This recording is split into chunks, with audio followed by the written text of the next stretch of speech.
This is the story of Tang Yeon-myeong, born into the prestigious lineage of poison and hidden weapons, the Sichuan Tang Family. However, the family has fallen into decline following an all-out war with the demon lord who sought to take Yeon-myeong's mother. With his father's death and facing the hatred and bullying of others, Yeon-myeong's life takes a difficult turn.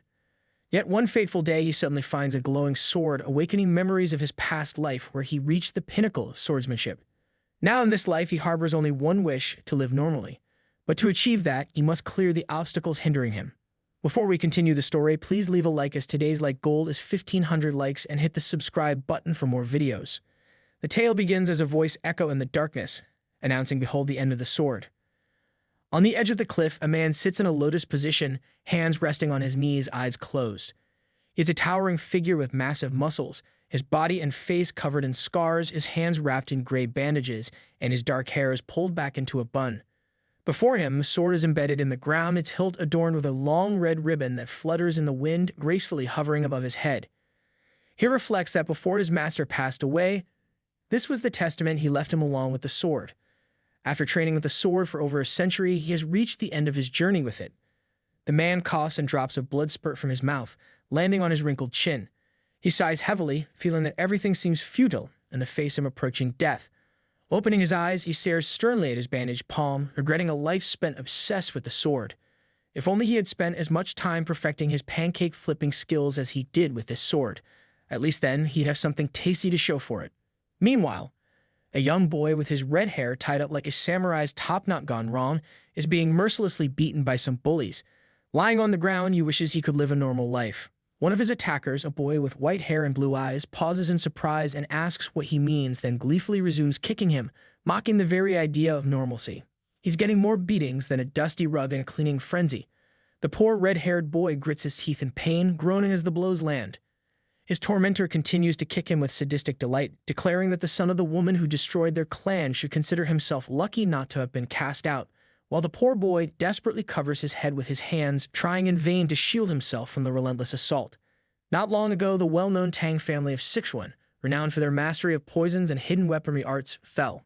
The winding road reflected a gruesome tableau, covered with dead bodies like discarded candy wrappers.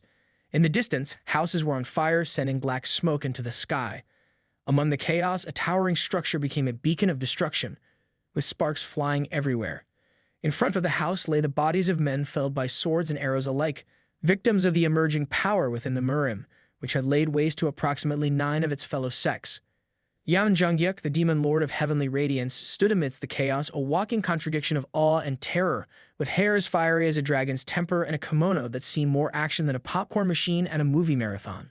With eyes blue enough to make the ocean jealous, he's not one to beat around the bush. No, when he wants something, he wants it, and he wants it now. He was a man of uncompromising will.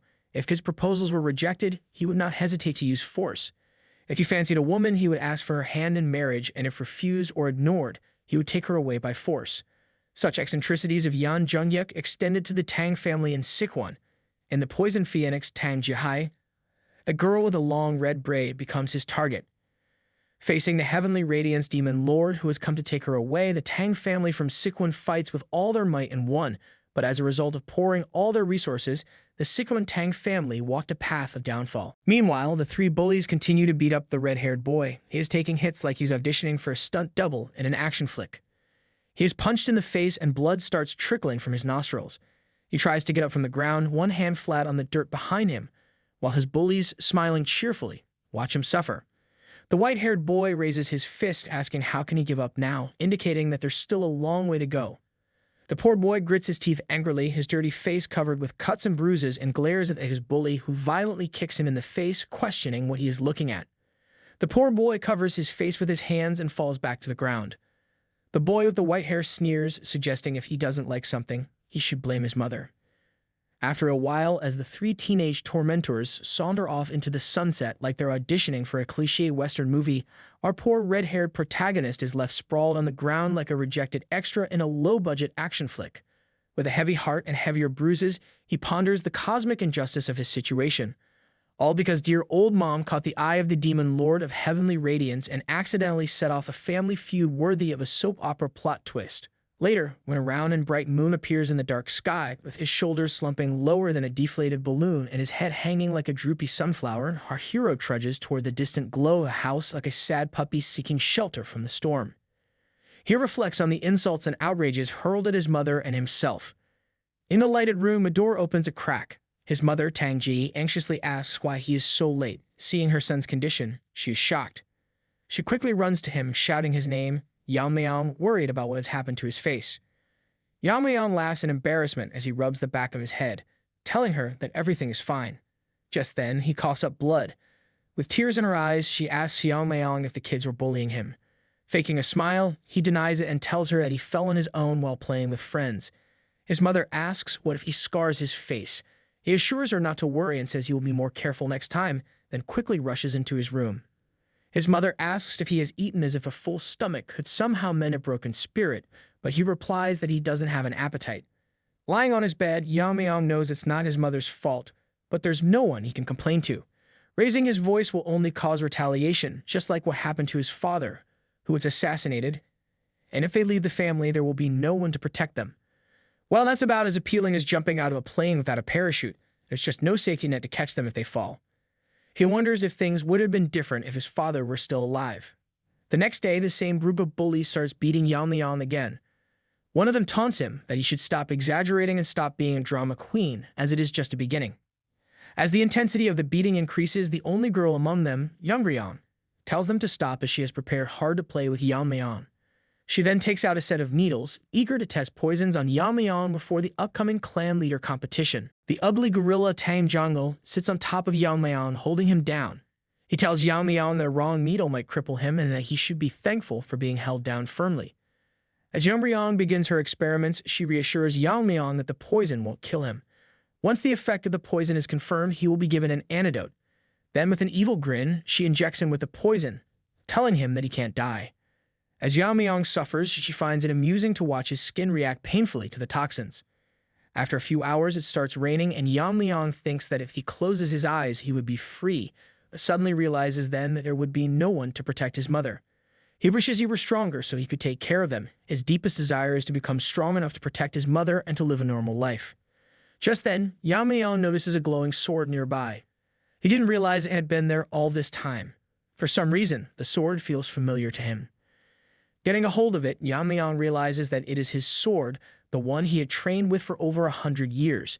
He recalls how he created the ultimate sword during his lifetime. How many lines did he draw, but it was so futile, as despite reaching the pinnacle of his abilities, he couldn't prevent his own death. Regret overwhelmed him. If he could live a second life, he wanted to live a normal life. He realizes that in this life he has remembered everything. He was a sword master in his past life, and now in his present life, he is Tang Yeon-myeong. As he pulls the sword out from the ground, a white aura engulfs him. Determined, he decides that from now on, he will live a normal life. The next morning, his mother tells him not to go out, worried about his injuries from the day before. But our resilient Yamayang, with the stubbornness of a mule and the optimism of a lottery player, brushes off her concerns like yesterday's news and assures her that he will be okay. Meanwhile, the white-haired monkey, Munchin, thinks Yamayang is avoiding them.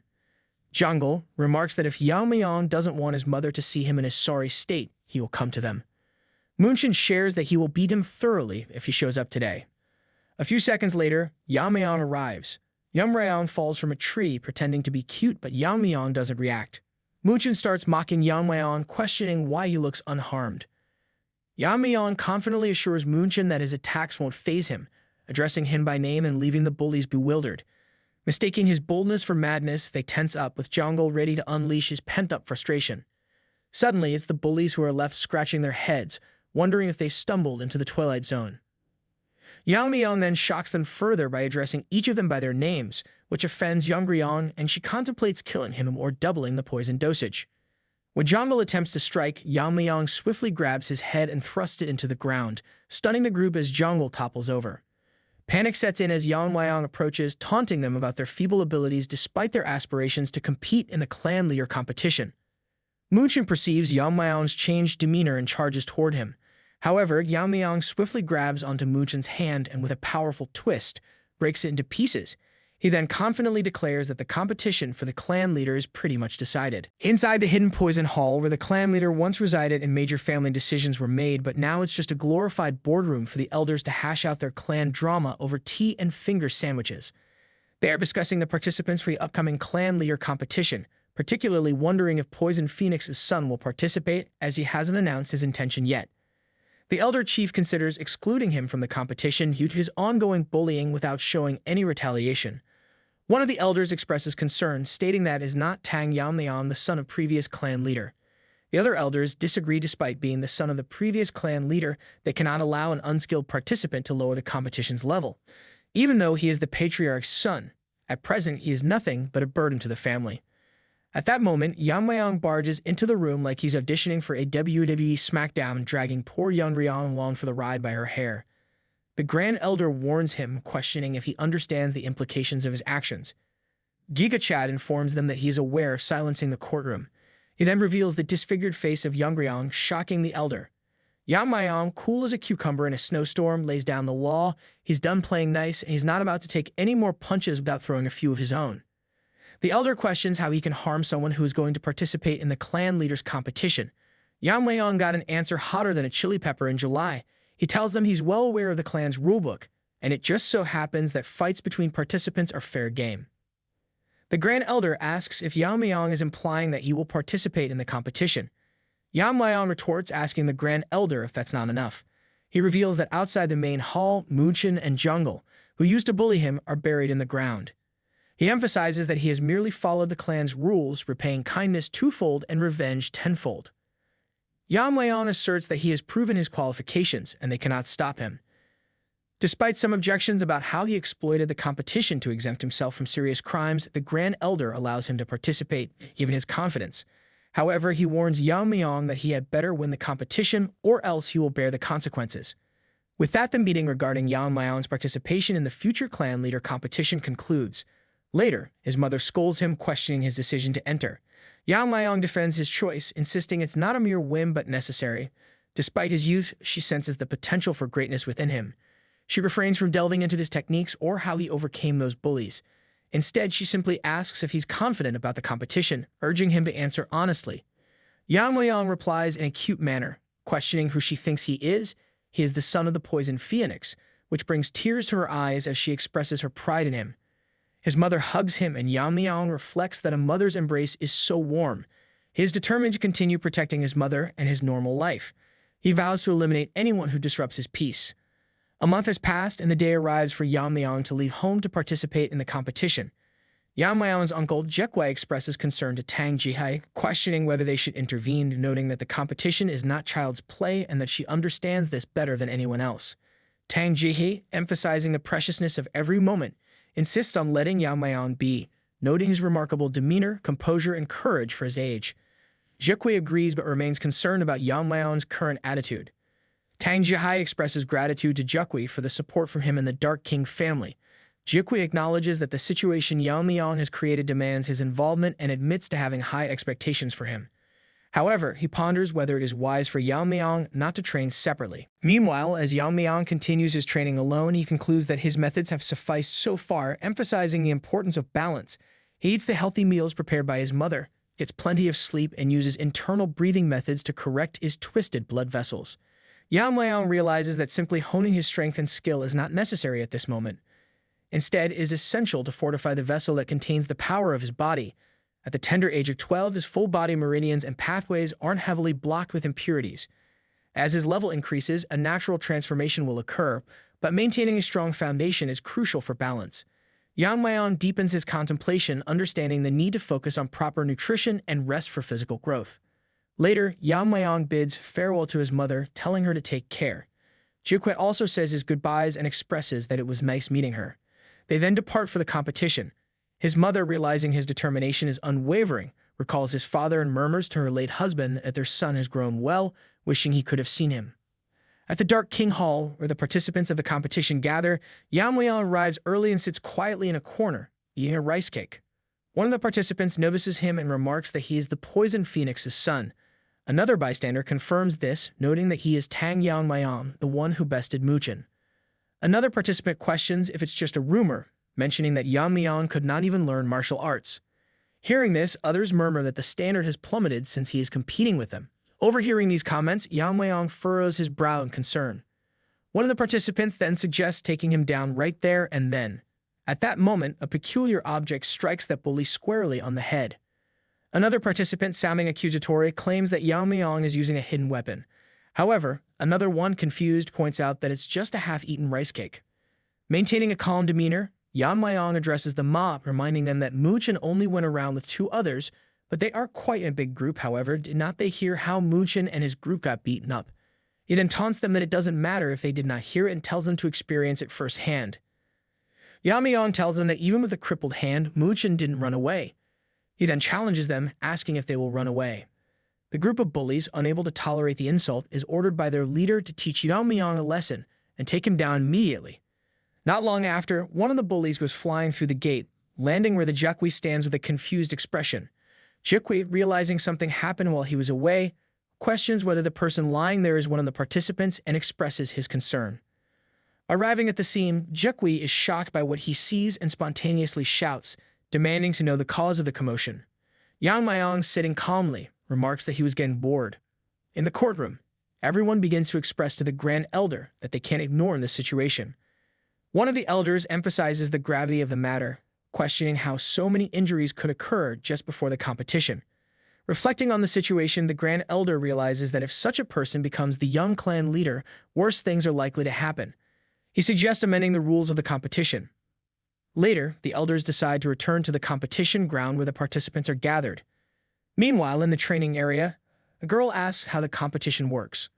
Another girl in glasses whispers that participants undergo 2 to 3 years of training at the Common Mountain and then proceed to one-on-one duels. Surprised, the first girl inquires about her identity, but the girl in glasses insists that she was just answering the question. The first girl mentions that the competition's details are supposed to be confidential and asks how she knows. The girl in glasses brags that her father works at the general office and that she received a little tip from him. Their conversation is abruptly interrupted by a voice urging everyone to be silent. Jikwi announces that they have finally arrived and introduces himself as the Dark King clan leader who will be overseeing the competition. He begins explaining the order of the competition. The crowd is amazed to see Jikwi, the youngest leader ever. Jikwi explains that the competition lasts for 4 years. The first year is dedicated to finding a suitable practice method for each individual, which could involve sword skills or poison-making skills. For the next 2 years, comprehensive training is conducted under the guidance of assigned warriors. After all the training is complete, the main competition begins, which is a one-on-one duel conducted as a goo poison match. The crowd is shocked to learn about goo poison, a method involving placing strong poisons in a jar to fight each other and refine a potent toxin. It also refers to a personal combat competition where participants fight until only one person remains. The Grand Elder explains that they were originally supposed to select the young clan leader through one-on-one duels. However, due to the unfortunate incidents that just occurred, there have been numerous dropouts. Continuing with the original rules could result in similar incidents, so they decided to change the competition format to allow everyone to exert their full power. Everyone becomes furious, thinking this change is all because of Yamayang. The Grand Elder further emphasizes that the young clan leader position is vital for the future of the Tang family. He stresses that this is not a mere child's fight, but a noble ceremony where one risks their life to challenge their limits. The victor will possess everything of the Tang Sichuan family, embodying the principles of fighting, surviving, and conquering. The Grand Elder announces the names of those who will survive through the Gu prison: Tang Zhongle, Tang Munchen, Tang Yeon-myeong, Tang Sacheon, Tang Juklin, and Tang Yeon-myeong. Meanwhile, Yamayang reflects that the challenge doesn't seem hard at all. Later at night, in the Sichuan province Black Death Alliance territory, the main camp of the Dark Moon Sword sect, a meeting takes place in a dimly lit room. Macken addresses his executives, acknowledging their busy schedules but urging them to listen to his important message. He mentions the recent scheme plotted by the Tang family.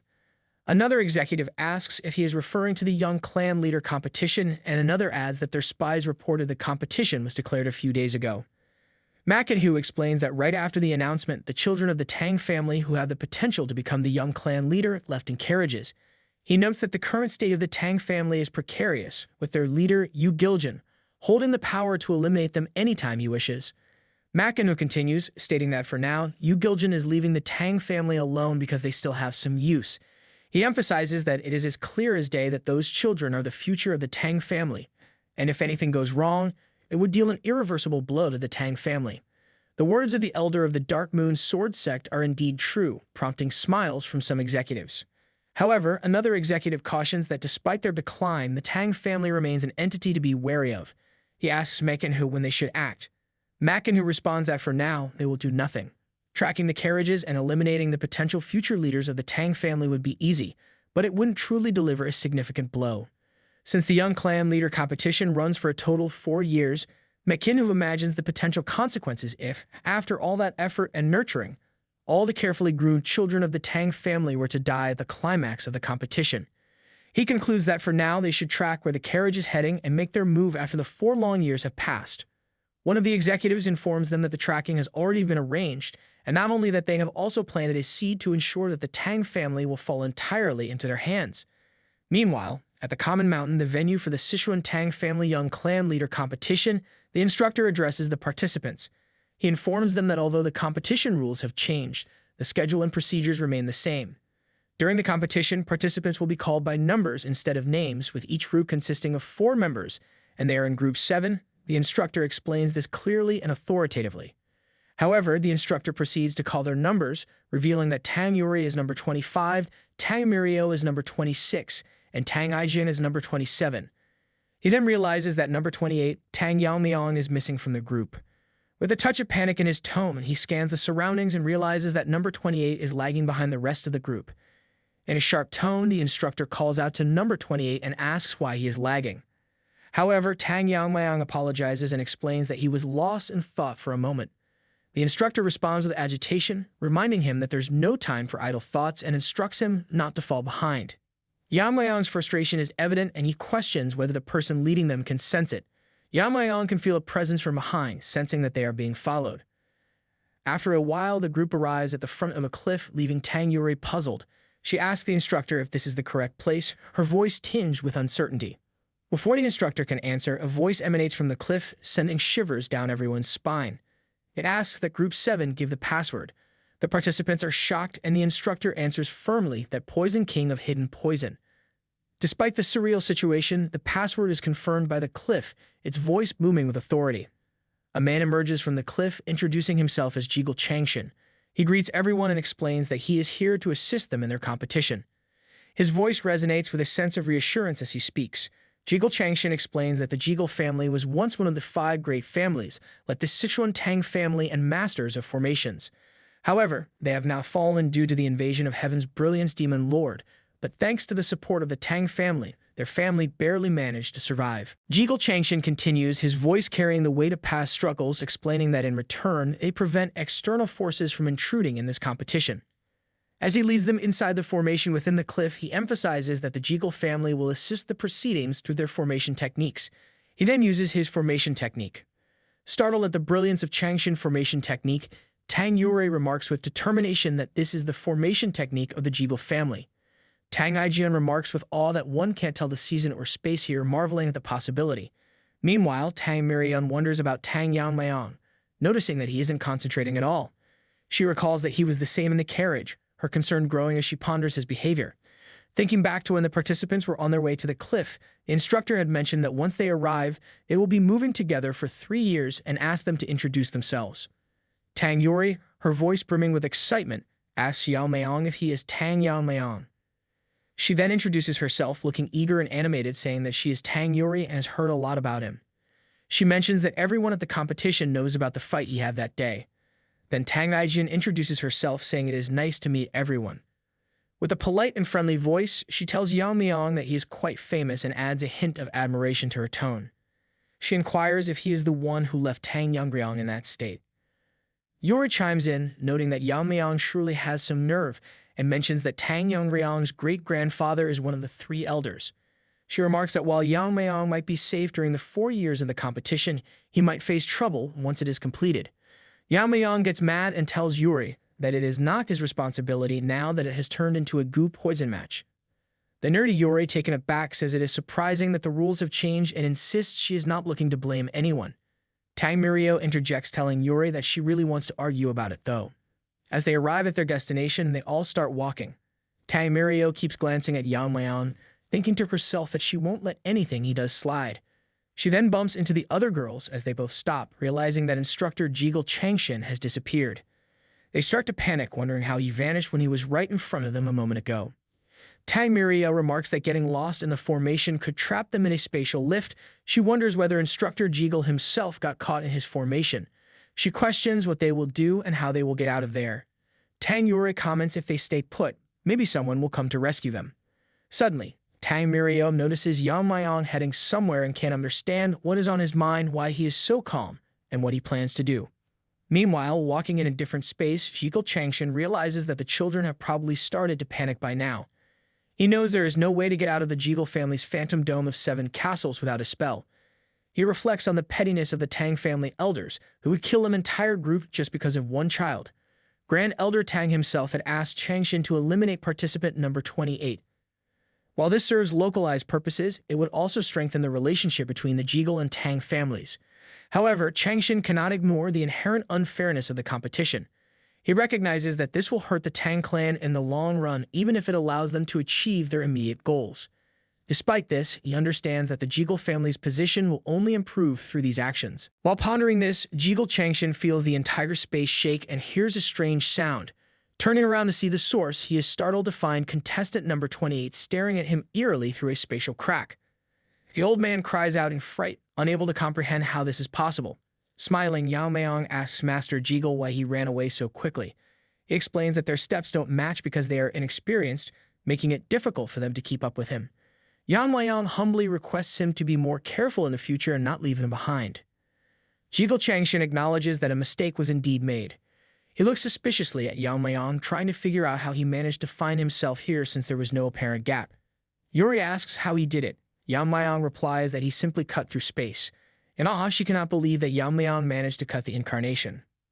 Mirio, trying to keep everyone focused, asks the group to be quiet, explaining that now is not the time to worry about that. She points out that they were lucky to find instructor Jiggle and emphasizes the importance of following him carefully, this time to avoid losing him again. However, when they look, they realize he is missing once more. With a contented exhale, Yamayang realizes his guesses were justified. Meanwhile, Jiggle Changshin curses himself, baffled that he, a member of the Jiggle family, is running away in his own formation.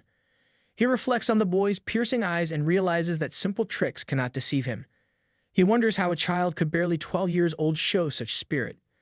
After a few minutes of running, Jiggle Changshin finds the exit leading to the training grounds. He jumps outside in a panic, finally escaping the formation and falling to his knees in relief, thinking this should be enough. He believes no matter what method the boy uses, he can't get in here. However, his relief is short-lived as he hears someone call out to him. Standing in front of him is Tang Yeon-myeong, the overseer of the 7th group.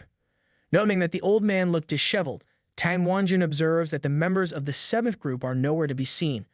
When Yeon-myeong asks Jiggle Changshin what is wrong, Changshin tries to calm down, remembering that he was prepared for such questions. He explains that the 7th group would not be competing.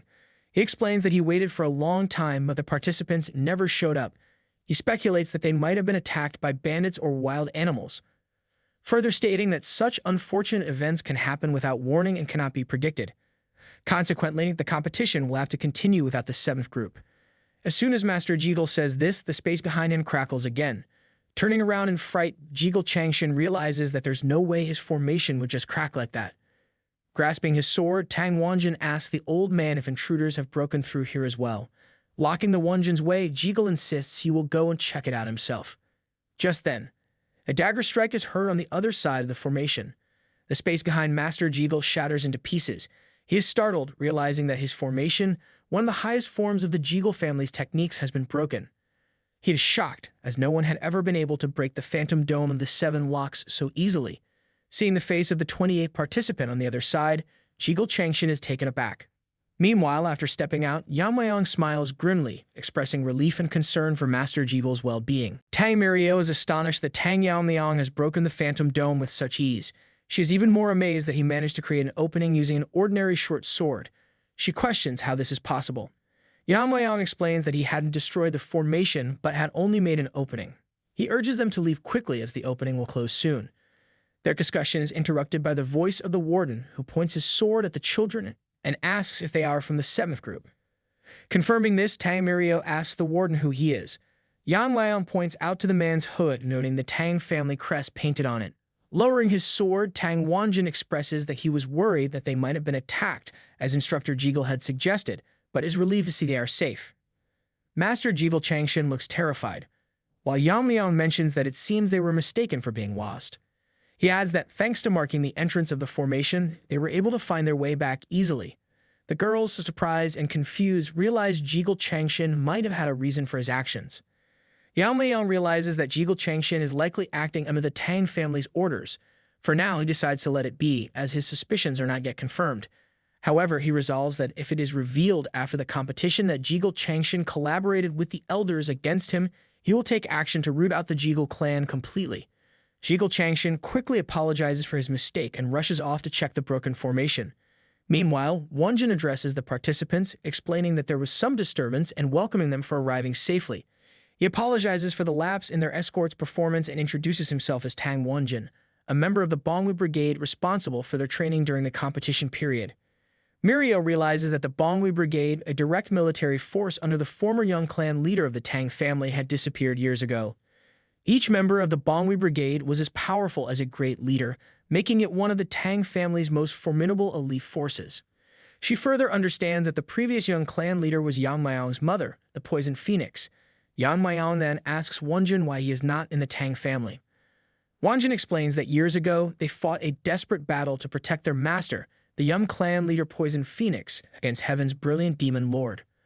Unfortunately, they were defeated, failing to protect their own master, which left them feeling like sinners. Wanjin concludes his introduction there and instructs everyone to listen carefully as he explains the competition rules. He begins by explaining that the first year of the competition is a period for autonomous practice. Participants can train as they see fit and receive martial arts scriptures or teachings based on their performance. Yuri thinks about the legendary technique of the Tang family, the 10,000 Heavenly Flower Rain, which was lost while fighting Heaven's brilliant demon lord. She wonders if it can also be included in their training. Wanjin explains that the 10,000 Heavenly Flower Rain is granted to the one who becomes the young clan leader. Though the technique is incomplete, its essence has been passed down by the elders. Yamayang realizes that the 10,000 Heavenly Flower Rain is a technique that handles numerous hidden weapons like a storm, similar to the sword control technique. He considers that maybe he can try to mimic it to some extent. Wanjin further explains that they will receive the essence of the 10,000 Heavenly Flower Rain from the elders one by one. He admits he doesn't know if they can truly handle the technique, but encourages them to focus solely on their training. Whether they choose to train together or individually, they should feel free to do so, emphasizing the importance of dedication and practice. Yuri asks Wanjin where they will be staying and sleeping. Wanjin responds that they must become self-sufficient in the forest, as comfort will not make them strong. He emphasizes that adapting to extreme environments is a priority at their current level. Holding his hand gripped tight, Wanjin instructs them to start practicing based on their judgment. Yamayang comments that it is okay to live comfortably, noting that proper nutrition is important during the growth period and suggesting that adapting to the forest's environment seems unnecessary. Wanjin stares at him deadly, while the others are shocked and scared. Wanjin realizes that Yamayang's attitude epitomizes arrogance. If this child is indeed the one who broke the barrier, it might be good to verify his abilities. Shocked, the other three immediately try to stop Yamayang from continuing his nonsensical behavior. Wanjin suddenly announces that if Yamayang passes a test, he can stay in the manor inside the formation. If he fails, he better be ready for the consequences. The test is simple. Team members will surround Yamayang and throw hidden weapons at him. The test ends if he manages to block or dodge them within 5 steps. They will start as soon as he covers his eyes. Yamayang, our Giga Chad, obediently covers his eyes, while the ninjas on the trees remain calm. A tense silence envelops the scene. Mirio ponders why the ninjas aren't attacking immediately, realizing they might be deliberately increasing the pressure over time. Suddenly, the ninjas launch 167 blades at Yamayang. With swift precision, our boy draws his blade and effortlessly deflects all the incoming blades. This display underscores a crucial aspect of martial arts. It's not just about technique, but also about fundamental principles such as weight, speed, and adaptability.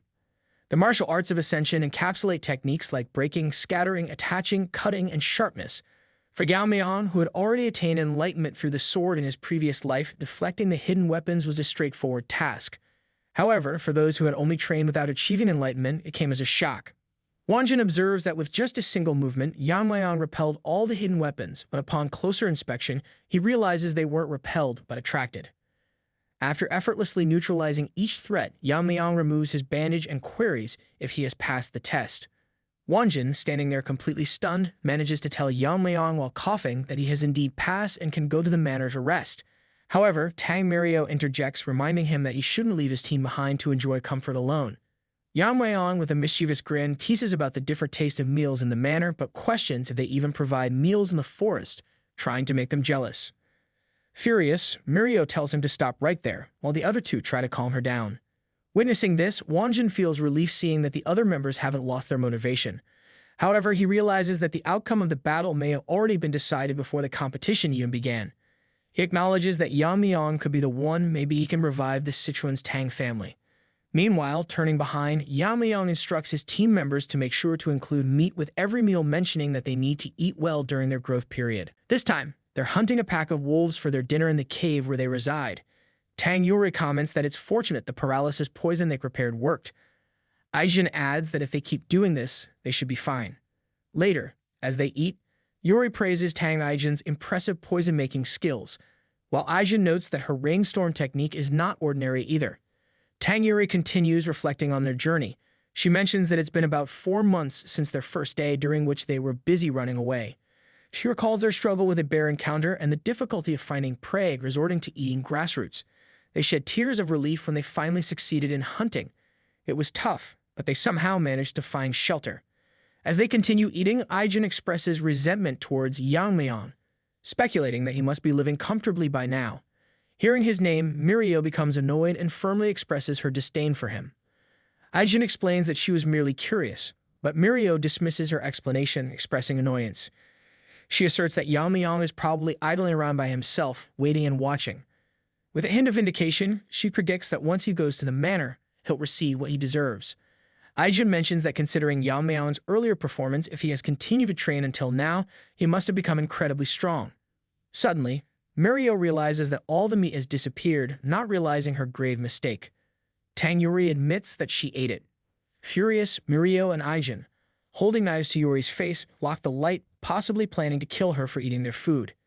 In the Gangdong Mountains within the Seven Locks Phantom Dome Formation stronghold, our Jigachad is standing in the middle of the training ground, surrounded by the warriors of the Bongu Brigade. Wanjin swiftly issues the command to commence. Responding promptly, the warriors initiate their onslaught from all angles. Yamayang remains poised, effortlessly deflecting the charging warriors' blows. Despite some warriors falling, a multitude persists. Evading each attack with finesse, Yamayang retaliates relentlessly. Realizing the moment is right to try out his new technique, Yamayang grips a ring-like sharkin as his weapon. In one fluid motion, he tosses the weapon while leaping through the air. Witnessing Yamayang's actions, the warriors get themselves ready, anticipating the onslaught. As Yamayang's weapons scatter unpredictably, the warriors struggle to foresee their trajectories. One warrior voices the futility of attempting to block such randomness, only to realize too late as the shurikens find their mark relentlessly. Amidst the chaos, a warrior exclaims in astonishment at the incredible speed of the shurikens, too swift for the human eye to follow. Observing the spectacle from the edge of the training ground, Wanjin finds himself in disbelief. He remarks that what he's witnessing cannot be real, as Yamayang effortlessly neutralizes trained members within moments, controlling the power of his wide attack to merely graze everyone's skin. Wanjin speculates whether this technique was something Yamayang created. Seeking clarification, Wanjin queries Yamayang, who modestly attributes the feat to himself.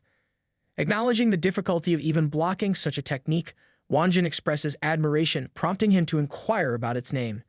Yamayang responds that he named it Whirling Line Frenzy Dance. Wanjin remarks to Yamayang about the significant internal energy consumption associated with the Whirling Line Frenzy Dance, questioning how he manages it. Wanjin elaborates, mentioning that he once sought a manual on eye techniques from one of the warriors. He recalls encountering two techniques, piercing sky eyes and current flow eyes. The warrior advised prioritizing piercing sky eyes over current flow eyes due to the latter's incomplete status. Yamayang, with confidence befitting his prowess, asserts to Wanjin that he has indeed mastered current flow eyes. Wanjin, taken aback by this revelation, finds himself stunned by Yamayang's claim. He questions himself how Yamayang managed to master such an ancient and incomplete technique of the Tang family. Yamayang explains that although the essence of current flow eyes was missing, he recognized it as part of the ascendant martial arts. Using this technique, he can throw weapons along the trajectory he visualizes, allowing him to hit precise points with minimal internal energy expenditure. Wonjin, no longer easily surprised, informs Yamayang that in 2 months, kids from his team will arrive to undergo the same test under identical conditions. He reveals that these kids have already demonstrated the skills necessary to advance to the next test, but opted to return more refined. Yamayang concludes that it's good for his teammates and expresses excitement to see how strong they have become. As he walks away from the training ground, Wonjin reflects on his earlier worries about the kids' training methods, but dismisses them as irrelevant. Yamayang, meanwhile, ponders his past life, where his only connection was with his master, the Sword Ghost. Now, despite his origins and past actions, he is forming new bonds, which he considers part of an ordinary life. He finds himself missing his teammates and realizes that he wants to see them soon, lost in thoughts of his previous days. Back in the cave where the 3 participants have taken shelter, Mirio, with a grim expression, angrily shouts at Tang Yori, accusing him of eating all the food. 2 months have passed, and it is time for the remaining participants to join Yamayang at the manor. Mirio, now highly determined, reflects on their progress. She notes that on the first day of training, they were mere novices, but now they have reached an entirely new level of power. With a fierce expression, she declares that before reuniting with Yamayang, she intends to excitedly split his head in half. With a scary expression, she imagines a future scenario where at the end of the competition, the announcement declares, "Down with Yamayang, it is victory for the 7th team." The group arrives in front of the manor, each sporting a grumpy expression.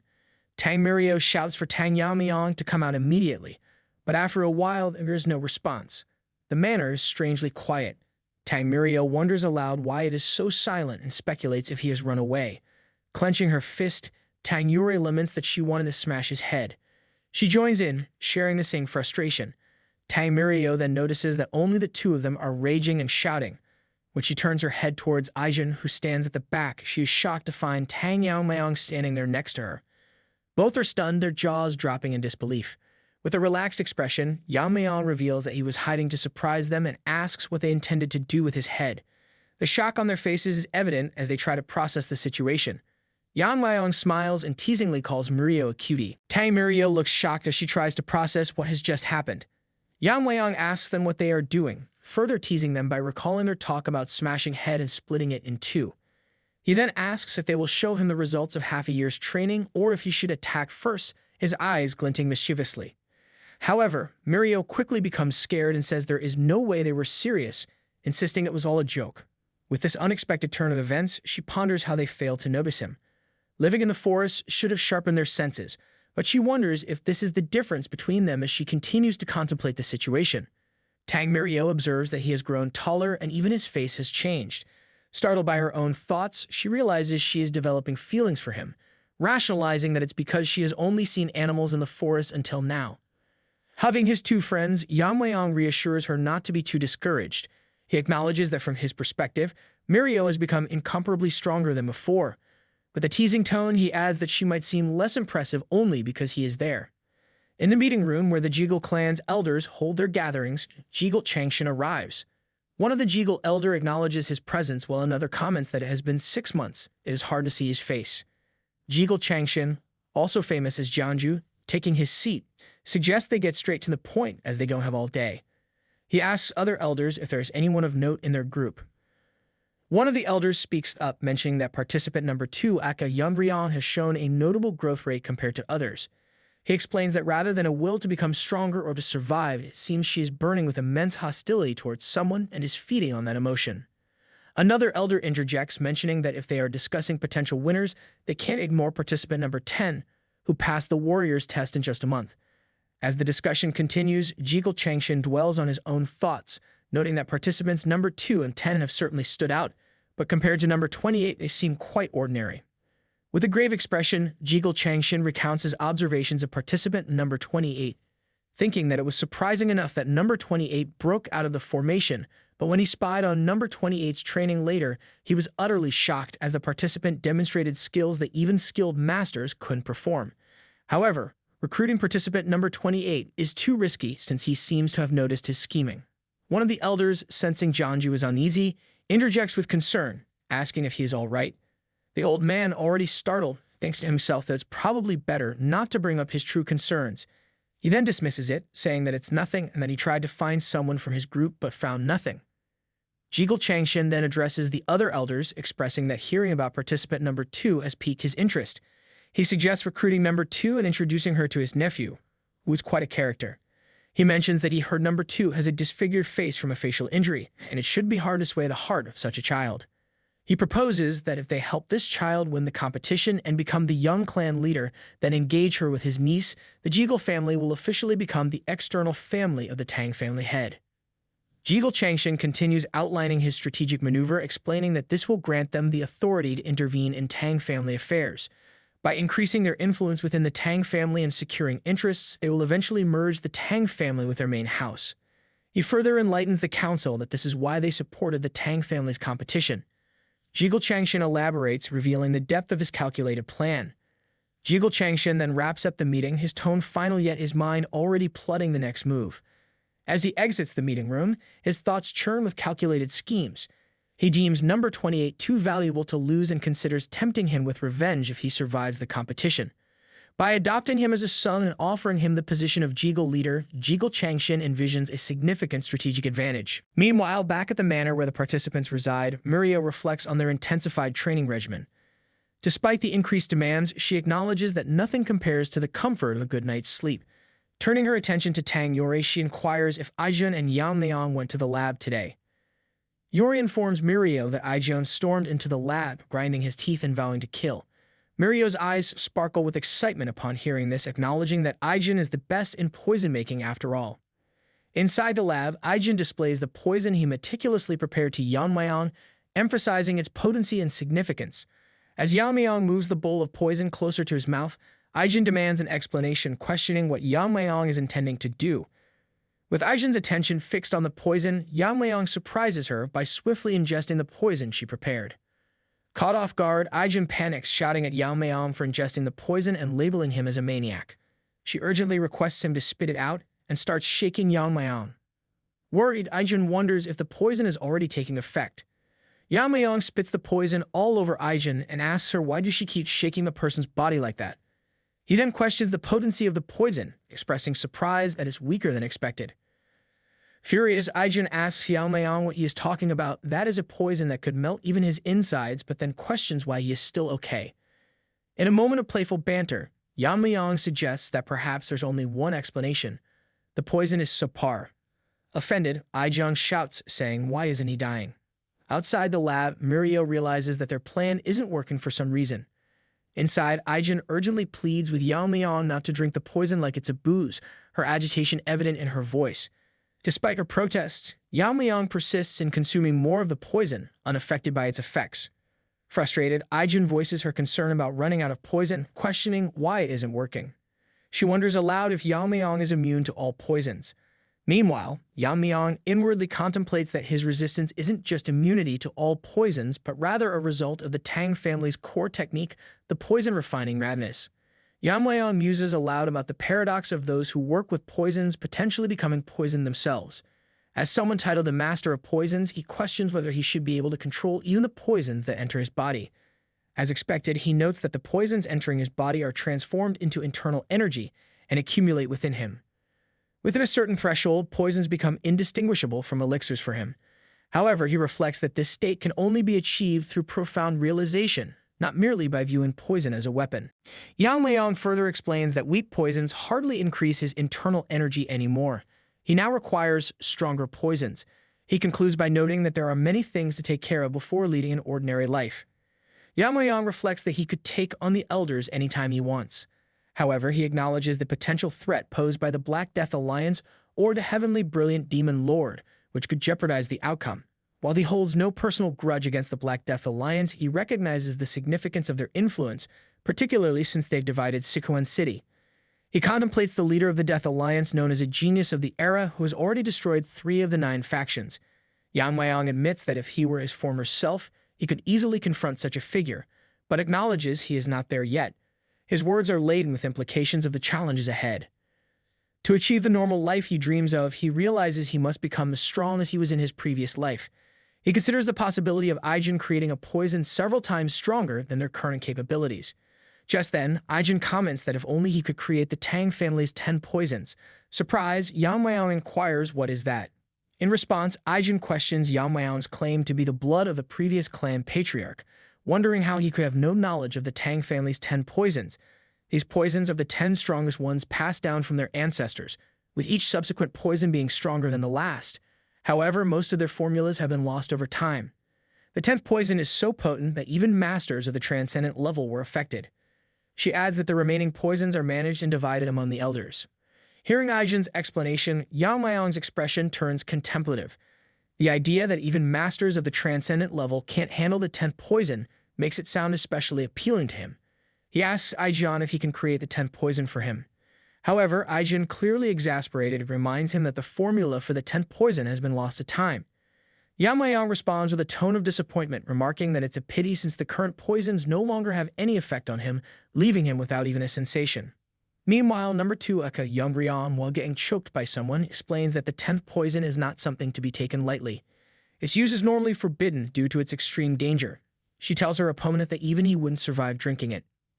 Enraged and coughing, her opponent demands to know what she has done to him as his mouth begins to burn. Yeon-myeong confronts him, asking if he wants to repeat his words about her face. Despite his agony, he struggles to speak, and before he can act further, his body crumbles, consumed by the intense power of the poison. In an instant, he is incinerated. As Yeon-myeong surveys the remnants of her fallen opponent, she reflects on the potency of the poison bestowed upon her by her grandfather. She realizes that this is the Tang family's 10th poison, and she declares this realization with a mixture of awe and determination. Standing amidst the aftermath of battle, her eyes gleam with a newfound sense of purpose. The revelation of the true power of the Tang family's techniques ignites a fire within her, driving her to push herself further and unlock even greater depths of strength and skill. Fueled by a burning rage, she vows to never forget the pain she experienced that day. She resolves to harness that rage and pain, using it as fuel to torment Yeon-myeong plenty in the poison match. Yeon-myeong and others gather outside the manor as Wonjin addresses them, noting that it has been a year since they begin training for the competition. He acknowledges their progress in refining their martial arts and addressing their weaknesses, but declares that the real challenge is about to begin. He announces that they would now decide on a team leader. Tang Yuri and Mirio look stunned at the announcement, but Wonjin clarifies that for now, they will appoint a temporary leader. However, by the 3rd year of the competition, they have to officially elect a team leader, as the leader of each team will represent them in the upcoming Gu Poison match that is going to be a battle of life or death. Wonjin explains that it is crucial for the most outstanding participant to become the team leader. Tang Yuri questions if not all participants will go to the Gu Poison match. Mirio comments that the selection will likely be based on achievements, implying that participant 28, Tang Yeon-myeong, deserves to be chosen. Tang Aijin acknowledges this, suggesting that Yeon-myeong is not just a team leader, but also a leading contender. Wonjin, with a stern expression, reminds them that Yeon-myeong is only a temporary team leader for now. He asks if anyone objects to Yeon-myeong becoming the team leader. Then Wonjin calls for Yeon-myeong to step forward and extends a wooden box toward him. Curious about its contents, Yeon-myeong inquires. Wonjin explains that it contains the Tang family's elixir, known as the Heavenly Heart Pill. He elaborates on its significance, describing it as an elixir made from brewing the root of a 1-year-old ginseng, which significantly increases internal energy depending on the user's level. Seeing such a precious elixir handed to Yeon-myeong, the 3 other participants express their surprise and concern in unison. However, they also recognize it as a privilege bestowed upon the person becoming the team leader. They understand that the Tang family has high expectations for them all. As Wonjin gives the explanation, he ponders inwardly, especially about Yeon-myeong, whom he has high expectations for. He considers that by taking the Heavenly Heart Pill, Yeon-myeong will experience something different. After the explanation ends, Yeon-myeong responds by asking if there is anything else. He expresses that he doesn't need an elixir and requires something else instead. Yeon-myeong's response annoys everyone. They express frustration, questioning the value of the elixir and suggesting that Yeon-myeong should give it to someone else if he won't use it. Even Wonjin is annoyed by Yeon-myeong's refusal of the elixir, but he tries to maintain his composure. Wonjin asks Yeon-myeong to clarify his request, and Yeon-myeong surprises everyone by asking for a potent poison, the strongest poison among all, specifically the Tang family's 10 poisons. This unexpected request shocks them all. Later, in a room, Yeon-myeong shows his weapons to the others. Mirio questions him about the absence of elixir, wondering if the weapons are all he brought. Yeon-myeong responds that he couldn't obtain the Tang family's 10 poisons, so he brought the weapons instead. Hearing Yamayang's explanation, Mirio becomes annoyed, criticizing him for not bringing the elixir and deeming him foolish. Yori, however, suggests respecting Yamayang's choice. Aijin attempts to diffuse the tension by pointing out that the elders would be pleased to have saved a heavenly heart pill. Yamayang comments that he has not returned the heavenly heart pill yet. It is revealed that a few hours earlier, while handing out the wooden box, Wonjin asks Yamayang if the weapons are sufficient instead of the heavenly heart pill. Yamayang regrets not obtaining a potent poison but believes the weapons will suffice. Wonjin reflects that Yamayang is the only one who would request poison instead of an elixir. He then asks Yamayang if he needs anything else, but Yamayang assures him that the weapons are sufficient for him. Yamayang poses a question to Wonjin regarding the heavenly heart pill's fate. Wonjin responds by suggesting that it should be returned to the Medicine King Hall. He then asks Yamayang if he has changed his mind. Yamayang responds with an intriguing idea. He suggests that if the team members unite to defeat the temporary team leader, they should re-elect a new team leader and reward them with a heavenly heart pill. Wonjin acknowledges the idea's merit, stating that it should serve as ample motivation for the team. He reflects that since it's an investment in the future of the Tang family, there's no need to hesitate. In the present, Yamayang encourages his teammates to challenge him at any time before the start of the Gu Poison match, urging them to give their best effort to defeat him. After his explanation, Mirio enthusiastically suggests bringing out the shurikens. Observing his team's response, Yamayang ponders the situation and realizes that they shouldn't expect him to comply with their requests. Even if he becomes the young clan leader, he resolves to ensure that everyone receives a heavenly heart pill. Not long after, a voice from outside the room calls out Yamayang's name, signaling his challenger's arrival. Yamayang emerges, appearing ready to establish the pecking order. An impatient expression crosses his face as he responds to the challenger's excitement with urgency. Months pass, and in the training ground, the participants spar and test their skills. Aijin groans as she lies down, feeling defeated once again. Yamayang mocks her, noting the countless times she has lost. Mirio observes his confidence, wondering if he ever tires of winning. Yuri adds her resignation, admitting that she gave up on defeating Yamayang long ago. Regardless of the competition, Yuri confesses to finding amusement in watching Yamayang's face, acknowledging the fun element in his victories. Just then, Yamayang asks Aijin if she will accept defeat, extending his hand toward her with confidence. He asserts his ambition, stating that he's going to take the position of the young clan leader. Aijin tells him that they haven't met other teams yet, but she can't even imagine him losing. Acknowledging Yamayang's strength, she asks if he will ignore them once he becomes the young clan leader. Witnessing this from afar, Tang Wonjin remarks that everyone has grown tremendously over the past year. Thus, participant number 28 is formally appointed as the team leader. He adds that tomorrow, the actual Gu Poison match begins and instructs them to make their final preparations. 3 years have elapsed since they commenced their training for the competition. Tang Wonjin reflects on their journey, noting withdrawals and even deaths in other teams due to disqualifications.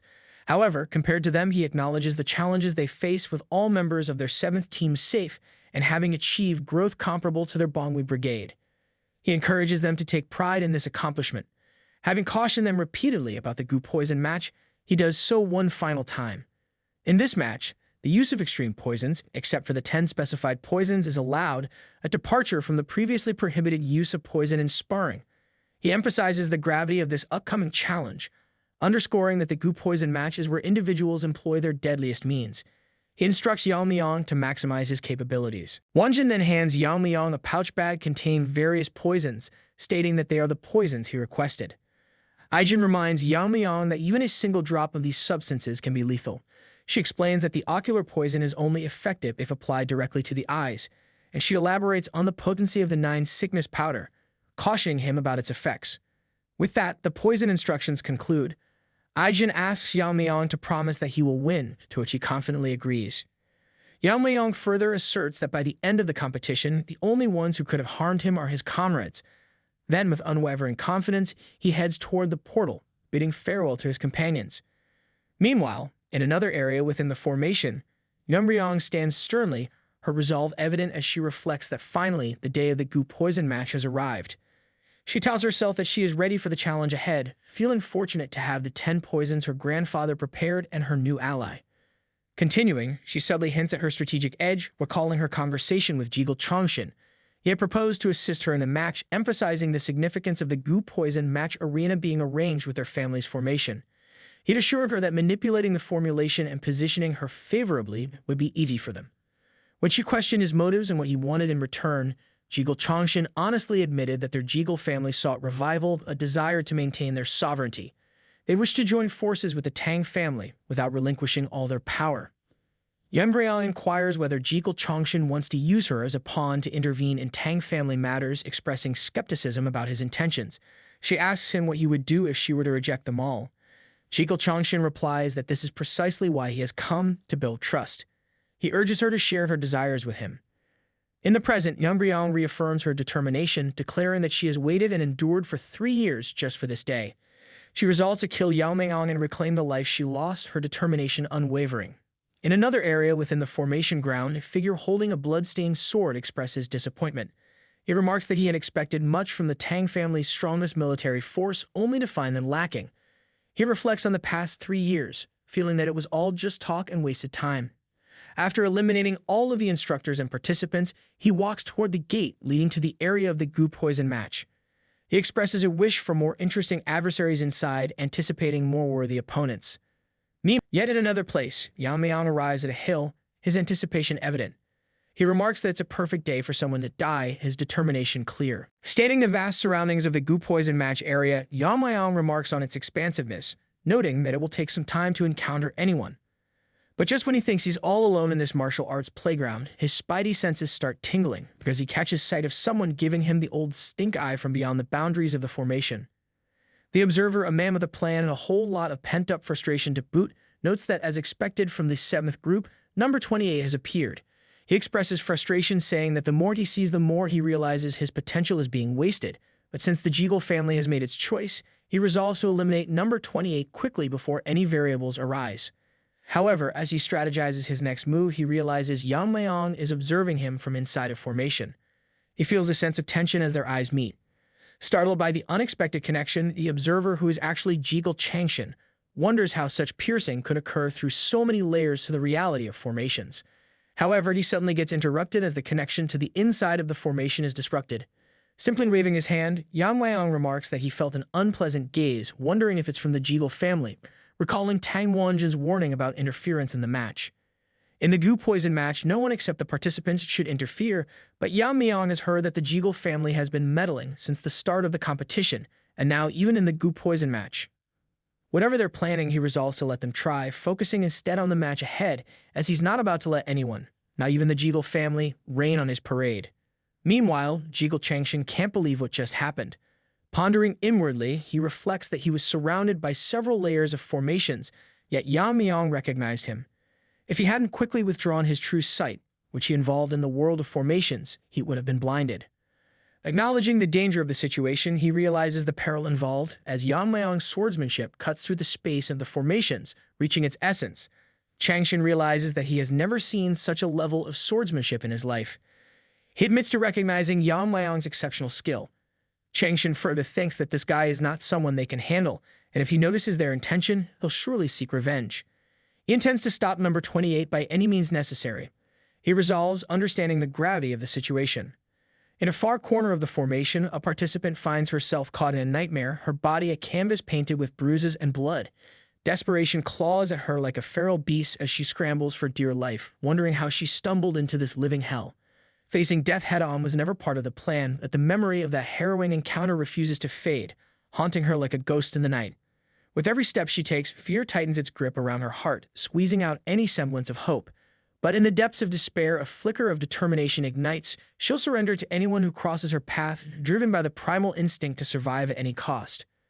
Fear and despair grip her thoughts as she reflects on her desire for a better outcome, yearning to support her struggling parents. However, despite her intentions, the sudden appearance of that menacing figure shattered any hopes of negotiation or surrender. His goal was just to kill them. Realizing her hope for peace shattered by the merciless attacker, she resigns herself to surrendering to anyone she encounters. Clinging to a sliver of hope, she wonders if the team leaders from other groups might still be alive, seeking a glimmer of salvation amidst the chaos.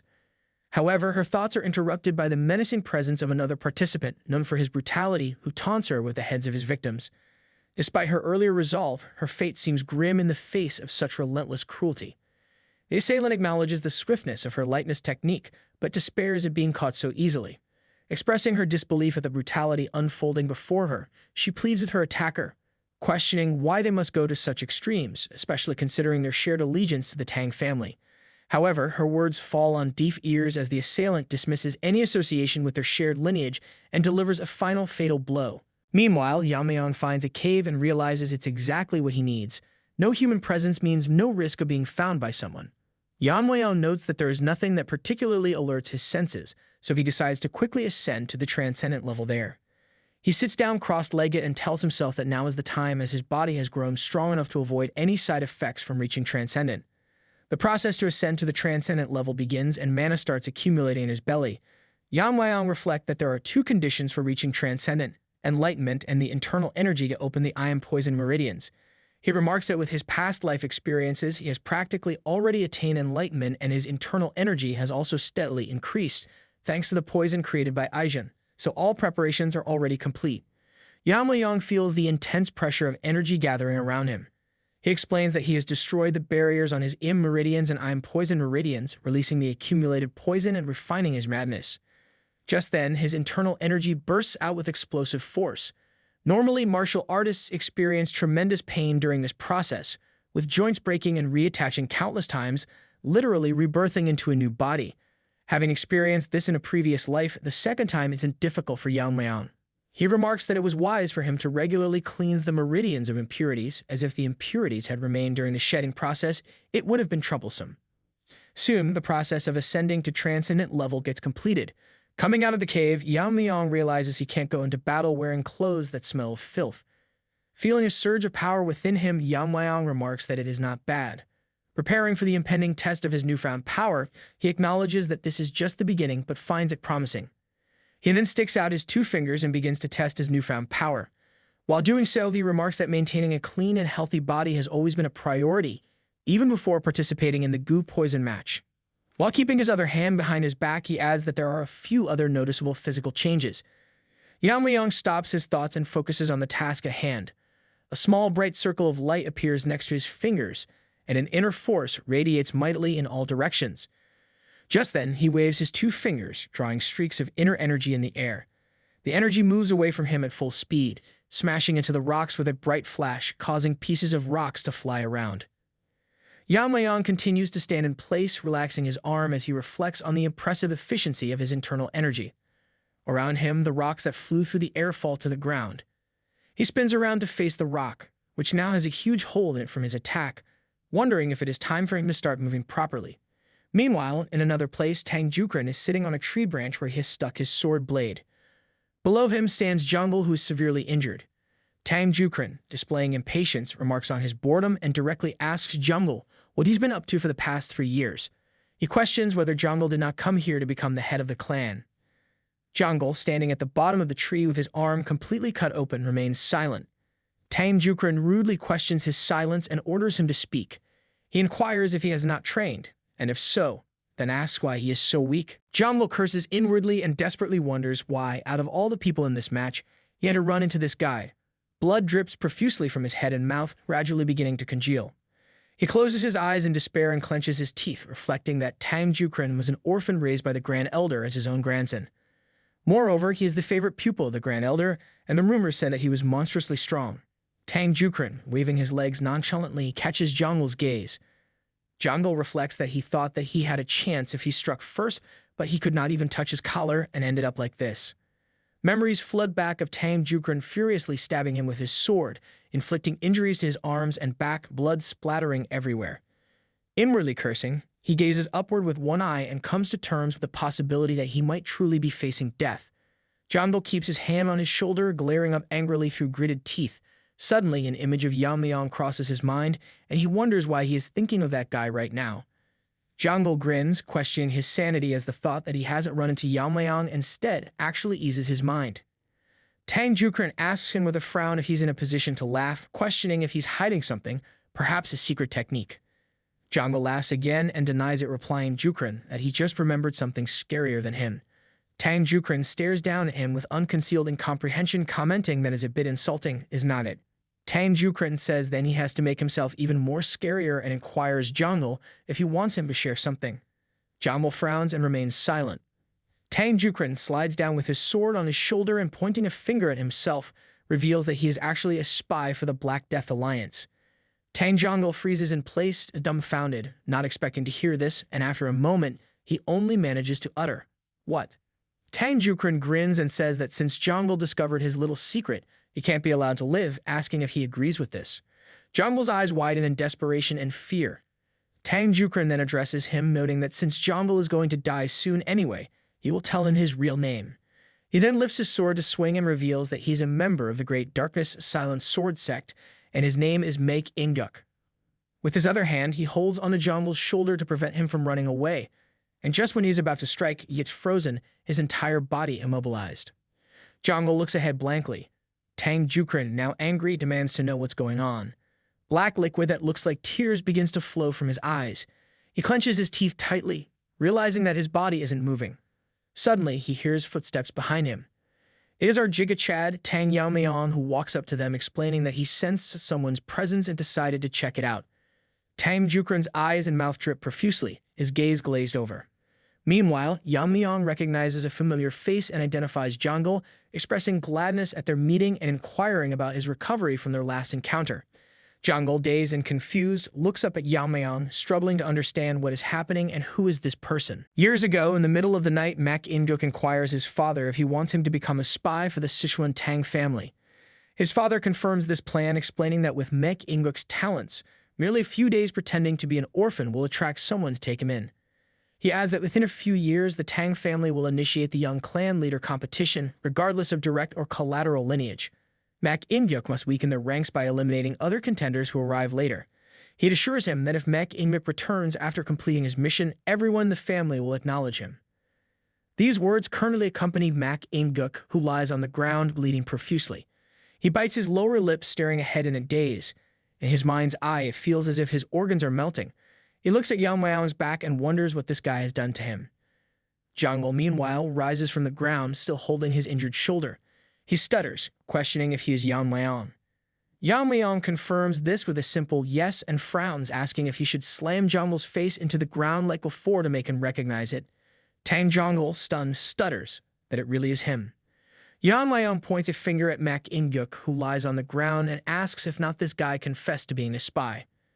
Jeongil stutters back exactly, adding that Maek In-guk said so himself. Looking at the spy, Yamayang says that he has heard clearly about him mentioning Dark Moon's sword sect. He then wonders was he the tale he sensed before entering Gangdong Mountain. However, Yamayang decides to capture him first. With a gesture of his fingers, he forces a needle out of his neck, causing Maek In-guk to cry in pain. Seeing the poison needle in Yamayang's hands, Jeongil comments if Yamayang coated the needle with poison. He wonders what kind of poison causes such a reaction from such a small needle. Yamayang turns to Jeongil and asks if he has seen any other participants. Jeongil suggests they should neutralize the poison and interrogate him about his purpose. Yamayang reflects that they can detoxify him to extract information, but if the spy tries to seize the moment, it could be risky. Realizing this, he declares that the spy has already admitted to being from the Black Death Alliance, making his motives clear, so there is no need to detoxify him. Meanwhile, Maek In-guk clenches his teeth, dripping with anger and undisguised rage as he struggles to stand, leaning on his weakened arms. Jeongil turns to Yamayang and comments that he has changed a lot, rubbing the back of his head awkwardly. He adds that they had bad blood, but Yamayang seems unfazed, and if that were still an issue, he would be the one lying there right now instead of Maek In-guk. He then bows in front of Yamayang, expressing that he is truly sorry for what happened back then. Yamayang looks at him and asks what he is doing all of a sudden. He holds his hand out to the side, motioning for him to stop, and says that he doesn't care about the past anyway, so he shouldn't let it bother him. Meanwhile, Tang Jeongil looks up and says that there is nothing he can do about it now, but he thought it best to apologize properly. Yamayang grins and exhales, reiterating that everything is fine and there's nothing to worry about. Jeongil opens his mouth in awe as he notices something strange up ahead. He immediately and frantically calls out Yamayang's name, warning him that something is behind him. Yamayang looks at Jeongil in surprise while behind him, Maek In-guk swings his sword in a leap. Through his anger, Maek In-guk announces that if he isn't going to survive anyway, he will at least drag Yamayang down with him. Thinking he's the protagonist, he slashes at Yamayang only to cut through an afterimage. Yamayang gets behind him and tells him that he doesn't play with people who are about to die. Like a Chad, he grips Maek In-guk's shoulder, warning him not to retaliate or he'll have no body left to bury. Stuttering, Maek In-guk admits to Yamayang's ruthlessness as he falls to the ground, succumbing to his fate. Meanwhile, Zhangguo is astounded by Yamayang's continued dominance over his adversaries despite facing one of the top contenders. What perplexes him further is Yamayang's effortless neutralization of the final technique from the black and white sword school. Yamayang then points out to Zhangguo now that only they are left, prompting Zhangguo to consider how they should determine the victor. Zhangguo, wise enough to recognize defeat, proposes to surrender and Yamayang allows it. However, finding himself trapped, Zhangguo tells Yamayang that he doesn't know the way out. In response, Yamayang just ruthlessly tears apart the formation and commands Zhangguo to leave immediately, showcasing his sheer brutality. Then, in an instant, Yamayang vanishes from the scene.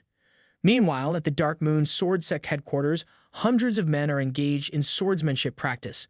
Among them, a man holds a dead worm in his hand. This worm was previously transplanted into Mek Imguk, and its death signifies Mek Imguk's death.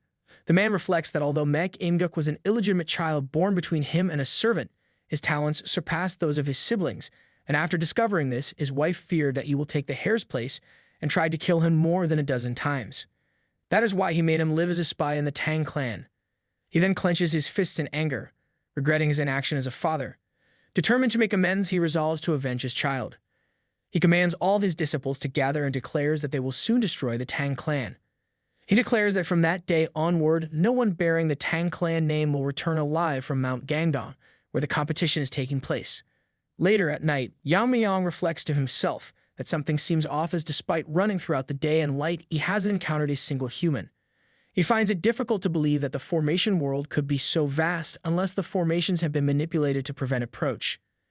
Understanding this, he concludes that the remaining survivors must be in league with the Jiggle family and comprehends the entirety of their scheme. He declares that Jiggle family must pay the price for their crimes. Yamayang then gazes at the stunning sky before drifting into sleep, his thoughts lingering on his mother. That's when Yamayang unexpectedly encounters Yamayang. However, she fails to recognize Yamayang. She reflects that she requested to meet either the last survivor or Yamayang in a vulnerable moment. She can't decipher his identity. Nevertheless, it's regrettable for her to have to kill someone so handsome. She disperses the arsenic poison gas and deploys one of the 10 poisons of the Tang clan. To her shock, Yamayang suddenly grabs her neck and demands to know if she is the one collaborating with the Jiggle family. Our chat informs her that while everyone else was competing, she found a safe place and attempted to sneak up on the last survivor as the dog grows hungry for a bone. She realizes that this boy knew she was coming. Yamayang warns her that if she wants to continue breathing, she better answer him, showcasing gender equality at its peak. Yamayang contemplates killing her since she refuses to answer, while she curses herself as she had dropped her blade in panic. Looking at her face, Yamayang deduces that she is Yamayang, but she can't understand how he knows her name. Yamayang's merciless nature emerges as he comments that her personality hasn't changed, implying should he disfigure her entire face this time. Meanwhile, the Jiggle clown is gripped with fear as he acknowledges the failure of their mission and Yamayang's ability to overcome opponents of higher levels. He remarks that this individual has proven himself a formidable adversary and has dismantled all their formations with ease. He reflects that although number 10 managed to defeat all adversaries, he ultimately fell to Yamayang's prowess, and now this Jiggle clown doubts whether Yamayang can stand against Yamayang, recognizing that if Yamayang emerges victorious, it signals the end for them.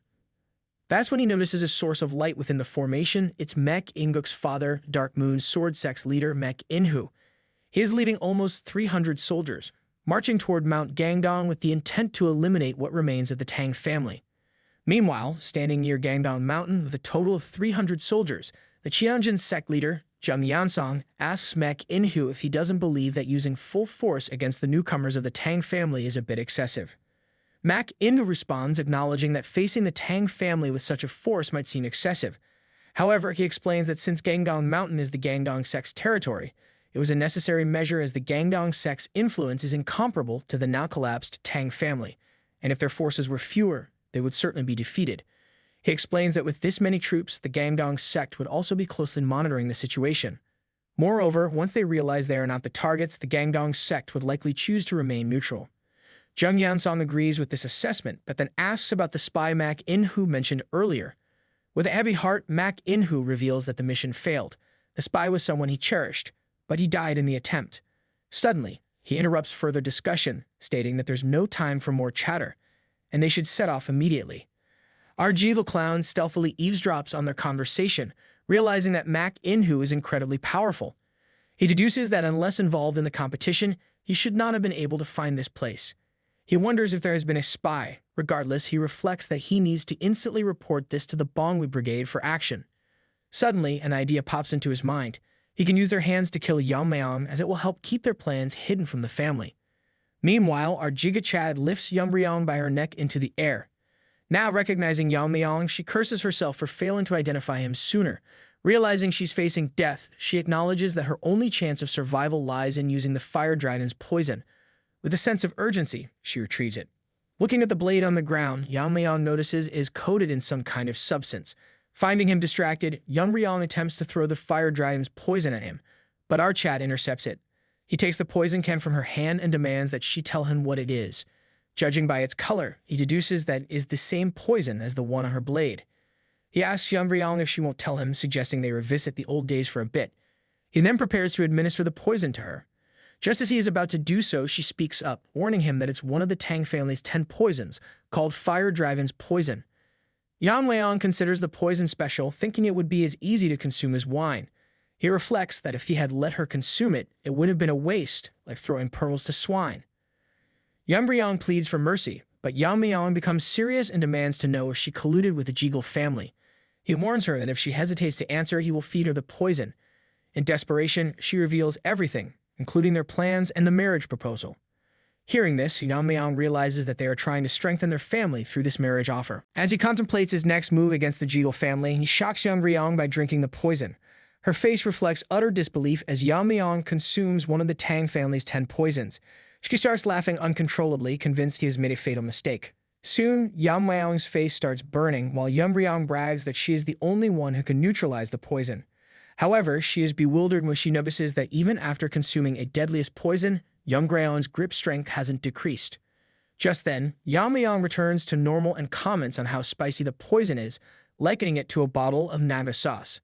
Yeon-myeong is stunned, thinking it's absolutely impossible for someone to survive after consuming it, as it contains the blood of a legendary being, a single drop of which could kill thousands. Before she can finish her speech, Yeon-myeong buries her head into the ground, killing her instantly. Rest in peace, little lady, but you won't be remembered. Feeling the after-effects of consuming the poison, Yeon-myeong senses that he has learned the martial art of the sun. Just as he is about to leave, he notices the sun in the sky despite it being midnight. Suddenly, many changes occur, and Yeon-myeong finds himself in another place, which he suspects is likely the work of Jegal Clown. Using his senses, he detects the presence of over 300 people. He reflects that considering the numbers, something is fishy for their family. He ponders if the Jegal family could have overlooked such a large group, or if they intentionally invited them inside the formation, possibly planning a massacre. However, Yeon-myeong sees it as a stroke of luck to have practiced targets come to him. He decides to free his hand and dips his needles into the poison Ijeon made, preparing for the impending confrontation. Meanwhile, Jegal Clown informs Wonjin that there are intruders, revealing that there was a spy among them who disclosed their location. He proceeds to explain how there were over 300 troops led by the Dark Moon leader, Mak In-hoo. Wonjin is puzzled about why they are in Sichuan and how they managed to locate this place, which is concealed by the 7-lock Phantom Formation. Wonjin tells him that they should hurry up, but this skinny clown tells him that Mak In-hoo and his men have entered the inner world where the Gu poison match is taking place, and as he knows they made it impossible for themselves to intervene, so they have no choice but to rely on the kids. Meanwhile, Yeon-myeong has slaughtered hundreds of them with his poison needles. Soon, Mak In-hoo finds the body of his son and is devastated. Jung Yeon-song informs him that it appears their spy was killed with a poison needle without any struggle, dying one-sidedly. Enraged, Mak In-hoo, this hypocrite who spoke of honor while planning to destroy a clan's foundation, loses his mind. He orders his disciples to search thoroughly and find those Tang family rats, and as all the groups are dispatched, he swears not to leave anyone alive. The disciples whisper among themselves about their leader's strange behavior, acknowledging that the Tang family is not to be underestimated, especially after witnessing how they killed Ganja in a single strike. Unfortunately, as they converse, one of them is fatally poisoned by the same poison meal. They prepare for battle, but soon realize that hundreds of poison needles are raining down from the sky, poisoning them all to death. Meanwhile, Yeon-myeong reflects that his single palm blazing poison technique is lethal enough for foot soldiers. Using his inner energy, he calls back all the needles. A scout informs Mak In-hoo that all dispatched groups were annihilated, poisoned without any struggle, and killed in the same manner. More scouts arrive with the same report, leaving Mak In-hoo nervous. Their numbers have significantly decreased as Jung Yeon-song reveals that they've lost more than 100 men in just an hour of search. He proposes his analysis, suggesting that the attacks could have been executed by a single individual. Mak In-hoo is so scared that he pees in his pants, convinced without a doubt that it's the work of a master from the Tang family. Some encourage Mak In-hoo delegates command to his friend as he plans to face the enemy himself. Jung Yeon-song contemplates that in an hour or two, the sun will set. If they can't find the intruder before then, they risk annihilation, as they are the only ones suffering. He announces to everyone that they will leave in an hour. Unfortunately, bad luck strikes as Yamayang is sitting in a tree, waiting for them. Jung Yeon-song is incredulous that he didn't sense a presence until Yamayang spoke. He warns everyone to dodge, but when he looks behind, he sees everyone dead. Yamayang asks him if he's the leader. Even on high alert, Jung Yeon-song didn't sense him coming down from the tree. However, he dismisses Yamayang as too young to be a master. Meanwhile, using his Kai, Yamayang calls back all the Neels. Jung Yeon-song tries to understand the technique Yamayang used earlier, remarking that it likely consumed a significant amount of inner energy. Despite not recognizing Yamayang, Jung Yeon-song acknowledges the threat he poses. However, Yamayang remains undeterred, telling Jung Yeon-song that it doesn't matter what he thinks or does as he's going to die anyway. Jung Yeon-song uses a technique to transform resembling a cheap copy of Super Saiyan 4 and charges towards Yamayang. However, to his surprise, Yamayang stops the attack with a single palm. Mocking him, Yamayang asks if that's all he's got. Jung Yeon-song loses his composure, flashing back to the time when the Black Death Alliance overthrew one of the 9 factions. Eager to align with their power, Jung Yeon-song willingly joined them. And as a reward, the leader of the Black Death Alliance refined his palm technique. What was once the peak-shaking palm was renamed the Heaven Quake Palm, symbolizing its enhanced potency. However, at this moment, Jung Yeon-song can't fathom that such a powerful technique was effortlessly countered by a young kid.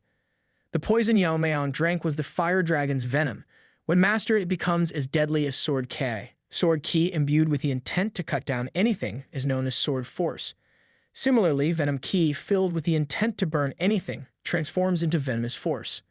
Meanwhile, as the Heaven Quake Palm slowly shatters, Jung Yeon-song is instantly engulfed in flames and burns to his death. Witnessing this, Yamayang decides to name this newfound power the Fiery Venom Force. Then, our Chad, Yamayang, turns to the remaining survivors and asks who wants to die first, making it clear he has no intention of leaving anyone alive. Just then, Mak In-hoo enters the scene, acting strong and delivering a bold speech. He commands everyone to form up and surround Yamayang, preparing for a final showdown. The old man, Mak In-hoo, promises to avenge the dead. Meanwhile, being surrounded by enemies reminds Yamayang of the training he did with the Bongu Brigade. Reflecting that last time he performed the Whirling Chaos Dance, he decides to try something different this time. Yamayang vanishes and suddenly, heads start flying left and right. Mak In-hoo cannot figure out Yamayang's movements. His enraged disciples charge towards Yamayang, who destroys their swords midair and uses the broken sword particles infused with his ki to recreate the 10,000 heavenly flower rain. The technique, a beautiful yet deadly spectacle, rains down upon the enemies, tearing through them with lethal precision. The scene is filled with chaos as Mak In-hoo watches in horror, realizing the true power of Yamayang. Yamayang walks through the battlefield as enemies are shredded into pieces by the deadly technique. Although not as strong as the original, he names it the Iron Shard Volley. With everyone dead, Yamayang asks Mak In-hoo that now, after using his men to exhaust his strength, it's Mak In-hoo's turn to step in. Mak In-hoo calls Yamayang impudent fool, asking they will see how long his spirits lasts. Pulling out his swords, Mak In-hoo says to himself that there is no need to be frightened regardless of his achievements. He says to Yamayang that with the Taiyu twin sword technique and the silent sword technique bestowed by their union leader, he will grind him to dust. Yamayang taunts him in return, mentioning that he is repeating the same old dialogue. Mak In-hoo tells him to shut up and rushes forward to strike him, shouting that he will crush him. As Mak In-hoo unleashes his ultimate attacks, Yamayang yawns and effortlessly blocks it and pushes him back. Enraged and startled, Mak In-hoo inquires Yamayang how he has done it. He's shocked at the fact that with just a short sword, his Taiyu twin sword and the silent sword techniques were deflected. Mockingly, Yamayang reveals that he has some expertise in swordsmanship. He tells Mak In-hoo that he quickly grasped the flow and tension of his swords. Then, Yamayang demonstrates the silent sword technique, his blade now emitting a thick black aura. He challenges Mak In-hoo, questioning if this was the correct execution of the technique. Mak In-hoo, Recognizing the technique and still in disbelief, struggles to understand how Yeon-myeong can wield the silent sword technique so effortlessly. Yeon-myeong tells Mak In-hoo that the silent sword technique is rather simple, shocking Mak In-hoo. Yeon-myeong smirks and Mak In-hoo's disbelief grows. The sheer audacity with which Yeon-myeong brushes off a skill that took Mak In-hoo years to master sends shockwaves through his being, shaking the very foundation of his understanding of martial prowess. With a smirk playing on his lips, Yeon-myeong's demeanor exudes a confidence that borders on arrogance, further unsettling Mak In-hoo. The realization dawns upon him that what he once considered a pinnacle achievement in his martial journey is but a mere trifle to Yeon-myeong. As Yeon-myeong delves deeper into the intricacies of the Black Death Alliance's influence, unveiling the insidious nature of their leader's power, Mak In-hoo's awe transforms into a chilling realization. The depth of Yeon-myeong's knowledge and the extent of his strength leave Mak In-hoo grappling with a newfound sense of fear, recognizing the formidable adversary he now faces. Yet, amidst the swirling emotions of awe and fear, Yeon-myeong's disappointment cuts through the air like a sharp blade, casting a shadow over Mak In-hoo's already shaken resolve. The stark contrast between his own perceived mastery and Yeon-myeong's effortless prowess leaves Mak In-hoo reeling, his sense of self-assurance crumbling before the undeniable truth of Yeon-myeong's superiority. Yeon-myeong cruelly mocks him, suggesting that their leader, Ryeonju, must not have had much faith in Mak In-hoo to bestow such basic skills upon him. Since Mak In-hoo is so arrogant, Yeon-myeong decides to show him the true power of the technique. With a surge of ki, the dagger in Yeon-myeong's hand undergoes a remarkable transformation, elongating and twisting with fluid grace under his control. It's a sight to behold, leaving Mak In-hoo in a state of disbelief as he witnesses the manifestation of Yeon-myeong's mastery. Yeon-myeong's execution of the Blade River technique is nothing short of awe-inspiring, its sheer force tearing through the fabric of the inner world with unbridled power. For Mak In-hoo, the sight is both mesmerizing and terrifying as he grapples with the realization that a mere mortal could wield such extraordinary abilities. In the wake of Yeon-myeong's display, Mak In-hoo finds himself overwhelmed by a sense of inferiority. The ease with which Yeon-myeong manipulates vast amounts of energy signals a mastery that transcends the limits of mortal skill, hinting at the attainment of the elusive transcendent stage. As the gravity of Yeon-myeong's prowess sinks in, Mak In-hoo is left humbled, his once proud arrogance shattered in the face of unparalleled mastery. Frightened, and with no other tricks up his sleeves against such formidable opponent, Mak In-hoo finds no other option but to run for his life. Yeon-myeong, reading Mak In-hoo's thoughts, watches as he transforms into a rat and tries to escape. Yeon-myeong, amused, tells him that there's no point in running. As Mak In-hoo scurries away, Yeon-myeong contemplates using the Tang clan's technique. The rat, in a state of panic, wonders how it's possible for a young man from the fallen Tang clan to have reached the final stage, the transcendent stage. Yeon-myeong's ninja-like spinning blades relentlessly attack Mak In-hoo, who is running like a rat in the field. Despite his attempts to fend them off with his sword, more blades surround him. Although he manages to hold his ground initially, the attacks gradually take their toll. Injured and desperate, Mak In-hoo loses an arm but clings to the hope that Yeon-myeong has exhausted a significant amount of energy using this skill. Yamayang enters the scene, channeling his kai into the spinning blades, causing them to wear menacingly on the ground. Mak In-hoo is shocked as the blades swiftly surround and chop him into pieces. Satisfied with the outcome and having enjoyed testing multiple techniques, Yamayang notes that no one is left alive and decides to leave the place. Yamayang the Jigachad reflects that since there are loose ends, he has to tie once he gets out.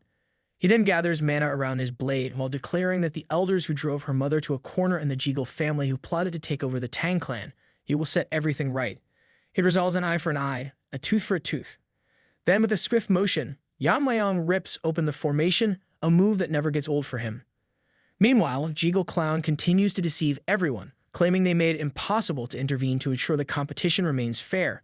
Despite his assurances, no one truly believes his words. In reality, this deceitful individual can enter the formation anytime he wants. However, he has sealed it off, ensuring that no one can survive the competition, and somehow he can get rid of participant number 28. Jeagle Clown reflects that, with the men deployed outside the unit subdued and questioned, the identities of those inside have been confirmed. They include the Great Darkness Silent Sword Sect, the Dark Moon Sword Sect, and 300 of their disciples.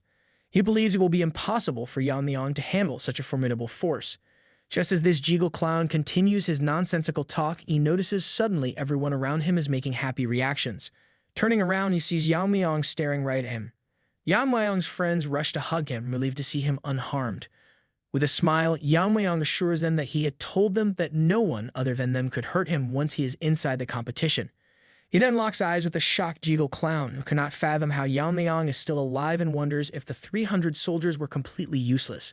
Feeling the intensity of Yamayang's glare, Jiggle Clown quickly hides his face behind a folding fan. Even Tang Yeon-myeong greets Yamayang, who responds with a smirk. Meanwhile, amidst the chaos and tension, Jiggle Clown finds himself grappling with disbelief, struggling to reconcile the seemingly impossible feat of Yamayang breaching the legendary 7-layer formation of the Jiggle clan. Even a master of the highest caliber would balk at such a formidable barrier, yet Yamayang had effortlessly sliced through it as if it were paper. Suspicion gnaws at Jiggle Clown's mind as he contemplates the implications of Yamayang's unparalleled skill, entertaining the unsettling notion that the clan head might transcend even the mastery of a seasoned martial artist. Sensing the need for strategic caution, Yamayang refrains from immediately engaging Jiggle Clown in combat, recognizing the importance of securing his position within the Tang clan first. With a steely resolve, he prioritizes the task at hand, resolving to confront the elders of the Tang clan before addressing any potential threats posed by Jiggle Clown and his clan. However, before Yamayang can elucidate the events of the competition, the surroundings are suddenly engulfed in violent tremors, the very foundation of the formation crumbling beneath their feet. As the barriers separating the inner world from the outside world disintegrate, a grim tableau is unveiled, revealing the grim aftermath of the fierce confrontation. A haunting landscape littered with the lifeless bodies of countless combatants, their forms strewn across the battlefield like discarded pawns in a merciless game of war. As the crowd beholds the awe-inspiring spectacle before them, a hushed reverence descends upon the assembled onlookers, their eyes wide with disbelief and admiration. Witnessing Yamayang's astonishing feat of single-handedly decimating a formidable force of 300 soldiers, the crowd is struck with a profound sense of awe and wonder. Even seasoned warriors like Wanjin find themselves humbled by the sheer magnitude of Yamayang's prowess, acknowledging that handling more than 30 opponents would pose a considerable challenge for even the most skilled fighters. Yet here stands Yamayang, effortlessly dispatching adversaries with a casual ease that borders on the supernatural. The sight of Mak In-hu, the expert fleeing rat, among the fallen only serves to intensify Wanjin's admiration for Yamayang, solidifying his belief in the clan head's extraordinary abilities. Meanwhile, the crowd reacts with a mixture of amazement and excitement, their collective astonishment akin to fans enraptured by the performance of a virtuoso musician. In the midst of the spectacle, Yamayang casually remarks to Wanjin that the adversaries were not as challenging to deal with as they might have seemed. However, Wanjin's keen perception leads him to a deeper understanding of Yamayang's true power, recognizing that the clan head's abilities transcend those of a typical leader. As whispers of Yamayang's incredible feat spread among the remaining contestants, speculation runs rampant, with many daring to suggest that he has ascended beyond the final stage of martial arts mastery, achieving a level of skill and prowess that defies conventional understanding. Yuri and the other group members swell with pride at Yamayang's remarkable display of strength and skill. Muchin stands apart from the jubilant crowd, his expression twisted with bitterness and resentment. Seething with anger at what he perceives as the unfair turn of events, Muchin broods over the stark contrast between his own fate and Yamayang's meteoric rise to power. In his eyes, while he was left crippled and powerless, Yamayang has flourished and grown stronger, the bitter reminder of his own perceived inadequacies. Reflecting bitterly on their past encounters, Muchin recalls Yamayang as nothing more than a piece of trash, incapable of matching his prowess in martial arts. He struggles to reconcile this image with the formidable opponent that Yamayang has become, cursing his former rival's ascent to power and bewildered by how someone like him could attain such extraordinary abilities. Just as tensions reach a boiling point, Wanjin steps forward, his authoritative presence commanding the attention of the gathered contestants. With solemn gravity, he makes the official announcement that the competition has concluded, declaring Yamayang as the rightful winner. In a show of fairness and transparency, Wanjin invites any contestants with objections to come forward and voice their concerns, signaling the official end of the competition and the beginning of a new era under Yamayang's leadership. Muchin wrestles with his frustration over his broken hand. He begrudgingly resolves to bide his time and seek revenge against Yamayang at a later date. With Yamayang officially crowned as the winner of the competition, the contestants gather before him, marking the beginning of a new chapter for the Tang clan. Filled with hope and determination, Wanjin sees this moment as an opportunity to breathe new life into the Tang clan through Yamayang's leadership. Alongside 82 warriors of the Bongu Brigade, including Wanjin himself, they kneel before Yamayang, pledging their unwavering loyalty and acknowledging him as their new leader. Meanwhile, Mirio and Yuri ponder the proper protocol for addressing Yamayang, unsure whether formal titles are necessary in their interactions with the newly crowned clan head. In contrast, Wanjin reflects on the immense potential that Yamayang embodies at such a young age, harboring hopes that under his guidance the Tang clan may once again rise to prominence across the land of Sichuan. As the Giga Chad assumes his newfound role as a powerful leader, he remains ever perceptive of the desires and aspirations of his comrades. With unwavering confidence, he reassures them that he understands their hopes and dreams, promising to swiftly turn them into reality. Encouraging them to trust in his leadership and exercise patience, the Giga Chad instills a sense of confidence and anticipation for the bright future that lies ahead under Yamayang's reign. As Yamayang's words sink in, the warriors find themselves utterly shocked, their minds reeling with disbelief at the possibility that he could have somehow discerned their innermost thoughts. In that moment, the weight of Yamayang's declaration resonates deeply within them, solidifying his position as their true clan leader and inspiring unwavering loyalty and devotion among their ranks. Encouraged by Yamayang's resolute leadership, the warriors stand tall, reassured, and ready to follow him into whatever challenges may lie ahead. With newfound determination, they pledge themselves to Yamayang's cause, their hearts brimming with confidence and conviction. Yamayang wastes no time in issuing his first orders, directing everyone to convene at the main house. However, amidst the fervent excitement and renewed sense of purpose among the clan members, Munchin seethes with unbridled anger.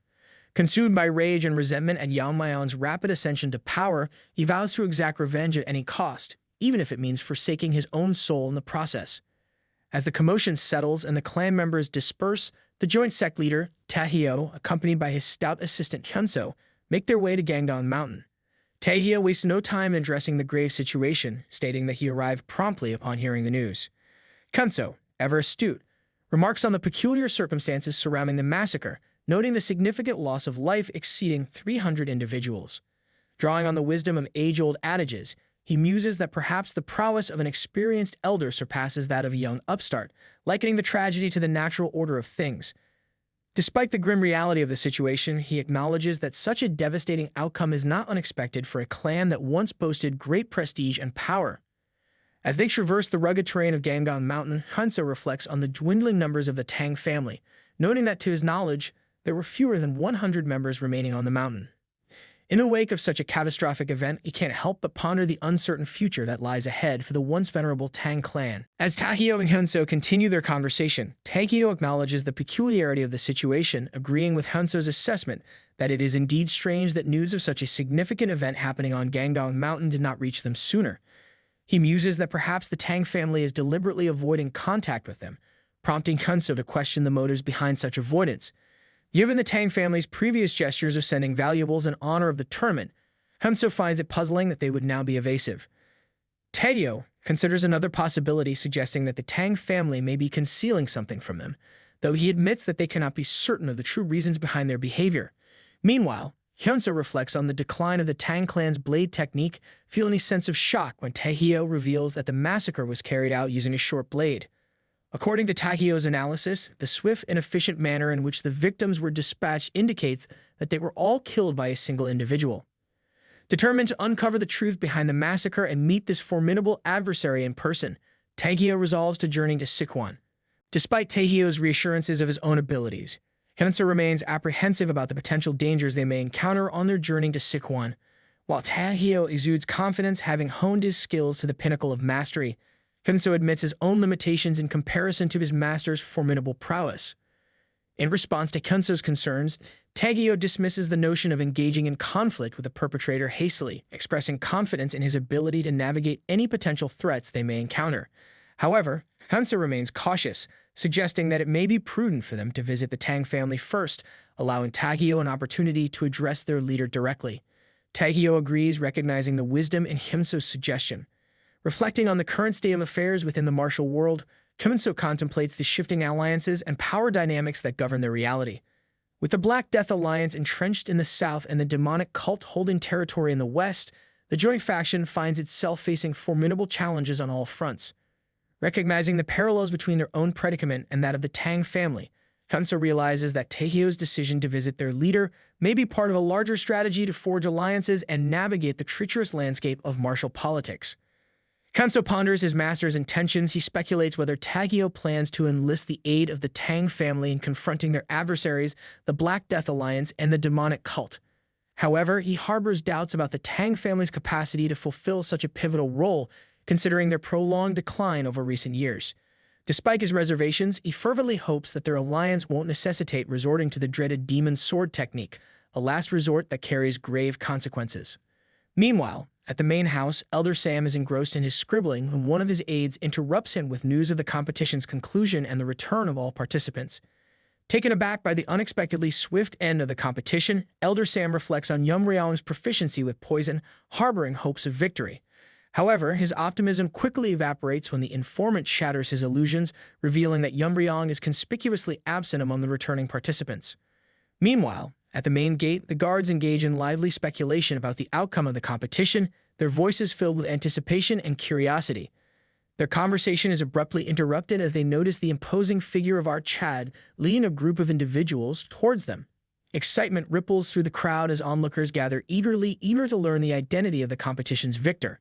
However, before the announcement can be made, the attention of the gathered spectators is momentarily diverted as the women present find themselves visibly captivated by the commanding presence of Arjiga Chad. Among the crowd, murmurs of surprise and relief spread as it becomes apparent that a significant number of participants have managed to survive the fierce competition. Observing his son Jongul's jubilant expression, Aide inquires whether Jongul may be in contention to become the new head of the family. However, Jongul's father responds with cautious uncertainty, advising his aide not to set their expectations too high just yet. As Yamayang surveys the gathered throng and their varied emotions, he can't help but ponder his mother's potential concern for his well-being. However, his thoughts are soon consumed by a more pressing dilemma. What should he do if his mother fails to recognize him? Caught between familial duty and the weight of his newfound responsibilities, Yamayang grapples with the uncertainties that lie ahead. Seizing the opportune moment, Yuri takes the initiative to introduce Yeon-myeong to her father, who visibly breathes a sigh of relief upon seeing his daughter safe and sound. Yeon-myeong, sensing the implication behind Yuri's introduction, inquires if she is suggesting that he should look after her father. Yuri doesn't mince words, affirming that her father possesses remarkable skills, though he remains overlooked for promotion due to his refusal to indulge in flattery or favoritism towards others. Recognizing the potential benefits of aligning himself with individuals who are at odds with the elders, Yeon-myeong sees this as an opportunity to bolster his support within the clan. However, he acknowledges his limited knowledge about Yuri's father, Aijin and Mario, prompting him to prioritize learning more about them in the future. In the midst of these introductions, Tang Kisum, the current head of the Tang clan, warmly greets everyone present. Sensing an opportunity to curry favor with the clan leader, Jekyll Clown wastes no time in employing his trademark smooth-talking charm. Tang Kisum, impressed by Jekyll Clown's flattery and acknowledging the contribution of the Jekyll clan's formation to the success of the competition, praises Jekyll Clown for his clan's invaluable assistance in hosting the event. Once his greetings are concluded, Tang Kisum instructs everyone to go and meet the elders. He tells the warriors may now disperse and rest as after many years of escorting and competing missions, the fatigue must have piled up. Wanjin offers his apologies, explaining that they will not be heading to the elder's house. Tang Kisum's initial shock quickly transforms into palpable frustration as he struggles to comprehend the audacity of Wanjin's defiance. The gathered crowd murmurs uneasily, sensing the tension mounting between the clan leader and Yeon-myeong's supporters. Tang Kisum's demand for an explanation hangs heavily in the air, his eyes fixed sternly on Wanjin as he awaits a response. In response to Tang Kisum's incredulous inquiry, Wanjin maintains his composure, offering a respectful yet firm explanation rooted in the family's established rules and traditions. As he calmly asserts their intention to adhere strictly to these regulations, a ripple of anticipation courses through the assembly, awaiting Tang Kisum's reaction. The atmosphere crackles with tension as Tang Kisum's anger simmers beneath the surface, his authority challenged by the unexpected defiance of Yeon-myeong's supporters. With each passing moment, the standoff intensifies, casting a shadow over the once cordial gathering. Wanjin, steeling himself for the consequences of their bold stance, braces for the storm of repercussions that is sure to follow. Yeon-myeong intervenes, questioning if there is anyone with more authority than the family head. Upon requesting the individual's identity in a dramatic reveal, Yeon-myeong discloses his own identity as the winner of the competition, casting a profound realization over the assembled crowd. Later, within the confines of his den, Tang Kisum relays the outcome of the competition to the elders, revealing Yeon-myeong as the victor. Elder Sam grapples with disbelief at the revelation, struggling to reconcile the unexpected defeat of his grandchild despite the purported advantage of the fire dragon poison. He questions whether Yeon-myeong failed to harness its power effectively, puzzled by the incongruity between expectation and reality. Meanwhile, the Grand Elder, Tang Yeon-myeong, seethes with frustration at the news of Tang Jukran's defeat at the hands of Yeon-myeong once again. Confounded by the widening gap between his initial assessment of Yeon-myeong's abilities and the present circumstances, he grapples with the unsettling notion that Yeon-myeong may be steadily growing in strength. Yet, unable to accept this reality, he clings to the conviction that Yeon-myeong must have resorted to deceit or trickery to secure his victory, refusing to acknowledge the possibility of his opponent's genuine prowess. A suggestion from Second Elder, Tang Yeon-myeong resonates within the circle of elders, prompting a collective agreement that they cannot overlook the gravity of the situation. Despite their previous decision to bury the past conflicts, the emergence of Yeon-myeong as the competition's victor demands a thorough investigation to uncover the truth. Fourth Elder, grappling with disbelief over Yeon-myeong's unprecedented success, voices his concurrence with Tang Yeon-myeong's sentiment. He struggles to reconcile the image of Yeon-myeong, the seemingly unremarkable figure, with the reality of his extraordinary triumph over all contenders. In response to the growing uncertainty, the Grand Elder interjects, suggesting that perhaps the answers they seek lie in direct confrontation with Yeon-myeong himself. Turning to Tang Yeon-myeong, he seeks confirmation of Yeon-myeong's whereabouts. Tang Yeon-myeong, unwavering in his response, confirms that they were indeed summoned to the Elder's house, signaling the beginning of a pivotal confrontation that will determine the fate of the Tang clan. As Tang Yeon-myeong recalls the tense exchange with Yeon-myeong, he vividly remembers the palpable surge of power emanating from the young successor. Despite his attempts to assert his authority, Yeon-myeong's unwavering confidence and display of inner energy left Tang Yeon-myeong momentarily stunned, his resolve faltering in the face of such formidable determination. In the aftermath of Yeon-myeong's assertive declaration, Tang Yeon-myeong finds himself struggling to maintain composure, the intensity of the encounter leaving him reeling. With a newfound sense of purpose, Yeon-myeong commands the assembly to follow him to the poison and stealth hall, effectively wresting control from the hands of the elders. Under Yeon-myeong's authoritative command, the once unquestioned dominance of the elders is challenged, marking a pivotal moment in the clan's history.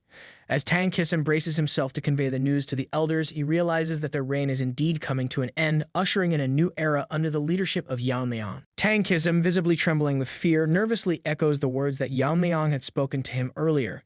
His voice quivers as he recounts the chilling warnings issued by the clan head, each syllable laden with a sense of impending doom.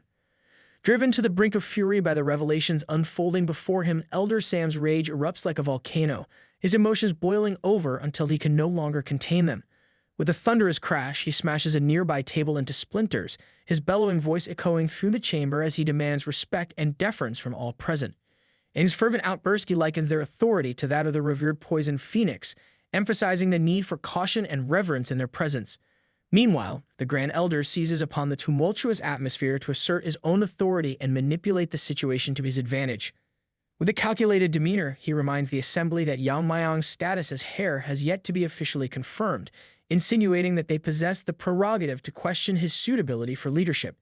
Determined to address the growing concerns surrounding Yeon-myeong's conduct, they collectively agree to convene at the Poison and Stealth Hall, where they can deliberate further on the matter at hand. As tensions escalate within the Tang family, the elders heed the Grand Elder's command, mobilizing their private forces in response to Yeon-myeong's perceived challenge to their authority. Viewing his actions as a form of insolence and misconduct, they are determined to assert their dominance and remind him of who truly holds mastery over the clan. Meanwhile, Yeon-myeong's uncle finds himself overwhelmed with disbelief at his nephew's unexpected victory in the competition. Reflecting on Yeon-myeong's humble beginnings and the obstacles he overcame as a child, he marvels at how his nephew has surpassed him in skill and prowess. Thoughts of his late sister flood his mind, and he can't help but feel a swell of pride at the thought of how she would have reacted to the news of Yeon-myeong's triumph. However, his reverie is abruptly shattered by the unexpected arrival of an old acquaintance, the father of Moonchun, a young man who harbors deep-seated resentment towards Yeon-myeong. 3 years prior, an incident occurred where Yeon-myeong allegedly caused harm to Moonchun's hand, leaving a lasting scar on both father and son. Seeing Moonchun's father and being reminded of the incident from 3 years ago, Yeon-myeong's usually composed demeanor shatters in an instant. Fueled by a surge of emotion, he confronts Moonchun's father with unbridled defiance, boldly asserting his presence and daring the man to demand compensation from him, referring to him as old trash without hesitation. Before Moonchun's father can respond, Yeon-myeong interrupts him, his voice dripping with menace as he issues a chilling warning. He cautions the man to tread carefully with his words, lest he find himself facing dire consequences, such as the loss of his son's other hand, a stark reminder of the power and ruthlessness that lies beneath Yeon-myeong's calm exterior. Witnessing Yeon-myeong's unwavering resolve and the chilling authority he wields, Wonjin is left in awe. The revelation that Yamayang is the son of the revered poison phoenix only deepens Wonjin's admiration and respect for the clan head.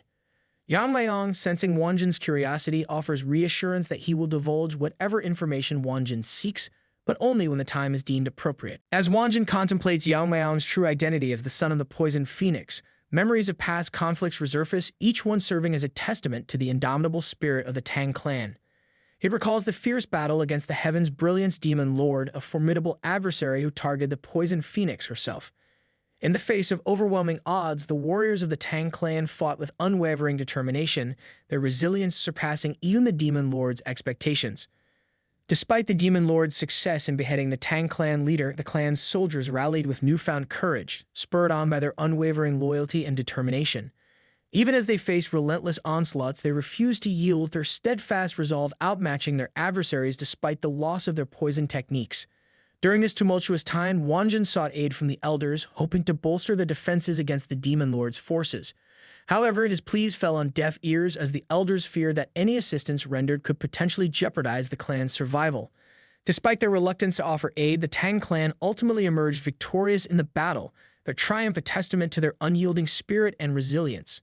However, instead of acknowledging their own shortcomings and failures, the elders chose to shift the blame onto Yeon-myeong's mother, unfairly scapegoating her for the clan's hardships. Reflecting on this revelation, Wonjin realizes the immense challenges and hardships that Yeon-myeong's mother must have endured while raising her son under such adverse circumstances.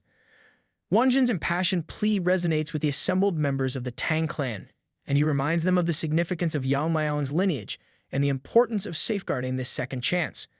With a renewed sense of purpose, Wonjin implores his fellow clan members to pledge their unwavering loyalty and dedication to Yamayang, vowing to protect and serve him with their very lives. However, their solemn moment of solidarity is abruptly interrupted by the arrival of Jiga Chad, who has been eagerly awaiting the elders and their forces. Wonjin feels a surge of apprehension upon realizing the magnitude of the gathering, never anticipating that the elders would amass such a formidable contingent. The tension in the air thickens as the elders, accompanied by their forces, demand an audience with Yamayang following his defiance of the council's authority. Wonjin feels a knot of anxiety tighten in his stomach, unsure of how the confrontation will unfold. As Yamayang finally appears, Elder Sam wastes no time in leveling accusations against him, accusing him of presumptuously laying claim to the future leadership of the family without the council's consent. In response, Yamayang remains unruffled, his demeanor composed as he calmly asserts his rightful position as the winner of the clan competition and the current overseer of proceedings at the Stealth and Poison Hall.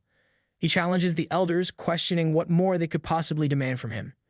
The elders express their disapproval of Yamayang's tone. Finding it disrespectful, the arrogant elder issues a chilling warning, cautioning Yamayang that his survival hinges upon providing a thorough explanation of the events surrounding the clan competition. In response, Yamayang calmly informs the elders that discussing the details of the competition violates the family's rules, expressing surprise at how lightly these rules seem to weigh upon them. However, his comment is swiftly dismissed by one of the elders, who reveals information obtained from the Jeagle clan regarding an attack by nearly 300 individuals from the Dark Moon sect and the Sword sect during a competition. Unfazed by this revelation, Yamayang counters, arguing that external interference should not undermine the fairness of the competition. He reveals the shocking truth that it was Tam Jukran and Young who were responsible for massacring all participants, and he was forced to eliminate them to restore order. As Yamayang finishes his revelation, Elder Sam's facade of composure crumbles, his demand for clarification ringing out with palpable urgency. Yet Yamayang remains composed, calmly suggesting that Elder Sam verify the truth for himself by visiting the site of the confrontation. Enraged beyond reason, Elder Sam lunges towards Yamayang, his fury propelling him forward with reckless abandon. However, before he can close the distance, our Chad intercepts his attack with astonishing ease, halting Elder Sam's advance with a single outstretched hand. The suddenness of our Chad's intervention stuns Elder Sam, leaving him momentarily frozen in disbelief. With a cold smirk, our Chad taunts the elder, his words dripping with contempt and mockery. He challenges Elder Sam's incredulity, daring him to accept the harsh reality that his own granddaughter is dead. Unable to comprehend how Yeon-myeong effortlessly thwarted his demon-killing poison attack, Elder Sam is consumed by disbelief. His potent venom is renowned for its devastating effects, depriving its victims of both sight and hearing upon contact. As doubt gnaws at him, he questions whether Yamayang has surpassed the decades of internal strength he himself has painstakingly cultivated. Before he can launch another assault, Yamayang unveils a vial containing the legendary Fire Dragon's poison. Elder Sam demands to know its source, his voice tinged with suspicion and apprehension. In a bold move, Yamayang allows the vial to slip from his grasp, the potent substance igniting upon contact with the ground. Addressing the stunned assembly, Yamayang declares the poison to be one of the Tang clan's most lethal concoctions. Skepticism ripples through the ranks, particularly among the elders, with Wanjin voicing his doubts. Undeterred, Yamayang confirms the poison's identity and assigns blame to the third elder for its mishandling. In a scathing rebuke, Yamayang condemns the Tang family's lack of integrity, highlighting the grave consequences of allowing one of their most potent poisons to be exploited for personal gain. Wanjin stresses the immense value of the top 10 poisons, emphasizing that their recipes, now lost to time, render them priceless within the clan. These deadly concoctions hold a significance far surpassing any material wealth, symbolizing the pinnacle of the Tang family's power and heritage.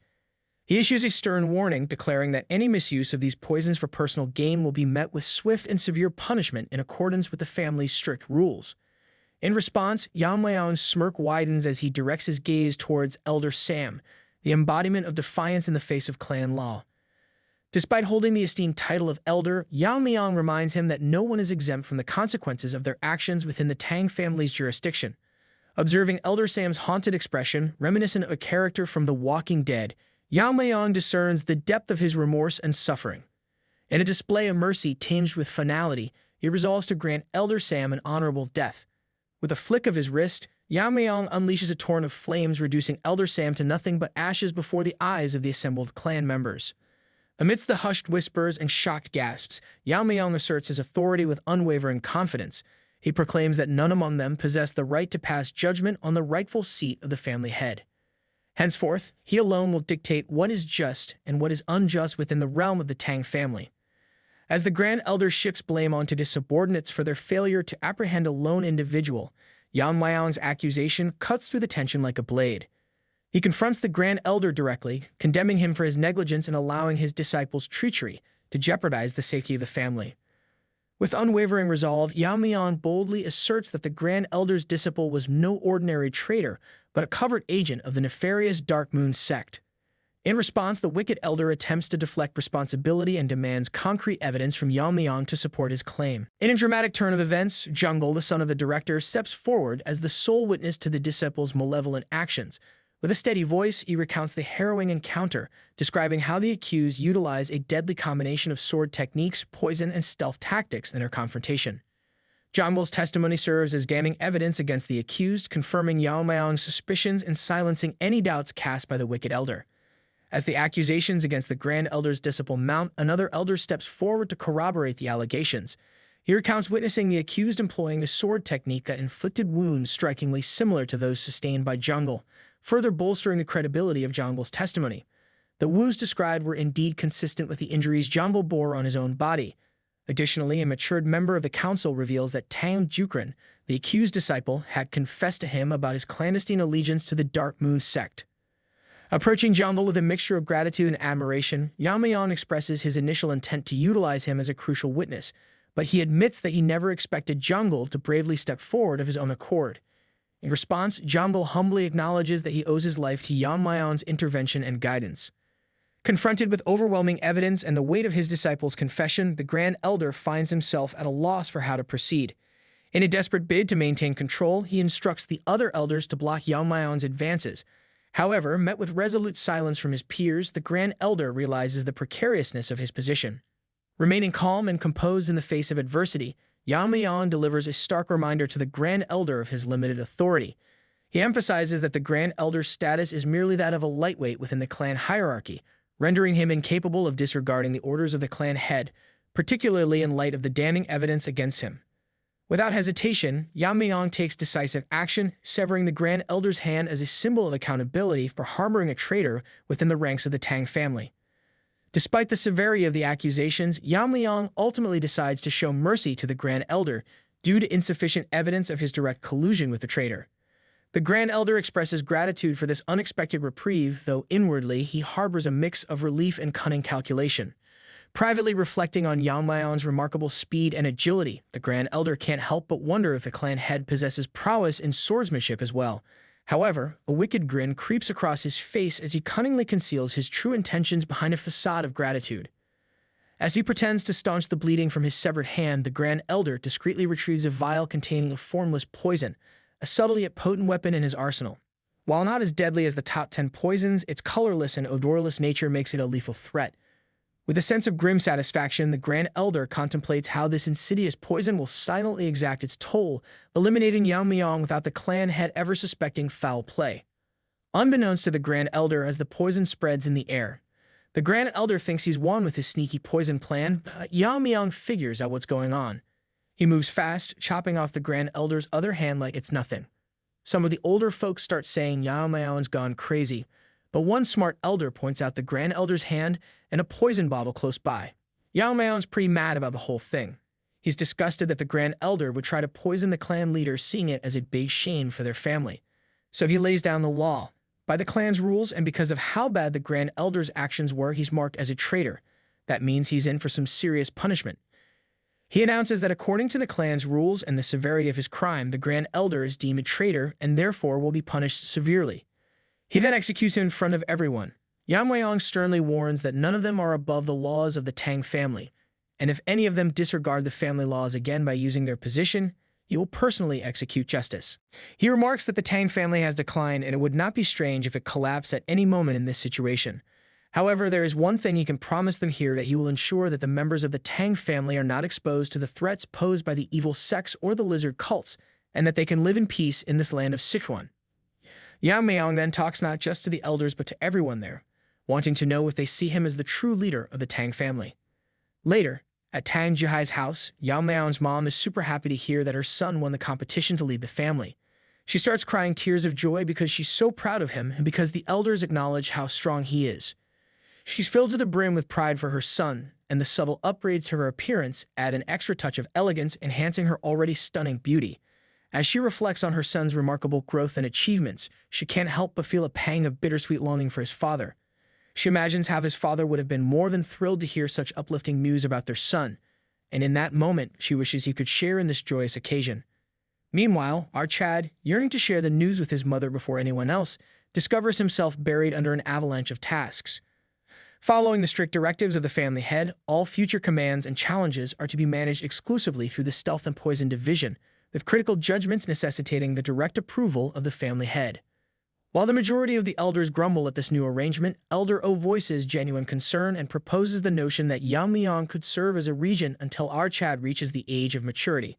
Contemplating this suggestion carefully, our Chad deliberates the weighty responsibility of appointing a regent, ultimately deciding to postpone any such decision until a comprehensive investigation can be carried out. The Poison Hall concludes that the third elder did, in fact, mishandle the fire dragon's poison. In response, Yamayang makes a firm decision. The elders can keep their personal forces, but they're responsible for footing the bill for their upkeep from now on. Any budget they set will undergo rigorous scrutiny. With two factions now lacking leadership, Yamayang consolidates them into the Shadow Troop newly assigned to the Stealth and Poison Division. Adjusting their salaries accordingly, he delivers a straightforward message. They must demonstrate their value or risk being let go. A few days later, to Jeagle Clown's utter disbelief, Yamayang calls for a meeting with the Jeagle Clan. Jeagle Clown realizes with a sinking feeling that their schemes to manipulate the Elders' Council have disastrously backfired, and he frets over the possibility of their underhanded actions during the competition coming to light. In contrast, Yamayang exudes an air of confidence and composure as he addresses the gathering. He admits to being preoccupied with various pressing matters which led to certain oversights on his part. Jeagle Clown is taken aback by the transformation in Yamayang's demeanor and appearance, sensing a newfound strength and authority emanating from him. When questioned about the purpose of their summons, Yamayang commends the Jeagle family's expertise in formation tactics and entrusts them with a pivotal task, designing the primary formation for the Tang clan. This unexpected assignment catches Jeagle Clown off guard, but he quickly realizes the significance of the opportunity presented to them by Yamayang. Jeagle Clown protests vehemently, arguing that he cannot undertake such a monumental task without the explicit permission of the family head. Furthermore, he highlights the significant drain on resources such an endeavor would entail, emphasizing the Jegal clan's current inability to manage such demands. In response, Yeon-myeong's reaction is swift and deadly. With a flick of his wrist, he hurls a needle with lethal precision, instantly dispatching everyone in the room except Jegal Clown. As the gravity of the situation sinks in, Yeon-myeong's voice cuts through the silence, stern and unwavering. He admonishes Jegal Clown for underestimating him and reminds him of the severe consequences outlined by the clan's rules. Yeon-myeong's ultimatum is clear. The Jegal clan must comply or face dire repercussions. He grants Jegal Clown one final opportunity to acquiesce, the threat of complete annihilation looming ominously. With a steely resolve, Yeon-myeong begins the countdown, leaving Jegal Clown with a mere heartbeat to decide the fate of his clan. With no alternative, Jegal Clown agrees to Yeon-myeong's terms and requests the safety of his family members in return for his compliance. Yeon-myeong accepts the agreement, trusting that Jegal Clown will fulfill his end of the bargain. It has been a few days since Yeon-myeong took on the mantle of clan leader. Today he summons his friends, who appear to be extremely nervous in his presence. Mirio, trembling slightly, wonders why Yeon-myeong called them, addressing him formally as the family head. Seeing this, Yeon-myeong can't help but chuckle. He playfully points out the absurdity of the formality, reminding them that when it's just them, they should act as they always have. The tension in the room lightens as if someone just switched the channel from a horror movie to a comedy. Surprised, Yuri asks if that's really okay. Seizing the moment, Aijin dramatically props his leg on the table, declaring that if that's the case, he's all in. Mirio also begins to relax. Yeon-myeong, observing their quick switch from formality to their usual selves, rethinks his stance and tells them to stick to being formal, amused by how swiftly they adapt. Curious, Yuri then asks Yeon-myeong why he called them together. Yeon-myeong informs her that he has appointed her father as the chief officer, a revelation that leaves Aijin and Mirio stunned. He explains that her father is an incredibly capable person, and that this is a golden opportunity he should seize. It's as if Yeon-myeong just handed out surprise promotions like candy, and now everyone is scrambling to unwrap the news. Yuri, although wanting the position for her father, expresses her concern about potential retaliation. Yeon-myeong confidently reassures her, saying that silencing a few opposing voices is a simple task for him. However, he warns that if her father shows off his connections, neglects his duties, or secretly embezzles funds, he would face dire consequences. Yuri quickly interjects, assuring Yeon-myeong that her father is not that kind of person. With the position decided, Yeon-myeong then instructs Yuri to assist her father in adapting to the chief officer's duties. Yeon-myeong muses to himself that if Yuri's father follows his lead, there will be nothing to worry about. He notices Yuri, still crying like a little girl, overwhelmed by the news. As for Mirio and Aijin, Yeon-myeong wants to hear about their current situations, which is why he called them together. He plans to recruit individuals with outstanding capabilities who are being suppressed or ostracized, aiming to bring them under his wing. It's almost like Yeon-myeong is planning a superhero team-up, but instead of capes, they're all sporting really intense backstories. Yeon-myeong begins the discussion with Mirio, who informs him that she doesn't have anyone to recommend. Turning to Aijin, Yeon-myeong inquires about the condition of the Medicine King Hall, noting Aijin's connection to the place. Upon hearing this, Aijin falls silent, the room's atmosphere growing heavy. He finally tells Yeon-myeong that he has been contemplating whether to bring up the Medicine King Hall, as everything related to it ties back to Yeon-myeong, particularly his father, Tang Yeon-myeong. Hearing this, Yeon-myeong's expression shifts dramatically. Aijin explains that this involves the ones who are related to his father's poisoning, and behind all of this was the Medicine King Hall. Mirio, stunned, questions Aijin if he is sure it is the Medicine King Hall behind Yeon-myeong's father's poisoning. Meanwhile, Yuri, channeling her inner monster, fiercely suggests that Yeon-myeong should split their heads for daring to harm his father. Yeon-myeong quickly tells her to be quiet, wanting Aijin to continue with his revelations. Aijin explains that the Medicine King Hall is so secluded within the main house that even the elders' influence doesn't reach there. It's a place where all studies related to medicine and toxicology are conducted. Additionally, they sustain their finances by treating patients and selling medicinal materials. Even after the Heavenly Perverts incident, the Tang clan survived because of the Medicine King Hall's support, which provided the essential funds for the Tang clan's maintenance.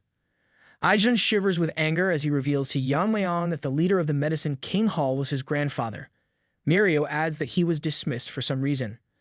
Aijin continues, explaining that during his grandfather's tenure as the leader of the Medicine King Hall, Yeon-myeong's father, Tang Yeon-myeong, visited the hall daily. After the invasion, resentment toward the Medicine King Hall intensified. Despite being a scholar without internal strength, Tang Yeon-myeong would defend anyone who slandered the hall. The physical toll of these confrontations was evident on his body. According to Yamayang, if someone without internal energy is struck by an attack carrying inner force, they cannot dissipate the energy and end up suffering deep internal injuries. Despite this vulnerability, his father persevered through such challenges. Aijin delves further into the story, revealing that a dispute arose involving Tang Il, who held the position of vice leader at the Medicine King Hall. The conflict escalated when Tang Il was caught slandering Yamayang's mother.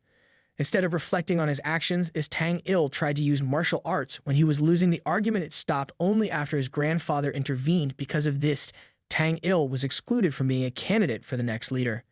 Yamayang questions Aijin if Tang Il harbored resentment and poisoned his father.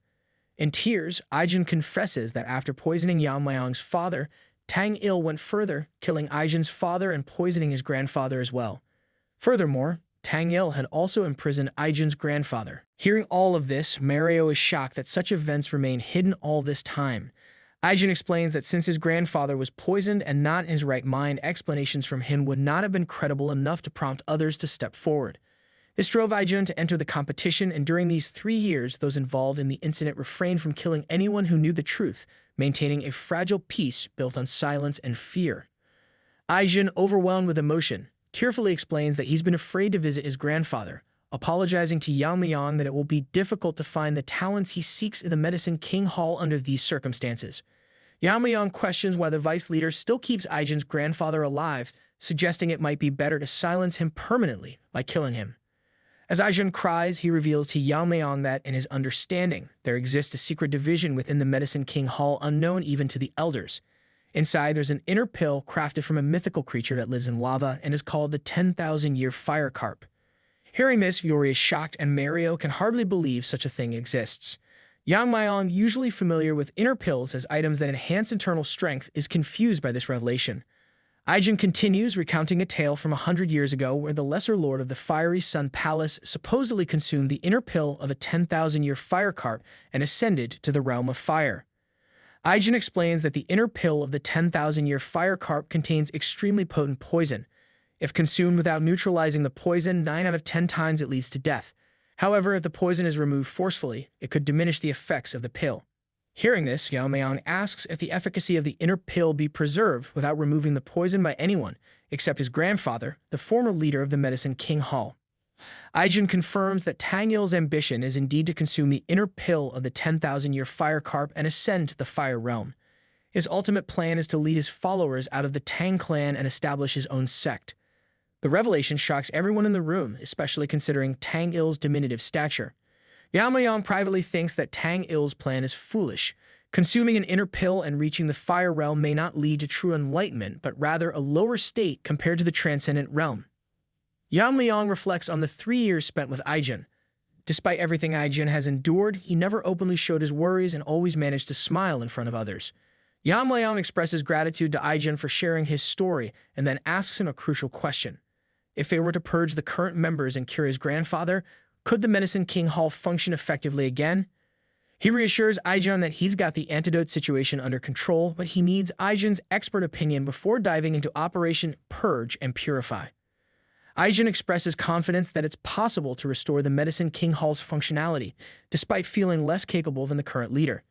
Yamayang is relieved to hear his answer and promises Mirio that he'll listen to her story once they've sorted out the Medicine King Hall, to which she enthusiastically agrees. Yamayang instructs Aijin to prepare for their visit to the Medicine King Hall. However, Aijin points out to Yamayang that he hasn't visited his mother since arriving at the main house, and he should go check her first.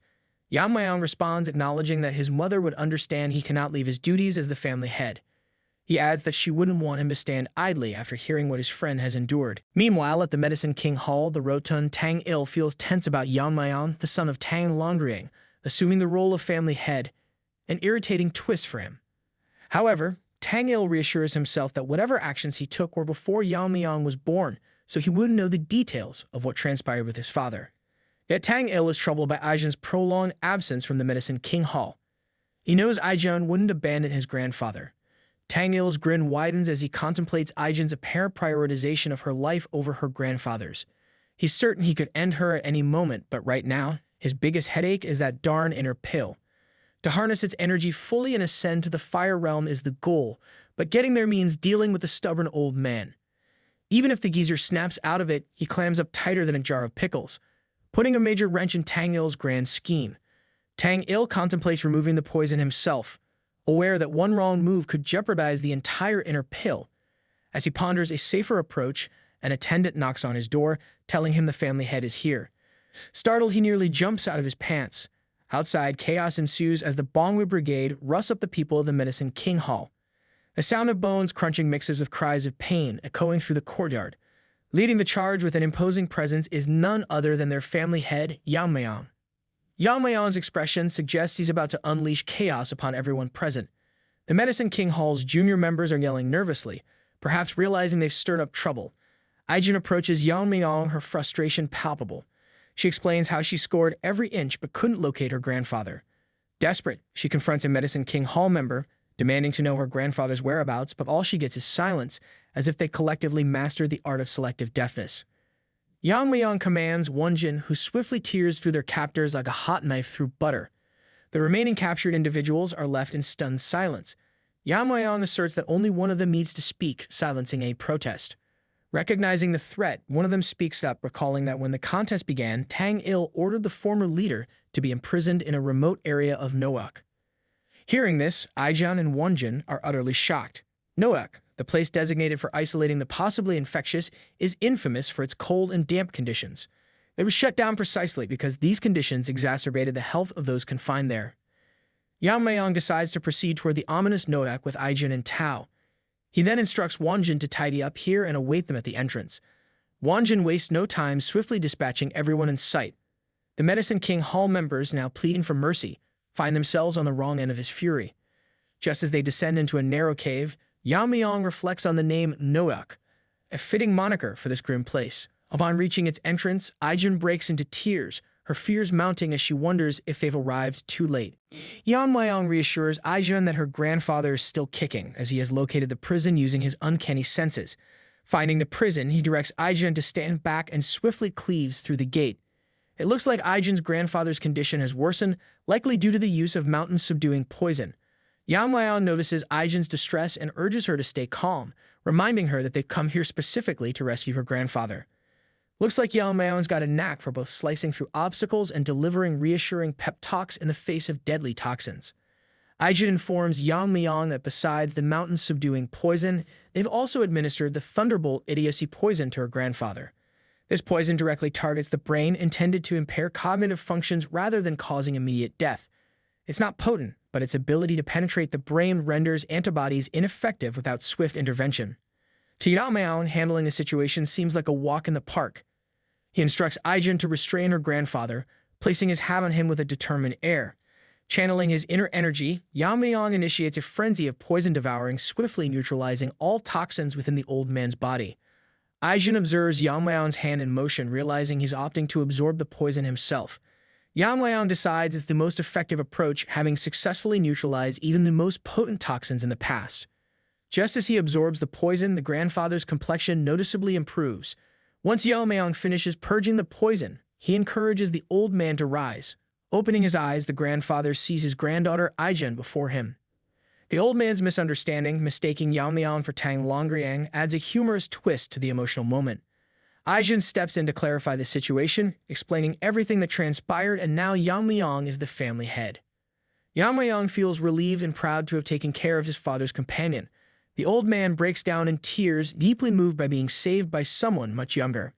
He laments how his actions has deprived Yamayang from seeing his father's face. The old man, now overwhelmed with emotion, speaks to the departed Tang Yeon-myeong as if he were present. He expresses how proud Tang Yeon-myeong would be of his son, Yamayang, if he were alive to see him. Filled with resolve, the old man makes a solemn promise. Despite his age, he pledges to dedicate himself to serving Yamayang, the new family head, with unwavering loyalty and dedication. Yamayang hands the old man his coat, indicating that he's here to arrange positions for both the leader and Aijin. With a gentle but firm tone, Yamayang informs him that it's time to leave, as there are people eagerly waiting to meet him. Outside, Tang Il wears an even uglier expression than usual, unable to comprehend how the old man stands firm.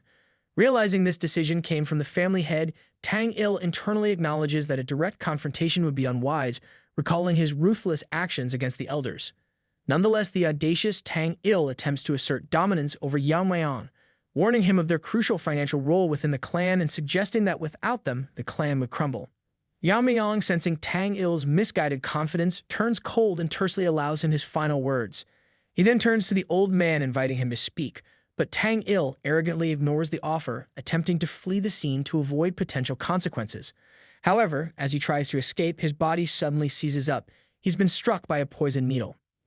Yamayang explains that this poison needle is crafted by Aijin herself, and this demonstrates her skill and readiness, qualifying her to take Tang Il's place.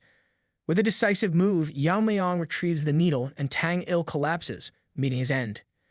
Seeing Tang Il dead, the remaining members of Medicine King Hall flee in fear, but the Bongu Brigade, under Yamayang's command, swiftly moves to eliminate them as ordered. The clan members are left in shock at the sudden disappearance of the Medicine King Hall and the deaths of its members. Meanwhile, a group of pretentious slumdogs, pretending to be experts, argue that the Tang clan owes its survival to the Medicine King Hall and eliminating them was a foolish move. Meanwhile, Yamayang gazes intently at the inner pill. Aijin's grandfather warns him that leaving the pill unsealed could lead to someone like Tang Il appearing again, so he offers to deliver it to Yamayang once the poison effects have subsided. Yamayang, eager and covetous like a dog eyeing a big bone, tells the old man that he'll just take it right away. The old man looks confused and advises Yamayang that if he doesn't intend to use the pill immediately, it would be safer to keep it where it is. Yamayang, understanding the potency of the poison within the pill, sees it as an invaluable asset. He assures the old man that he wouldn't casually discard something so precious, referring to the poison's potency rather than the pill itself. Yamayang places his hand atop the pill, beginning to absorb its potent poison. Just as he absorbs it, he reflects on its extreme potency, typical of an inner pill from a spirit residing in lava. Compared to the demonic fire dragon poison, this poison seems mild. Yamayang considers that if an ordinary person were to ingest it in its raw form, the poison's power could likely incinerate them from within. More importantly, despite the inner pill's potent poison, Yamayang reflects that it pales in comparison to the infamous Tang family's 10 poisons. He resolves to delve deeper into understanding of those formidable 10 poisons. Looking at the pill after the refinement process, Yamayang senses the potent energy of the spirit now ready for consumption. He then heads to his mother's new chambers and knocks on the door. Upon receiving permission, Yamayang enters to find his mother waiting for him. His mother, the Poison Phoenix, never expected to return to the main house. She considers herself lucky to have a child like him. Looks like Yamayang's charm is a family trait. Perhaps it runs in the genes, not just the genes. Yamayang reminds her that this place rightfully belongs to her, so naturally she should be here. Observing her closely, he notices that despite still being quite attractive, she seems burdened with worry for him all this time. Overwhelmed with emotion, she rushes towards Yamayang, wrapping him in a tight embrace, visibly relieved at his safe return. It is the classic mom hug, capable of melting even the most stubborn hearts faster than global warming. Yamayang reflects on his past life, where regret consumed him until his dying breath. He had no one to share his happiness with, even at the end. Determined not to repeat the same mistakes, he resolves to protect this life and embrace every moment to the fullest. Yamayang asks his mother if she met the Bongu Brigade. She nods, mentioning they came earlier to assist with moving things, grateful to see familiar faces, which brings tears from her eyes. Curious about what he's holding, she inquires. Yamayang reveals it's a gift, a 10,000-year fire carp pill. Instantly, she recognizing it. Yamayang informs her that all she needs to do is use the pill. She believes the pill will benefit Yamayang more, especially since he will lead the Tang clan. Yamayang laughs gently, explaining that he knows the limits of the inner pill. He embraces her, reassuring her that the pill won't enhance his strength any further. Just as Yamayang releases his inner energy, his mother is astonished. She asks if he has reached the fire realm, and Yamayang confidently confirms her question. She's thrilled that her son has achieved such a milestone, which should be cause for celebration. However, she worries that if this knowledge gets out, it could make the Tang family a target for attacks. Yamayang tells his mother that he wants her to live a long life, even incorporating his father's share. He urges her to consume the dissipated pill quickly. She reflects that perhaps she worried too much, realizing it's natural for a mother to protect her child, even if he's in the fire realm. She assures Yamayang that since he bought it for her, she won't refuse it. She asks Yamayang if he knows what she was called when she was younger. She reveals that she was known as Sichuan's top beauty and the Poison Phoenix. She then releases her inner energy to absorb the pill. Even she thinks it has been a while since she has seen Yamayang shocked. It turns out the title of Poison Phoenix is reserved for the most esteemed member of the Tang family. While she acknowledges she may not match Yamayang's skills, she considers herself a pretty impressive artist in her own right. With the pill enhancing her inner energy, she dives straight into cultivating, determined to elevate herself. Looks like Mom's not just leveling up her inner energy, she's upgrading her artistic prowess too. Yamayang feels shocked for a moment. He knows she has been hiding her powers, but not to this extent. She is now one step closer to the fire realm, and still she is able to conceal her energy. Meanwhile, she keeps consuming those energy pills like they're snacks at a party. It reflects that a fire realm master can detect even the smallest movements, making it pointless to hide power from them. However, she has managed to conceal her abilities from Yamayang as well, which shocks him even more. She has already reached the state before enlightenment and is now absorbing the spirituality of the inner pill. It's like she's a ninja at a magic show, pulling off tricks that leave everyone in awe. According to Yamayang, she might be able to overcome the limit. However, this means she is likely to face a problem. The method of absorbing the inner pill is simple. Take the spirituality of the inner pill, absorb it into the body, internalize it, and repeat until it's all absorbed. It's like eating a bag of chips, one chip at a time until the whole bag is gone, but with a lot more mystical energy and fewer crumbs. Yamayang's mother wonders if it's even possible to absorb such an absurd amount of energy. The spirituality of the pill is slowly disappearing, and now she's worried about what to do next. At this rate, the pill will vanish before she absorbs even half of it. Suddenly, a hand enters her spiritual space. It's Yamayang's hand. He reminds her that enlightenment doesn't come from overthinking. Instead, she must observe her surroundings, analyze, and mainly imitate them. It's like learning dance moves by watching a pro, just with more spirituality and fewer fancy footwork. This time, Yamayang gives her a little push. His energy starts touching the inner pill and slowly fuses with it. She observes the technique and realizes it's the Tang family's poisonous vital azure radiant heart technique. She figures out how it should be done. Instead of internalizing the energy bit by bit, she changes it into something familiar and absorbs it. Soon enough, she gains enlightenment and absorbs all the energy inside the inner pill. Yamayang then confirms that she has successfully absorbed it and has reached the fire realm. It's like watching someone solve the puzzle in record time, only with a lot more mystical energy and a lot less frustration. The next day, everyone in the clan gathers at the Stealth and Poison Hall. Munchin's father, the Poison King Tang Yeon-myeong, grumbles about having a meeting so early in the morning when they're all so busy. One of the bearded elders asks Yamayang's uncle, the Dark King, Tang Yeon-myeong, when the family head is coming. He adds that even though he's the clan head, it's disrespectful to make the elders wait. It's like getting everyone up for an early morning meeting just to wait around. Definitely not a great way to start the day. Hearing all the complaints, Tang Yeon-myeong controls his anger and instructs everyone to wait for the clan head's arrival. Suddenly, someone announces that the clan head is coming. Yamayang arrives and thanks everyone for gathering early in the morning. He declares that today he has something very important to discuss with them.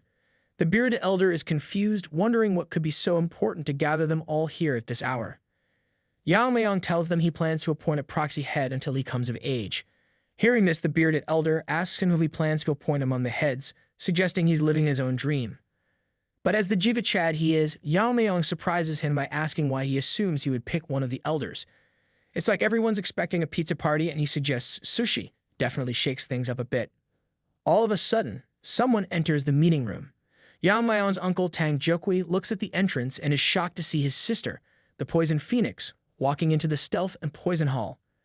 The elders are practically pissing their pants, unable to believe she's here after decades. It's like finding out your high school principal is crashing your family reunion. Awkward, surprising, and definitely a game changer. Yamayang thinks she's the most deserving of the position after being held responsible for the invasion that led to her being dragged down from the head position by the Council of Elders. She announces to everyone that she has seen a lot of familiar faces and she won't hold herself back any longer. It's like the comeback kid finally getting her moment to shine. Definitely stirring up some serious drama in the Stealth and Poison Hall. She apologizes to everyone for being late. The night before the proxy appointment, during her bath, she reflected on how glad she was to have ascended to the Fire Realm. However, the biggest problem is that she's struggling to get used to the gunk leaving her body. She even accidentally showed this embarrassing sight to a servant, but the main issue remains she's still adjusting to her newfound strength. However, after ascending to the Fire Realm, she finally understands Yamayang better and realizes that he has reached the highest state possible in the Fire Realm. It's like upgrading to a new phone and struggling with the new features. Definitely a learning curve, even for a skilled practitioner. Currently, according to her knowledge, only the leader of the Black Death Alliance has ascended to the Fire Realm. To reach a realm similar to him, she wonders what her son must have gone through during the competition. It's like trying to piece together a puzzle with missing pieces. She looks forward to having a meaningful conversation with her son for the first time in a while. Later, Yamayang congratulates his mother on reaching the Fire Realm, but she attributes all the credit to him and invites him to sit down. They have a heartfelt conversation until she asks Yamayang how he attained the Fire Realm. She still can't believe he achieved this state at such a young age. It's like watching your child perform magic tricks, both astonishing and a bit surreal. Yamayang hesitates on how to answer her, knowing it will be hard for her to believe he reached enlightenment due to memories of his past life. He considers using the competition as an excuse and asks her if she knows how one of the 10 poisons got smuggled out. She confirms she's heard about it, mentioning that the winner of the competition was awarded the Fire Dragon poison. Yamayang then reveals that he drank that Fire Dragon poison, somehow absorbed it, and reached enlightenment. She goes blank, stunned by his revelation. While he wasn't lying, he also wasn't telling the whole truth. It's like dropping a bombshell in the middle of a quiet room, definitely leaves her speechless and questioning everything. Suddenly, she is worried, asking him how could he take something like that. Yamayang tries to calm her down, reassuring her that he's perfectly fine. He explains that during a battle, he was addicted to poisons and absorbing the Fire Dragon poison helped him reach enlightenment and ascend to the Fire Realm. Hearing all of this, his mother finds it hard to believe at first, but after some thought, she becomes convinced. Yamayang is relieved that she accepted it so quickly. Her mother changes the topic and asks Yamayang about the rumor she heard from the servant while she was bathing, that Yamayang was getting rid of the medicine from King Hall. Yamayang decides it's best to be honest with her, especially since it involves his father. He explains everything to her during a long conversation. After hearing the full story, she tells Yamayang that she had her suspicions and feels sorry for Aijun, knowing she must have endured a lot. It's like discovering a family secret that changes everything. Definitely a mix of understanding and concern for everyone involved. She requests Yamayang and explains that she had been living in the family as if she were dead, afraid of losing her only child after losing her husband. However, she expresses that she's had enough and if he allows it, she will protect him from now on even though she may not be as strong as him. Meanwhile, in the present, everyone is shocked to see the poison phoenix and can't believe she still looks the same. Some jokingly wonder if she's secretly ascended. Her brother, Tang Yeon-myeong, is overjoyed and loudly declares that everyone should congratulate Yamayang's mother, as she will be the new head of the Tang family. The bearded elder turns into a turd, utterly unable to believe that she is being promoted to the head position instead of just a proxy. She graciously thanks everyone and explains that while she will be the head for now, it's temporary until her son comes of age. Her brother, Tang Yeon-myeong, starts crying upon hearing this news, while the rest of the gathering, especially the bearded elder, are left feeling like they've just sat on a hot bike. Since being entrusted with the position of the head, she plans to rebuild the foundation of the Tang family, which has been in disarray. Her actions are unconventional from the start. The first thing she does is remove the name of the collapsing medicine King Hall and rename it. Tang Hoil, Aijun's grandfather, is appointed as the head surgeon, with Aijun herself appointed as the second in command. It's a bold move, like renovating a historic building with a fresh new twist, definitely shaking things up for the Tang family.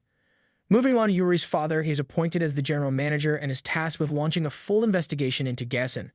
He quickly discovers the elder's embezzlement books and recovers a substantial amount of money, enough to sustain the clan's maintenance for the time being. As for Moonshin's father, Tang Ji-hyuk, the head of the Stealth and Poison Hall, he is removed from his position. Additionally, most of the elders who embezzled from the family are also removed from their positions, and even those who weren't elders but used their positions for any form of embezzlement were also stripped of their roles. All these changes happen within a matter of days, like a whirlwind sweeping through the clan, cleaning up and reorganizing everything in its path.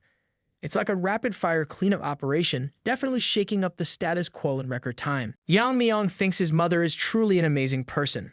Our Jigachad enjoys the newfound beauty of the Tang family under his mother's leadership. She has resolved all of the clan's internal issues swiftly. Initially, Yamayang just wanted a simple life with his mother, but now he finds himself surrounded by friends, trusted guards, and hundreds of Tang family members. He feels a growing responsibility to protect them all. It's like going from a solo act to leading a full orchestra. Definitely a shift into a more complex, but fulfilling, role for Yamayang. There was a time when keeping his body healthy was challenging as he struggled with resentment about his existence. His goal now is to become stronger, ensuring that no one can harm the Tang family. Whether it's the Black Alliance, that demon pervert, or anyone else, they will never be able to threaten the Tang clan. It's like stepping into a role of protector and guardian, determined and unwavering in his resolve to defend his family. Meanwhile, in the fortress of the Black Death Alliance, their evil leader Yu Kiljun ponders the fact that the Tang clan has a new head now. Just then, a woman named Yu Seorian, who is the transforming heart sect leader, asks him if she can speak.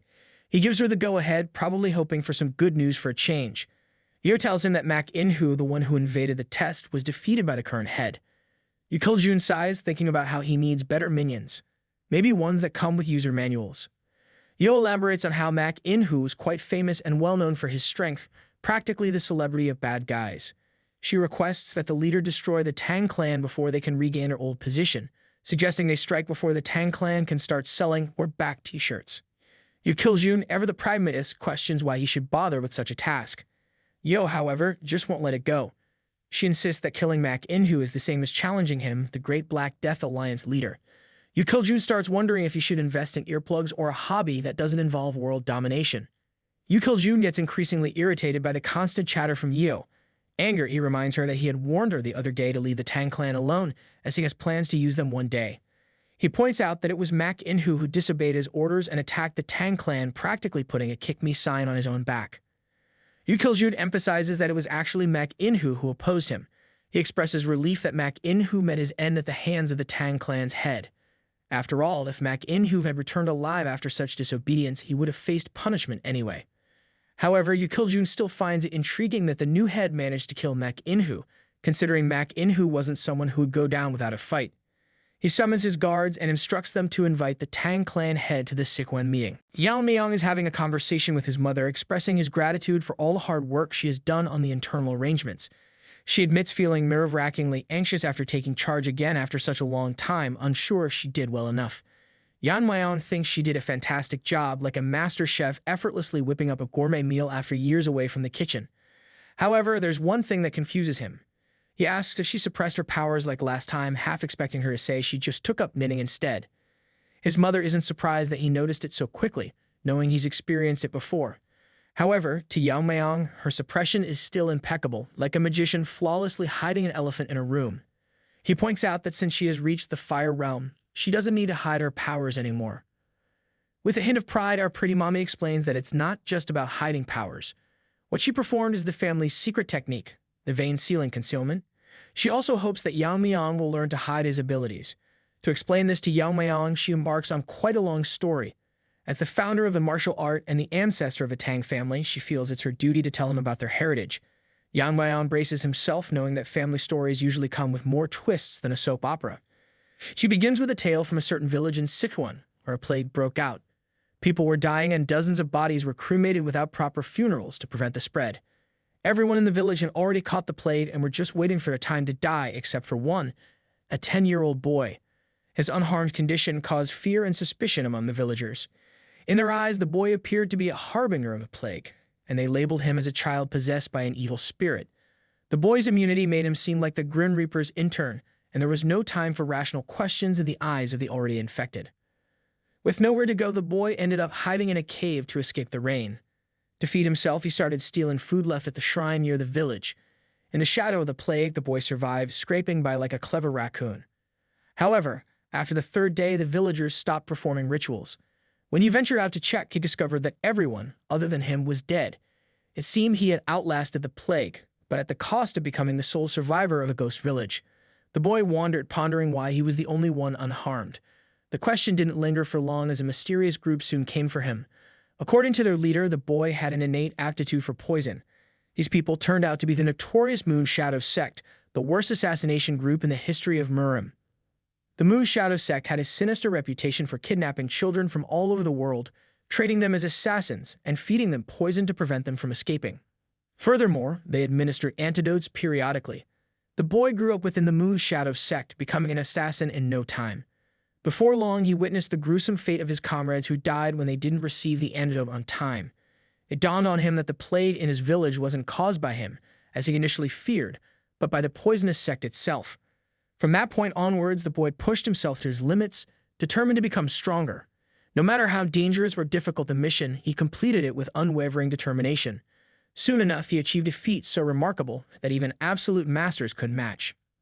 The Mu Shadow sect leader was profoundly impressed by his accomplishments and bestowed upon him the title of one of the 5 great assassins. He offered to grant the boy anything he desired. However, the leader was taken aback when the boy calmly stated that he wanted nothing. Yet looking at his expression, it was clear to everyone that what he truly desired was to see them all dead. The boy reached an unprecedented level of skill, honed by countless battles with absolute masters and refined through his own ultimate technique derived from the martial arts of the Mu Shadow sect. His mastery culminated in the creation of his signature move, the first flower rain of the sky technique. Thus, the poisonous Mu Shadow sect disappeared overnight. In the aftermath, his descendants settled in Sichuan, establishing what would later become the esteemed Tang family. Even today, his legend endures under the alias the Invisible Guest, a name whispered in awe throughout the martial world. It's a tale that proves even the deadliest shadows can't hide from a determined gardener armed with enough poison. Just then, she notices that Yamayang has fallen asleep. She pinches his face gently, waking him up with a start. Half awake, Yamayang asks her what this story has to do with the vein sealing concealment. She explains that the poison sect had many masters in the fire realm, including the 5 great assassins and their overpowered sect leader. She leans in, ready to reveal the secret of how he faced them alone. Yamayang asks her if it wasn't because of technique, the flower rain of the sky, stressing that very few could withstand such an attack, where numbers of the foes are irrelevant. She corrects Yamayang, confirming that the technique is indeed called the flower rain of the sky. However, she explains that it's not actually a martial art for hidden weapons. Instead, it's a martial arts that focuses on controlling energy. This revelation shocks Yamayang, prompting him to seek confirmation about the nature of the flower rain of the sky technique. She explains that in battles at the fire realm, clashes primarily involve energy attacks. When an opponent attacks with energy, the defender must counter with their own energy. Ordinary hidden weapon techniques are ineffective against the protective energy barriers of fire realm masters. Yamayang considers the logic behind it all. It makes sense that ordinary hidden weapons would be ineffective against the energy shields of fire realm masters. According to him, in this realm, energy counters energy. So if hundreds of hidden weapons enveloped in energy form a storm, even with body protection, it would be impossible to handle against energy attacks. It's an ultimate attack designed to battle the monsters of the fire realm, much more potent than the Whirling frenzy. But what confuses Yamayang is that no matter how skilled a master is at maintaining their energy levels, it's almost impossible to sustain such a high amount of internal energy. His mother, who seems to have a knack for understanding his thoughts, figures out his dilemma. She suggests that the answer lies within the vein sealing concealment. It seems even in the world of martial arts, the secret to managing energy might just be a well-kept family tradition, like the perfect pot roast recipe. His mother explains that the basic principle of the vein sealing concealment involves compressing all the internal energy flowing through the meridians, concentrating it into one of the 12 main meridians. Then, using true energy to block the flow of internal energy, it seals it within that meridian. This way, internal energy doesn't flow freely, but is encapsulated and contained by true energy. It's like vacuum sealing leftovers, but for martial arts energy, keeping everything fresh and contained until it's ready to be unleashed. She adds that this method can deceive the eyes of a fire realm master, who can typically see the flow of internal energy, but because he cannot use the seal energy immediately, his current powers will decrease temporarily. However, with accumulated experience and insights gained through the process, the powers can be easily rebuilt. By repeating this process 12 times to seal the internal energy in all 12 meridians, the true energy protecting the internal energy intertwines, creating a new protective layer known as Dragon Scale. This body-protecting energy not only surpasses the defense of existing techniques, but also rivals the strength of actual dragon scales. It's like upgrading from chainmail to full dragon armor, ready to take on fire-breathing foes and questionable potluck dishes alike. Yamayang is perplexed by the existence of a poison called the fire dragon's poison, wondering if anyone has actually encountered a dragon. He reflects that vein sealing isn't just about defense. When he releases the internal energy sealed in all 12 meridians, he can temporarily wield 10 times his original internal energy. This boost is only temporary because energy beyond the body's natural limit will naturally dissipate. He realizes that the flower rain technique is a martial art that necessitates mastery of the vein sealing technique, tying together internal energy control with devastating offensive power. It's like having a turbo boost button for martial arts, great for quick bursts, but not for extended road trips. Moreover, several key points were passed down with the vein sealing concealment, but they were lost after the invasion of the Demon Lord. Additionally, crucial oral traditions were lost when 2 elders suddenly died. Yamayang chuckles to himself, thinking he might be to blame for these killings. It's like losing the instruction manual to a complicated gadget just after you thought you finally understood it, awkward, but probably fixable with a bit of improvisation. His mother asserts that she believes he will be able to master the flower rain of the sky because she is her proud son.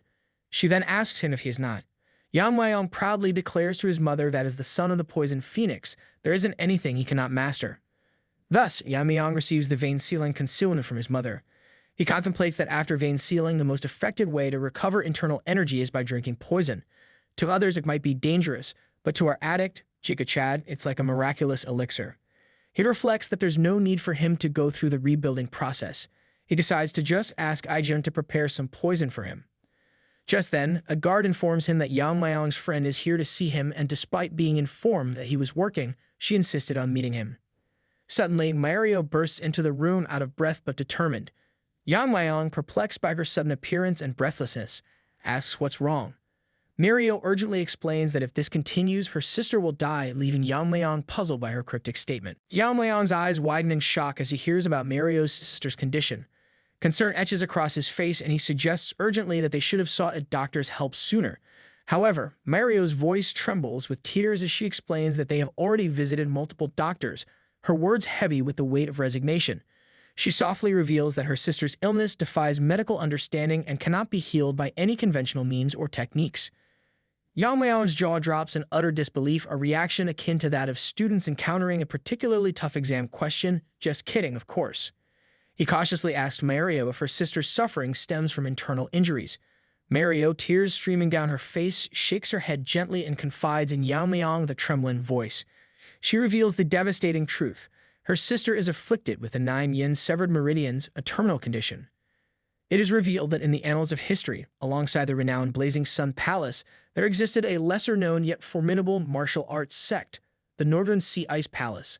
This sect delved deep into the mysteries of ice arts, honing techniques that were not just skills but revered as blessings for those born with an abundance of extreme yin energy. However, for those outside their icy embrace, lacking the practice of these arts often led to dire consequences, marked by the onset of inexplicable and terminal conditions. Yeon-myeong's eyes widen in realization as he connects the dots. They are descendants of the fabled Northern Sea Ice Palace sect. Mario confirms this revelation, explaining that they are not direct descendants but rather descendants of descendants. Long ago, their ancestors settled in Sichuan, forging alliances through marriage with the illustrious Tang Family, who reign as the most powerful lineage of their era. Learning ice arts is believed to have the potential to cure terminal conditions. However, within the esteemed Sichuan Tang Family, renowned for their mastery of poisons and hidden weapons, there exists no trace of practitioners or knowledge concerning ice arts. The ancient martial techniques of the Ice Palace, passed down from distant ancestors, have faded into obscurity over generations. This hereditary affliction resurfaces cyclically, a cruel twist of fate haunting their lineage every few decades. Yeon-myeong, determined to find a solution, begins to voice his thoughts, but Mario abruptly interrupts. They have arrived at her residence, and to Yeon-myeong's astonishment, the house itself is enveloped in a chilling embrace of ice. Entering the house, Mario's tears flow freely as she witnesses the stark deterioration of her sister's condition in their absence. Her sister, once vibrant, now stands frozen solid, encased in ice. The sight pierces Mario's heart with despair. Meanwhile, Yeon-myeong steps into the frigid room and immediately feels the biting cold that permeates the air. It is so chilling that he senses its potential to freeze not just objects, but hope itself. The severity of the situation dawns upon him, surpassing any expectations he might have had. Turning to Mario with a heavy heart, Yeon-myeong speaks solemnly, his voice tinged with regret. He urges her to listen carefully, gently explaining that he cannot offer any guarantees regarding her sister's survival. Upon hearing Yeon-myeong's devastating assessment, Mario's world seems to shatter around her. She stands in disbelief, unable to fully comprehend the gravity of the situation unfolding before her. Yeon-myeong gently continues, explaining the delicate balance her sister has maintained, resisting the invasive cold energy with her own innate strength. Yet he gravely informs Mario that her sister has now reached her limit. Unconscious and fighting to survive, she channels all her remaining energy into sealing her veins against the freezing encroachment.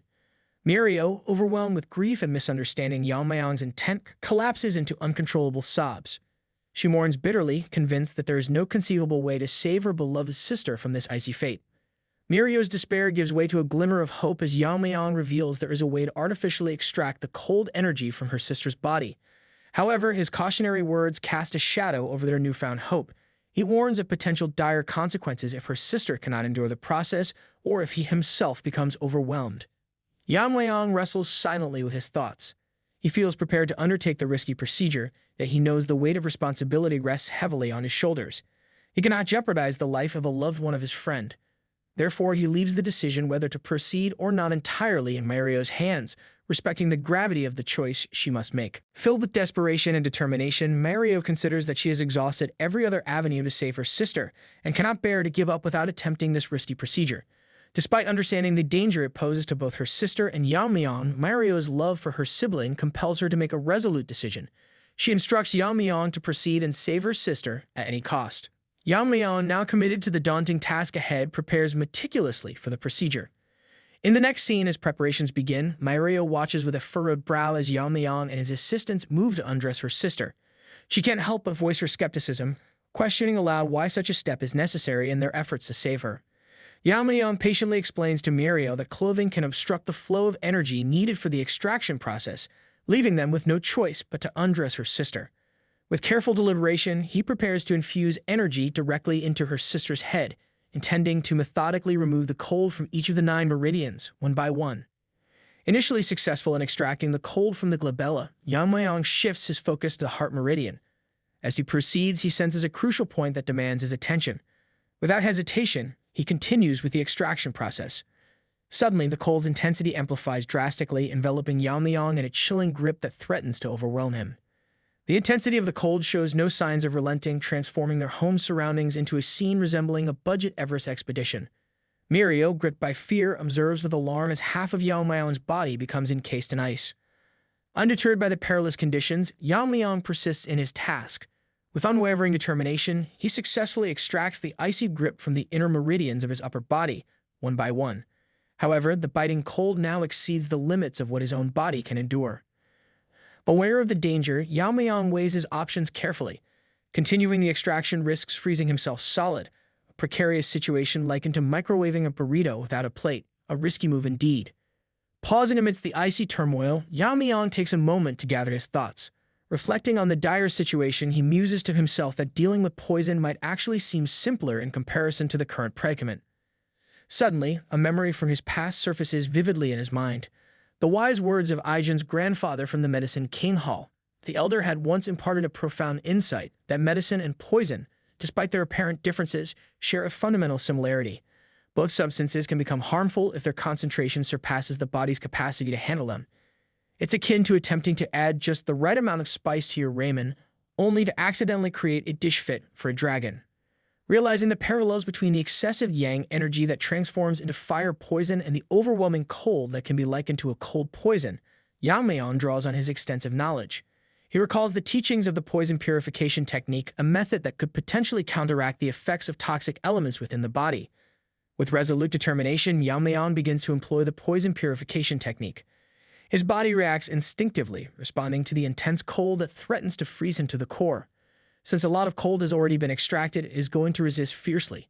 Yet he remains steadfast, understanding that as long as this icy force is recognized as a poison, it can be neutralized without posing a further threat.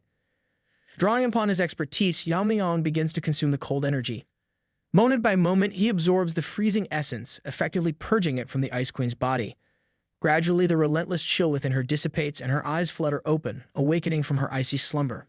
Startled by the sensation of Yamayang's hand on her bare stomach, the Ice Queen's cheeks flush with embarrassment. It's a moment akin to waking up from a nap to find your crush staring right at you, caught off guard and unsure how to react. As the realization sinks in, she shifts her gaze and notices Mario nearby, sobbing uncontrollably. Their eyes meet in a flood of shared emotion, and without a word, both women break down in tears.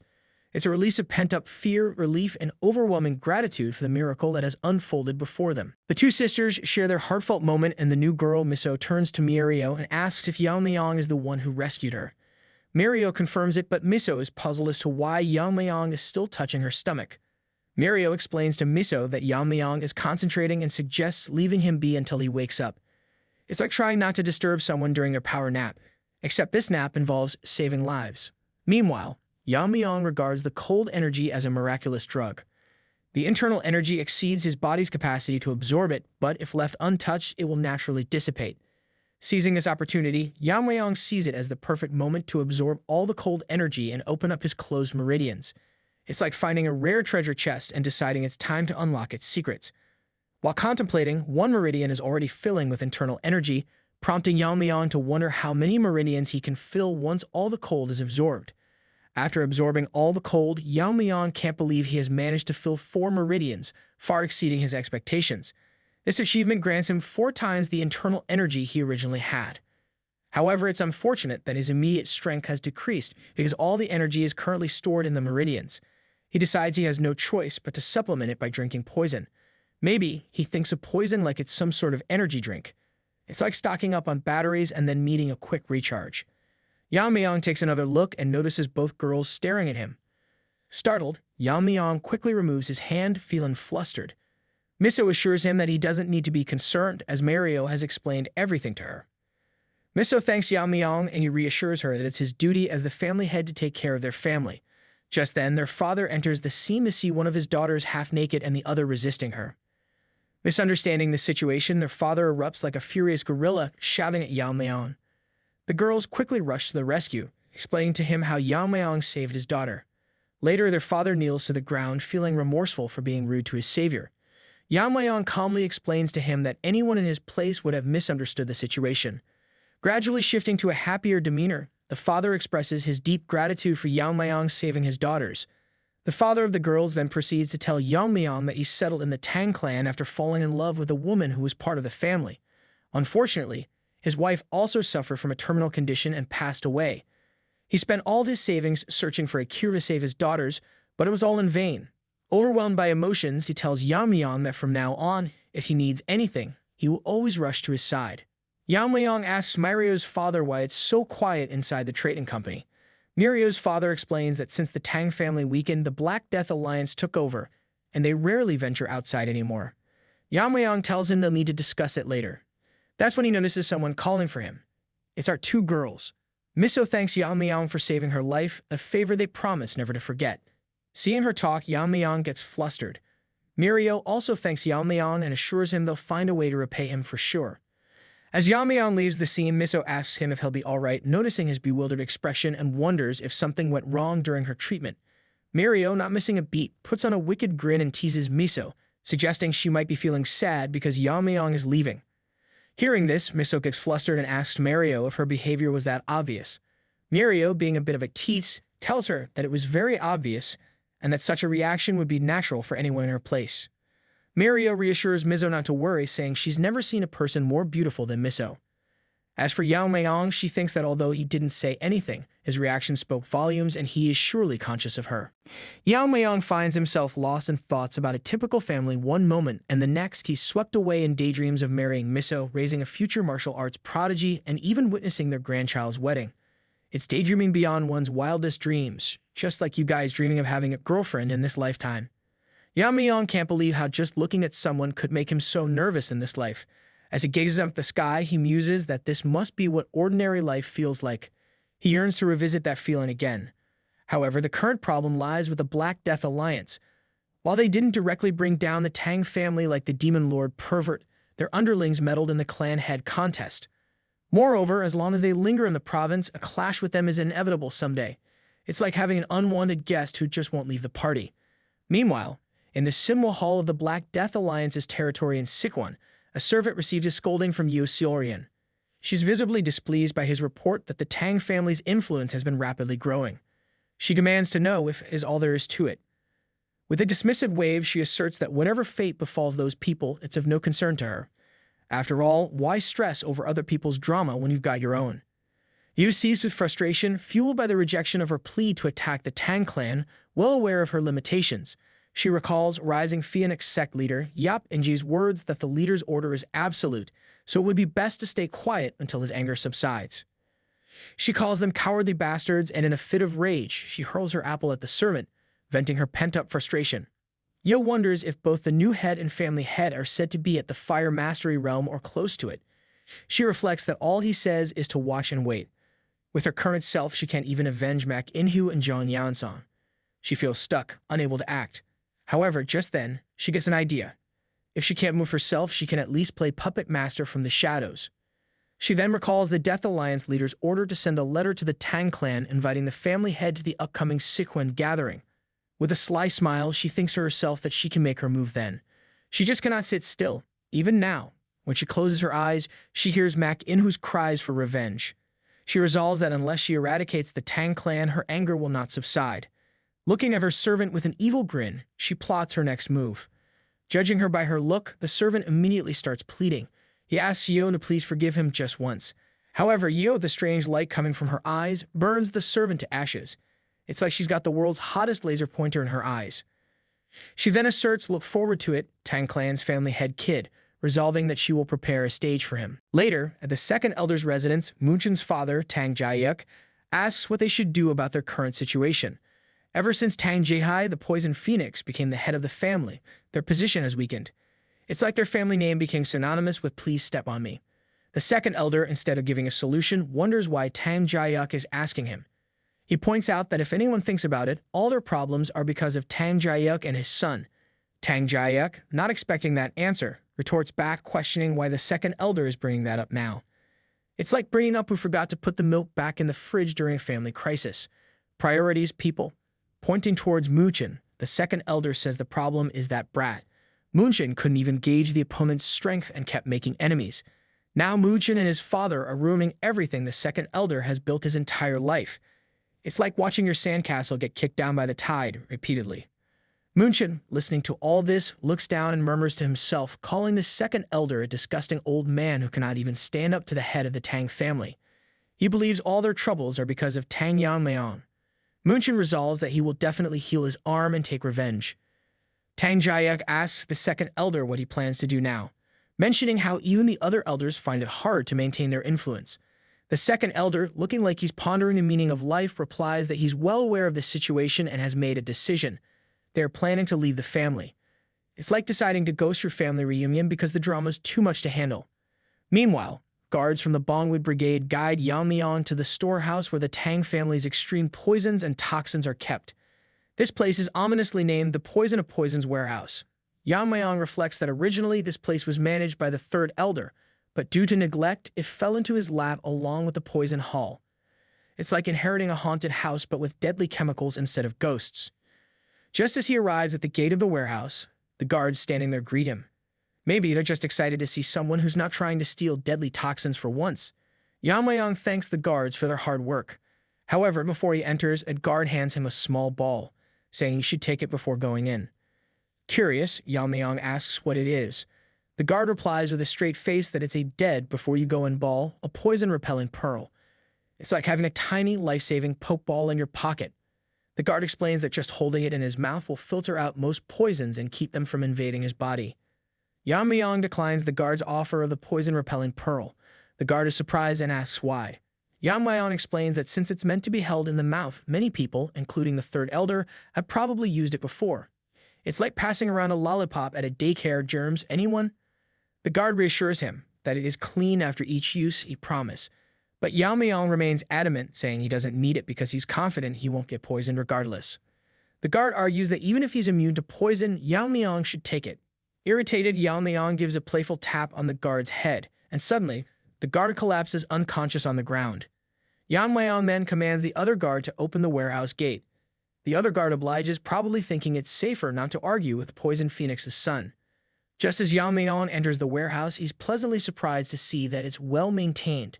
It's like finding your childhood toys perfectly preserved in the attic, except these toys can kill you.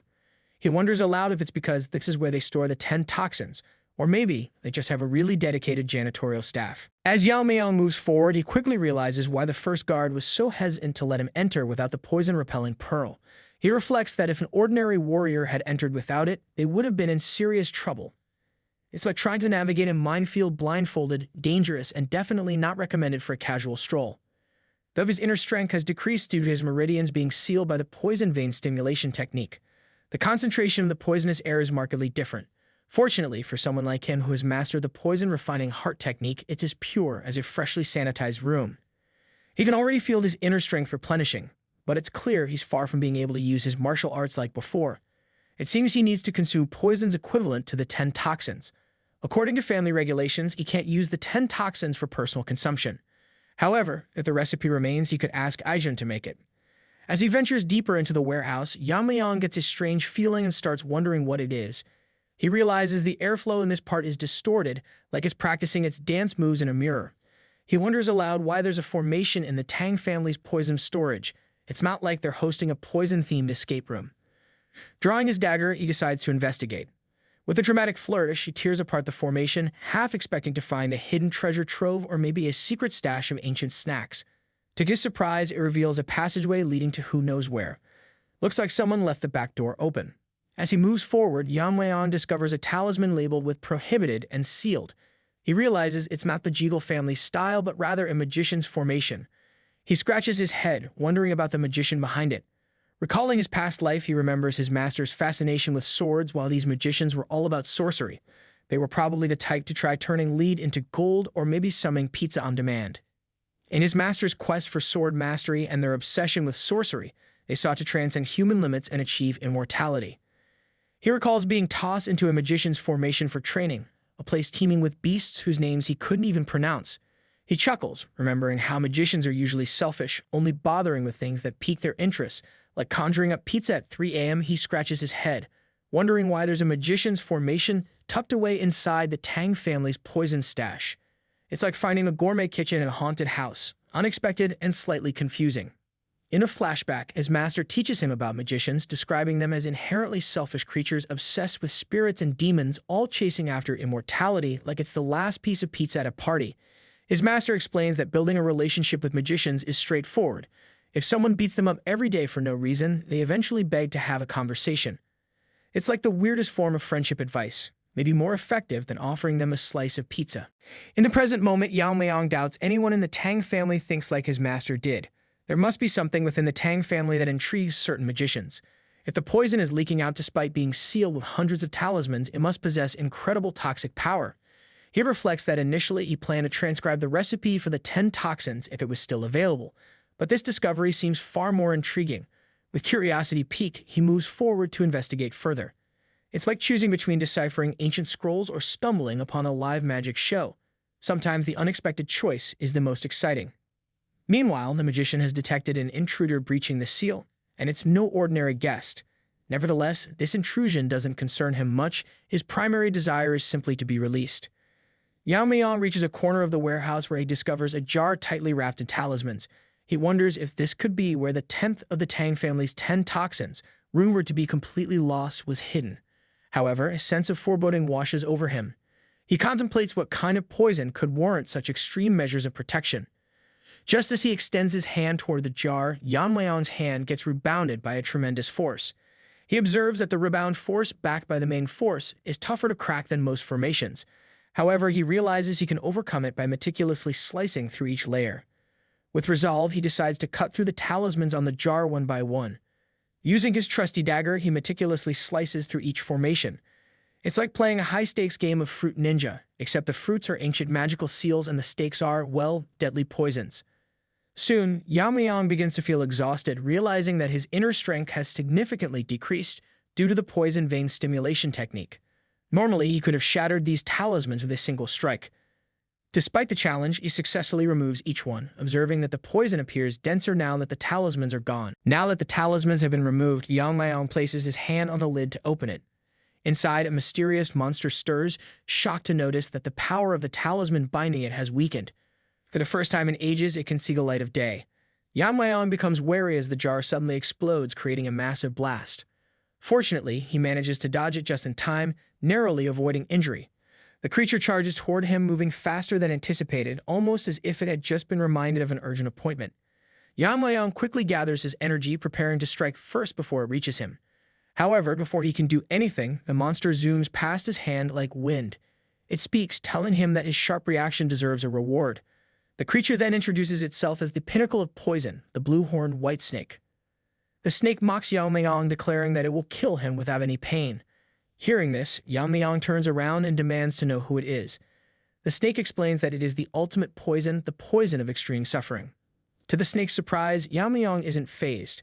In fact, he seems intrigued. He wonders what kind of creature could be so proud of being poison personified. The snake wraps around Yamayang's arm and comments on how impressive it was that Yamayang managed to block the flow of poison by sealing a vital point instantly, but warns that he won't be able to hold on for long. The snake smirks arrogantly, boasting that it will slowly melt Yamayang's arm. However, that's when it realizes something is changing. The poison-devouring frenzy inside Yamayang's body activates, and the skull starts to devour the poison. The poor snake is terrified, unable to believe that Yamayang possesses the poison-absorbing aura. It wonders about his connection to the Wanderer Saint. Yamayang grabs the blabbering creature like a plush toy, squeezing it tightly. The snake realizes that if Yamayang continues absorbing the poison at this rate, it will be utterly destroyed. Without hesitation, Yamayang continues to absorb tremendous amounts of poison from the poor snake. The creature, now in full panic mode, realizes that Yamayang might actually kill it if this continues. In desperation, it offers a deal. Yamayang, slightly taken aback, stops absorbing the poison. He thinks it's like walking into a buffet, only to find the chef offering you dessert before the main course. The snake quickly explains that it only wants to escape from the seal.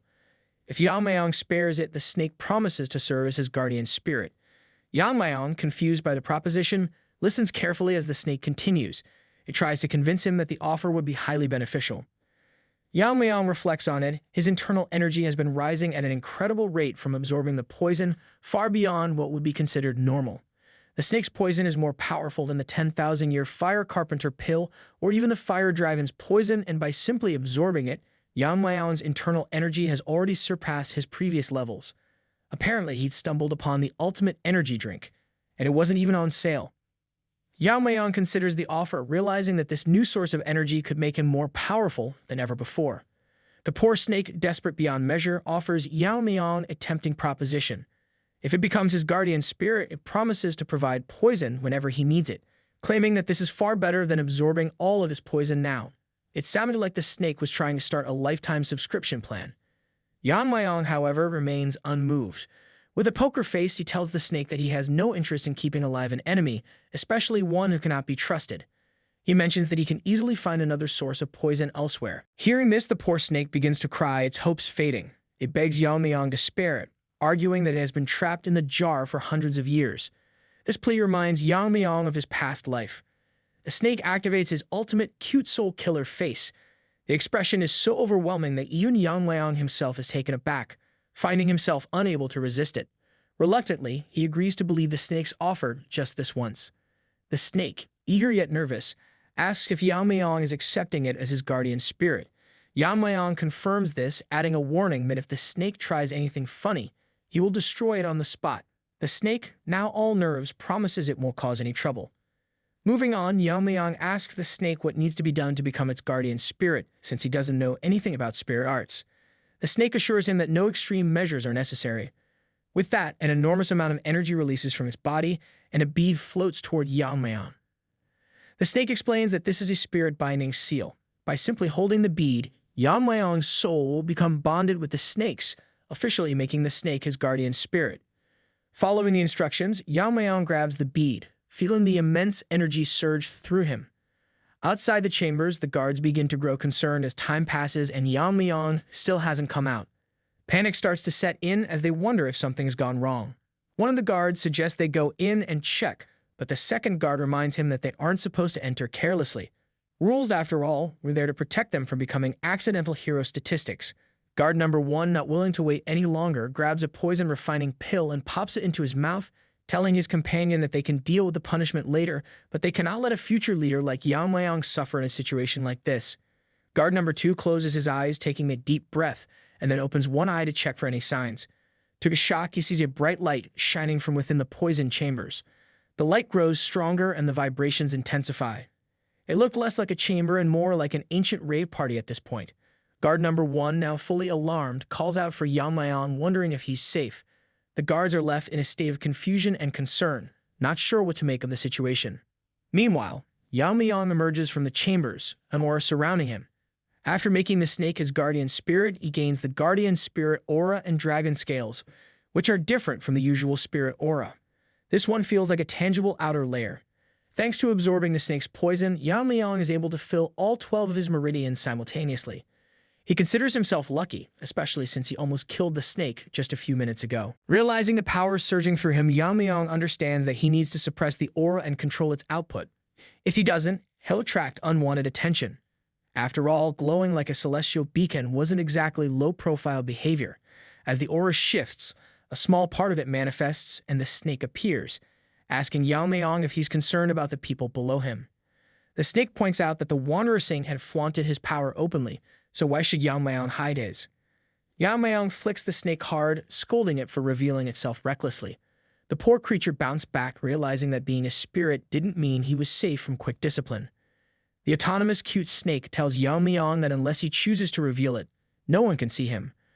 With an aura as strong as Yamayang's, there would be no one daring to attack him. To the snake, it was simple math. Power like that came with a no-interference guarantee. Yamayang, however, still feels uneasy about the attention and wonders if he could live a more ordinary life this time. His smart, sneaky companion slyly asks what he means by this time, as if implying Yamayang had a bit of a habit of reincarnating. Yamayang doesn't react, but the snake presses on, asking if there really is a way for him to live a normal life. Yamayang looks at the snake and asks what it means by that. The snake explains that there's a reason why Yamayang has been given such power, just like his previous master, the Wanderer Saint. Those with power are always followed by destiny, the snake claims. Yamayang, curious, asks if he was exploited by his previous master. The snake, visibly sweating, quickly deflects the question, telling Yamayang that his previous master was even more inflexible than he is. This master worked the snake to the bone until his dying days. Then, after deeming the snake too dangerous, the master summoned an exorcist to seal it in a jar. Yamayang quickly connects the dots, realizing that all of this ties back to the exorcist and the high-ranking spirit involved. He reflects that such a strong spirit was desired by many exorcists. That is why, maybe, his ancestor helped seal the snake away to keep it from falling into the wrong hands. Yamayang wonders if the ancestors are like his former master, intimidating exorcists into getting the job done. It wouldn't surprise him if his ancestors also had a talent for inspiring terror. Family traits can be powerful after all. But what really strikes him is when the snake told him that there's a reason for its existence. This thought stirs memories of his past life, and Yamayang starts to wonder if it's all connected to the awakening of those memories. As Yamayang is lost in thought, a guard suddenly bursts into the room, snapping him back to reality. In a quick motion, Yamayang shoves the snake into his body, concealing it. The snake, not quite accustomed to such swift hiding tactics, might have felt more like a hastily packed travel item than a guardian spirit at that moment. The guard informs him that there's an attack by the evil faction near Sichuan, close to the main house, and Yamayang must come immediately. Cutting to Sichuan, Hyeonso from the entrance exam along with an injured old man is facing a group of thugs. The red-haired leader of the thugs mocks him, questioning where they're rushing off to. Hyeonso has no idea why a gentleman from the Orthodox sect has shown up, but he's certainly not expecting the ugly red-haired troublemaker in their midst. The red-haired thug tells them that they should have known better. Sichuan is the territory of the Black Death Alliance. The old man steps in, offering to hold off the thugs, while Hyeonso makes a run for it. However, Hyeonso, in his current condition, knows he won't be able to escape easily. The red-haired thug, who is revealed to be a palace lord, is here with hundreds of his followers, and with the old man in his weakened state, they'll be tough to handle this.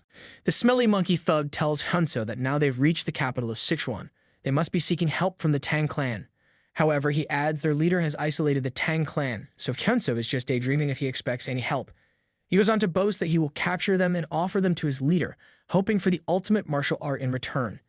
They should be ready to lose a limb, he warns. That's when Yamayang enters the scene, and the guards inform him that the two martial artists are from the Justice faction. Realizing their opponents must be from the evil faction, Yamayang orders the guards to escort them to the clan as they come as guests. Hyeonso, relieved that martial artists from the Tang family have arrived to help, feels reassured, though he notices there are only 4 of them. Even with formidable spirits, taking on hundreds seems impossible. Yamayang tells Hyeonso to step back since his partner seems in no condition to even stand. He tells his men to take care of the injured man. Hyeonso asks if they should help those fighting at the front. Yamayang simply smiles, and Hyeonso continues to blabber about how there are over 100 martial artists. Yamayang, however, tells him that while he appreciates their help, he doesn't actually need it. Meanwhile, observing all this, the red-haired monkey is fuming at Yamayang for blocking his path. His guard mentions that Yamayang is probably the one who won the Tang clan's competition and returned as the family head. The red-haired thug mocks Yamayang, asking if he plans to face them, feeling sorry for him. His minions grin, clearly relishing the thought. The thug leader boldly declares that he will uproot them all once and for all. Hearing the red-haired thug's nonsense, Yamayang flicks a needle that flies toward him, poisoning him instantly. The thug collapses to the ground, dead before he even realizes what happened. Yamayang had grown tired of the constant babble and decided to end it in the most efficient way possible. Everyone present is stunned by the sudden turn of events as the leader lies lifeless on the ground. Yamayang steps forward, telling the others that they don't need to deal with the remaining thugs since he will uproot them first. The gorilla-like thug is dead, taken down by Yamayang's poison needle. His lackeys are utterly confused, not even seeing the needle fly because it was so fast. Yamayang casually reaches into his coat and pulls out hundreds of needles, each one brimming with poison. With a flick of his wrist and the use of his internal energy, he throws them toward the remaining thugs. The minions, seeing Yamayang's attack, quickly shout for everyone to stay alert. But it's too late. One by one, they're struck, and within moments, Yamayang's poison needles finish them off. The sound of bodies falling to the ground echoes in the air as the thugs drop like flies.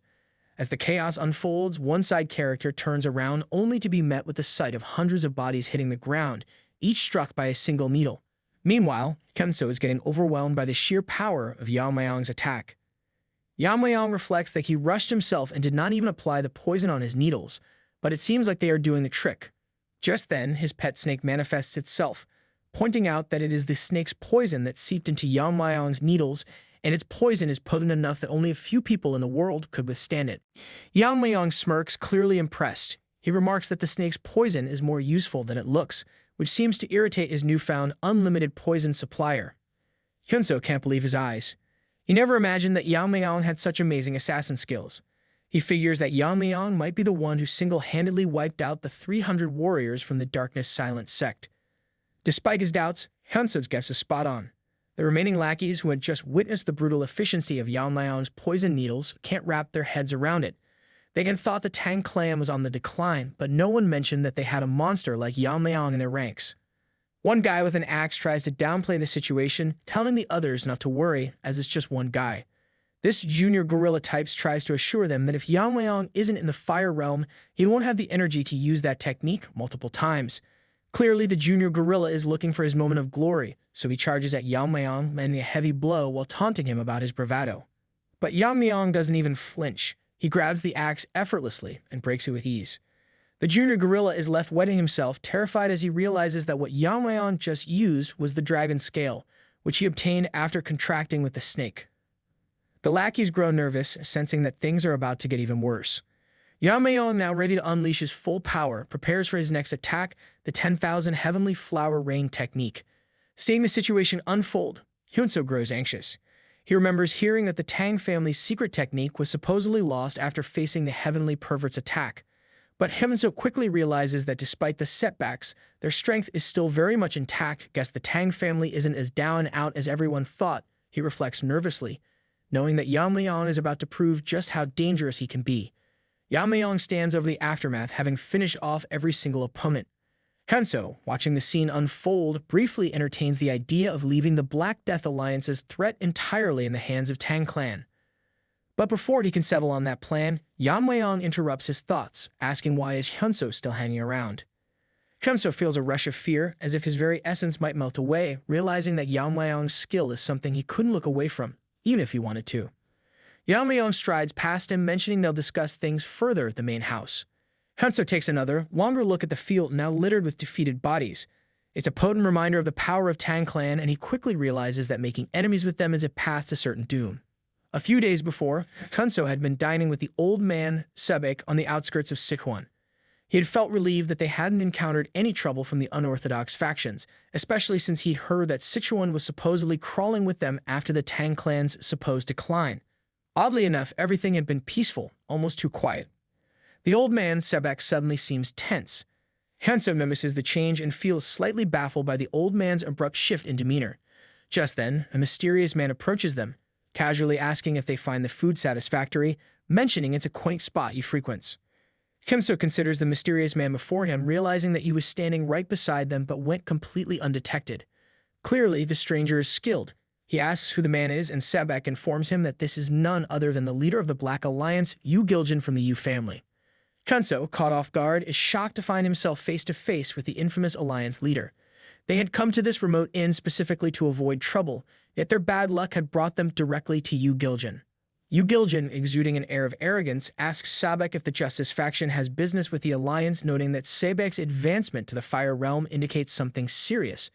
The old man replies that he has no interest in the Black Alliance and questions whether Yu Giljin came alone as he notices no subordinates nearby.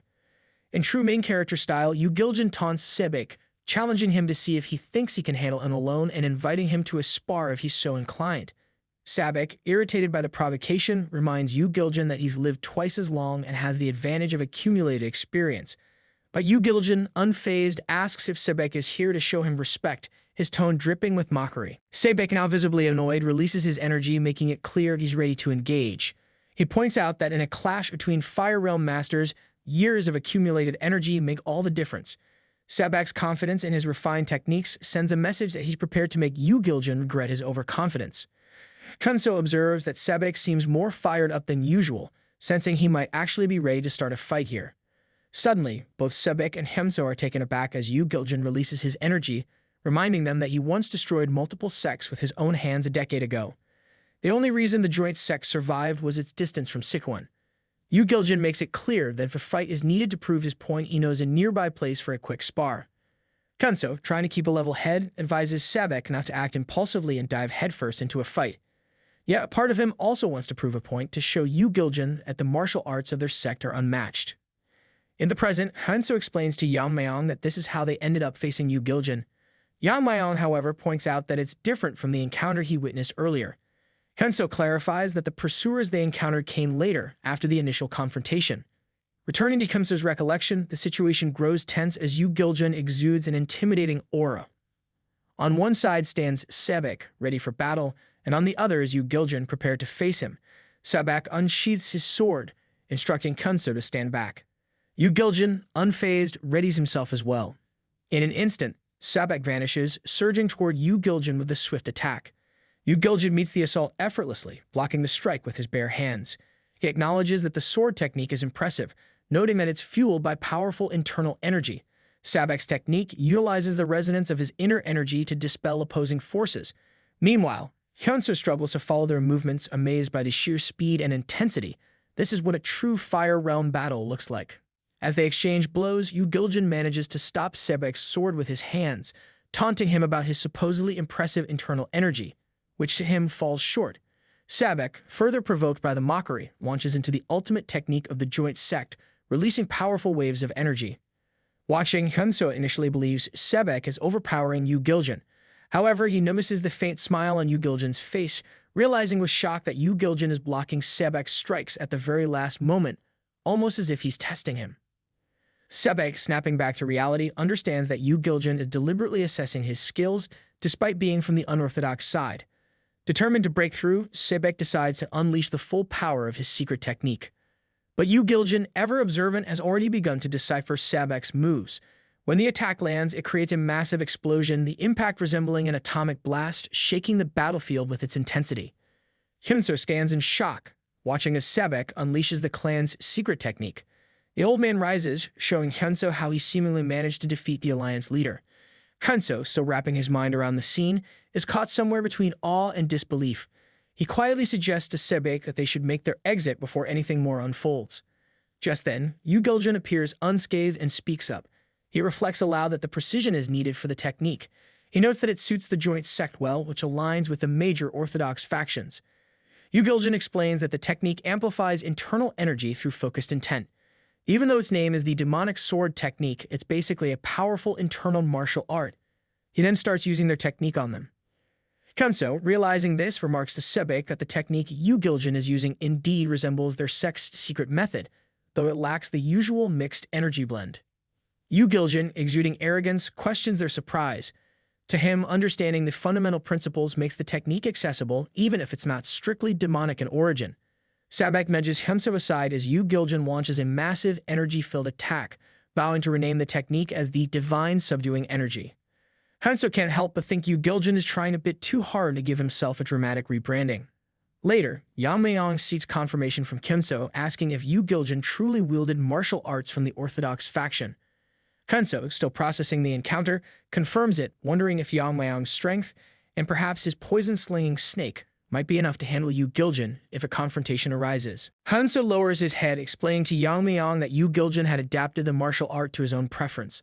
Although the energy he harnessed felt different, the technique clearly retained the essence of the demonic sword art.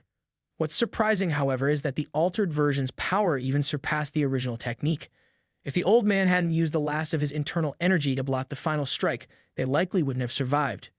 Yamayang, slightly impressed, reflects on how remarkable it is for someone to grasp such martial arts in a single duel, especially given that Sebek is firmly in the fire realm.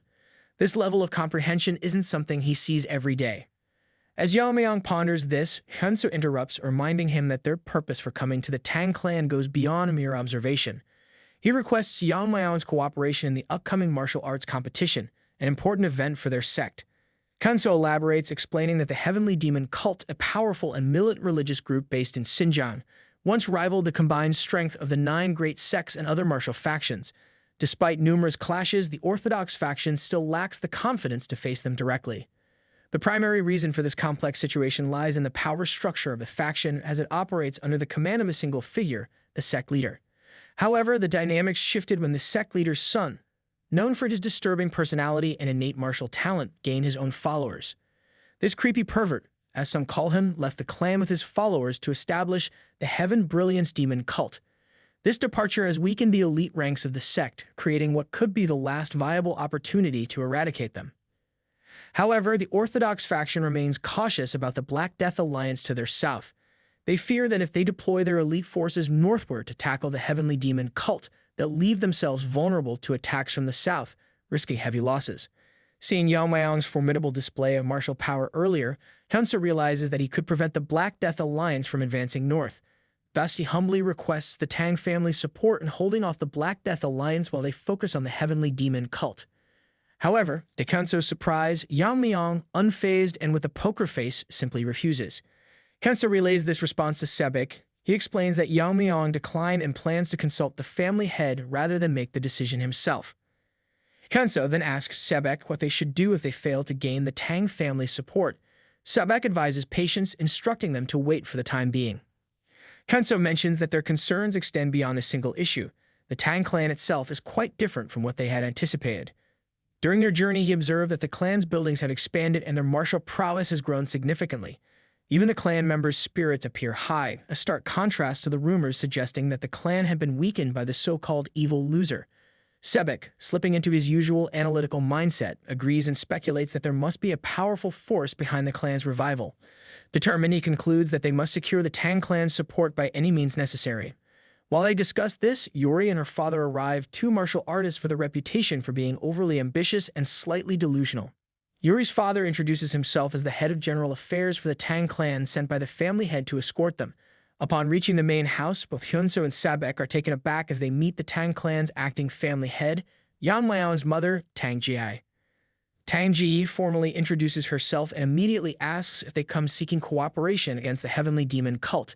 She further explains that she is currently acting as the head of the clan.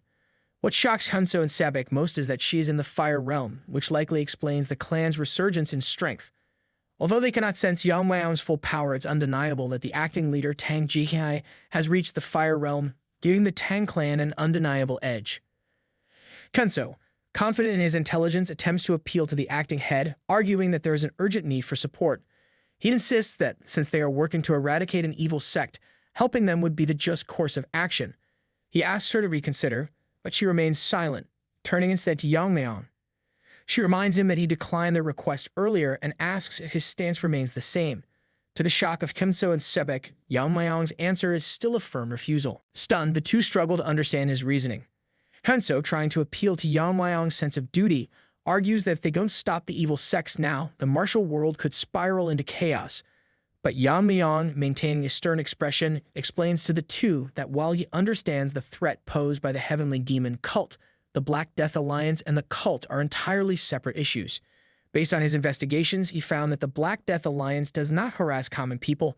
They even avoid collecting protection fees and actively eliminate bandits, aligning them closer to the orthodox factions than to any evil sect. Given this, Yamayang argues there is no justification for the Tang clan to initiate an attack. Hanso is taken aback, though the old man Sebek remains calm. Yamayang then questions their talk of acting in the name of justice, pointing out that when the Black Death Alliance and the Demon's cult invaded the Tang clan, no one from the Orthodox faction came to help. To him, this reeks of hypocrisy as they now seek aid from the very people they previously abandoned. Yamayang, keeping his cool, points out that prioritizing the safety of their own sect is natural, so he doesn't hold it against them. However, he accuses them of seeking help under the guise of eradicating evil, a thinly veiled attempt to protect their interests. He glances over at the visibly nervous Fatso, whose anxiety is so intense it looks as though he might actually melt. Hyunso clenches his fist, unable to lift his head, as he realizes that everything Yamayang has said is true. Their sect preaches righteousness but only acts when its own interests are at risk. Sabek, the old founder, surprisingly apologizes to Yamayang, admitting that they hadn't fully considered the Tang clan's position. Hyunso, shocked by Sabek's reaction, knows that if the old man were truly furious, he'd have to carry his body out. Instead, Sabek acknowledges their short-sightedness, admitting that they focused on their own benefits under the banner of righteousness. Switching his approach, Sabek suggests they offer a fair price for the Tang clan's support, turning it from a favor into a true cooperation. With this change in terms, Yamayang can no longer refuse them outright. Hearing this, Hyunso immediately suggests they discuss the forces they can mobilize, but Yamayang stops him, his expression turning intense. He asks them just how much they're willing to pay, giving them a piercing look that clearly demands they think carefully. After leaving the building, the negotiations having concluded, Hyunso feels lighter literally as he realizes the cost will be several years' worth of sect maintenance. Sabek, contemplating the steep price, tells Hyunso it's worth it if it means saving their sect. Hyunso nods, confident in their decision as he reflects on the Tang clan's strength. Their martial power rivals Yu-Giljin, while Yamayang's power remains hard to gauge, hinting at depths beyond what most in the Fire Realm can sense. Sabek concludes with a mix of awe and disbelief that Yamayang is undoubtedly the most formidable person he's encountered. Yamayang overhears their conversation, feeling a sense of approval as he realizes that the old man has caught on to the fact that he's hiding his true power. The acting head, Mommy, as she's sometimes called, mentions to Yamayang that their arrangement isn't purely about financial gain. There must be a deeper reason for his cooperation. Yamayang agrees, explaining that while the Black Death Alliance's actions might look good on the surface, he remains cautious, unable to fully trust them. Mommy points out that order has been maintained in Sichuan since the major sects fell. Yamayang clarifies, attributing this stability to Yu-Giljin. The Black Death Alliance is classified as an evil faction solely because they haven't joined the Orthodox faction. In reality, they resemble bandits more than true villains, ignoring ideals of righteousness in favor of personal gain. Under Yu-Giljin's rule, the current order in Sichuan is held together. However, Yamayang explains that their so-called order is fragile, as they often eliminate business rivals and infiltrate or destabilize other clans whenever it benefits them. Yamayang emphasizes that while their tactics haven't changed, Yu-Giljin's leadership at least maintains a degree of control. However, if Yu-Giljin were ever to disappear, the factions under his rule would likely spiral into chaos. Finally understanding his perspective, Mommy asks Yamayang about his next steps, ready to hear his strategy moving forward. Hearing this, Yamayang smiles and confidently tells Mommy that the solution is simple. They just need to prevent the Black Death Alliance from moving north. Mommy, however, hesitates, uncertain if they're truly strong enough to stop the alliance, especially since she's unaware of Yamayang's current strength. With a straight face, Yamayang clarifies that since they can't block the alliance directly, he'll block them from within. Mommy's eyes widen in disbelief as she realizes Yamayang intends to infiltrate the alliance's main base. She's visibly nervous, wondering how he plans to sneak in. Yamayang calmly explains that, as it happens, the alliance recently sent him an invitation themselves. Mommy, slightly confused, recalls that unlike previous events, this gathering is structured as a tournament where young masters from various evil factions compete against each other. Yamayang plans to attend, assess their true intentions, and if necessary, eradicate any remnants of their evil nature with lethal precision. Elsewhere, inside a carriage, a man advises the evil girl, Yan, to be cautious upon reaching the Tang clan, specifically warning not to offend the family head. He advises his niece to remember that the fate of their family depends on her. Yan tells her uncle not to worry about it. She is determined to win over Yamayang no matter what. The young lady Aijun approaches Sabek with a polite inquiry about his well-being and his progress with his internal energy. She has brought his meal and herbal medicine, which she gratefully accepts, inviting her inside. Sabek, visibly cheerful, tells Aijun that his recovery is greatly thanks to the medicine her grandfather provided. Hearing this, Aijun is delighted, her face lighting up. When Sabek first saw the unusual mix of food and medicine, he was admittedly shocked. Along with the potent herbs, It contains some poisonous plants. His expression was priceless, as if he were swallowing something far less palatable. Yet despite his initial reaction, consuming the concoction resulted in an incredible surge of energy, propelling his strength to new heights, almost like an unexpected transformation. Even Aijin's grandfather, who crafted the medicine, was astonished by the rapid progress in Sabek's recovery. Sebek, though initially doubtful, now realizes the not-so-appetizing medicine is working wonders. At this rate, he'll be fully restored and ready to return to his sect sooner than expected. Aijin is pleased to see his progress, and just then, Hyunso mentions that there's quite a commotion outside. Curious, he asks Aijin if something is happening. She explains that it might be due to the arrival of the Jegal clan. Hyunso's reaction is mixed with surprise and curiosity. The Jegal clan and the Tang family share a close, long-standing relationship, and their support was crucial during the recent contest. Aijin mentions that this time they've come to set up a defensive formation in the outer grounds, reinforcing the Tang family's defenses further. Hyunso realizes that with such allies, the Tang clan's power is even more formidable than he'd initially thought. Hyunso, deep in thought, reflects on his limited knowledge of formations and notes that the setup must be expensive. He wonders if the Jegal clan is indeed wealthy enough to cover these costs. Sabek then asks Aijin if the Tang clan is paying for the formation, and with a smile, she clarifies that the Jegal clan is funding everything. The duo of Hyunso and the old man exchange confused glances as Aijin adds that, according to the family head, the Jegal clan was highly cooperative in offering their support. Sabek contemplates that perhaps they've managed to identify a vulnerability in the Jegal clan. Meanwhile, Yamayang and her uncle are standing outside the main hall. The uncle asks Yamayang if she feels prepared to leave a good impression, and she assures him she is, proudly showcasing her extensive collection of outfits. If there's a wow factor in her plan, it's certainly in her wardrobe choices. Yamayang is convinced that her beauty alone will be enough to charm any man. Jegal watches her, thinking she reminds him of his sister, who was once celebrated as a beauty in Hubei and believes capturing a young man's attention shouldn't be too difficult for her. He recalls that over a decade ago, the pervert devil attacked their clan in an attempt to claim his sister, and thanks to her sacrifice, the clan narrowly avoided destruction. Driven by the shame of being reduced to a mere plaything for one night, his sister, in a final act of despair, ended her own life. Jegal silently vows never to allow such a fate to befall his family again. To him, forging a strong alliance with the Tang clan is essential. If Yamayang can foster a meaningful connection with Yamayang, their family lineage might endure and even thrive. Watching her, he realizes that the entire future of their clan now rests solely on her shoulders, a weight he hopes she can carry forward. Suddenly, the uncle and niece duo are interrupted by a voice acknowledging the Jegal clan's valuable assistance to the Tang clan. Both of them are taken aback, though their surprise stems from different reasons. It's almost as though they're in trance, admiring the graceful presence of the speaker, none other than the family head herself. She expresses gratitude for their support, including the formation they're setting up. Yamayang realizes that if this powerful woman is the family head, she must also be Yamayang's mother. Jegal reflects on the resemblance between them, thinking that they truly are like mother, like son, both blessed with striking looks and undeniable charisma. Momentarily overwhelmed by her presence, Jegal forgets to introduce himself properly. Gathering his composure, he steps forward and formally introduces himself, apologizing for not being aware of her ascension to leadership. With the grace befitting her role, Tang Yeon-myeong accepts his apology, understanding that he was not present at the time of her rise to family head. Tang Yeon-myeong acknowledges the long journey the Jegal clan has undertaken, suggesting that they should rest sufficiently before beginning their duties. Jegal respectfully thanks her for the consideration, clearly appreciative of her thoughtfulness. Tang Yeon-myeong then inquires about the young lady accompanying him. Nervously, Jegal explains that she is his niece, whom he brought along to help strengthen the bond between their clans. He motions for her to greet the family head, but his niece seems entirely oblivious, entranced by Yamayang's striking appearance. Lost in her admiration, she misses Jegal's prompt until he finally nudges her out of her daydream. Collecting herself, she steps forward, gracefully introducing herself to Tang Yeon-myeong. She apologizes for her delayed greeting and warmly congratulates Tang Yeon-myeong on her ascension as family head. Tang Yeon-myeong, observing the girl's respectful demeanor, thinks she is exceptionally polite and remarks with a smile that in a few years she'll surely leave many men heartbroken. Hearing Tang Yeon-myeong's compliment, the young lady blushes, taking it as high praise.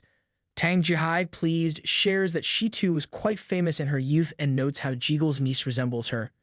Yamayang, flattered, tells Tang Yeon-myeong that she is still so beautiful that upon first seeing her, she mistook her for Yamayang's sister. Internally, she admires Tang Yeon-myeong's kindness and elegance, feeling warmth from the compliment. Tang Yeon-myeong, with a gentle smile, mentions that since she and Yamayang are of the same age, they will likely get along well. Yamayang, moved by this display of warmth, begins to act teary-eyed, expressing how no one in her family has ever shown her such affection. Secretly, she hopes Yamayang is reacting to her story, perhaps showing sympathy. However, to her disappointment, she glances over and finds him lost in thought, completely unaffected by her emotional display. She's stunned that Yamayang appears so indifferent to her sorrowful tale. Most men, she thinks, would be falling over themselves in response. For a moment, she's left wondering if he simply isn't interested in her, a thought that leaves her both puzzled and slightly frustrated. Meanwhile, Yamayang drifts off into a daydream, his thoughts fixated on the elusive ice waifu.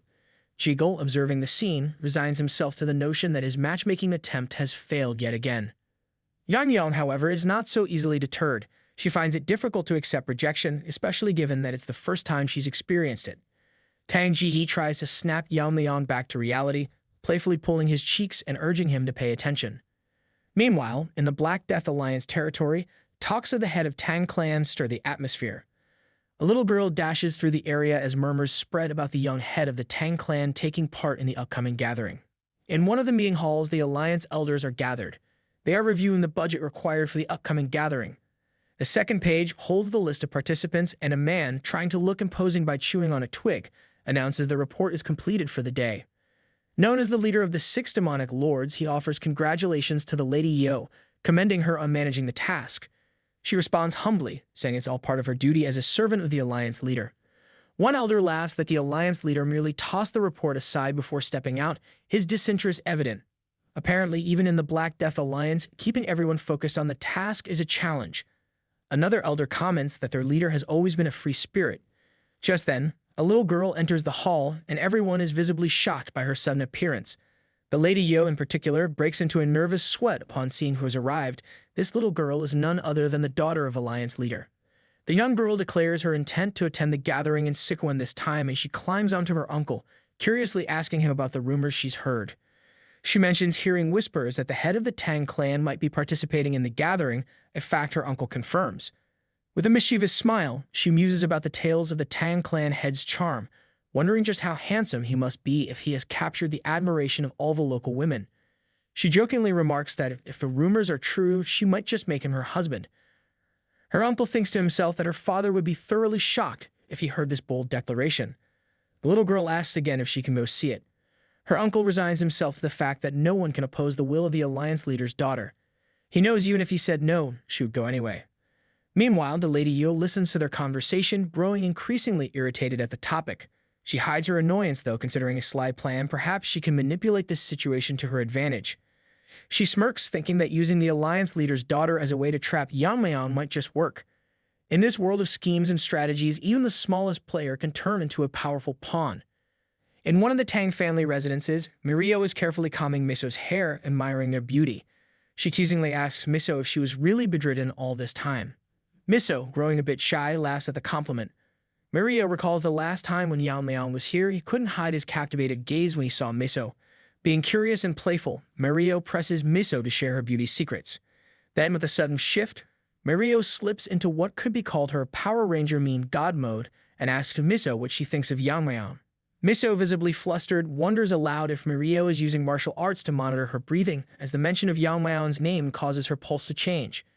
Mirio, turning serious, checks in on Miso's well-being, asking if she's truly okay, which leaves Miso slightly confused. Mirio then reveals that Yamayang will be heading to the gathering in Sichuan, meaning Miso won't see him for a while. She goes on to explain that this gathering is no ordinary event. The most dangerous factions of the Evil Alliance will be facing off. Miso, understandably worried, grows tense as Mirio continues. With a mischievous smile, she points out an additional concern. What if Yamayang meets another girl at the gathering and falls for her? Mirio wonders aloud if Miso could handle that situation. Miso, over facing a mix of anxiety and uncertainty, is at a loss for words. Mirio, still in her mean god mode, strikes a dramatic pose and proposes a bold idea. They should both attend the Sichuan gathering. Miso frowns slightly, expressing her concern that their presence might burden the family head, especially given the gravity of the event. Mirio reassures Miso not to worry, confidently asserting that she has everything planned out. In real life, this friend would be ultimate wingman, ready to support without a hitch. Meanwhile, in the main hall of the Tang clan, Yamayang sits idly, feeling bored. He turns to Yang and asks if it's true that she wants to accompany him to the Sichuan gathering as his maid. Yamayang confirms, explaining that she's heard rumors about young masters from the evil factions competing for power there and is curious to see how the competition unfolds. With an expressionless face reminiscent of an unimpressed boss, Yamayang informs her that he's been authorized to bring one guard and one maid to the gathering. Inwardly, Yamayang is focused. This isn't just a casual trip.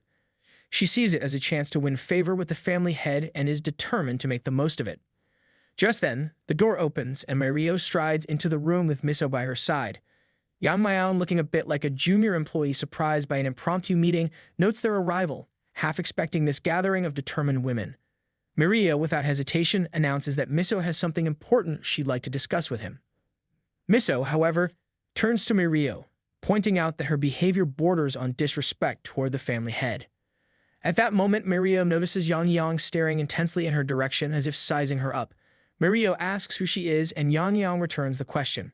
Before introductions can proceed, Yamayang turns to Miso, questioning her purpose in his quarters. Before she could say anything, Mirio begins to answer on Miso's behalf. Yamayang makes a face clearly displeased. Mirio then boldly announces that both she and Miso wish to accompany Yamayang to the Sichuan gathering. Yamayang is visibly shocked by this revelation.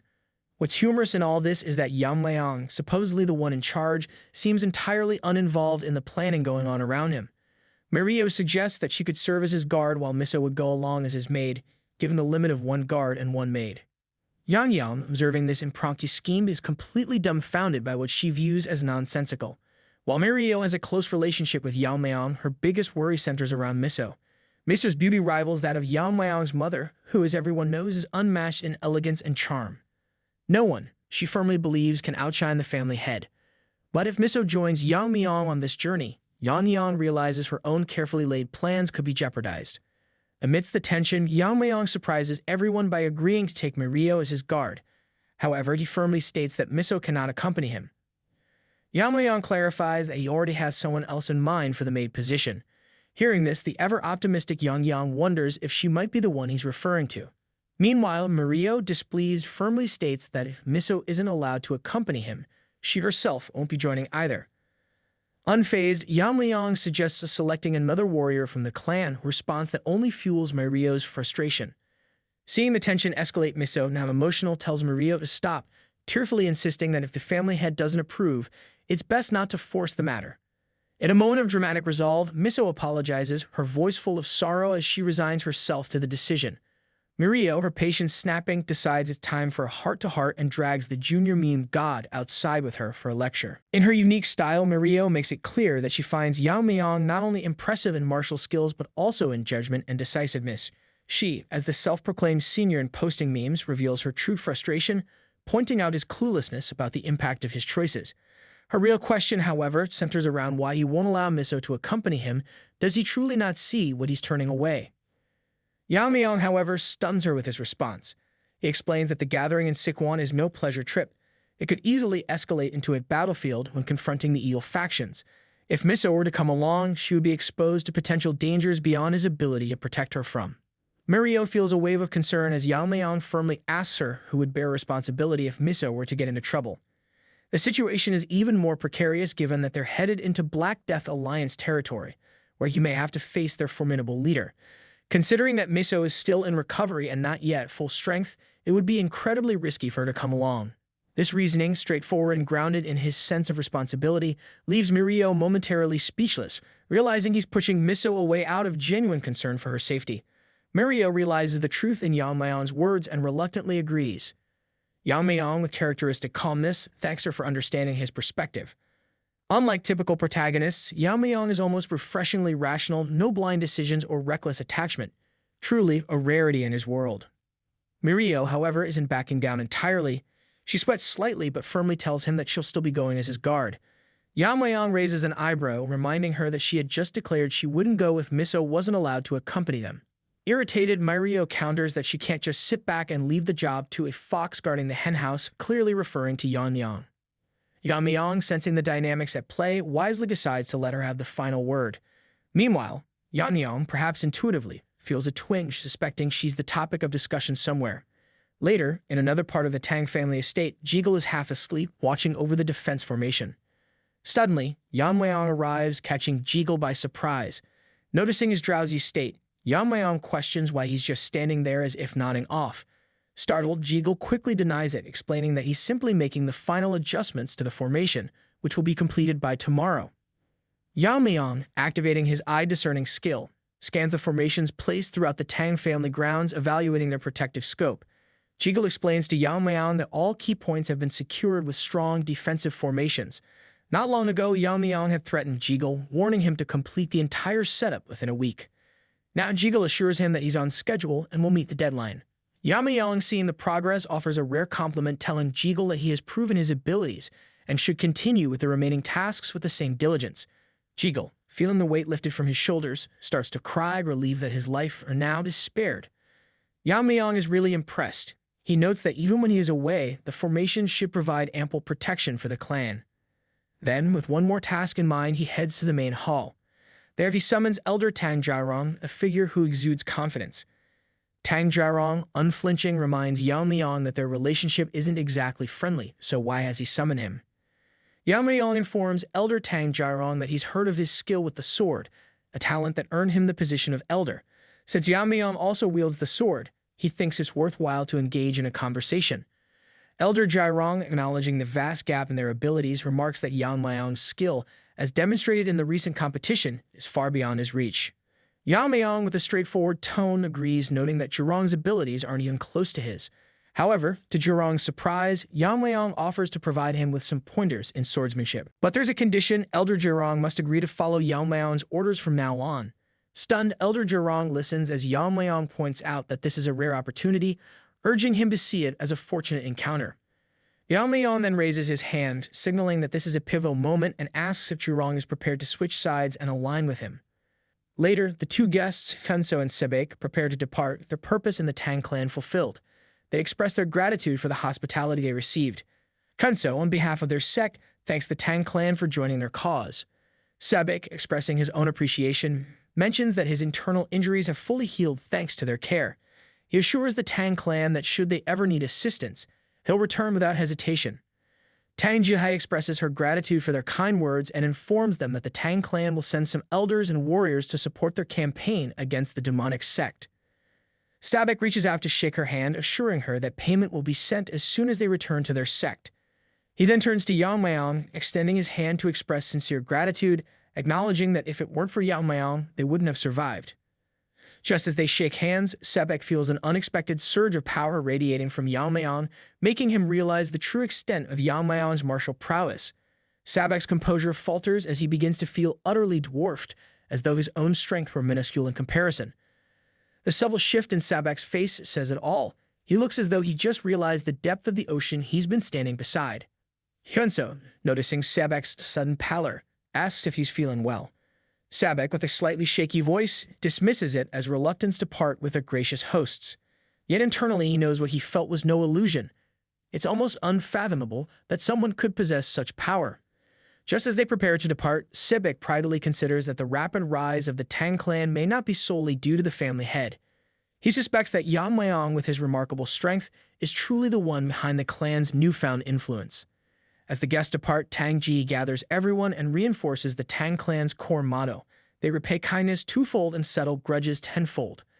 Loyalty remains the primary value of the main family, and now, having pledged their support to Kunso's sect, they must stand with them in battle. Her spirited presence and beauty stir a renewed vigor in the clan members. With a leader like her, who wouldn't feel motivated? However, a group of clan members who are less than loyal, the pigs who've been stirring trouble, begin to sweat as they contemplate the impending conflict. It's clear that these discontented members might try to create issues for Yamayang or disrupt the Tang clan's plans. With preparations set, Tang Ji wishes her warriors good fortune in the battle ahead. Later that day, Aijin hands Yamayang a stock of energy drinks, fiery poison to be precise. Aijin grows curious about why he favors this particular poison, knowing that there are many others available. Yamayang simply explains that he's familiar with it, and in truth, it's his favorite flavor. With that, he bids her farewell, knowing his companions are awaiting him. Just as Yamayang prepares to depart, Aijin feels reassured by his presence, yet silently hopes for his safe return. Just then, Snakey, his loyal companion, manifests, voicing its curiosity. Snakey inquires if he is literally of the age he preaches. It's hard for Snakey to believe that someone as young as Yamayang possesses such incredible martial skill. Yamayang, mildly surprised, asks what prompted this question out of nowhere. Snaky explains that such power at his age is almost unheard of, an extraordinary rarity. Snaky, unable to contain itself, starts rambling on about how Yamayang has already surpassed many veteran martial artists who have spent decades navigating the martial world. While Snaky acknowledges that Yamayang isn't yet on par with figures like the mysterious invisible guest, it's still amazed by his mastery, especially the advanced sword technique he displayed when recruiting Elder Tang Yeon-myeong.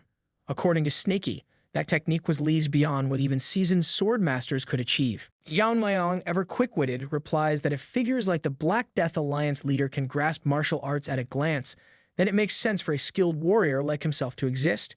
He advises Snaky to let go of unnecessary wonder.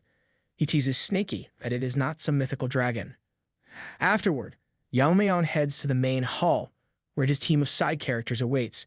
Mirio, ever curious, asks where he's been, and Yamayang explains that he visited Ijun to pick up some poison. However, he's surprised to see a third person among them, a masked man, who introduces himself as Jang Gil, assigned to guide and ensure Yamayang's safety throughout the journey. Yamayang, with a slight smile, tells Jang Gil that he'll be counting on him.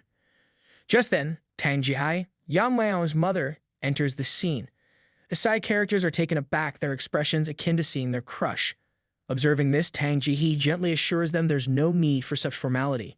She turns to Yamayang, noting that the wind is picking up, and reassures him that whatever paths he chooses in life, she'll always support him. However, she advises him not to push himself too hard. Yamayang, with quiet confidence, assures her not to worry, knowing she understands his resilience.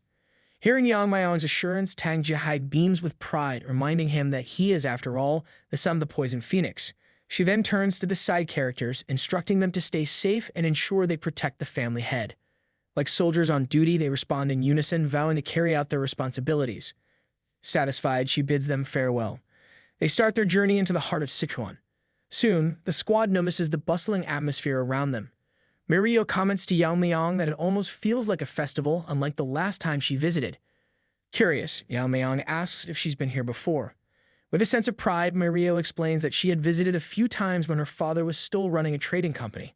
Sliding smoothly into her storytelling mode, she shares how it was a major company back then, but after the evil factions took control, the business drastically declined. Hearing Mirio's account, Yamayang recalls that her father had mentioned the trading company before. Our Chad, Yamayang, begins to think that if the clan continues to expand, establishing a reliable trading company would be a wise financial move. He knows they can't rely indefinitely on profits from the clan's medical wing or funds often borrowed by the elders. It becomes clear to him that dealing with the evil factions will be necessary to secure stable resources for the future. Yamayang tells Mirio to bring her father to meet him, explaining that he intends to help them restart the family's trading company.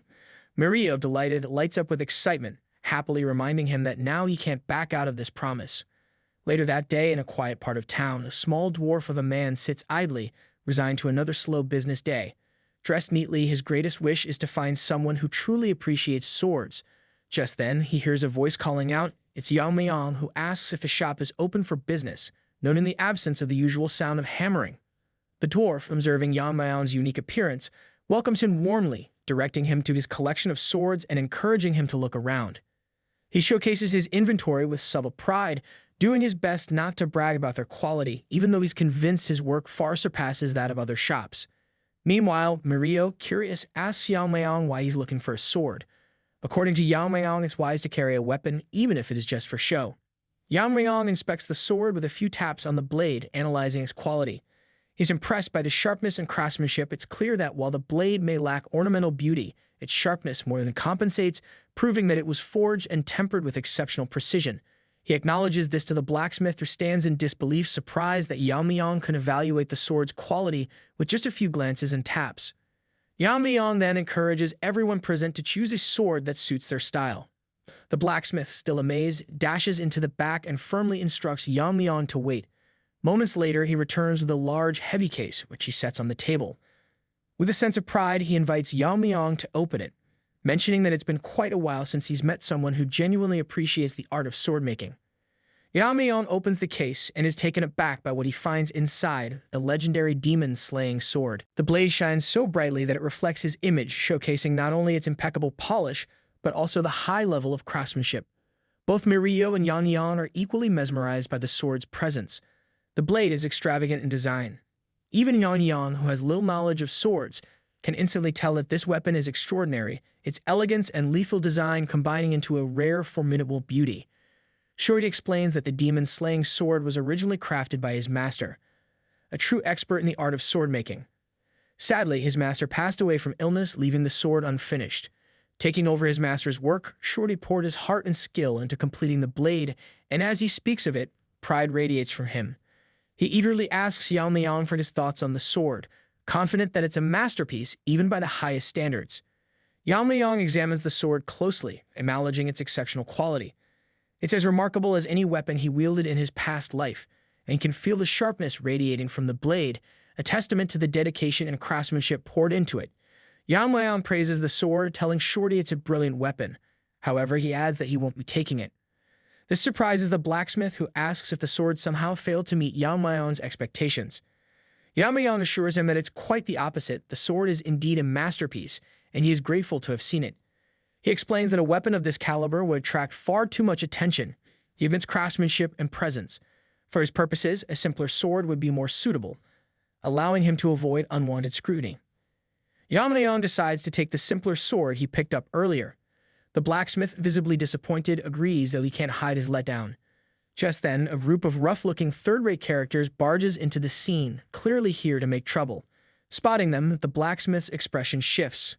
Trembling, he addresses their leader as Yeon Master Yeon. Yeon is visibly irritated. He accuses the blacksmith of deceiving him by hiding the demon-slaying sword. He can't believe a lowly blacksmith would dare keep such a masterpiece hidden from him. The blacksmith, nervous and trying to defuse the situation, insists it's all a misunderstanding. Meanwhile, Yamayang, listening to this display of one-chapter dramatics, senses something unusual. Amidst the group of lesser threats, a few individuals emit a strange aura, something that feels off. Sensing Yamayang's interest, Snaky appears, confirming his suspicions and whispering that this energy is unmistakably demonic. Snaky, who's encountered this energy before with the invisible guest, asks Yamayang if it is his first time sensing such energy. Yamayang notes that this is his first time seeing demonic energy in person, having only heard about it before. Curious, he asks Snaky what these demon pests might be doing in Sichuan. Snaky, equally puzzled, suggests capturing one of them to find out, thinking an interrogation might reveal their intentions. Meanwhile, Yeon, both arrogant and clueless, commands Yamayang to step aside so he can kill the blacksmith. He even threatens that if Yamayang doesn't move, he'll take him down first. Yamayang, unimpressed, remarks that Yeon's mouth is far too foul for a brat. This comment only enrages Yeon, but with a mere flick of his finger, Yamayang sends him sprawling to the ground, unconscious. The dramatic guards react as though they've just witnessed a monumental tragedy. Yamayang calmly tells Yeon that no matter how skilled he may think he is, he's far from ready to wield such a powerful sword. He'll need at least 20 years of training before he even attempts it. Watching this scene unfold, Mario is awestruck, practically swooning as though Yamayang just dropped down from the heavens. One of the guards, undeterred, steps forward, barking angrily at Yamayang, demanding to know how he dared lay hands on the grandson of Nam Jinsoon, lord of the Huning sect, a sect supposedly under the protection of the Black Death Alliance. He warns Yamayang that he shouldn't expect to survive after this bold move. This empty bravado from Yeon's guard only serves to irritate Yamayang further. He tells them outright that he doesn't care about their affiliations or status and demands to know what connection they have with the demonic sect. The guards exchange uneasy glances, realizing their cover is blown. Among them, a man who seems to be the leader appears as though he's about to put up a fight, though judging by Yamayang's demeanor, he's clearly out of his league. Yeon, sensing the tension, nervously asks Yamayang where these men came from, while Mirio and their supposed guards stand frozen in fear. Meanwhile, Yeon looks back at Yamayang, a mix of anger and fear in his eyes. He's clearly offended that Yamayang referred to his sect with such contempt, yet he also understands he's in way over his head. Before Yeon can even make his next move, one of the guards foolishly tells him to stay behind them for protection. At that moment, several demonic soldiers emerge from hidden positions. Their leader steps forward, announcing that from this point on, the Heavenly Moon Brigade will be taking charge. The remaining guards who once served Yeon are quickly cut down by the demonic soldiers, leaving him surrounded and defenseless. Yamayang, completely unfazed, shows no concern for the chaos surrounding him. His subordinates look on in shock. Mirio and others are utterly baffled by what's unfolding. Their leader stares in disbelief. He asks Yamayang how had seen through their near-perfect concealment without breaking a sweat. Yamayang casually mentions that he could sense the demon turds reeking from a mile away. He remarks that if their leader wanted to conceal his identity, he should at least consider covering his ugly face properly. In response, the bald leader, barely holding back his rage, questions Yamayang that he has seen these men getting killed in front of him. Still, he doesn't feel any sense of urgency. Yamayang, still cool, asks the blacksmith Shorty to lend him a sword, choosing none other than the masterpiece, demon-slaying sword. Taking hold of sword, he remarks to the intruders that if anyone should be worried, it's certainly not him. Yamayang's gaze sharpens as he points out that, from his perspective, these demon-aligned soldiers are no different than the ones who are already dead. The bald-headed leader, infuriated by Yamayang's defiance, orders his minions to escort the young master to safety, making it clear that he intends to kill Yamayang personally. Yamayang wasn't wrong in mocking the man's appearance. His face indeed resembles something unpleasant, like a baboon's ass. Just as one of the minions seizes young master Yan, Yamayang is surprised to notice that the young master appears completely oblivious to who these guards really are.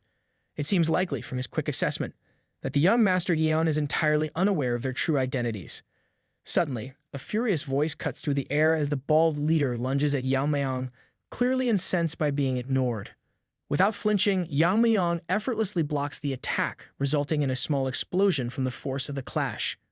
The bald leader, convinced he had the upper hand, finds himself thrown backward, staring in disbelief at Yamayang, who stands unshaken. Just as the leader tries to make sense of what's happening, his vision blurs and spins, and he thinks of launching a counterattack only to realize in his final moments that his head has already been severed.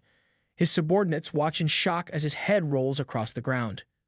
Mirio and Yamayang stand in stunned silence, struggling to process the brutal scene before them. Yamayang stands calmly in front of the headless body, exuding an almost flawless composure. After that swift swing, Yamayang takes a moment to assess the sword in his hand, admiring its craftsmanship.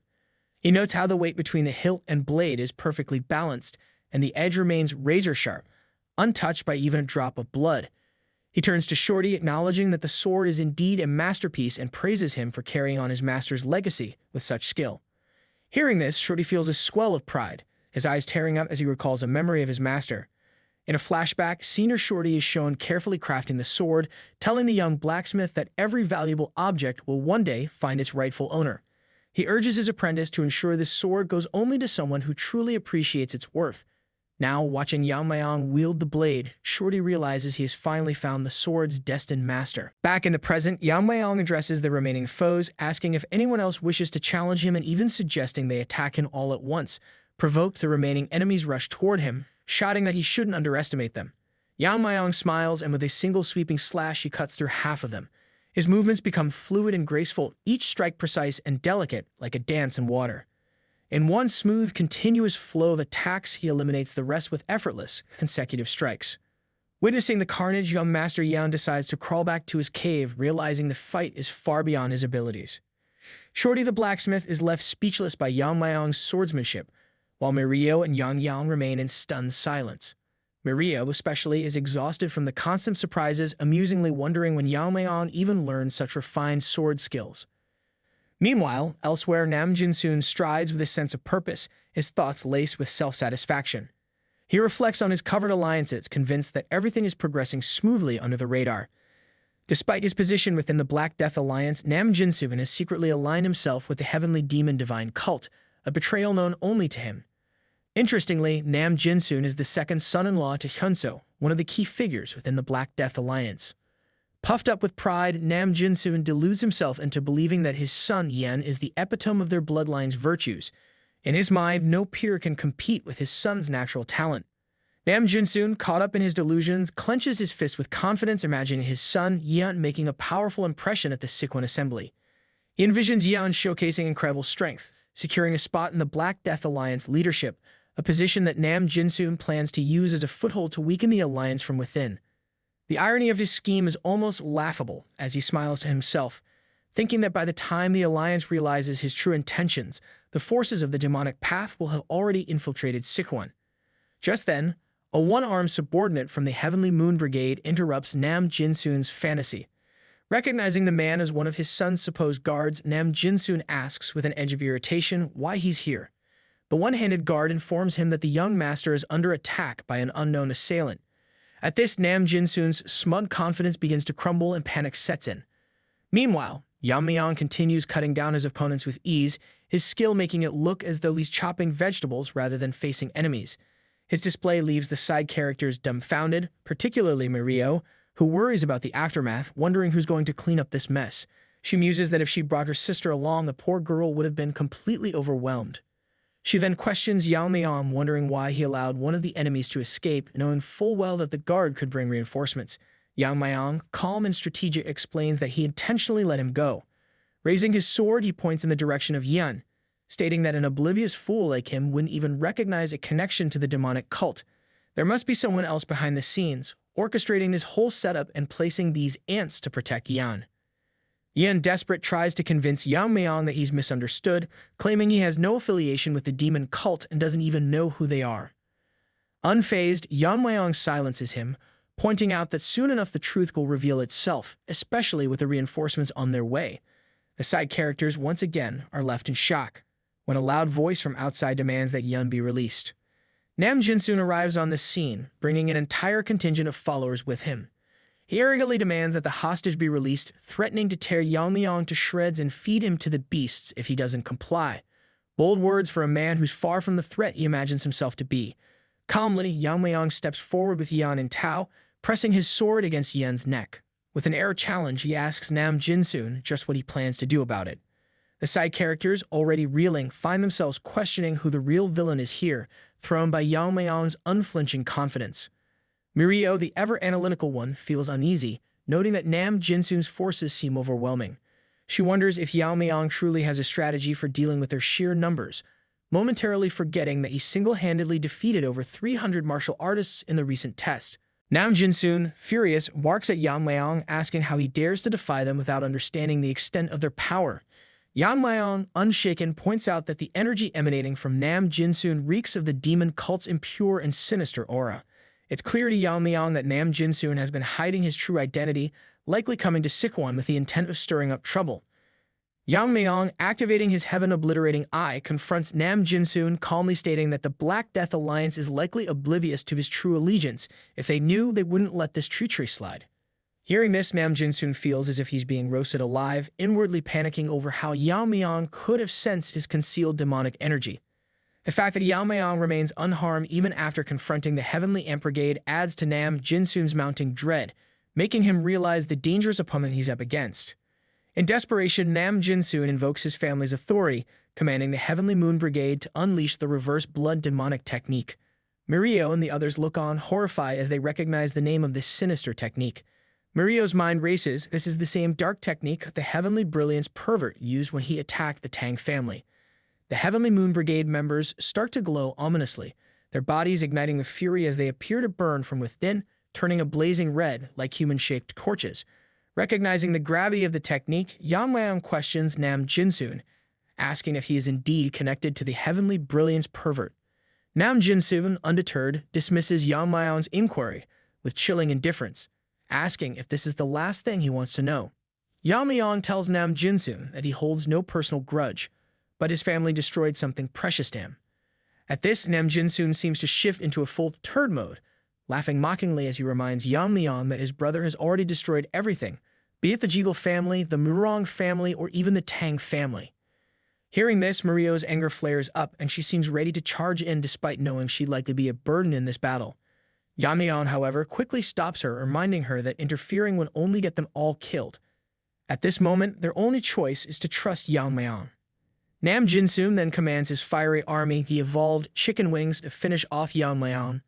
Snaky, sensing the intensity of the situation, appears, commenting on how fired up the enemies are and asking Yamayang if he has a plan. Without hesitation, Yamayang enters his battle stance, his calm, focused aura radiating strength. He utters one word: eliminate. In a breathtaking moment as the army charges toward him, the world around them seems to drain of color. Yamayang swings his sword, and in just one strike, he cuts the whole army in half. The gray world is suddenly painted in red as every single enemy is cut down in one seamless strike, leaving only Nam Jinsoon standing stunned.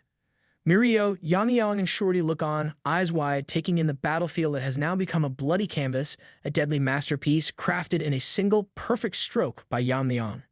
Nam Jinsoon stares in disbelief, struggling to process what he's witnessing. It seems impossible to him.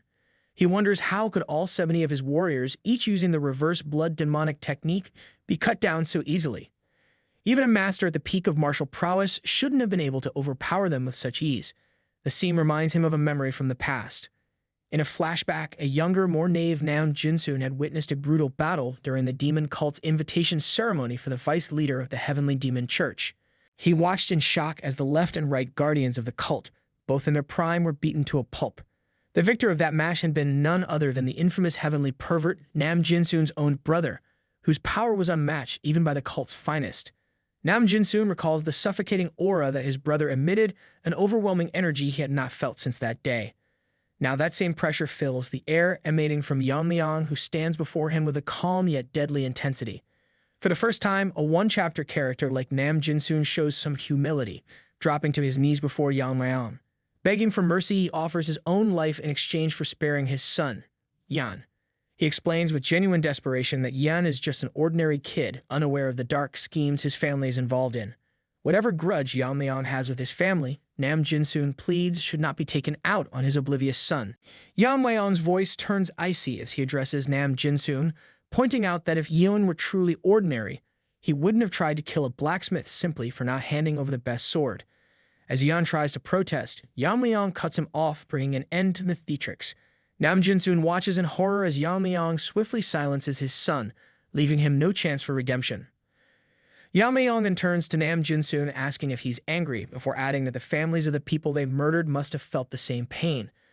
With this, Yamayang declares that he feels no remorse and has no intention of sparing anyone connected to the heavenly demon cult.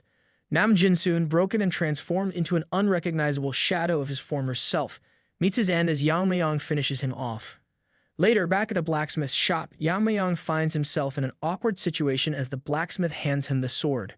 Shorty, overwhelmed with gratitude, insists that Yamayang take it as payment, mentioning that if it weren't for him, he'd likely be dead. With a touch of emotion, the blacksmith explains that his master had always hoped this sword would find a true deserving owner, and he feels at peace knowing it's now in the right hands. Yamayang, feeling a bit shy, accepts the cheers from his two enthusiastic companions who are congratulating him with playful excitement.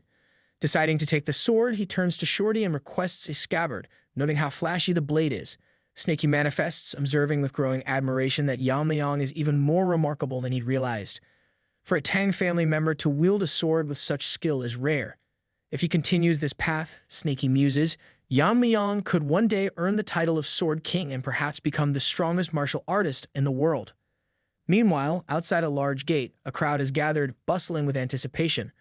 Among them, two onlookers, a pair of nobodies with plenty to say, notice Yamayang and his companions approaching. One points him out to his friend, speculating if this impressive-looking figure could be one of the successors of the Sichuan sect. Observing Yamayang's two female guards, the clueless bystander jumps to the assumption that he must be a womanizer. The two bystanders go on, exchanging clueless commentary about Yamayang. One of them wonders aloud why someone would bother coming to an important event like the Sichuan Assembly only to act like that. The other adds he bets his martial skills are trash too. However, both are secretly unnerved by the attention Yamayang is getting, especially the way women in the crowd are swooning over him. The first bystander even admits to himself that he feels defeated before a single match has begun, intimidated by Yamayang's striking looks.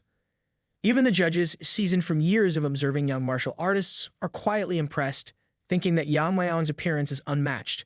When one of them asks Yamayang which clan or sect he represents, he introduces himself as Tang Yeon-myeong, the young master of the Sichuan Tang Family. The two onlookers go pale at the mention of the Tang clan, realizing just who they're up against. Meanwhile, elsewhere, Lady Yu has her sights set on Yamayang, determined to kill him. She learns that Yamayang registered himself on the participant list early in the morning and then headed straight to his quarters. Smirking, she muses that it's fine for Yamayang to rest while he can. Soon, she plans to end him and settle an old grudge. In a flashback, she remembers a painful memory, crouched on the ground, clutching a martial arts manual and crying. At that moment, she had been saved by Mak In-guk, who asked why she was wandering alone in a place often frequented by bandits. He remarked on her luck that he found her and asked if she was injured. That moment marked the beginning of her connection with Mak In-guk. At the time, she was merely surviving as a concubine to a high-ranking military officer, where she was treated as little more than an object. One day, this officer died in a sudden accident. Known for his hobby of collecting martial arts manuals, he left behind a collection. She quickly seized her opportunity to escape, She took one of the manuals and fled, which ultimately led her to Mak In-juk. In time, Mak In-juk taught her martial arts, and they became close. He had originally been from the Wong sect, where he had learned the basics that he now shared with her, teaching her self-defense and survival skills. Once she had a firm grasp of the basics, she decided to train in the manual she had taken, the Red Lotus Flame art. But her fortune soon soured. After beginning her training in this forbidden art, her health gradually began to deteriorate as if she had contracted an incurable illness. Accepting that her time was limited, she chose to leave Mak In-juk, not wanting him to witness her weakening and pitiful state. Over time, she learned that Mak In-juk had risen to become the head of the Darkness Silent Sword sect, swiftly gaining power and influence. Meanwhile, she was left dying, her body racked with constant pain that often made her wish for an end.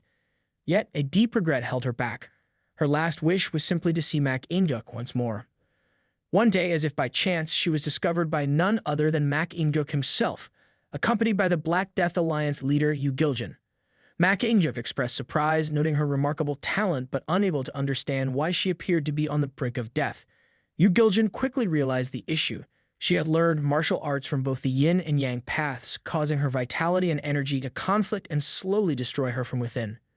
Recognizing her dire situation, Yu Giljan advised her to recite the formula for the martial arts she had been practicing. To her, it seemed like fate. Entranced, she recited it with all her strength and will. Yu Giljan, a master of martial knowledge, took less than half an hour to craft a modified version of the Red Lotus Flame art, one that harmonized with her yang energy and was suited to a woman's unique balance of vitality. She was stunned by his skill. He had transformed the techniques so that as she progressed to higher levels, her internal injuries would begin to heal on their own.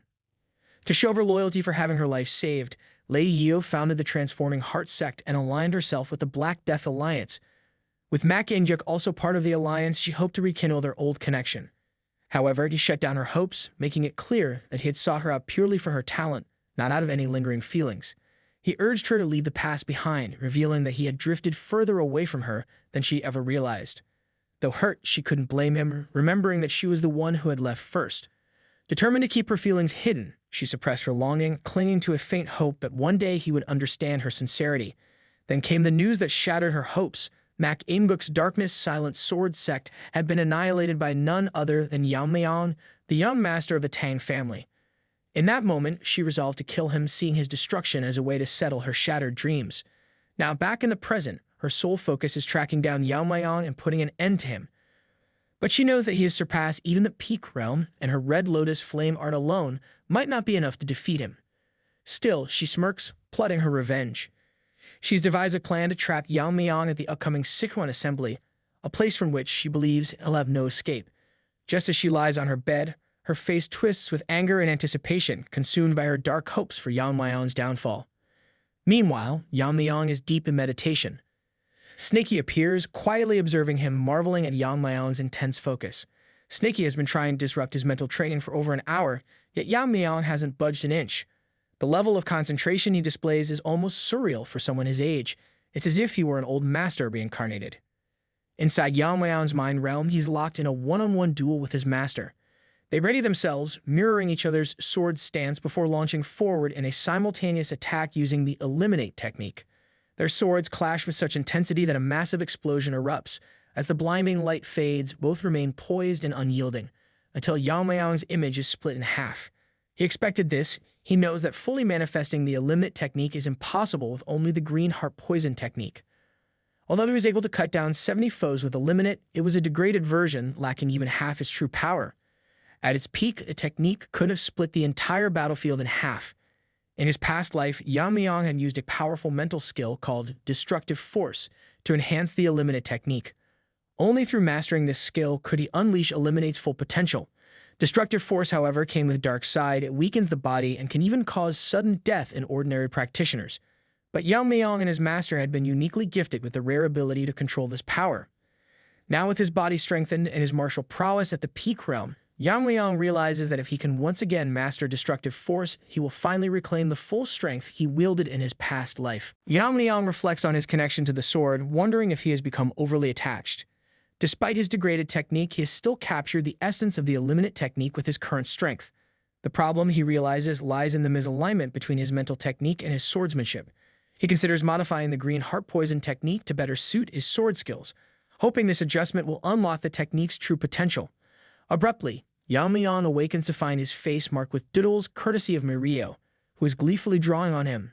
He tells her to stop, but she ignores him. Mirio asks if he had been asleep, which he denies.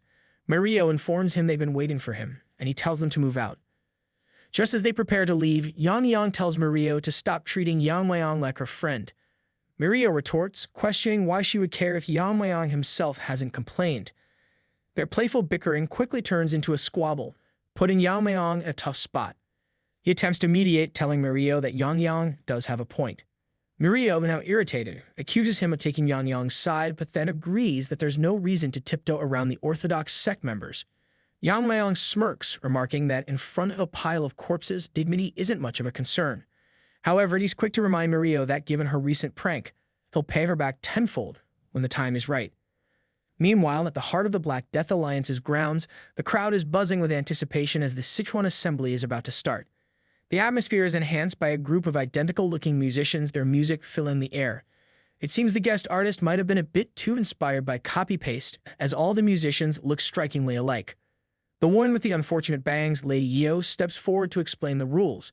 She keeps it brief, stating that the assembly serves as a battleground where power struggles are settled, and by tradition, even life-and-death duels are allowed. Yeon-myeong and her uncle, Sang Mayang, appear particularly excited. Lady Yeo explains that all stakes and terms are written in a contract sealed before the competition, with the winner securing these rights for the next 5 years. If anyone dares to dispute the results, the main sect will verify the outcome, and breaking the assembly's rules would be seen as an insult to the alliance, punishable by severe consequences. The crowd is taken aback by the intensity of the stakes, even the nobodies looking a bit shell-shocked. Lady Yeo then announces a special guest in this year's assembly, the legendary swordsman known as the Sword of the Nine Rings, Sang Mayang. A wave of surprise and awe ripples through the crowd as they recognize him as one of the 6 Grand Masters of the Evil Path, the most powerful figures within the Black Death Alliance. For the younger members, meeting Sang Mayang is a dream come true, with many starry-eyed at the chance to witness a true master of the sword. Yamayang is surprised to sense that Sang Mayang has also reached the Fire Realm. Sang Mayang introduces himself formally, stating that he has come to the assembly alongside the leader's daughter, Yeon-hui, and expects strong performances from the competitors. Lady Yeo, with her distinct bangs, announces that the esteemed Sang Mayang will oversee any life-and-death duels. Anyone who wishes to engage in such a duel must first seek the master's approval. Just as Lady Yeo is wrapping up her speech, a hand goes up in the crowd. One challenger boldly requests Sang Mayang's permission for a life-and-death duel, challenging none other than Yamayang. This one-off character named Mak Chunwi seems oblivious to his fate as he stares down Yamayang, determined to avenge his father. From his appearance and the 2 swords he carries, it's clear he's related to Mak In-guk, the very Mak In-guk that Yamayang defeated. Sang Mayang recognizes Mak Chunwi as a successor of the Darkness Silent Sword sect and quickly guesses that this challenge is fueled by a desire for revenge. He knows that avenging Mak In-guk, a formidable figure in the alliance, would be no easy task, especially since Yamayang was strong enough to defeat him. Yamayang stands calm and collected, aware that this challenger, a one-chapter character fueled by vengeance, has little hope against him. Hearing this, Mirio bristles with anger, especially since their side was attacked first.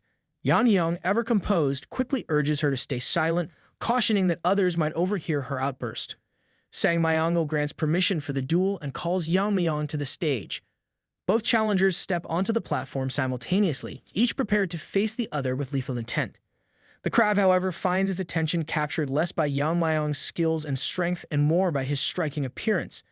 Murmurs ripple through the onlookers, particularly from the women who seem more taken with his looks and with the upcoming fight. Even the clan leader's daughter appears mesmerized, her gaze fixed on Yamayang. Sang Mayang, observing her reaction, notes that she seems practically radiant with excitement. He muses that it would be a considerable disappointment if Yamayang were to lose the duel. Sang Mayang formally states that no one aside from the combatants, their guards, or attendants may interfere in the life-and-death duel. He emphasizes that there are no restrictions on methods of attack, and both participants are free to ignore any surrender from their opponent. This is, after all, a duel to the death. After ensuring both combatants understand, he asks if they are ready. Yamayang, unfazed, agrees to the conditions with a calm detachment. Given the significance of the duel, each fighter is permitted to have their guards and attendants present. Sang Mayang asks Yamayang if he will be summoning any of his own, to which Yamayang, with a composed expression, replies that he brought his guards but instructed them to stay out of the fight. His confidence is clear, whether facing one opponent or 3, he is certain the outcome will remain unchanged. This offhand remark infuriates Mak Chunwi's backup guards 2 and 3, whose fierce scowls betray their irritation. Impressed by Yamayang's boldness, Sang Myeongle signals the start of the duel. At once, Mak Chunwi and his allies draw their swords, but Yamayang remains unfazed. With a subtle motion, one of the Mak Chunwi guards signals to the other. They advance, attempting to mimic a fierce, legendary fighting style, though their movements come across as clumsy and almost animalistic. Their swords radiate dark energy. It surprises the crowd. It's the signature energy of the Great Silence sword sect, an aura recognized as the mark of their master. The guards launch the attack, but Yamayang remains steady, his calm unbroken. The crowd watches as the guards, their faces contorted with anger and determination, charge at Yamayang, hoping to overpower him with their combined strength. Mak Chunwi's plan is simple. His men will keep Yamayang distracted, allowing him to strike the moment he finds an opening. He intends to finish Yamayang off with a low-grade martial arts technique, confident in his strategy. But in an instant, something unexpected happens. Instead of advancing toward Yamayang, his 2 guards suddenly collapse to the ground, leaving the crowd stunned and silent. Even Sang Myeongle and Lady Yo stare in confusion, unable to understand what just occurred, until they spot feathered needles lodged in the men's necks. Sang Myeongle is taken aback. The needles were launched so quickly that even he struggled to catch sight of them. Yamayang, calm and composed, breaks the silence, remarking dryly that he's growing bored and wondering how long Mak Chunwi plans to stay in his stance. Mak Chunwi, infuriated, vows to kill him and charges forward with enough force to crack the ground beneath him. Wielding 2 swords, he closes in with the intent to end Yamayang in a single decisive strike. Yet as he swings, his sword meets only air and he's left bewildered to find Yamayang now standing behind him. Without hesitation, Yamayang reveals a cold truth. He mentions that among those who attacked the Tang clan during the recent competition, 2 individuals wielded sword energy techniques similar to Mak Chunwi's.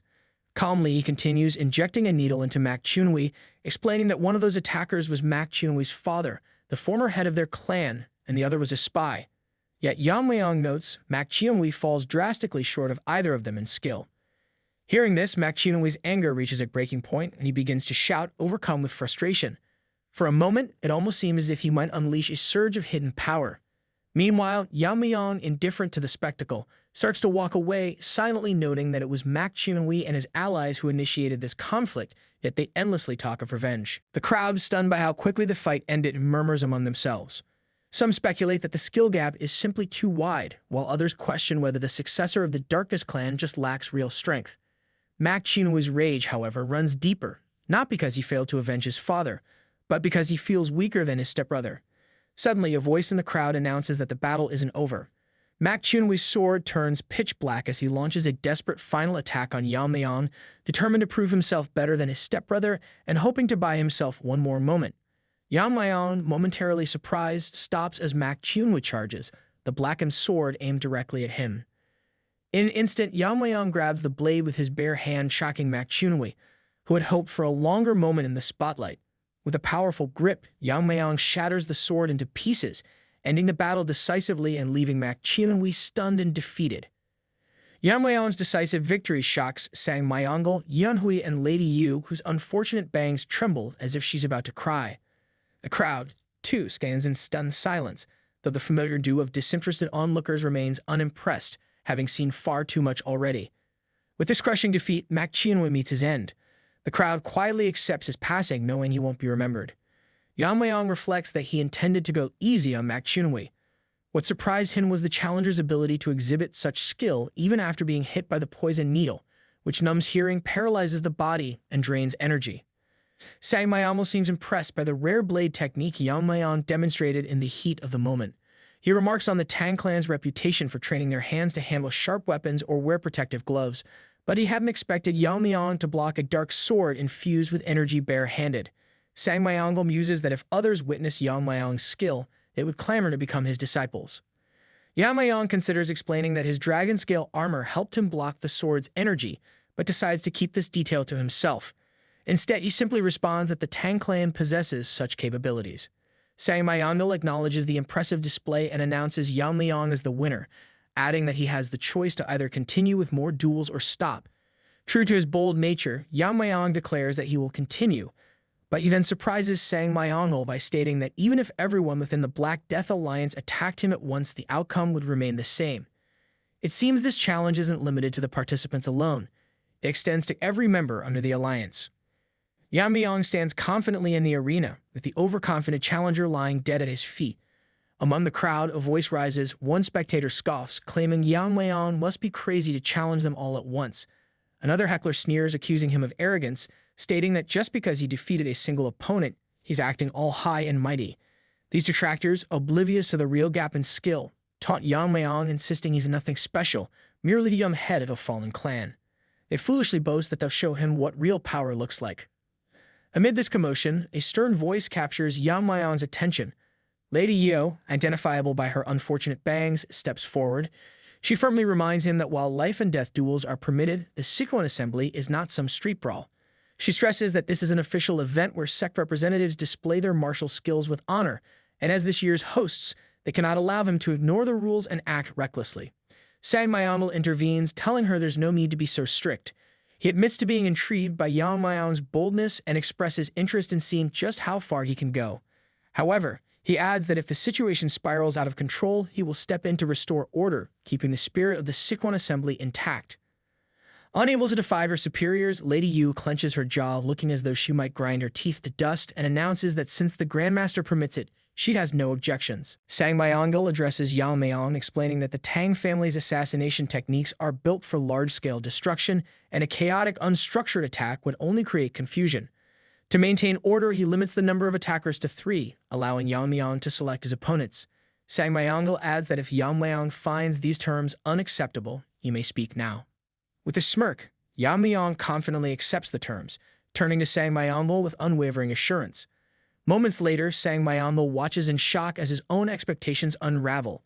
He had assumed that after a few rounds, the participants would recognize Yeon-myeong's methods and learn to counter his feathered needles, slowly breaking through his assassination techniques, creating a real chance for victory.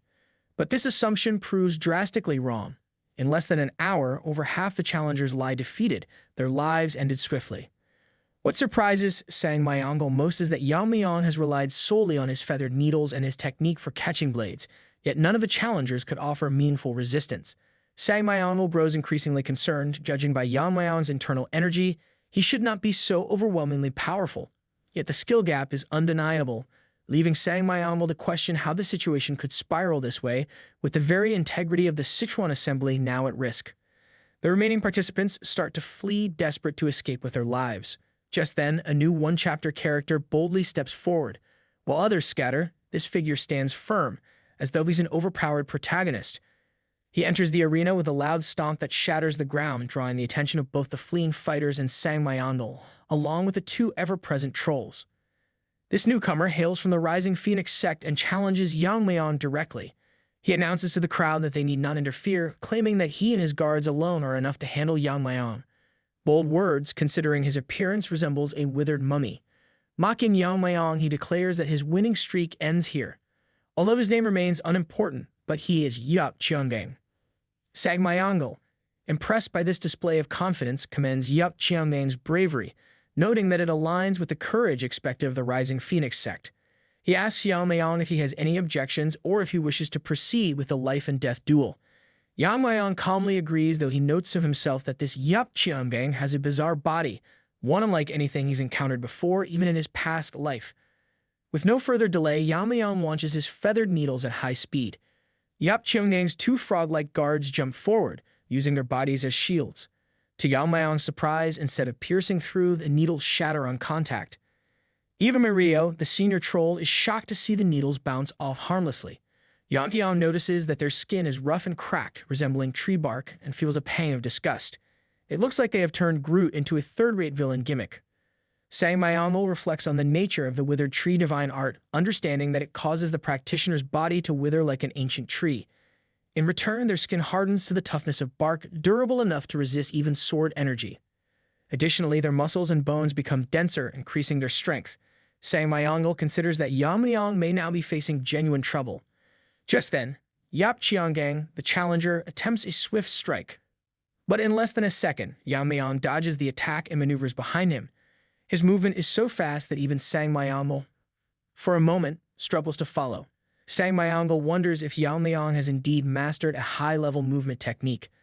Positioned behind one of Cheongdang's lackeys, Yamayang strikes quickly, plunging a poison-laced needle directly into the lackey's head. The poison takes immediate effect. This enrages the second lackey, who charges at Yamayang to avenge his fallen comrade. Unfazed, Yamayang grabs the attacker by the mouth, taunting him by saying he'll test whether his tongue is as tough as his skin. Yamayang then pins a needle directly onto the lackey's tongue. The lackey struggles, attempting to resist, but Yamayang's grip is unyielding. Unable to withstand the pressure and the effects of the poison, the second lackey ultimately succumbs, his body giving out despite his efforts. Just then, Yamayang senses a fist aimed his way. In a millisecond, he dodges, startling Cheongdang, who hadn't expected such agility. Yamayang channels his internal energy into a powerful palm strike, intending to shatter his opponent's defenses. Cheongdang attempts to block, but his body barely withstands the impact. Exhausted and disoriented, Cheongdang tries one final desperate attack, only to find himself caught by the neck. With a smirk, Yamayang mockingly commends him on his tough body, but warns that if that's all he can rely on, he was foolish to think he could challenge him. Yamayang holds the lackey firmly, almost as if he's knocking to see if there's anything more to offer. Surprisingly, the lackey begins to laugh, taunting Yamayang and calling him foolish for assuming toughness is his only asset. He reveals that he has been waiting for Yamayang to grab hold of him. Yamayang stays silent, not reacting to the provocation. At this, Cheongdang's demeanor shifts dramatically. A green aura begins to emanate from his body as he proclaims that Yamayang will now witness the true essence of the Withered Tree divine art. In an unwanted flashback, Cheongdang recalls his father explaining that the true power of this art must remain hidden from the world and, if ever used, must end in the opponent's death. Believing this is the perfect moment, Cheongdang activates his ultimate move, enveloping Yamayang in a sinister green aura, boasting that he will drain every bit of his internal energy. Yamayang, unimpressed, sighs and warns Cheongdang to cease immediately, suggesting that otherwise he'll be forced to respond in a way Cheongdang won't like. But it's clear Cheongdang has already lost control, blind to the danger he's brought upon himself. Unbeknownst to him, Yamayang possesses nearly limitless internal energy, meaning that any attempt to absorb it is not only futile, but potentially fatal. In yet another flashback, we see Cheongdang's father on a quest to amplify his powers. During his travels in Tibet, he encountered an enigmatic figure, a Chinese monk. Recognizing his potential, the monk taught him the basics of the Withered Tree divine art. Although the advanced techniques of this martial art were lost, limiting it to external applications, it was ideally suited to his skills, particularly to his ability to catch blades with his hands. Still, Cheongdang's father craved mastery beyond these limits and eventually joined the Black Death Alliance, hoping to uncover its secrets. However, seeking true mastery, Cheongdang's father joined the Black Death Alliance. The alliance leader, Giljan, examined his martial arts and quickly discerned that the missing technique was not as elusive as it seemed. He believed that each martial arts name encapsulated its core essence, and with this insight, he helped Cheongdang's father rediscover and refine the lost elements of the Withered Tree divine art. Together, they crafted the technique into its current formidable form. Back in the present, Cheongdang declares with pride that the art's name is more than a reference to his body's withered, tree-like appearance.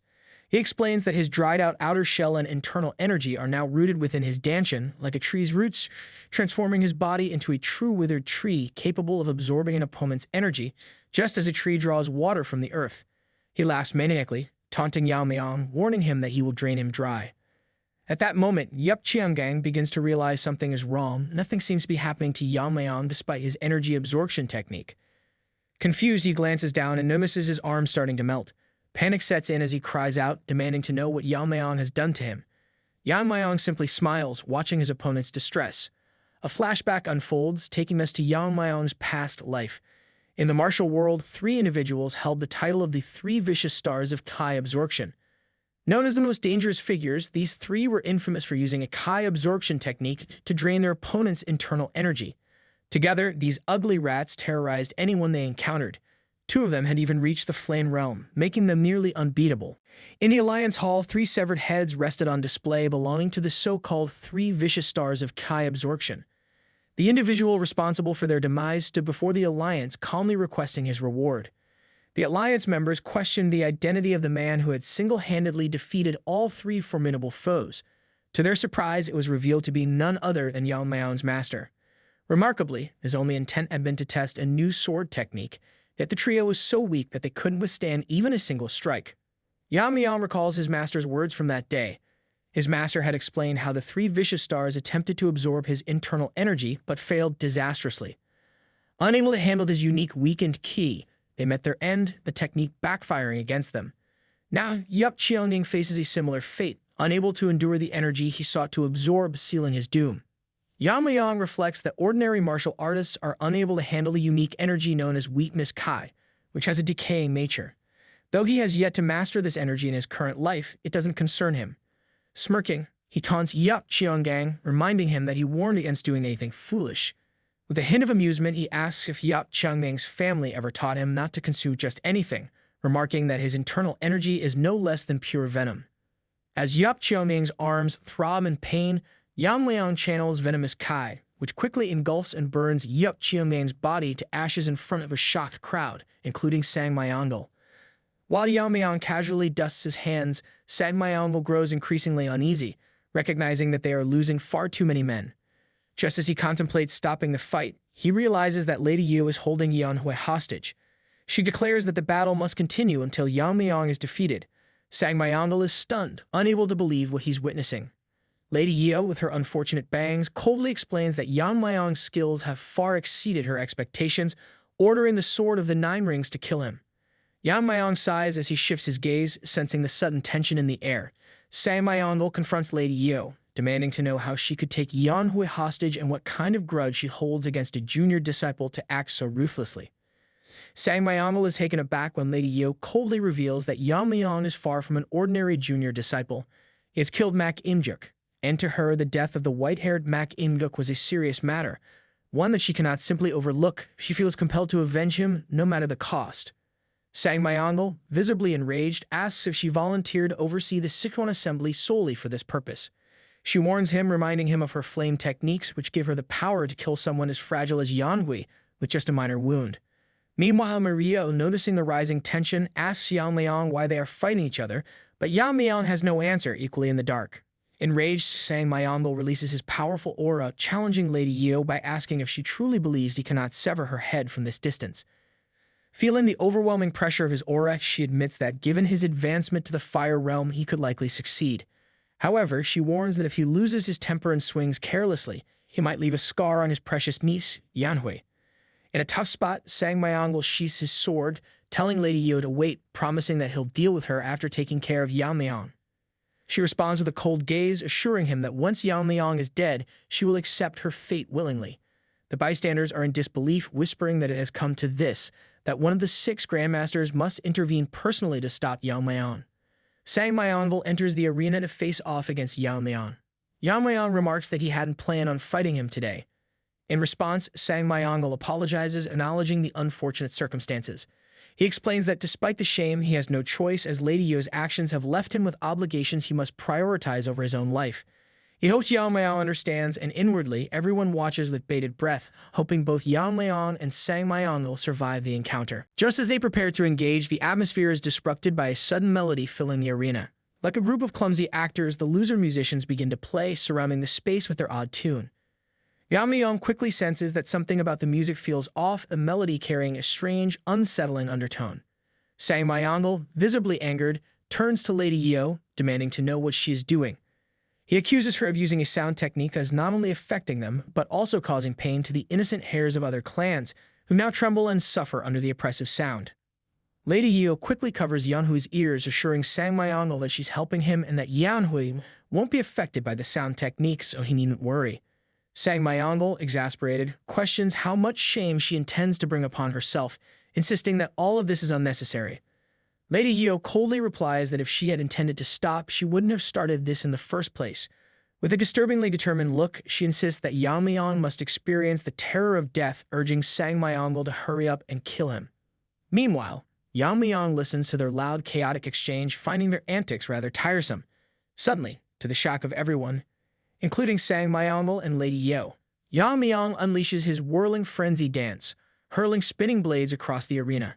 The blades tear through the air, shattering the musicians' instruments and silencing the discordant melody, leaving their heads and instruments scattered across the arena. Lady Yeo, visibly stunned, and Sang Myeong, in utter shock, watches Yamayang calmly retrieves his rings unfazed.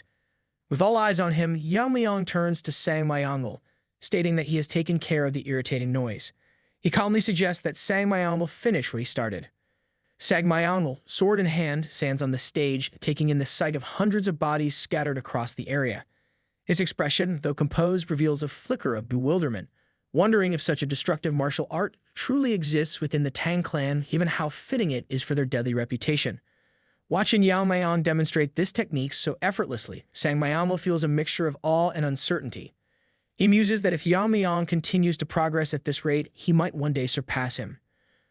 Caught up in these thoughts, Sang Myeong briefly questions if killing such a prodigious talent is truly the right course, but his focus is broken when he notices Yamayang unsheathing his own sword. Stunned, Sang Myeong's gaze sharpens, wondering if Yamayang actually intends to face him in a sword fight. His expression betrays his confusion, as he considers that Yamayang might not fully grasp the situation. At a time when even his best techniques would be lacking, he is opting for a sword fight. Without hesitation, Yamayang gets straight to the point, asserting that his hidden weapon techniques are trivial compared to what he can do with a sword. With a confident smile, he tells Sang Myeong that he's ready to learn a thing or two from him. Sang Myeong, the esteemed Swordmaster himself, stares at Yamayang, caught between irritation and intrigue at this bold statement, realizing that this young fighter might be far more formidable than he'd expected. Sang Myeong sighs, looking at Yamayang with a mixture of disbelief and reluctant admiration. He remarks that Yamayang's audacity has reached new heights, calling him outright absurd. However, in a bid to maintain his likable, honorable image, he tells Yamayang that he appreciates his spirit, so he will allow him to make the first move. Upon hearing this, Yamayang smirks, and in a flash, Snaky, his inner energy, manifests. Snaky asks if Yamayang plans to go all out, to which Yamayang responds that since his opponent is a master of the fire realm, he intends to give it everything he's got. Suddenly, the arena trembles as huge vibrations ripple through the air, overwhelming the entire area. Yamayang, having released some of his energy seals, unleashes a torrent of power. The energy is so intense that it lights up the entire arena, sending powerful gusts of wind that send Lei Yeo flying. The onlookers, including the other fighters and Sang Myeong, are stunned and disoriented, their senses overwhelmed by the sheer force of Yamayang's energy. The ants and even the trolls, who had never witnessed Yamayang's true power, are left dazed and speechless. Sang Myeong, while still reeling from the shock, thinks to himself that it is impossible for a human to possess this much internal energy. What alarms him even more is that he hadn't sensed such an overwhelming power hiding within Yamayang. Unlike the others who are caught off guard, Sang Myeong quickly grasps the situation. He realizes that Yamayang is far beyond his level, and just as he makes this realization, Yamayang transforms, radiating with a supreme, almost godlike energy. With a calm but powerful tone, Yamayang tells Sang Myeong that he is ready for the lesson. Sang Myeong stands in shock, unable to believe how Yamayang has managed to reach such an overwhelming level of power at such a young age. The presence Yamayang is radiating now reminds him of the intimidating aura he once felt from the Alliance leader Yu Giljan. Yamayang, calm and unwavering, asks Sang Myeong what he is doing, pointing out that he allowed Yamayang to strike first. Sang Myeong instantly backs out from his earlier proposal. He tells Yamayang that he has underestimated him, and now if he allows him to strike first, he will be dead in no time. He admits to Yamayang that he was unaware of the hidden strength Yamayang possessed. But now backing down is not an option. If he does, Yanhui's life will be at risk. The real problem, however, is that if Sang Myeong fights at full strength, one of them will inevitably die. He cannot just sit there and allow Yamayang's attack to land without responding. Sincerely apologizing for the situation, Sang Myeong acknowledges the severity of his position. He knows that if the battle drags on, he will eventually lose to Yamayang's overwhelming power. With no other choice, Sang Myeong decides to end the fight quickly and decisively. He prepares to unleash the technique Yu Giljan taught him, hoping to turn the tide in his favor before it's too late. In a flashback, it is revealed that when Sang Myeong reached the fire realm, the flow of his energy entering his body felt different, more intense. Yu Giljan congratulated him for breaking through the wall of his talent and reaching the fire realm. He explained that although Sang Myeong's meridians were fully connected and he had reversed his aging, the scars on his face will remain. Sang Myeong humbly admitted that his abilities were still lacking, though he was grateful for what he had achieved. He even found the rugged look with its scars to be more manly, a testament to his hard-won growth. Yu Giljan laughed, remembering how Sang Myeong had tried so hard to look fierce. He then reassured Sang Myeong that no matter what happens, he never wants him dead. Sang Myeong, however, called Yu Giljin out for mocking him instead of simply congratulating him. But Yu Giljin explained that now that Sang Myeong had undergone such a full transformation, it was time for a new phase of training. While his physical strength and skills were impressive, his sword techniques remained limited. Now that he had become physically stronger, Yu Giljin would teach him the technique of the strong sword. According to Yu Giljin, true strength lies in flexibility and softness, a concept that he had learned through the illusion sword. These subtleties of softness could be transformed into the strength of the strong sword. In present, just as Sang Myeong prepares to use this technique, Yamayang watches, shocked at the sheer power and precision. Sang Myeong is ready to perform the technique called All Paths Lead to One Sword, a technique he's only just begun to master. Though it's not yet perfected, it is his tools to end this battle in a single strike. He hopes that this move will give him the decisive advantage.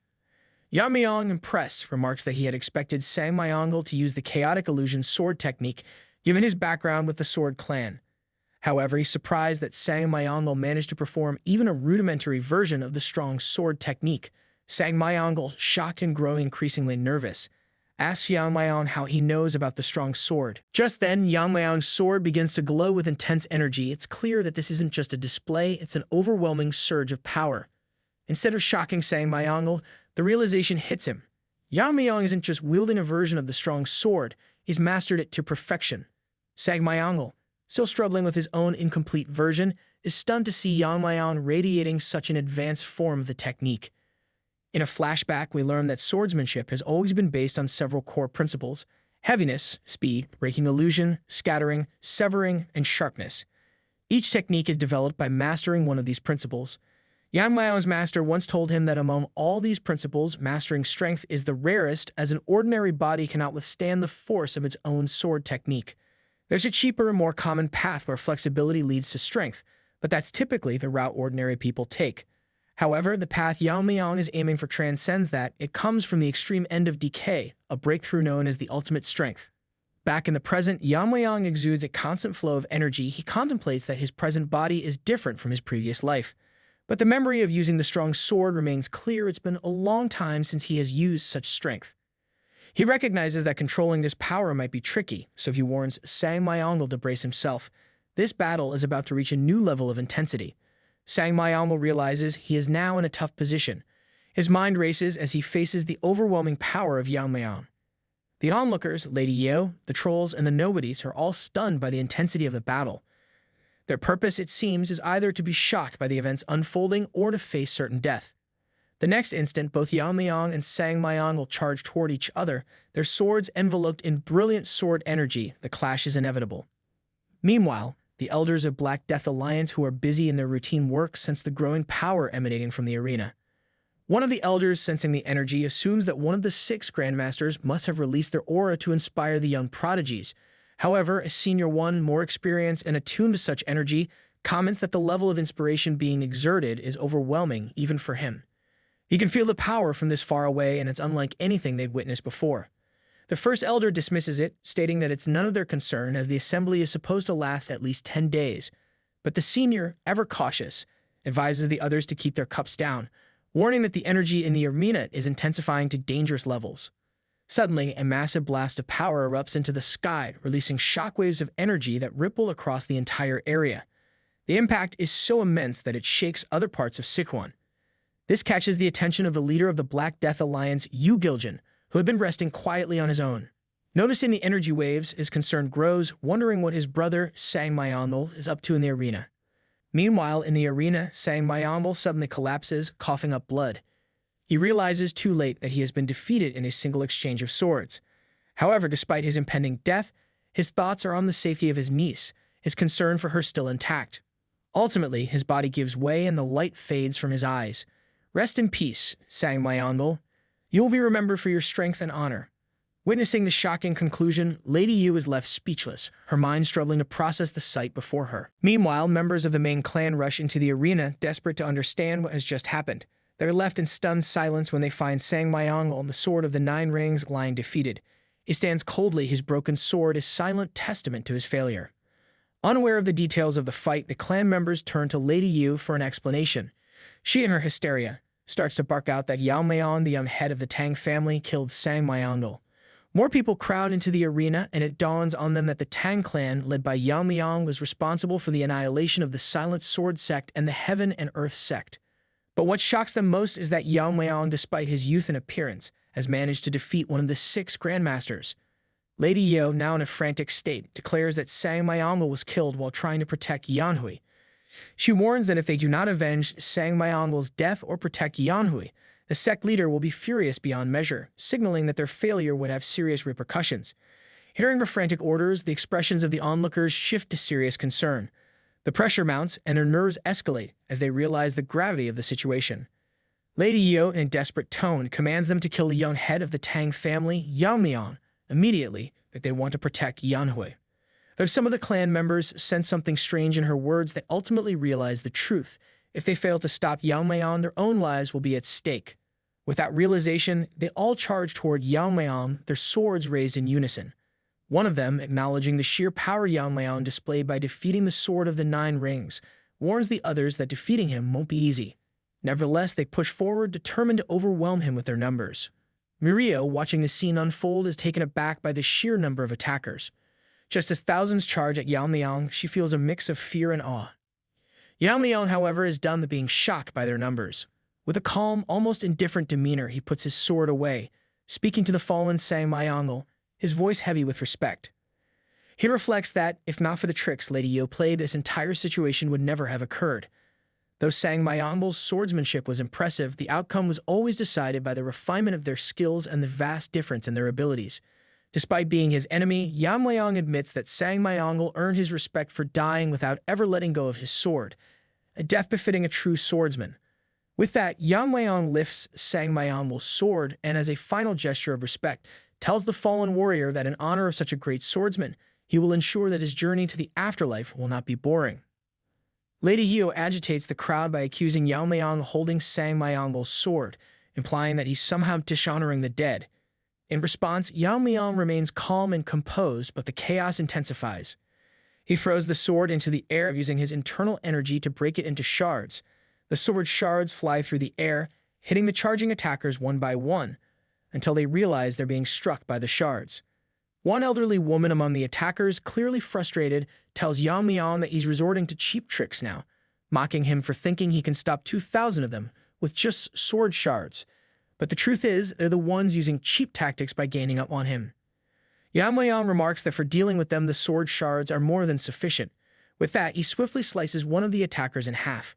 Within seconds, the scene turns chaotic as Yamayang, channeling his internal energy, unleashes a basic version of the Tang clan's infamous 10,000 flower rain. A tornado of sword shards whirls around him, cutting through the attackers as effortlessly as chopping vegetables. The shards slice in every direction, creating a storm of relentless attacks. In the distance, onlookers look on in shock, realizing that this display must be one of the Tang clan's secret techniques. Panic spreads as bodies are flung in every direction, a whirlwind of carnage filling the arena. One observer, horrified, confirms to the others that this is indeed the legendary 10,000 flower rain technique. Hearing the confirmation of the 10,000 flower rain, the faces of the onlookers fill with disbelief. The technique, thought to be long lost, has resurfaced in front of them. Just then, Yamayang's spirit pet, Snakey, manifests, calmly telling him that the onlookers are foolish to think this is the true 10,000 heavenly flower rain. After all, they have never seen it with their own eyes. Yamayang calls out to Mirio, who is keeping watch as he focuses on the oncoming attackers. He tells her he will keep them away from her, but if a few manage to slip through, she must handle them. Sweat dripping like a dog in heat, Mirio reassures him that she will remain out of his way, acting as his bodyguard. With a confident smile, she encourages Yamayang to send the attackers straight to hell, her words filled with bloodlust. Yamayang grins back at her, acknowledging that she needn't say it. He's already planning to do exactly that. He increases the intensity of his attacks, causing the blades to multiply and intensify to the point where they resemble an ocean. The swords seem to sink into the bodies of the attackers, chopping them down like vegetables, their numbers becoming irrelevant in the face of Yamayang's power. The sheer overwhelming force of his assault continues, and even the senior elder, who was once standing tall among the attackers, is chopped in half like the others. A few of the remaining attackers notice Mirio and her sidekick, both wearing the Tang family's distinctive outfits. Realizing they can't deal with a monster like Yamayang directly, they shift their strategy. They plan to capture Mirio and Yeon-myeong, intending to offer them to the sect leader in exchange for favor. Mario, however, is visibly ready to dispatch them to hell. In a flashback, Mirio is surprised when Yamayang offers to cure her dead vein syndrome. He explains that soul energies are blocking her meridians, which has been preventing her from fully tapping into her strength. Mirio, a little flustered, wonders if, like her sister, she'll have to get naked for the treatment. However, Yeon-myeong quickly reassures her that there is no need for such drastic measures. He gets flustered himself, having briefly imagined this situation, but he quickly brushes it off. He explains that the main reason he's offering to help is because Mirio is extremely talented in martial arts. Despite suffering from the dead vein syndrome, which she is unaware of, she has the strength of someone like the Brigade. Yamayang believes that if they can cure her syndrome and unblock her meridians, her strength will increase to the level of a clan elder. With that, she would easily slaughter their enemies in a matter of seconds. In present, as the attackers charge toward Mirio and Yeon-myeong, Mirio effortlessly begins dispatching them one by one, as if she's chopping vegetables. Her strikes are swift and precise, and the attackers are left stunned, realizing that even someone who appears to be a younger member like Mirio is far stronger than they had anticipated. In fact, her strength surpasses that of most clan leaders. Mirio, though, tells Yeon-myeong to stay behind her, stating that it's hard to protect someone while fighting. The battle rages on, and the Jiggle lady, Yeon-myeong standing off to the side, begins to cry, lamenting how she has neglected her training. In her current state, she is completely useless and can only watch from the sidelines as Mirio continues to tear through their enemies. Meanwhile, one of the attackers shouts to the others, urging them to stop the wind pressure coming from Yeon-myeong. They realize that, no matter how powerful he is, there must be a limit to his internal energy. If they can take some damage and overwhelm him with numbers, they might have a chance. Determined, they press forward, willing to risk their lives to take him down. Yamayang watches in shock as they throw themselves at him, even allowing themselves to be torn apart by the relentless wind pressure. By sacrificing a few thousand lives, they are planning to weaken the pressure enough to create an opening. Yeon-myeong, deep in thought, reflects on their willingness to sacrifice so much, wondering what kind of person their sect leader must be to inspire such devotion. However, now is not the time for contemplation. In an instant, Yeon-myeong draws his sword and with a few swift moves, slaughters over 1,000 of them. His movements are so fluid and precise that the attackers barely have time to react before they are cut down. Lady Yo, watching in disbelief, cannot believe that Yeon-myeong managed to kill so many with a single swing of his sword. Realizing the true extent of his power, she understands now that it was not just luck that allowed him to defeat a Fire Realm master in a single strike.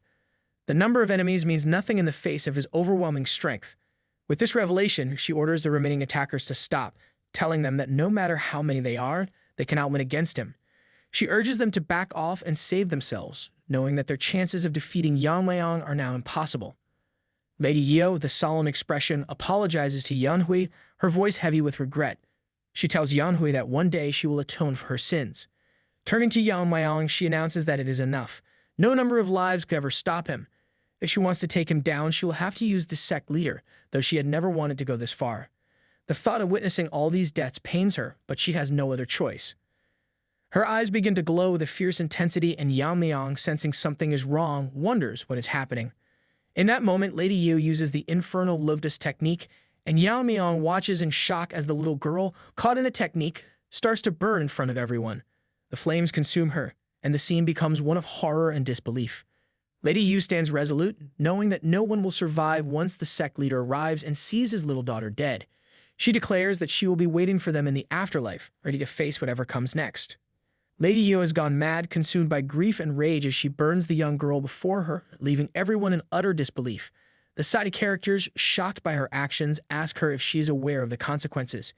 Tears stream down her face as she cries, telling them that she is willing to go to any lengths for the sake of avenging Mak Ingyuk.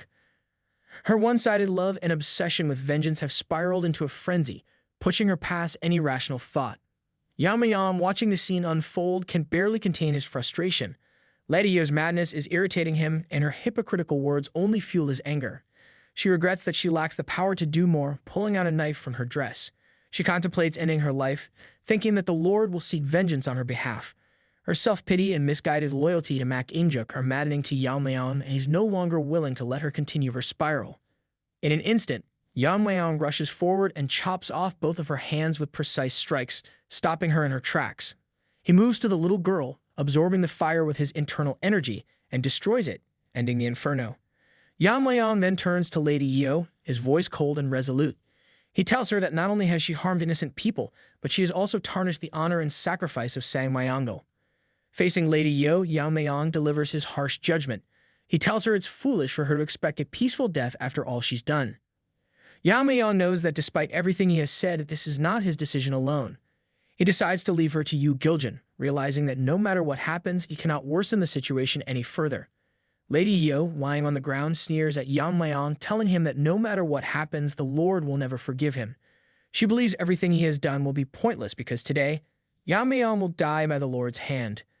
Yamayang's anger rises, his temper flaring as he thinks of ripping her mouth apart for her insolence. But before he can act, Yu Giljin suddenly lands from the sky, releasing an internal energy so immense that even Yamayang is taken aback.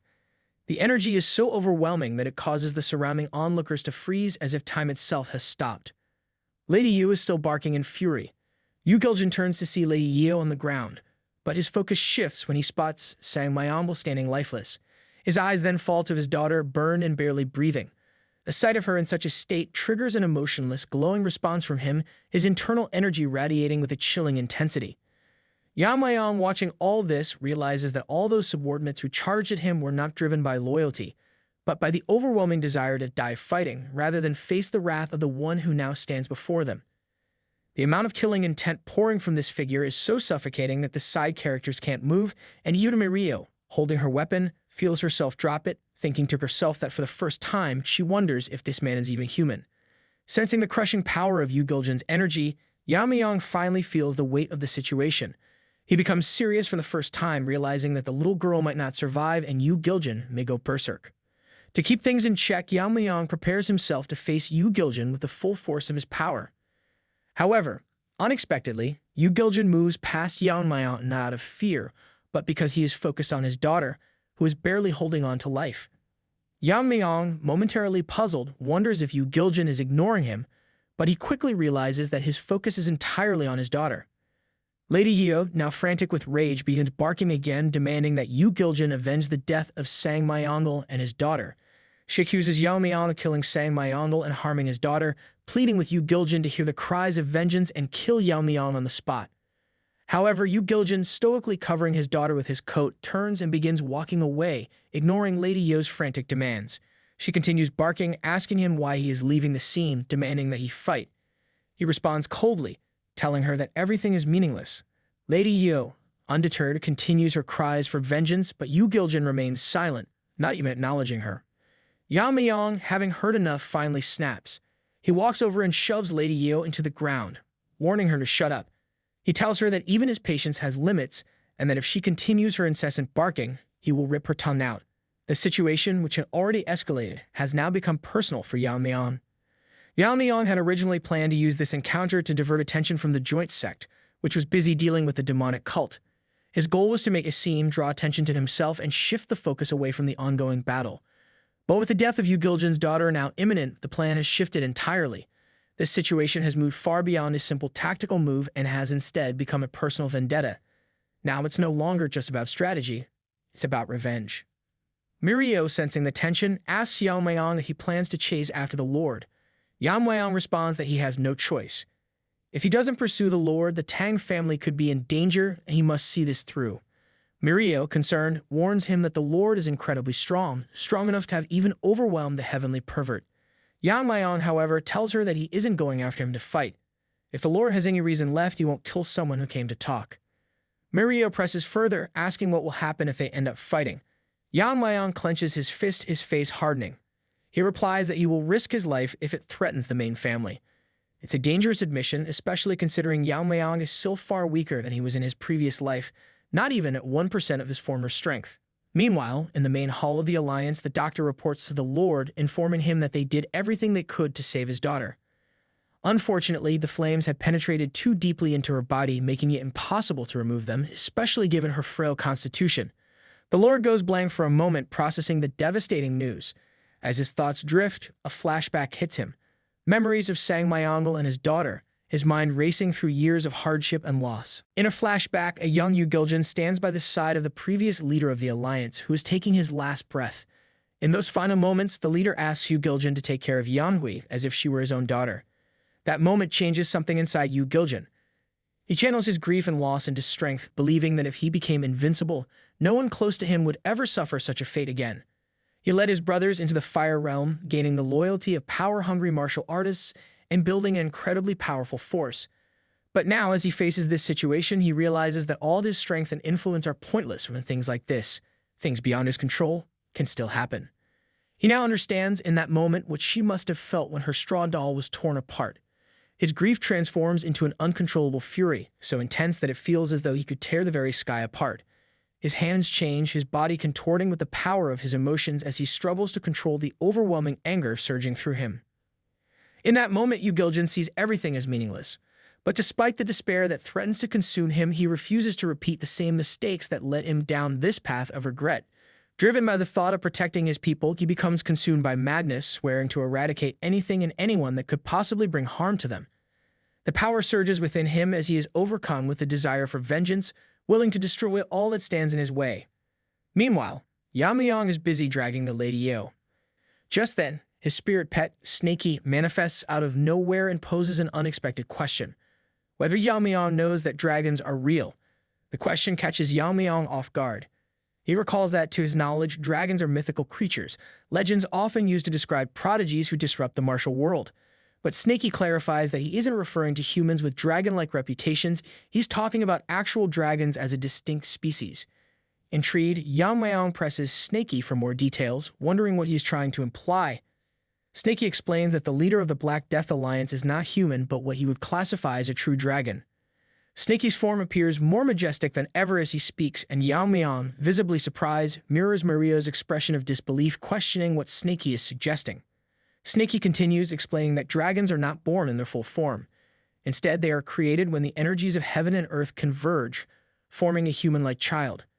As these beings live and grow, they undergo a transformation, eventually becoming true dragons. Most adult dragons sleep for centuries, but when they awaken, they unleash havoc, possessing the power to destroy entire nations with a single release of energy. Skeptical, Yamayang asks Snaky what proof he has that the Alliance leader is a dragon, suspecting that Snaky might be drawing conclusions from the leader's overwhelming presence alone. To him, it sounds like mere speculation, lacking concrete evidence.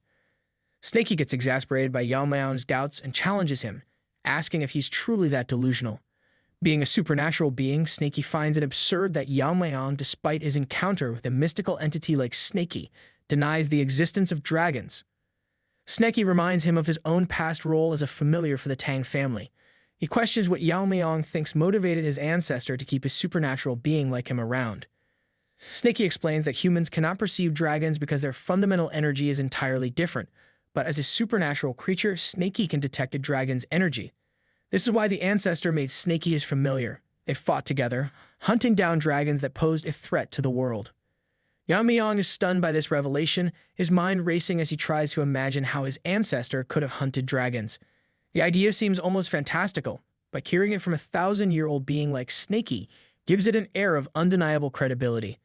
Yamayang wonders just how powerful his ancestor must have been to accomplish such feats. If Yamayang could wield his sword skills from his past life to perfection, he's certain he could defeat even a dragon with ease. Driven by curiosity, Yamayang asks Snaky if being a dragon alone is reason enough to kill them. Snaky clarifies that not all dragons are evil. There was a rare case of a dragon known as the Azure Dragon who was good-natured. Originally, the duty of subduing evil dragons fell to the Azure Dragon, but the ancestor, unaware of this, believed all dragons to be a threat and ended up killing the Azure Dragon. This act caused lasting conflicts with the hunters who once collaborated with Azure Dragon to stop evil ones.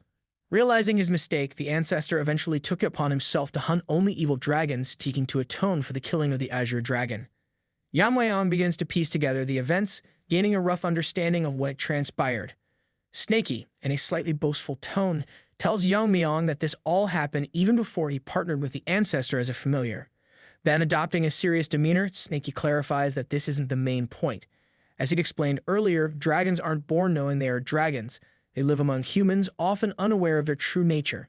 They form attachments to people around them, influenced by human connections, which can guide them to become benevolent beings like the Azure Dragon. However, if negative emotions take root, a dragon's nature can easily turn destructive, transforming them into an evil dragon. Yamayang, grasping the gravity of the situation, nervously asks if negative emotions are indeed enough to turn a dragon evil. Snaky confirms, explaining that this is precisely what they are witnessing with the leader of the Black Death Alliance. Having lost his sworn brother and daughter in a single night, he now teeters on the edge of becoming an evil dragon. Later, a voice breaks Yu-Giljan's intense focus as he sits on his throne. An attendant approaches, informing him that the young lord of the Tang family requests an audience with him. Fueled by anger, Yu-Giljan crushes his chair at the news, his fury barely contained as the attendant explains that the young lord has come to clear up the misunderstandings between them. The leader, Yu-Giljan, decides to hear Yeon-myeong out, acknowledging that he must be desperate to walk into the lion's den alone. As Yeon-myeong steps into the room, his face is firm and resolute. He feels a moment of uncertainty, wondering if the man before him is truly human or the dragon that Snaky spoke of. Yamayang first expresses his condolences for the events that transpired at the Sichuan assembly. He explains that Lady Yu had taken the leader's daughter hostage, forcing him and Sangmyeong into a life-and-death duel. Left with no choice, Yamayang ultimately had to kill Sangmyeong. Before he can finish, Yu-Giljan, with a fierce flash of energy, summons Lady Yu to him, seizing her by the neck as she coughs up blood. Yu-Giljan, looking at her with cold fury, remarks that she seems at ease despite her role in these tragic events. As she attempts to stammer out her story, he slashes her tongue, silencing her. He tells her that she should know true fear, just as his daughter must have felt when she was powerless to speak or defend herself before her death. Yu-Giljan then uses the very flame technique that Lady Yu had wielded on his daughter, igniting her in a slow, merciless burn. As she collapses to the ground, he reminds her that he is not a fool. He recognized the flame traces on his daughter's body. With an emotionless tone, he informs Lady Yu that she is the reason he lost both his brother and his daughter. Her punishment is deliberate and excruciating. The flames will not kill her instantly but will inflict double the pain his daughter endured, burning her as she had once burned Yanhui. Yamayang, taken aback, realizes that Yu-Giljan has pieced together the truth from mere circumstances, which gives him hope that they might be able to resolve this without further bloodshed. Yu-Giljan, looking at him intently, acknowledges Yamayang as the next lord of the Tang family. He explains why, despite his power, he hasn't destroyed the Tang family up until now. His daughter, he reveals, suffered from an incurable disease that prevented her from practicing martial arts. Even attempting basic training would make her cough up blood. No medicine in the world could cure her, so he believed that the Tang family's poison techniques might hold the key, hoping to counteract her illness by using poison against poison. However, now that she is gone, there is no longer any reason for the Tang clan to exist. Once she was cured, he would have destroyed them regardless. Undeterred, Yamayang responds that he won't back down, suggesting that Yu-Giljan is allowing himself to be manipulated by the very person who caused his daughter's death. He argues that Lady Yu, who played everyone for her own purposes, is exploiting the leader's grief. But Yu-Giljan sighs, dismissing Yamayang's words, and accuses him of trying to avoid his wrath by bringing Lady Yu into this. To Yu-Giljan, it's almost pathetic that Yamayang thinks he could escape with just a few words. Yamayang questions Yu-Giljan's intentions. Yu-Giljan's face hardens as he declares that it no longer matters who is right or wrong. The deaths of his loved ones are tied to the Tang family, and he will not let that go unpunished. From now on, it will not be an official judgment by the alliance but his own personal vendetta. He vows that everyone connected to the Tang family, including Yamayang and his kin, will die to quench his insatiable rage. Realizing that there is no way to avoid a fight, Yamayang draws his sword.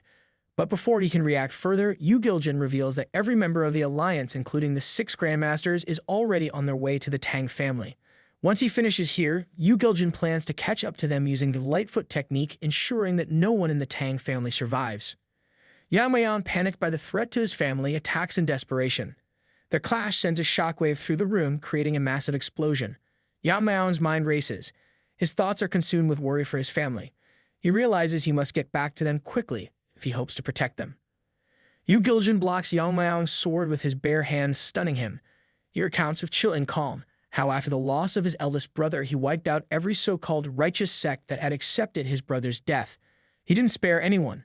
Children, adults, no one was left standing, all in the name of vengeance. Yu-Giljan makes it clear that if the Tang family will too face utter annihilation, with steely resolve, he warns that this time it won't stop with the Tang family. He intends to eliminate every faction in the Central Plains that could one day pose a threat, leaving nothing behind. At the Tang family manor, Yeon-myeong's mother sits quietly, sipping her tea, though her mind is restless, unable to shake thoughts of her son and how he might be faring. Her moment of reflection is interrupted as someone suddenly bursts into the room. Startled, she looks up to see Wujin, breathless and gasping, as if he ran with all his strength to reach her. Urgently, he informs her that the Tang family is under attack. Immediately alert, her gaze sharpens as she listens intently. Wujin explains that a large force from the Black Death Alliance has invaded, and the family's warriors are doing their best to hold them back.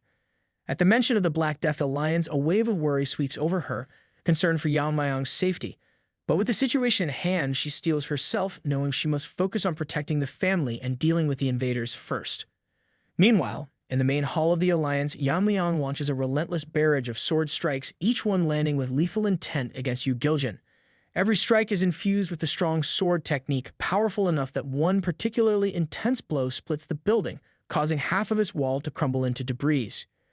Yu Giljin keeps on deflecting his strikes. However, he acknowledges Yamayang's strength, realizing that his late brother was outmatched from the very beginning. The technique Yamayang is wielding surpasses even the advanced swordsmanship Yu Giljin once taught his brother. Moreover, Yamayang's immense internal energy allows him to strike continuously without losing speed.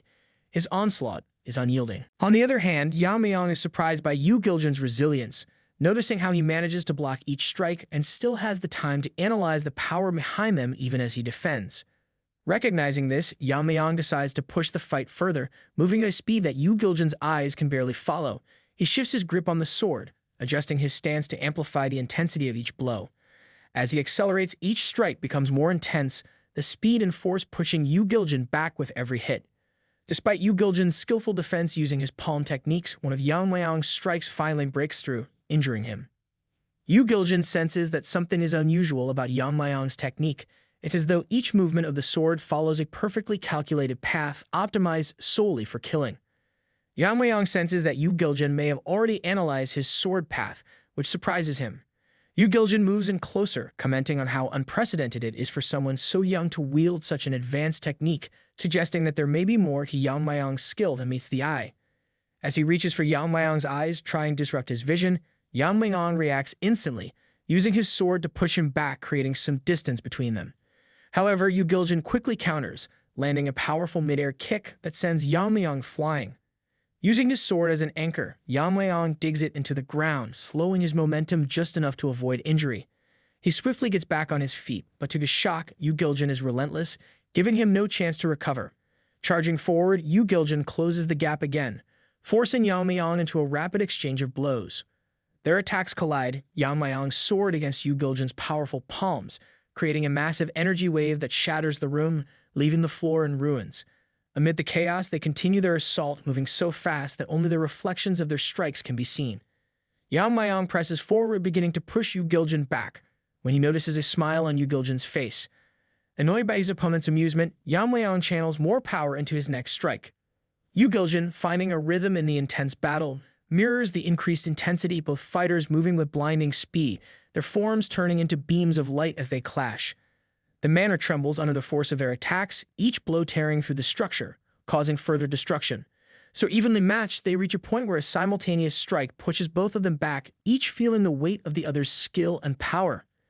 The intensity of the battle reaches new heights, splitting the roof in half as a large crack spreads across the arena. Moonlight floods the shattered building, illuminating both Yamayang and Yu Giljin as they stand off against each other amid the rubble. Bathed in the moonlight, both warriors appear to glow, their movements outlined in a surreal silvery hue. Yu Giljin, surprised by how evenly matched they are, begins to appreciate Yamayang's skill, acknowledging that he has achieved the level of Swordmaster. He had once believed he'd reached the pinnacle of martial arts, but now he realizes that this duel could serve as a stepping stone to push his abilities even further. Meanwhile, Yamayang finds himself in a tight position. Despite the relentless pressure, Yu Giljin not only counters each of his attacks, but also seems to be studying them closely, almost as if he's found something fascinating in Yamayang's techniques. The longer the fight drags on, the more it seems to favor Yu Giljin, and Yamayang knows he must end it quickly. He attempts to use the venomous azurate technique, but he's still unable to wield his full sword skills effectively. Despite relying on the strong sword technique, Yamayang's blade is showing signs of strain. He marvels at the fact that his sword has lasted this long, but worries it may not endure to the end. Seizing an opportunity, Yu Giljin closes the distance between them and grabs Yamayang by the face, accusing him of arrogance for looking away even for a moment. With a sudden strike of the Black Death palm technique, he lands a powerful blow, seriously injuring Yamayang, who coughs up blood from the impact. However, Yamayang isn't defeated yet.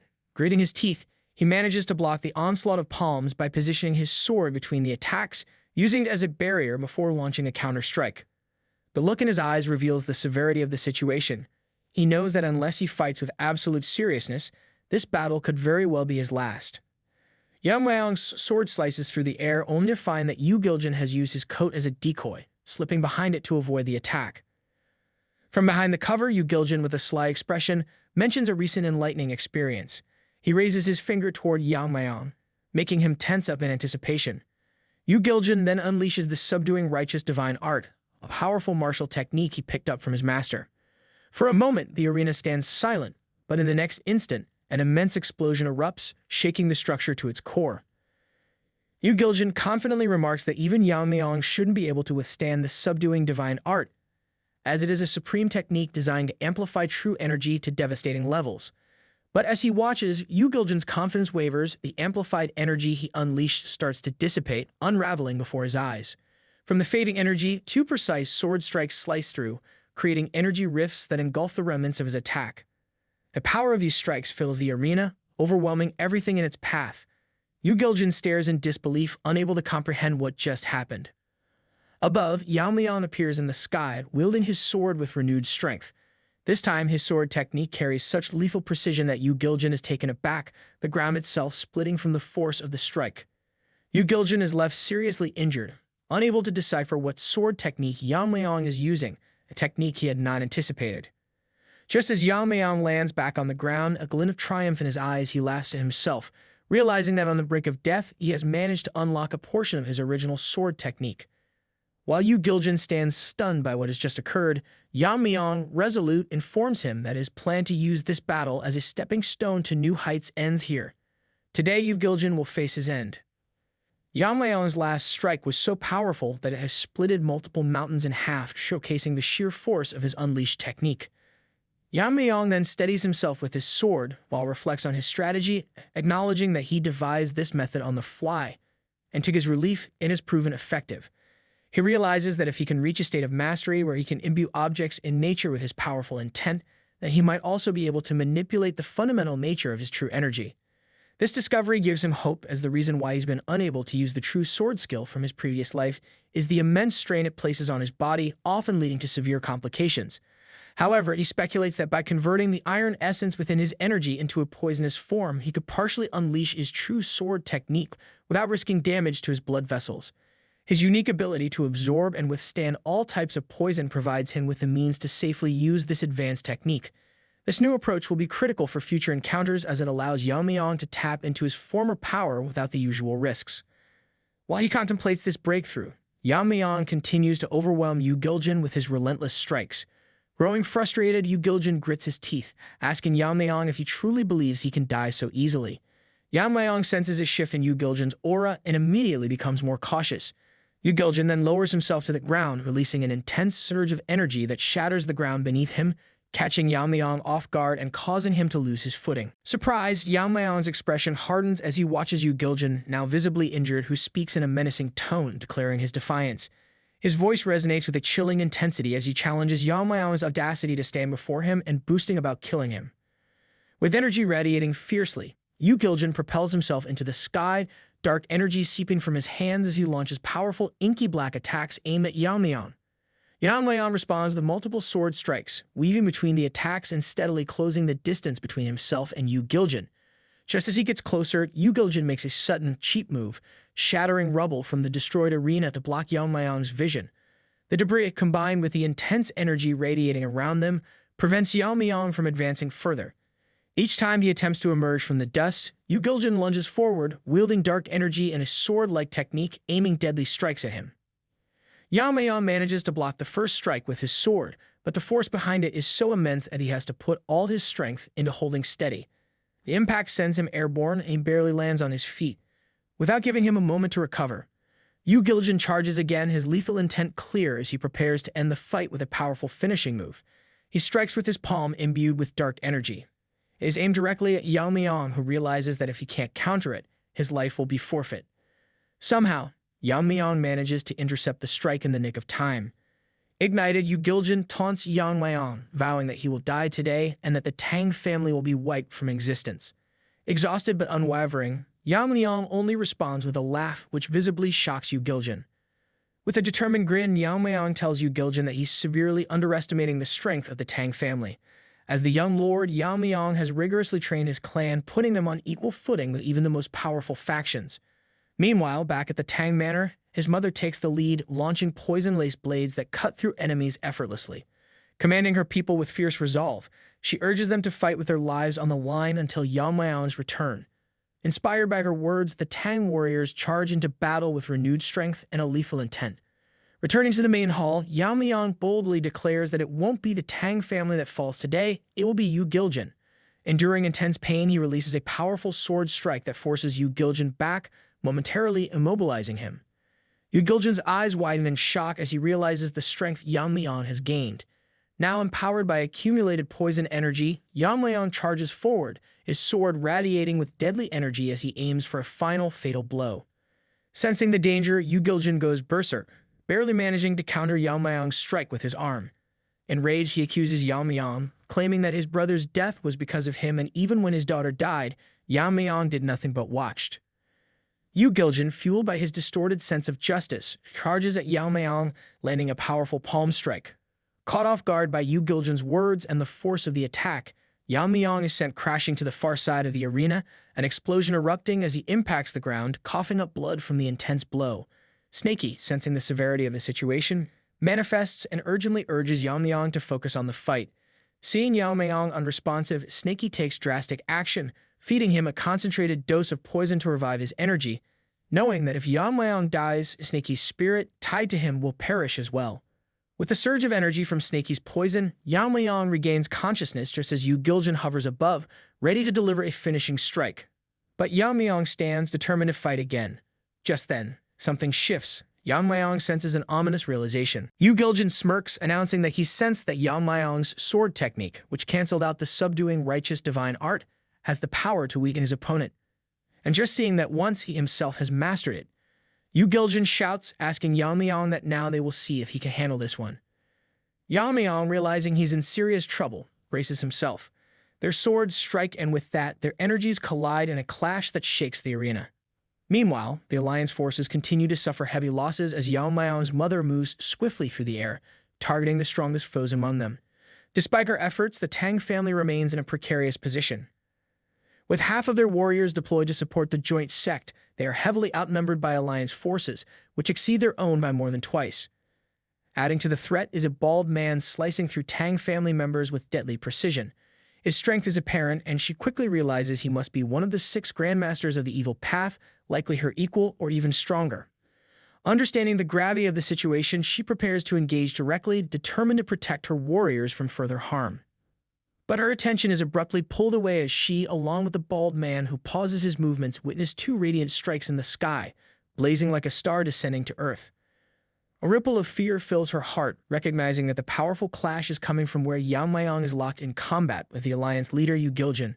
The sheer force of the energy ripples across the sky, making her question if this is even a battle between humans. Praying for Yamayang's safety, she watches anxiously. Meanwhile, back in the battle, Yamayang is both shocked and furious as he recognizes Yu Giljin's latest move, the Annihilation sword strike. It is a technique on par with his own most powerful technique. Yamayang realizes that Yu Giljin, despite not being fully human, has a body resilient enough to withstand the weakening effects of his sword strikes. Reflecting on the battle, he's struck by how Yu Giljin managed to mimic and recreate aspects of his sword technique right in the midst of combat. Now hovering in the sky and exuding overwhelming power, Yu Giljin tells Yamayang that fighting strong opponents gives him an intense thrill. He boasts about deciphering Yamayang's technique, but dismisses it as meaningless, claiming that there's no purpose in strength if everyone important is lost. Yu Giljin's sanity seems to slip further as he declares his intention to become something beyond human, forcing himself into a state of dragon-like power. Yamayang, feeling a mix of awe and trepidation, watches as Yu Giljin, now completely consumed by madness, vows to destroy everyone and impose his own twisted rule on the world. The killing intent radiating from him like an endless dark aura, Yu Giljin soars higher, proclaiming that he will become the world's new ruler. Yamayang, now determined, thinks to himself that this deluded man has spoken enough. Yu Giljin won't live long enough to see his ambitions fulfilled. It's the calm before the storm. The sky suddenly blazes bright as if the sun itself is trying to break free from the heavens. Two swords collide with such force that the impact forms a new star in the sky. The battle between Yamayang and Yu Giljun intensifies, and the destruction they're causing is nothing short of catastrophic. The very earth seems to tremble beneath their fury. For a moment, it looks like Yu Giljun has the upper hand. Yamayang is being pushed back, barely holding his ground. His sword is starting to show signs of wear, cracking under the pressure as Yu Giljun grabs it with a brutal grip. In a flash, Yamayang loses his hold on the sword and is sent flying. Yu Giljun doesn't miss the opportunity.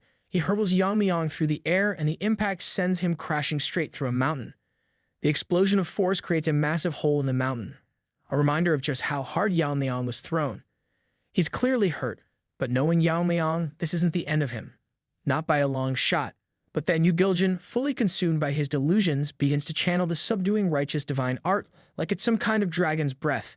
Yamayang watches in disbelief as Yu Giljun, thinking of himself as a dragon, releases a blast of dark energy aimed directly at him. If anything, he looks more like a mountain goat pretending to be a dragon, but the power of the blast is undeniable.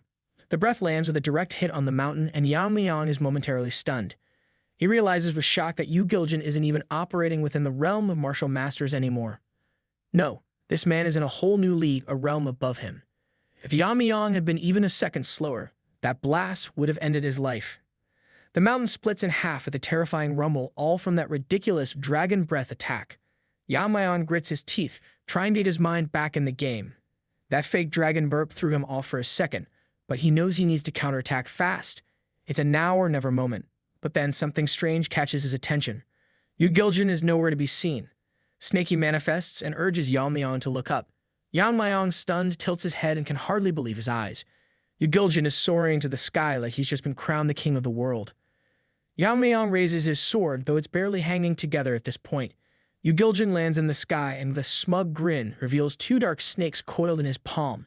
He tells Yamayang that this is his venomous martial art, the Black Palm technique. It's the legacy his brother left him, but honestly, the technique in its original form was more embarrassing than legendary. Even calling it third-rate would be generous. Yu Giljun flies higher and continues his rant, calling his brother's martial art trash. He claims it makes sense since it was created by a lowlife from an evil sect who never bothered to learn proper martial arts. Yamayang can't help but roll his eyes. I mean, really, the guy's literally trash-talking his own brother. Yu Giljun's not done. He proudly declares that he's modified the technique, turning it into something worthy of his name. Meanwhile, Yamayang and Snaky are just blankly listening to him ramble, as if waiting for him to run out of words. The murky clouds around them darken and then suddenly burst into bright light, and just like that, the snakes launch toward Yamayang, ripping through the sky like they're on a mission. Yamayang's eyes widen. He wonders what the hell is going on. He never thought humans could transcend like this. Until now, the snakes fill the entire area, charging straight for him, and he realizes this is no ordinary fight anymore. If he doesn't act fast, he's going to end up as part of Yu Giljun's twisted new technique. Yu Giljun looks down at Yamayang with a twisted grin and announces that what he's about to face is his ultimate technique, the Black Snake Palm. Yamayang's heart skips a beat. He's in a tough spot, the kind of situation where you can feel your palms sweat and your instincts scream for you to run. But instead, Yamayang stands firm, his eyes locked on Yu Giljun as the dark energy snakes swirl around him. Snaky, always the voice of reason, warns Yamayang that even he would be torn apart by the Black Snake Palm if it hit him directly. In other words, this attack is not something anyone should take head-on. The best advice is to get out of the way fast.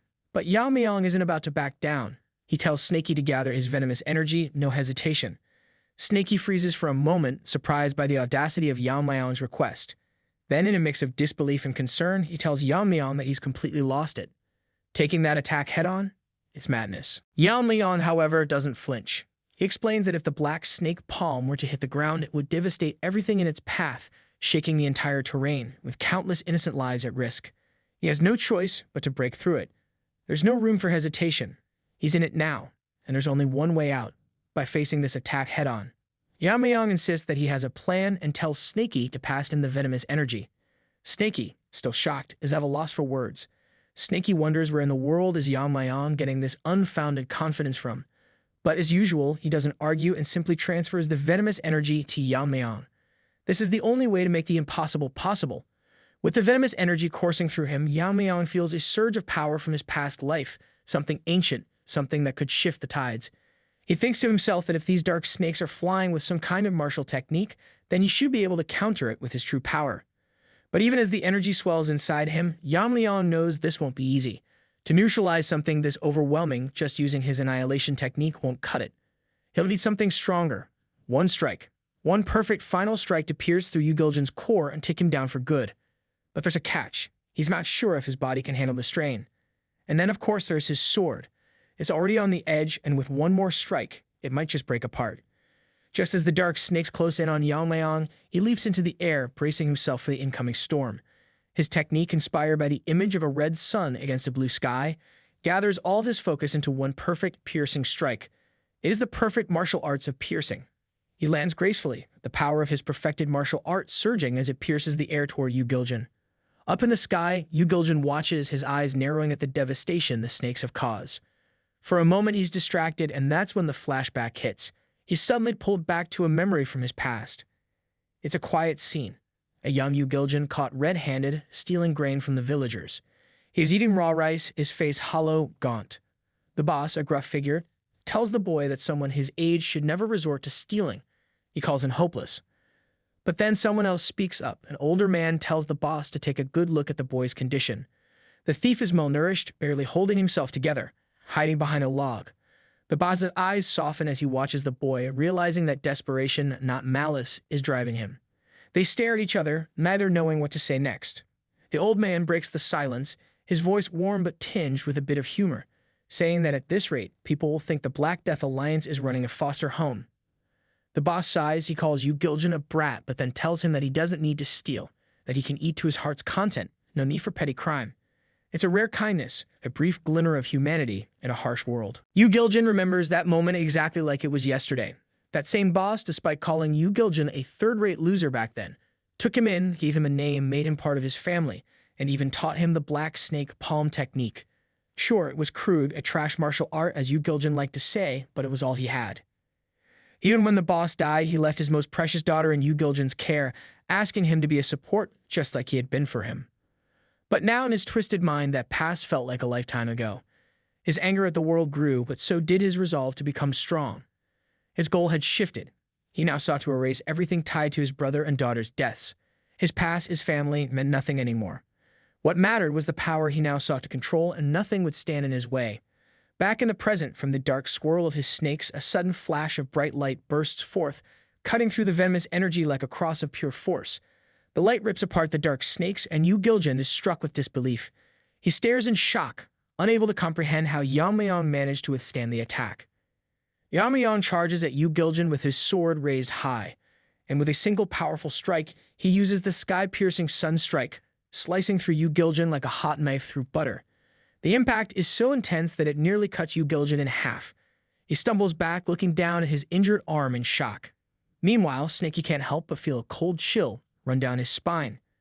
Yeon-myeong's ability to pierce through such a fierce attack, using a technique that even in the time of his previous master would have been considered impossible, is nothing short of terrifying.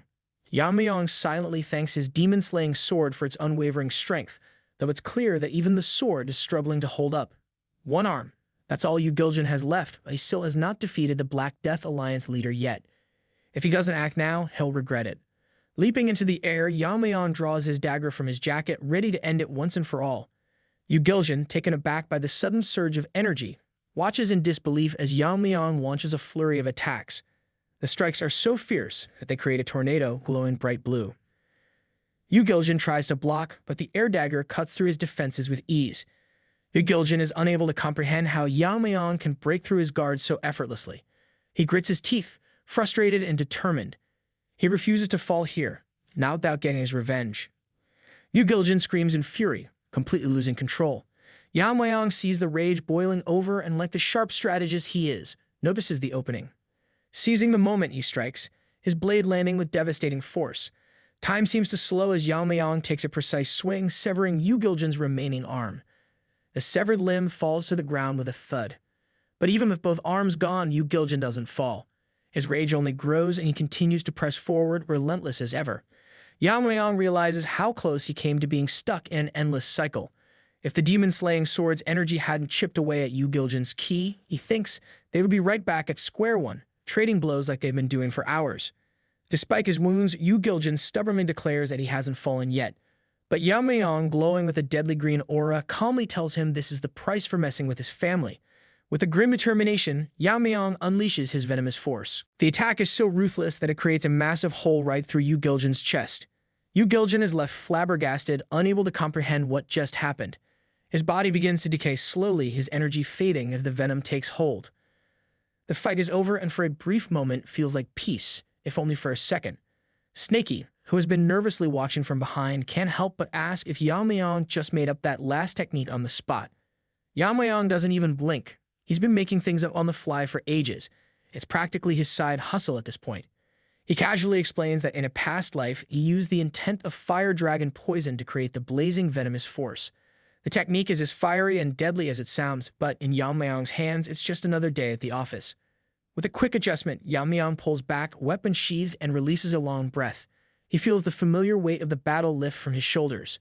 The fight is done, and yet something doesn't sit right. He feels sorry for the way things turned out, but there's no time for regret. He has a clan to protect, and regrets don't make themselves useful in combat. Turning to leave, he glances back at Yu Giljin, who is still somehow clinging to life, his body shuddering with the last vestiges of defiance. Yamayang tells him that he never should have attacked his family. It's the kind of thing a person says after a fight, even though it's already way too late to make a difference. Yu Giljin, barely conscious, looks up, clearly about to make one last comeback. But let's face it, when you've lost both arms and most of your energy, your comeback options are pretty limited. Yamayang walks away. Yu Giljin grits his teeth, muttering to himself that he refuses to die like this. Honestly, it's kind of admirable. Who wouldn't want to live long enough for some good old-fashioned revenge? But Yu Giljin's problem is that he's out of steam. There's only so much "I'll get you next time" a person can say before it starts to sound like a broken record. Still, the thought of killing Yamayang doesn't leave his mind even as blood clouds his vision and his strength fades. It's almost poetic in a tragic way. He's going to die with killing intent in his eyes. Nice dramatic touch, but it won't make him any stronger. If only killing someone was as easy as getting worked up. Meanwhile, Yamayang, completely oblivious to the lingering drama behind him, checks his body for injuries. He counts himself lucky that nothing important is missing. No arms, no legs, no major blood loss. Honestly, it wouldn't have been surprising if he woke up after this fight missing a limb or two. Some of the techniques he had to use were pretty over the top after all. But for now, he's still in one piece, which is a win in his book. He may have broken a few things along the way, but at least his body isn't one of them. With a final glance back at the battlefield, he heads toward the Tang clan. It's all in a day's work. A very, very exhausting day, but still work. Yamayang turns to Snakey and asks for a little more venomous energy. Snakey, who's been on the verge of throwing in the towel for ages, is not pleased. He gets fired up, practically shaking his fist at Yamayang, telling him that venomous energy doesn't just fall out of the sky whenever you feel like it. The guy's been running on empty for a while now and starting to show. Yamayang gives Snakey a cheeky look and asks if he wants to go back to the jar. Snakey, a little flustered, quickly backpedals and says it's not that he's saying no. It's just that he needs a bit more time to brew up some more venomous energy. But before Snakey can finish his sentence, Yamayang grabs him by the neck. Not in a loving embrace, but with a little more force than necessary. He demands Snakey spit out the venom because let's face it, who has time for this nonsense? Just then, Yu Giljin, now looking like a grotesque dragon hybrid with yellow, jagged teeth that you wouldn't even trust to bite into a soft pretzel, makes his move from behind. Yamayang's reflexes kick in as he spins around just in time to take the full brunt of the attack. He blocks with both hands, but Yu Giljin, in his new form, is a mess of fury and decay.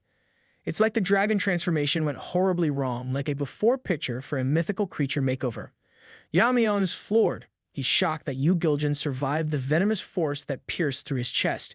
He wonders how he is still standing. But as Yamayang watches the creature struggle, he realizes something. Yu Giljin is clearly not the powerhouse he used to be. Sure, he's trying to act all dragony, but he hasn't fully transformed yet. Yamayang knows that Yu Giljin won't be able to hold on much longer. Meanwhile, Snakey, who's been seething in frustration, manifests behind Yamayang. He's had enough of the drama, and it looks like he's ready to go all out. His form flickers with energy as he prepares to launch a venomous breath strong enough to finish this once and for all. But Yamayang, ever the voice of reason, stops him mid-launch. He doesn't need any more chaos. Yu Giljin's time is up. Yamayang locks eyes with the now broken Yu Giljan. It's clear that the end is near. The monstrous dragon has already passed his limit. The venomous force has taken its toll, and there's no more fight left in him.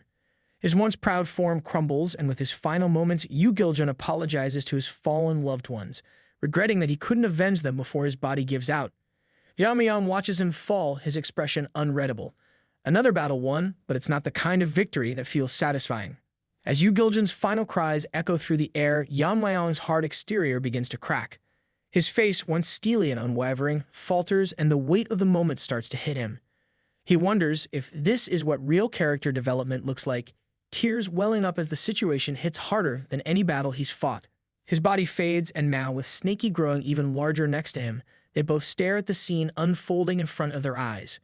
Yamayang, still in the middle of figuring out his feelings, wonders aloud if the battle is finally over. Like he can almost hear the dramatic movie soundtrack playing in the background. But before he can even begin to savor the silence of victory, something heavy lands on his head. And it's not a congratulatory pat from the universe. No, it's an actual thing, solid and sturdy. Yamayang, clearly done with the day's events, looks up at the object, his face blank with confusion. His eyes widen as he mutters about its strange sturdiness. It looks like a horn, but not just any horn. Snaky, who always seems to know what's going on, casually explains that this horn is a big deal. It's imbued with dragon spirit, whatever that means. But apparently, it's perfect for refining something super powerful, like a new weapon or maybe a better version of his already pretty epic martial arts. But Yamayang is silent. The thought of the horn doesn't seem to excite him as it should. Snaky mimeses and, slightly annoyed, asks what's bothering him. Yamayang finally speaks, his voice filled with regret, saying that if they had met under different circumstances, maybe it could have had a conversation about martial arts. Snaky, a bit confused, asks if Yamayang is starting to feel sympathy for Yu Giljan. Yamayang looks away, the guilt evident on his face. He thinks back to when he first encountered Yu Giljan's daughter, how he'd seen the young girl in pain but didn't intervene. He had thought the conflict was just a matter of the evil sects, a situation that didn't concern him. He could have easily disarmed Lady Yeo and resolved the problem. In his arrogance, Yamayang had believed that he could fix it any time if it even came to that. But now, looking at the results of his complacency, the death of the child, the grief of the innocent, he realizes how wrong he was. He should have acted sooner. Snaky, visibly frustrated, gives Yamayang a sharp look. He snaps, reminding him that the Black Death Alliance and the Tang family were never meant to coexist. There's no room for sentimentality or second-guessing when lives are on the line. Yamayang needed to understand that some conflicts were inevitable, and sometimes people's paths were too far apart to ever meet again. Yamayang, though filled with guilt, knows Snaky is right. The tragedy of it all is that, for all his strength and all his power, he was blind to the true nature of the world around him.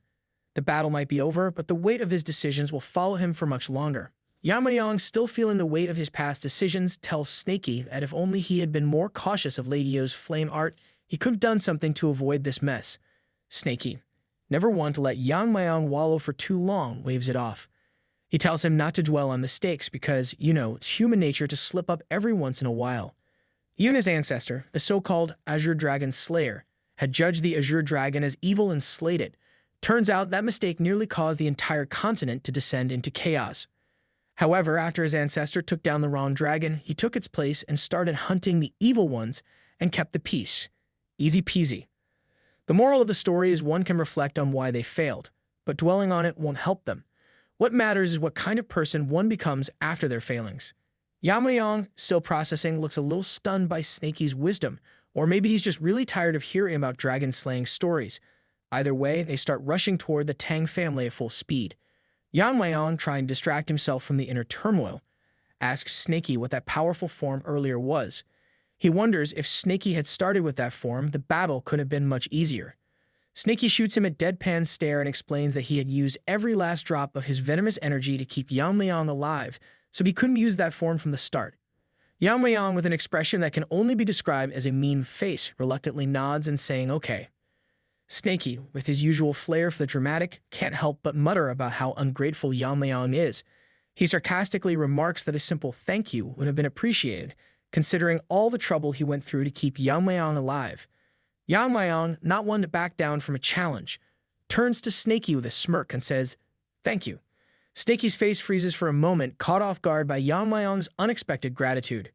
For a second, he's speechless, but then his expression softens. Yamayang goes on to explain that after that near-fatal attack from the Alliance leader, when he lost consciousness, Snaky had stepped in and used his venomous energy to save him. Without Snaky's help, Yamayang would have taken a fatal blow right there, so he figured a thank you was in order, even if it was a bit late. As Snaky listens, his usual smug grin fades into something closer to surprise. He'd always thought of Yamayang as rigid and ungrateful, like a knight in shining armor who never says thank you because it's beneath him. After all, his previous owner had always taught him that gratitude wasn't something to expect when you're just a tool doing your job. But now, seeing Yamayang's sincerity, Snaky's caught off guard.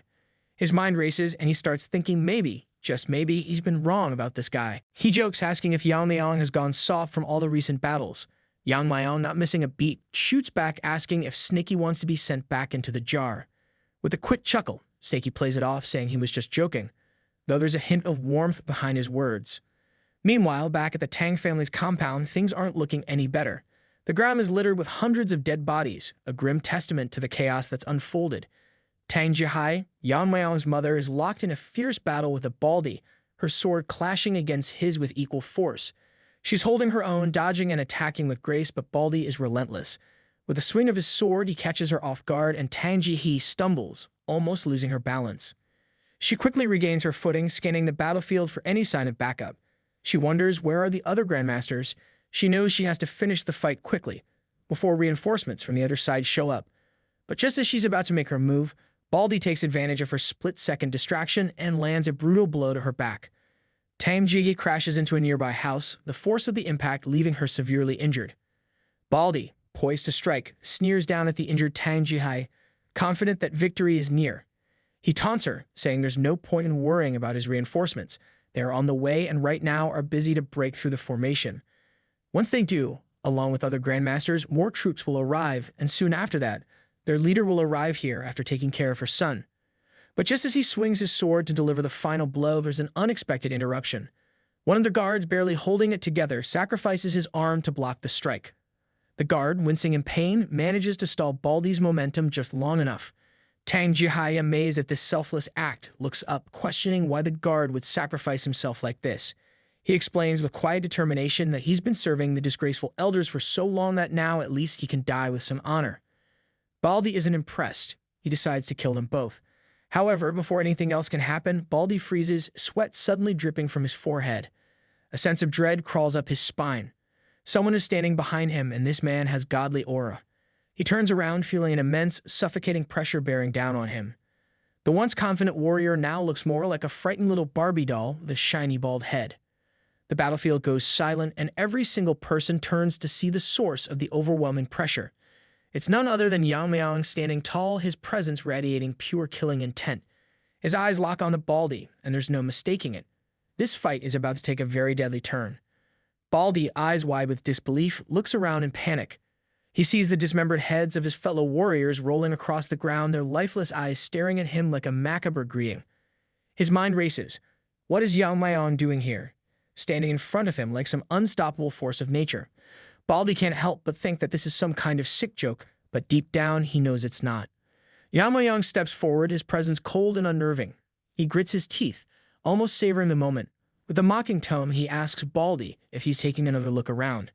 He points out that all the so-called Grandmasters who were trying to break the formation are now dead, every single one of them wiped out without mercy.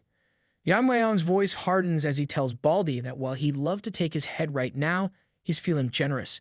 He gives him one last chance to retreat.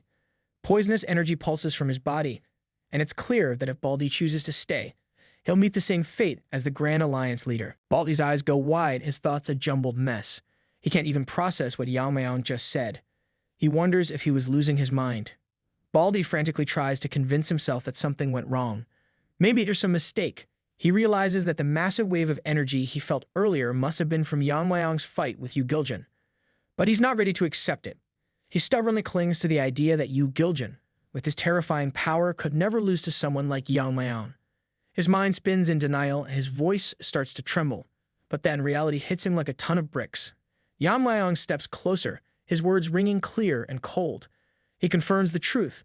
The mighty Yu Giljin was defeated by him, and Yamayang had personally finished him off. A chill runs down Baldy's spine. His face goes pale, his hands shaking uncontrollably as the gravity of the situation sinks in. He drops his massive blade, the weapon clattering to the ground like a lifeless thing. His mind races, but it's too late. He knows he's lost. With a defeated sigh, he orders his men to stop fighting. There's no more point to this. He looks at them, his voice heavy with resignation as he tells them that Yu Giljan has fallen. The word hangs in the air like a death sentence, and the atmosphere grows even heavier as the soldiers stand still, uncertain of what comes next. The warriors of the Black Death Alliance are in a state of shock, unable to comprehend the magnitude of what just happened. The news of Yu Giljan's defeat at the hands of Yamayang sends ripples through their ranks. One of the warriors, his voice shaking, expresses disbelief that the supreme master of the unorthodox path could be taken down by the young lord of the Tang clan. It's like something out of a legend. But Baldy, gritting his teeth, calmly explains that Yamayang's survival of Yu Giljan's ultimate technique and his ability to eliminate 6 Fire Realm Masters, excluding Baldy, of course, proves that Yamayang is more than a match for their once feared leader. At this revelation, the Black Death Alliance's soldiers visibly tremble. The fear spreads quickly, like a wildfire, and soon Baldy has no choice but to give the order to retreat. He tells his soldiers to fall back and leave their weapons behind. His voice cuts through the panic as his men, one by one, start fleeing, scrambling for their lives as if they had just realized they were facing an unstoppable force. Yamayang watches them scatter, then glances at Baldy. With a curious smirk, he asks if Baldy is planning to run as well. Baldy, his posture stiff with resignation, admits that there's no point in escaping. With his brother's death and the loss of his sworn siblings, he knows survival is a lost cause. Still, his pride won't let him go down quietly. He's angry. He's determined. He draws his blade, ready to meet his end with honor. Yamayang, respectful of the man's resolve, pulls out his dagger and nods. He tells Baldy to go ahead and attack, not hesitating for a moment. But in Baldy's eyes, there's a flash of regret for failing to protect his loved ones and a simmering anger at the injustice he feels. As he takes his stance, he remembers the pain, the betrayal, and the loss. With a furious roar, Baldy launches himself forward, his final strike fueled by rage. But in a blink, it's over. Yamayang moves with lightning speed, his dagger slicing through the air so fast that no one even sees the attack coming. In an instant, Baldy is torn apart, his body falling to the ground in pieces. Even the warriors from Tang clan stand motionless, their faces a mix of awe and horror. They can't process what just happened. It's as if Baldy never stood a chance. His final attack, full of fury and hatred, was nothing more than a fleeting moment in Yamayang's deadly grace. With that, the reign of the Black Death Alliance in Sichuan comes to a swift and brutal end, all in the span of a single day. One man, Yamayang, has wiped out an entire faction with his strength, leaving the region in silence. Hours later in the main hall, Yamayang summons the guard who had sacrificed his arm to protect Tang Yeon-myeong. The once two-handed warrior now stands before him, a faint smile on his face despite the pain. Yamayang asks how he's holding up after losing an arm. The guard, his expression calm and steady, shrugs and replies that he was trained to use both hands interchangeably, so it doesn't bother him too much. Yamayang understands the gravity of the situation but quickly dismisses the idea that he called the one-armed guard in for a simple checkup. No, he says it's not about that. The real reason he summoned him is because Yamayang heard that the guard had lost his arm while trying to protect his mother. That kind of selflessness deserves proper recognition. The guard, still humble despite his sacrifice, calmly replies that he did it because it was his duty as a martial artist of the Tang clan. He sought no reward for his actions. Yamayang, however, can't just let it slide. He recognizes the sacrifice even if their relationship hasn't exactly been smooth sailing. Merits, he says, must be rewarded. He looks the one-armed guard in the eye and asks if he's ever considered learning the sword. The question catches the guard off guard, literally. His face pales a bit, and he starts to shiver. But Yamayang is calm and reassuring. He explains that with one arm, it must be difficult to throw daggers or handle poisons effectively. So Yamayang offers him something far more valuable than just a pat on the back, a chance to learn a left-handed sword technique. He assures the guard that if he follows his teachings, he will become stronger than he ever was with both arms. No need to worry about the past. It's the future that counts now. The guard, overwhelmed with gratitude, thanks Yamayang for the opportunity. He's still a bit shocked but deeply appreciative. However, Yamayang just chuckles lightly and reminds him that, at the moment, it's the guard who is owed something, not the other way around. Once the guard recovers, they can get started on the training, and Yamayang is confident that this new path will make him stronger than ever. Meanwhile, Jeagle is utterly exhausted. He was in charge of the formations around Tang clan, and having to hold off so many enemies on his own has wearied him thin. He starts crying, feeling overwhelmed, and begins to blame Yamayang for the mess. Just then, Yamayang appears before him, cutting off his whining.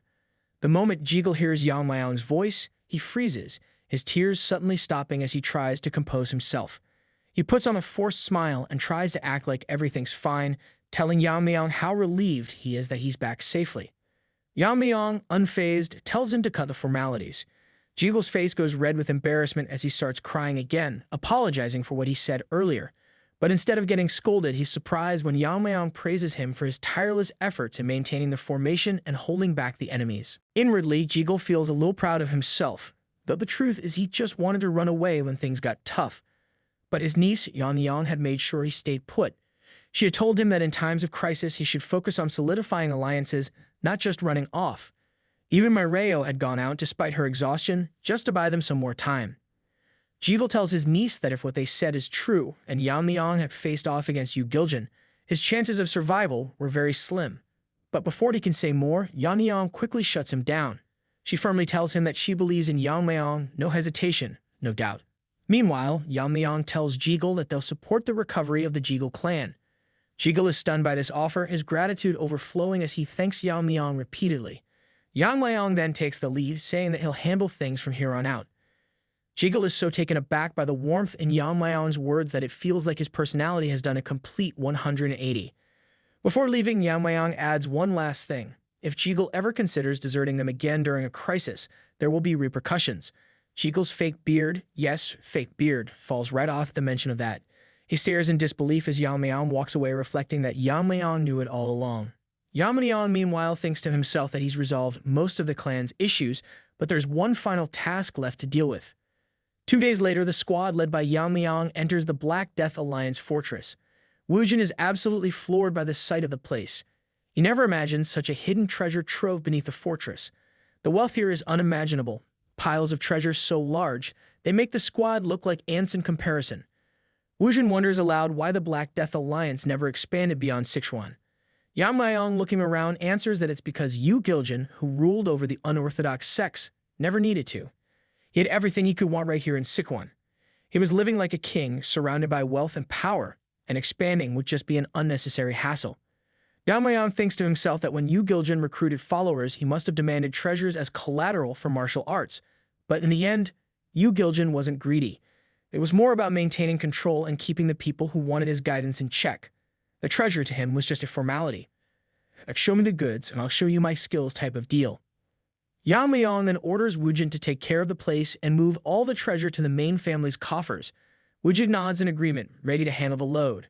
Just as Woojin gets to work, Yamayang decides to venture deeper into the fortress.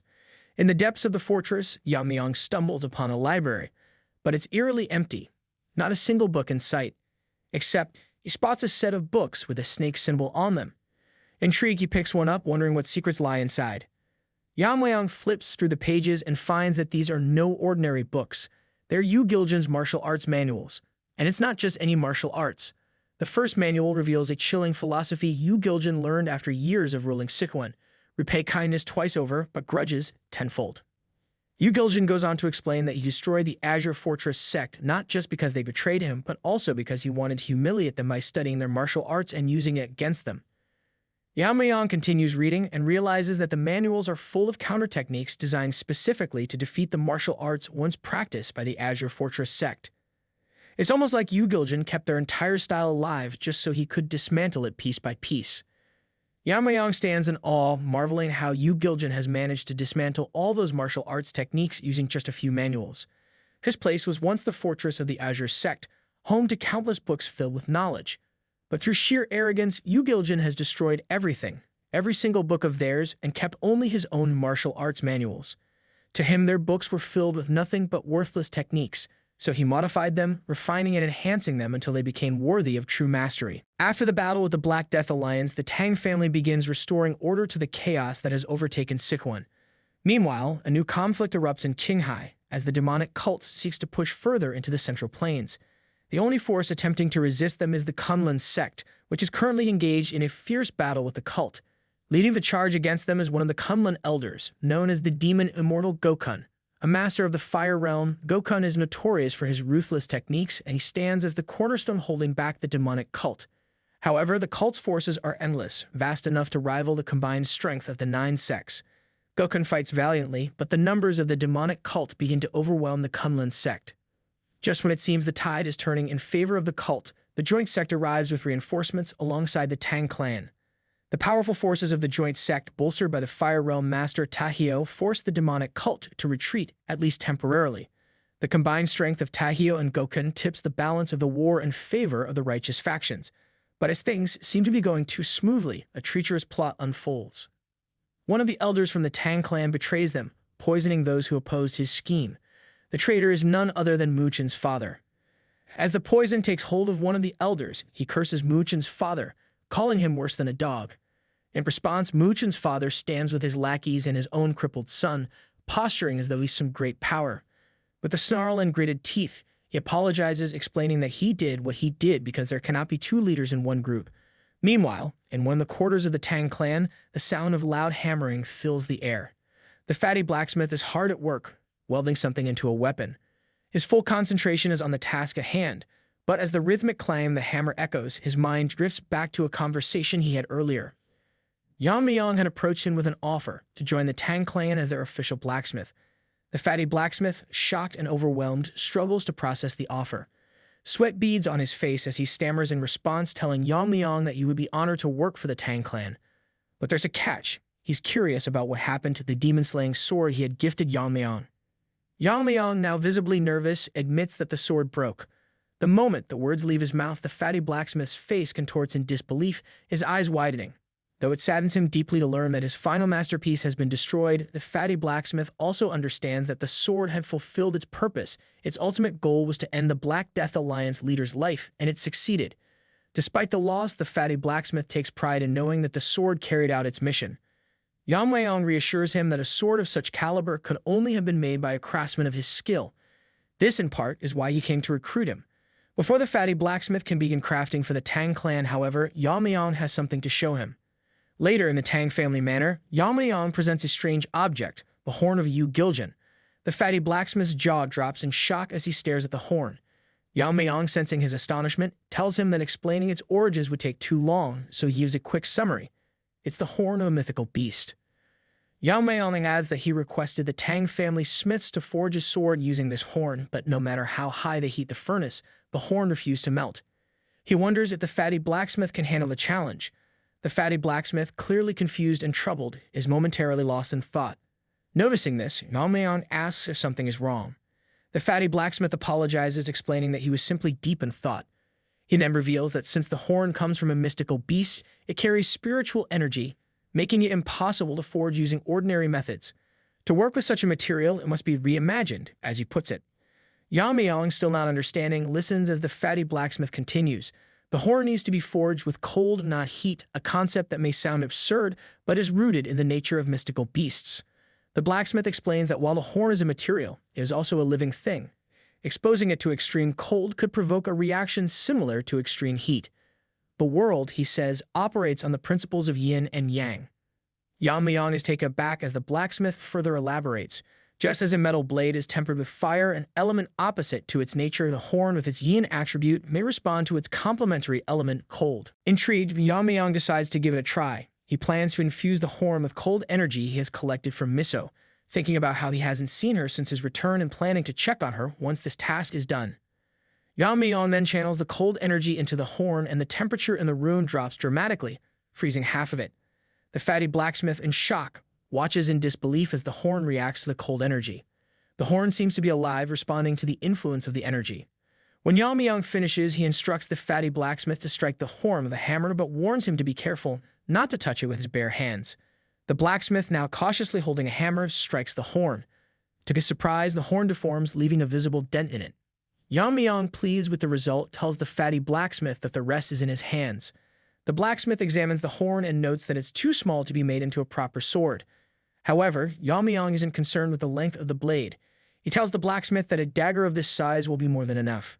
To him, the length of the blade is not the most important factor. Back in the present, as the fatty blacksmith continues hammering the horn with unwavering dedication, his thoughts drift to the demon-slaying sword. He believes that the sword has fulfilled its purpose, and now it is his turn to forge a new blade, one that will take its place.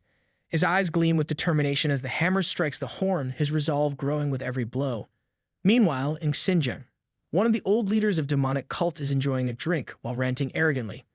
This oldie turns to the lady beside him named Maui and mocks her, saying she never ceases to impress him.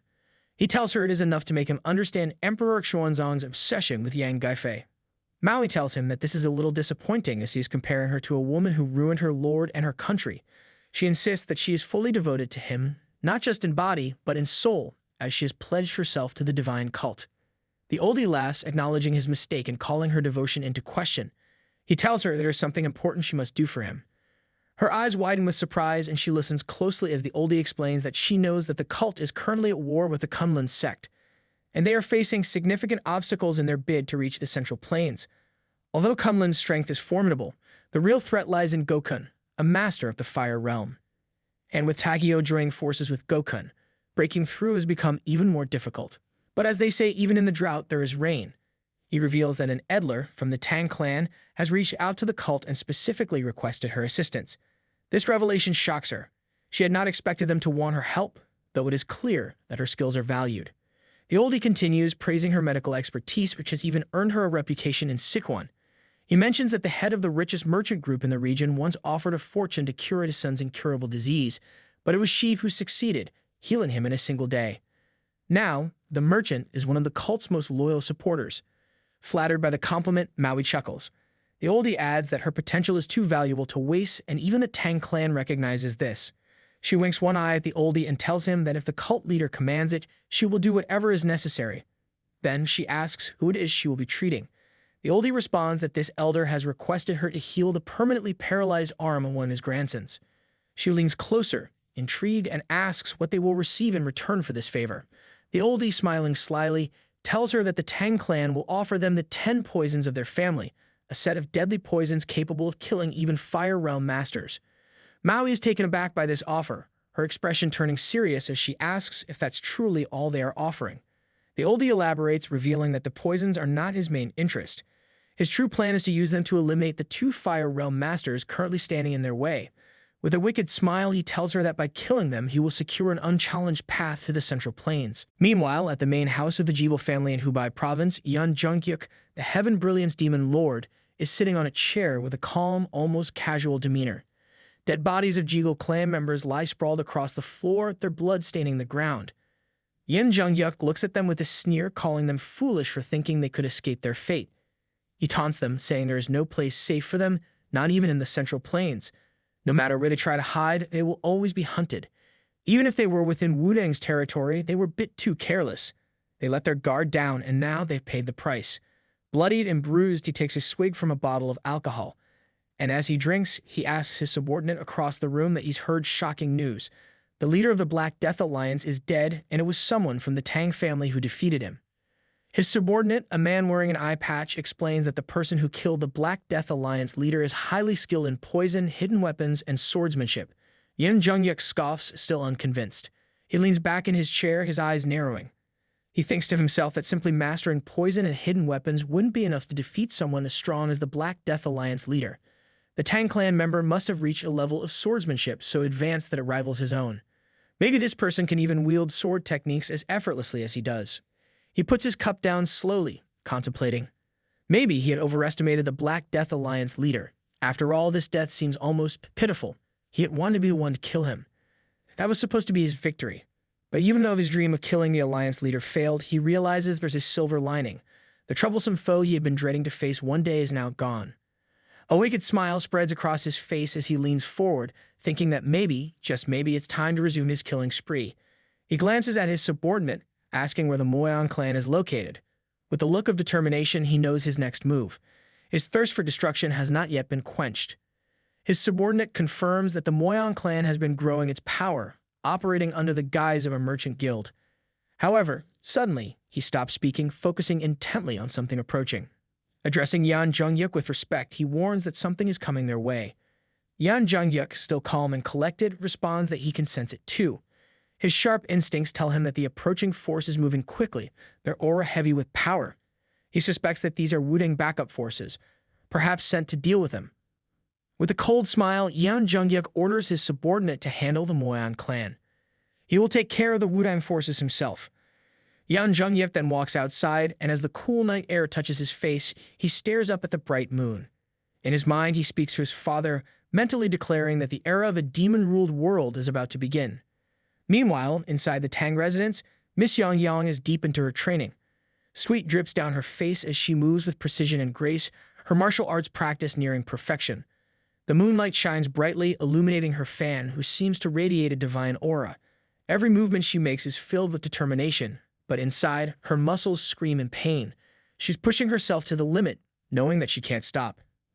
Though it feels like her body might snap from exhaustion, she tells herself she will continue no matter what.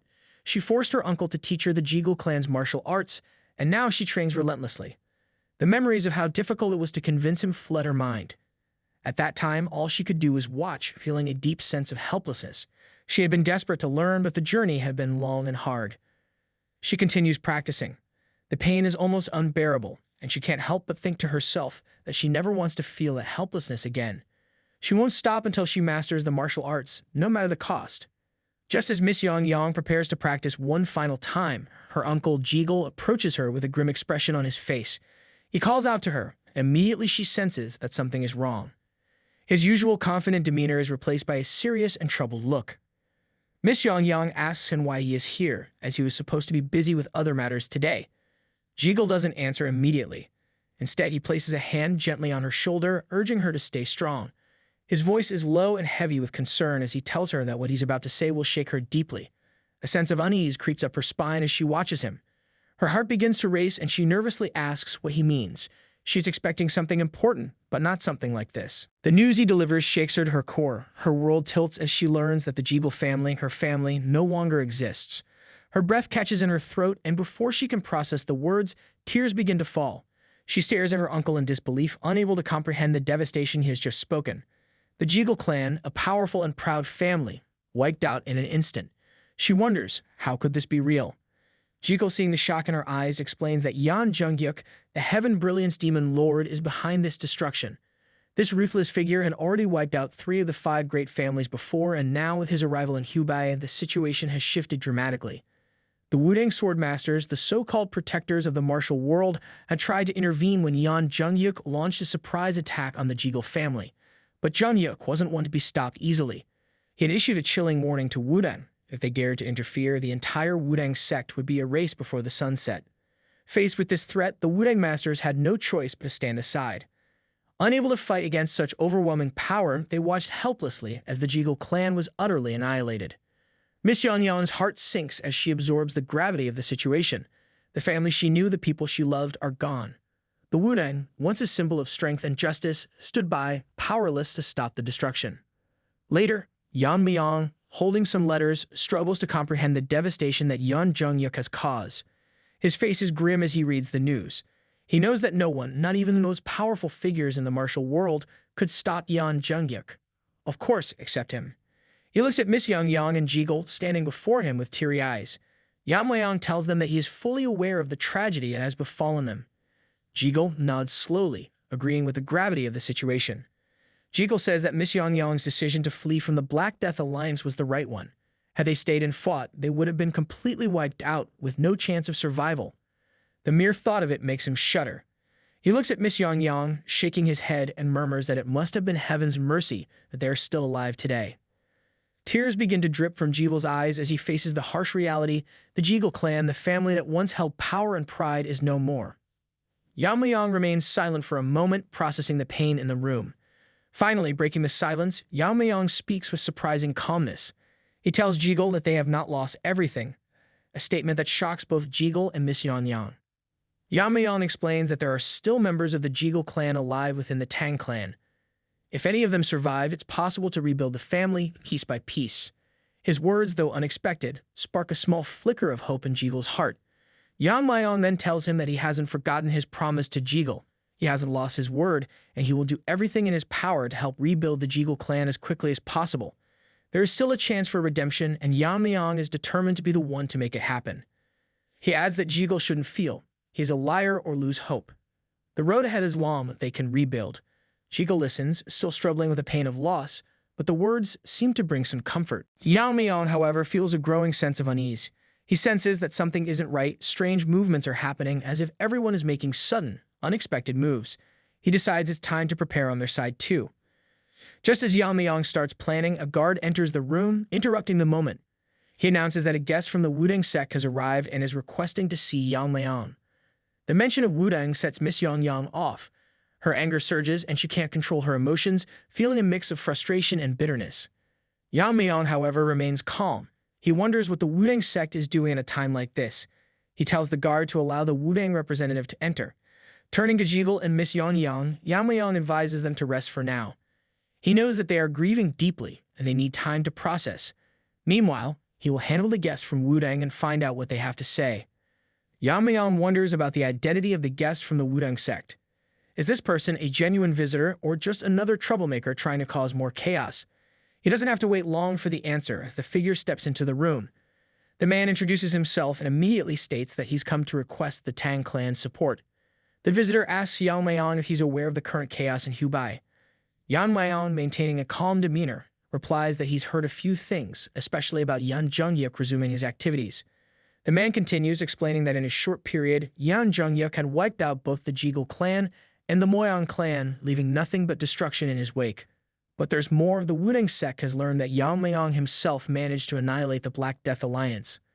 The visitor says he's here to request Yamayang's help in the fight against Yan Zhengyuk.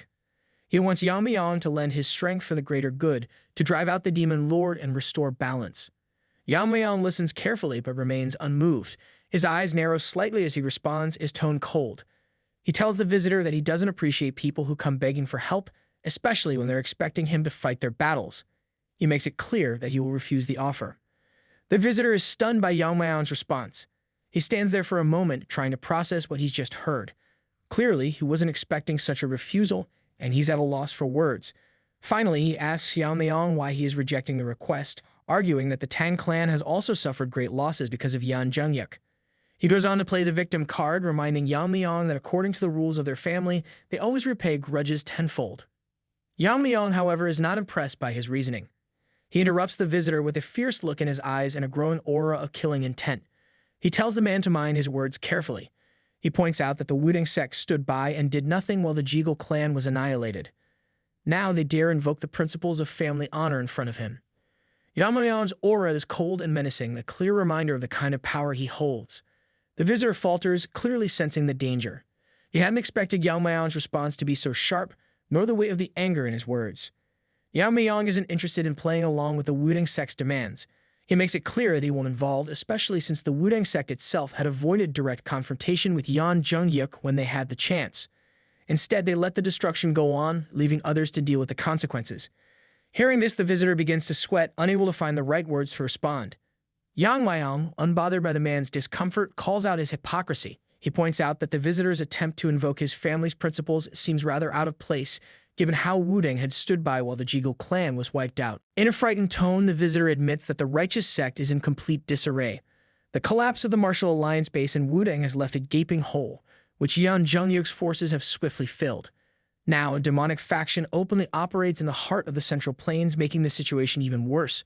The visitor goes on to explain that while the Black Death Alliance decimated 3 of the 5 great families, the Heaven Brilliance assaulted the Martial Alliance. Yamayang listens intently, already thinking ahead. He knows that even now, the righteous sect is too focused on defending their own territories. If they manage to push Yan Zhengyuk out, there won't be anyone left to maintain order. He wonders who will manage the disarrayed righteous forces without a central leadership. Without a common enemy, the righteous forces will simply collapse into chaos, fighting amongst themselves for resources. He considers the current state of the righteous sect is even worse than the Black Death Alliance. A lack of unity and leadership could lead to the total destruction of any hope of maintaining balance in the martial world. But then, an idea begins to form in his mind. Perhaps there is a way to bring order to this chaos by taking control of the righteous sect himself. He turns to the visitor, telling him that they must first re-establish a central leadership to replace the fallen martial alliance. The visitor, his face lighting up, agrees that this is a good idea. He says he's ready to cooperate, thinking that he's found an ally in Yamayang. But Yamayang doesn't get excited by the visitor's enthusiasm. He stands up, signaling that it's not time to act just yet. They will need to assist the joint sect in attacking the demon cult first. However, there's still something else to consider. Someone will need to keep an eye on things in case something goes wrong. The visitor looks confused, but before he can speak, Yeon-myeong cuts him off, already thinking ahead. He tells the visitor that a new martial alliance will be established in the center of Sichuan to oversee the chaos and bring stability to the righteous sect. Yeon-myeong's plan is clear. He will restore order not just by driving out Yan Jungyuk, but by taking control of the righteous forces and leading them himself. After the declaration of Yeon-myeong, the creation of the Second Mirim Alliance, the Righteous Heaven Alliance, progresses at an astonishing speed. Under Jigul Changshin's leadership, buildings are swiftly constructed, and with effective land acquisitions, the region's economy begins to boom. The prices of land in Sichuan soar, bringing great fortune to the general administration. The officials and workers in charge can't help but laugh as the profits continue to grow, realizing that the alliance's success isn't just martial, it's economic too. In no time, the Righteous Heaven Alliance is established as the second major alliance of the righteous faction. Its influence spreads quickly, and soon after its creation, a large-scale recruitment drive begins. The alliance is eager to bring in talented individuals from all over the land to strengthen its ranks. News of the alliance spreads like wildfire, and soon heroes, warriors, and martial artists from every neighboring clan make their way to Sichuan, eager to join the Righteous Heaven Alliance. The call is loud and clear. Those with strength, honor, and ambition are welcome to take part in this new and promising venture. When Yeon-myeong sees the enormous crowd gathered in front of the newly established alliance building, he is taken aback. Thousands of people have come from all corners, and the sight is both awe-inspiring and overwhelming. He turns to Jigul, who is standing beside him, and asks if these people are truly here to join the alliance. Jigul, always calm and composed, confirms that they are. Yeon-myeong, who had expected a smaller gathering, is stunned. He says that he didn't imagine things would escalate to this extent. Seeing such a large crowd is more than he anticipated. It's clear that his reputation has drawn much more attention than he thought. Jigul, not at all surprised, explains that even the 6 sects and the 3 noble families, along with numerous smaller sects, have come to support the alliance after hearing about Yeon-myeong's accomplishments. He adds that it's not just the power of Yeon-myeong's martial skills that has attracted so many, it's also his success in restoring the once crumbling Tang family. By driving out the Black Death Alliance and transforming the Tang clan into the heart of Sichuan, Yeon-myeong has earned the respect and admiration of many. Yeon-myeong, still processing the magnitude of the situation, stands silently for a moment. He had known the alliance's creation would attract attention, but seeing the number of people here, he realizes just how far his influence has reached. What started as a plan to rebuild the Tang family has grown into something far bigger, an alliance that could reshape the entire martial world. Jigul shares an interesting detail with Yeon-myeong. He tells him that the people have come up with a title for him. Yeon-myeong, curious, asks what the title is. With a slightly awkward expression, Jigul reveals that the title is the Venomous Sword Dragon.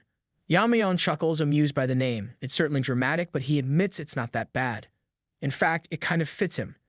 Jigul then asks if Yeon-myeong is ready to announce himself as the official leader of the Righteous Heaven Alliance. After all, he has established it and led its growth. There would be no opposition, Jigul believes, to Yeon-myeong declaring himself its leader now.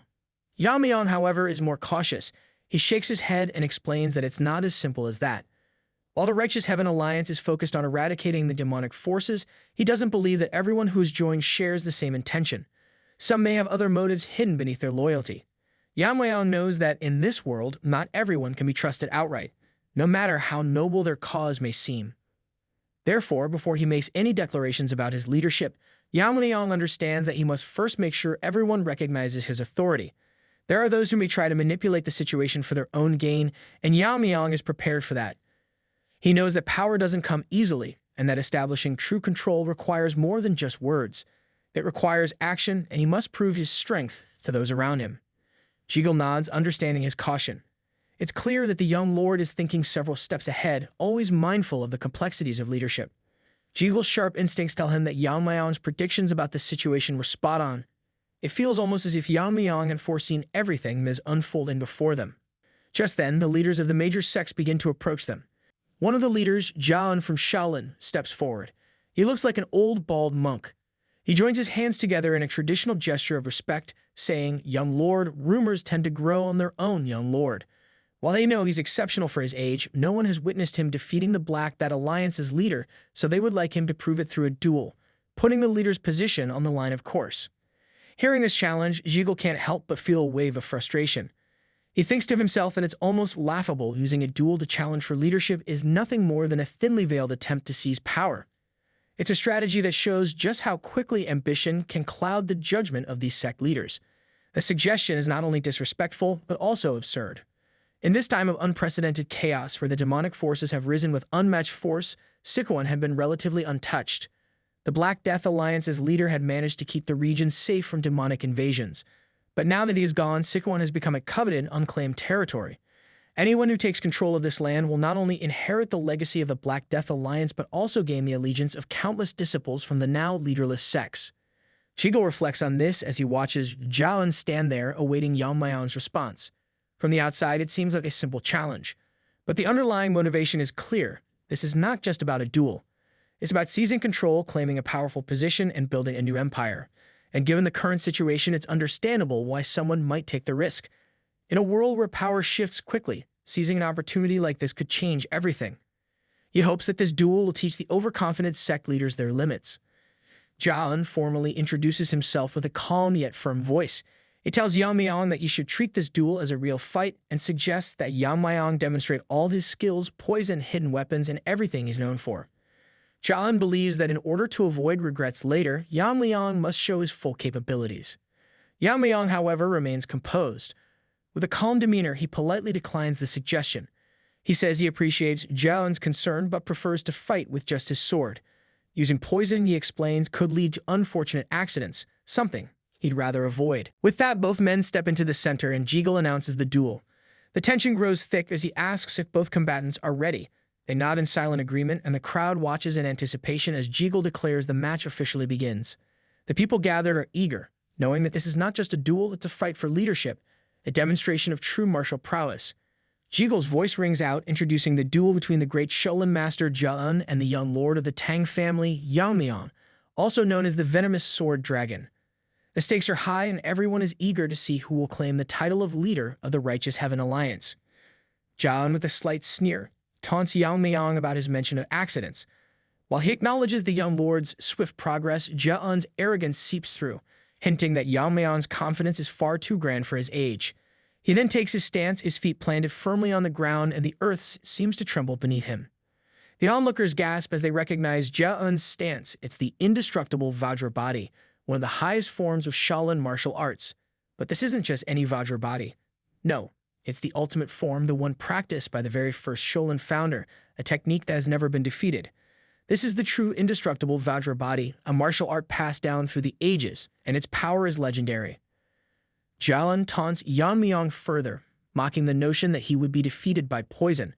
He says that even with the title of Venomous Sword Dragon, there is no way Yamayang could penetrate the true indestructible Vajra body. He moves forward. His presence becomes overwhelming, as if the very earth beneath him is his to command. Yamayang, however, stands perfectly still, as calm as a cucumber.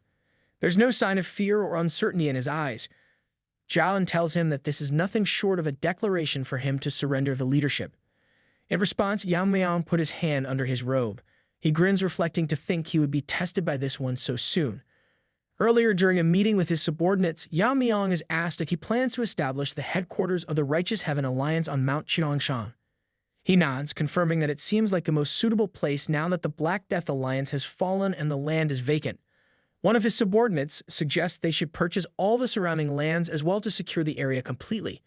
Yamayang gives a thoughtful nod in response, agreeing that it's a good idea. Just as the discussion continues, the head blacksmith bursts into the room, holding a box with a gleaming smile on his face. He apologizes for interrupting the meeting, but his excitement is clear. He couldn't wait any longer to show Yamayang what he had made. As he opens the box, the room falls silent. Inside, there's a dagger, its blade radiant with a cold, otherworldly luster. It almost seems to shimmer with its own light. Yamayang, intrigued, asks if the blacksmith has given the weapon a name. The blacksmith, clearly proud of his work, explains that he was inspired by the dagger's white brilliance and the cold aura it emanates. He named it the White Snow Dragon Fang. In the present, Yamayang stands calmly in the sparring arena, the dagger now in his hand, the blade glowing faintly in the light. Those watching are astonished. They whisper among themselves, unable to believe their eyes. Is he really going to face the mighty Jiaon with nothing but this dagger? It seems like madness. Jiaon, watching from the other side, sneers at the sight of the dagger. He scoffs, stating that using such a small weapon against him is no longer a sign of confidence, it's sheer stubbornness. With a mocking tone, he declares that he will teach Yamayang a lesson through experience. Gathering all his power, he prepares to strike. The air around Sacheon crackles with golden energy as he launches himself at Yamayang. His fist techniques are legendary, and the golden aura radiating from his body is enough to make the air vibrate. The onlookers gasp, knowing that even those in the fire realm would have difficulty withstanding the force of Sacheon's blows. But what happens next is nothing short of unbelievable. Yamayang, standing perfectly still, reaches out with one hand and grabs Sacheon's fist mid-air. The crowd falls into stunned silence. Sacheon's strike, which was meant to overwhelm Yamayang, is stopped cold by the young lord's grip. His golden aura flickers as Yamayang holds onto his fist, not even flinching. Sacheon, completely shocked, stands there frozen. His eyes widen in disbelief as he looks at Yamayang. What just happened? How could someone so young, with only a dagger, stop him so easily? Yamayang doesn't even break a sweat. He holds Sacheon's fist with ease, as though it's nothing more than a casual inconvenience. The crowd watches, their jaws hanging open. They had expected a fierce battle, but what they're witnessing is beyond their comprehension. Yamayang's strength is on a completely different level. Sacheon is speechless, standing there with his fist held in place as if caught in the grip of something far more powerful than he could ever have imagined. Yamayang reflects, if this is the famed inner energy of Shaolin, it does feel different from others, a bit more auspicious. However, to him, it is no more than a simple barrier that he can dismantle with ease.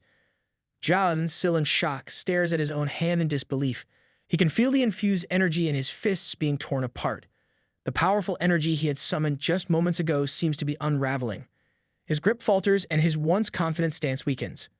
Yamayang recalls a few passages from the Tang family's martial records, which mention that to overcome the martial arts of a specific sect, one must first dismantle its foundational principles. Shaolin, with its emphasis on smooth energy flow, relies on this principle for its strength. Yamayang knows that by disrupting the flow of energy, he can break through the techniques with ease. This insight is not only practical but essential to his understanding of the fight. Now it's Yamayang's turn to strike. In a single fluid motion, he draws his dagger. With such speed and precision, he strikes Sacheon 1,000 times in just a second. The onlookers can hardly process what they are seeing. Yamayang's movements are so fast, they seem like a blur. His strikes are clearly controlled. They are not meant to kill, but to demonstrate his overwhelming skill and precision. The crowd is left speechless. The true indestructible Vajra body, an iconic martial art that had been thought to be impenetrable, is being effortlessly pushed back by nothing more than a dagger. Sacheon, who had previously been confident in his strength, is now on his knees in front of Yamayang, utterly defeated. The murmurs from the crowd grow louder. One person remarks that to think the Shaolin's true indestructible Vajra body could be so easily overcome is beyond belief. Another murmurs that the rumors about the young lord of the Tang family defeating the Black Death Alliance leader weren't exaggerated after all. The news of his skill is spreading quickly, and the onlookers begin to realize the depth of his abilities. The man in the black robe, watching from the back, is still stunned. He can't quite believe his eyes. This young lord of the Tang family, how is he so powerful? He knows that Yamayang's abilities go beyond anything he could have imagined. Meanwhile, Yamayang sheaths his dagger and looks at Sacheon, who remains kneeling.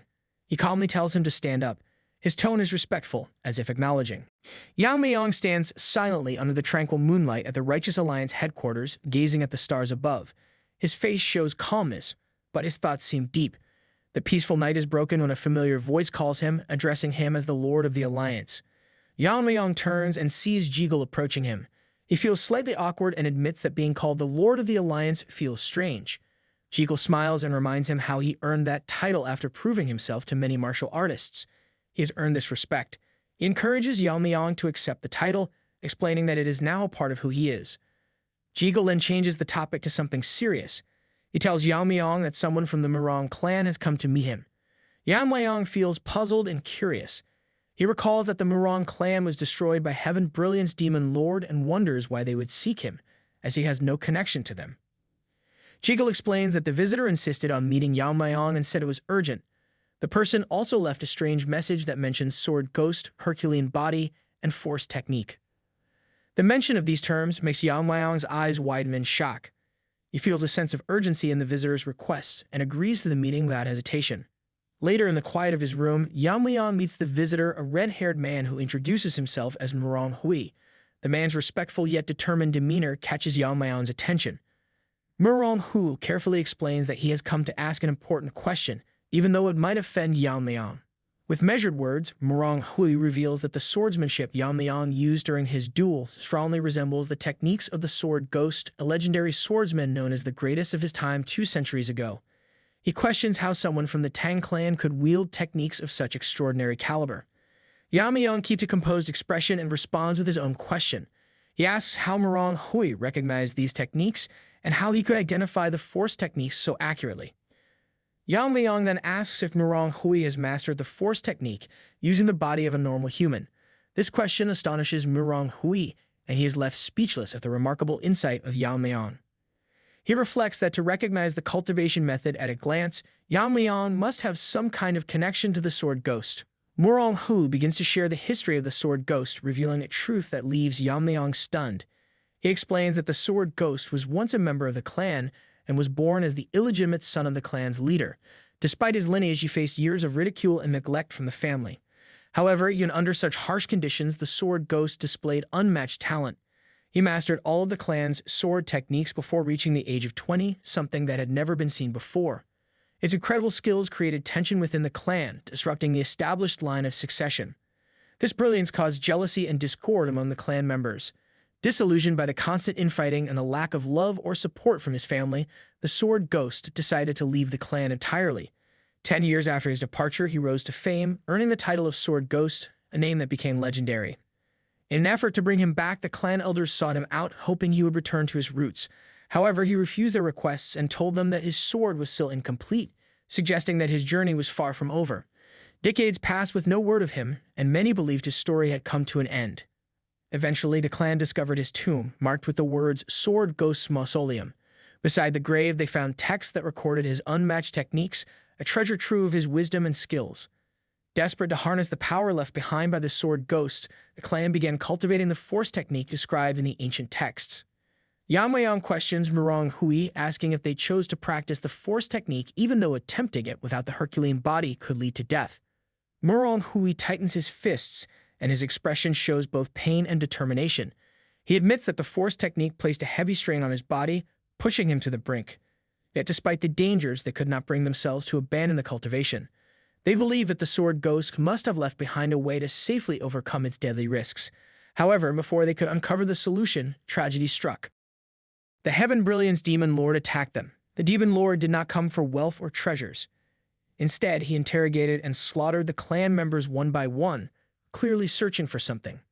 Meanwhile, Heaven Brilliance Demon Lord arrives at the Namgang clan with his sword in hand. Sword King Namgang Jiangxian steps onto the rooftop of his clan's main house. He stands ready to face the menacing Demon Lord.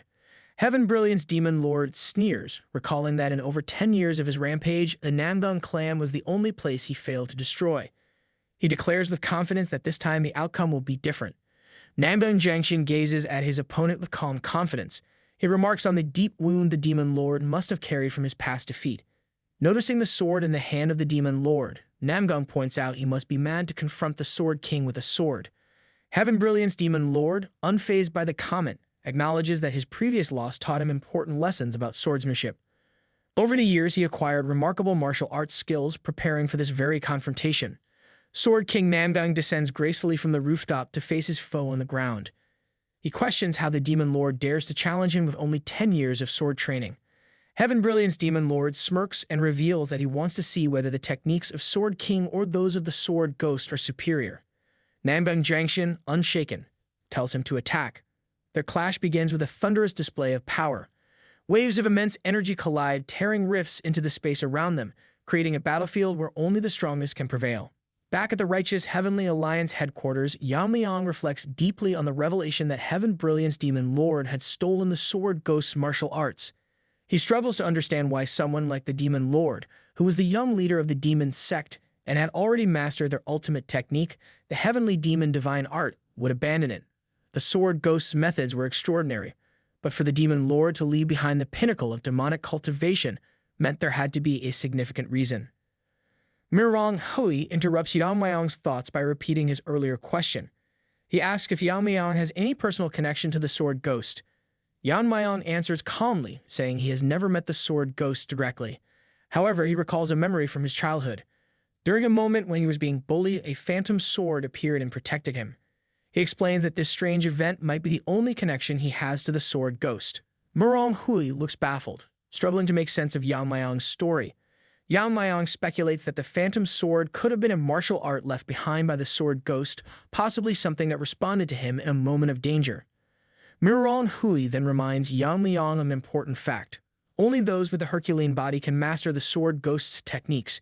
He looks at Yamayang and asks directly if he possesses such a body. Yamayang explains that he was not born with a Herculean body, a requirement for mastering the sword ghost's techniques. Instead, he adapted the techniques to work with the Tang clan's unique cultivation methods. This adjustment made the martial art incomplete, but it allowed him to use it to some extent. He recalls a past battle with the leader of the Black Death Alliance. During that fight, he discovered that the Tang clan's cultivation method could harmonize with the properties of the Force technique. However, this worked only because his martial skills had surpassed the Fire realm, a level of mastery far beyond ordinary cultivation. For anyone else, trying such a method would be far too dangerous and almost certainly fatal.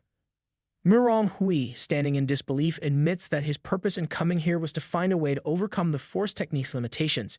Hearing this, Yamayang advises him to abandon his current cultivation method entirely. The Force technique is too dangerous without the right conditions, and continuing with it would lead to certain disaster. Murong Hui looks disheartened, struggling to respond. He looks conflicted at the harsh reality. Yamayang, meanwhile, reflects on his own journey.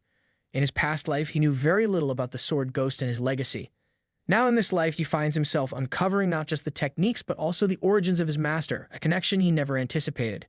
The realization fills him with both curiosity and a sense of purpose. A flashback reveals a conversation between Yamayang and his master, the sword ghost. His master had once spoken about his life before taking up the sword.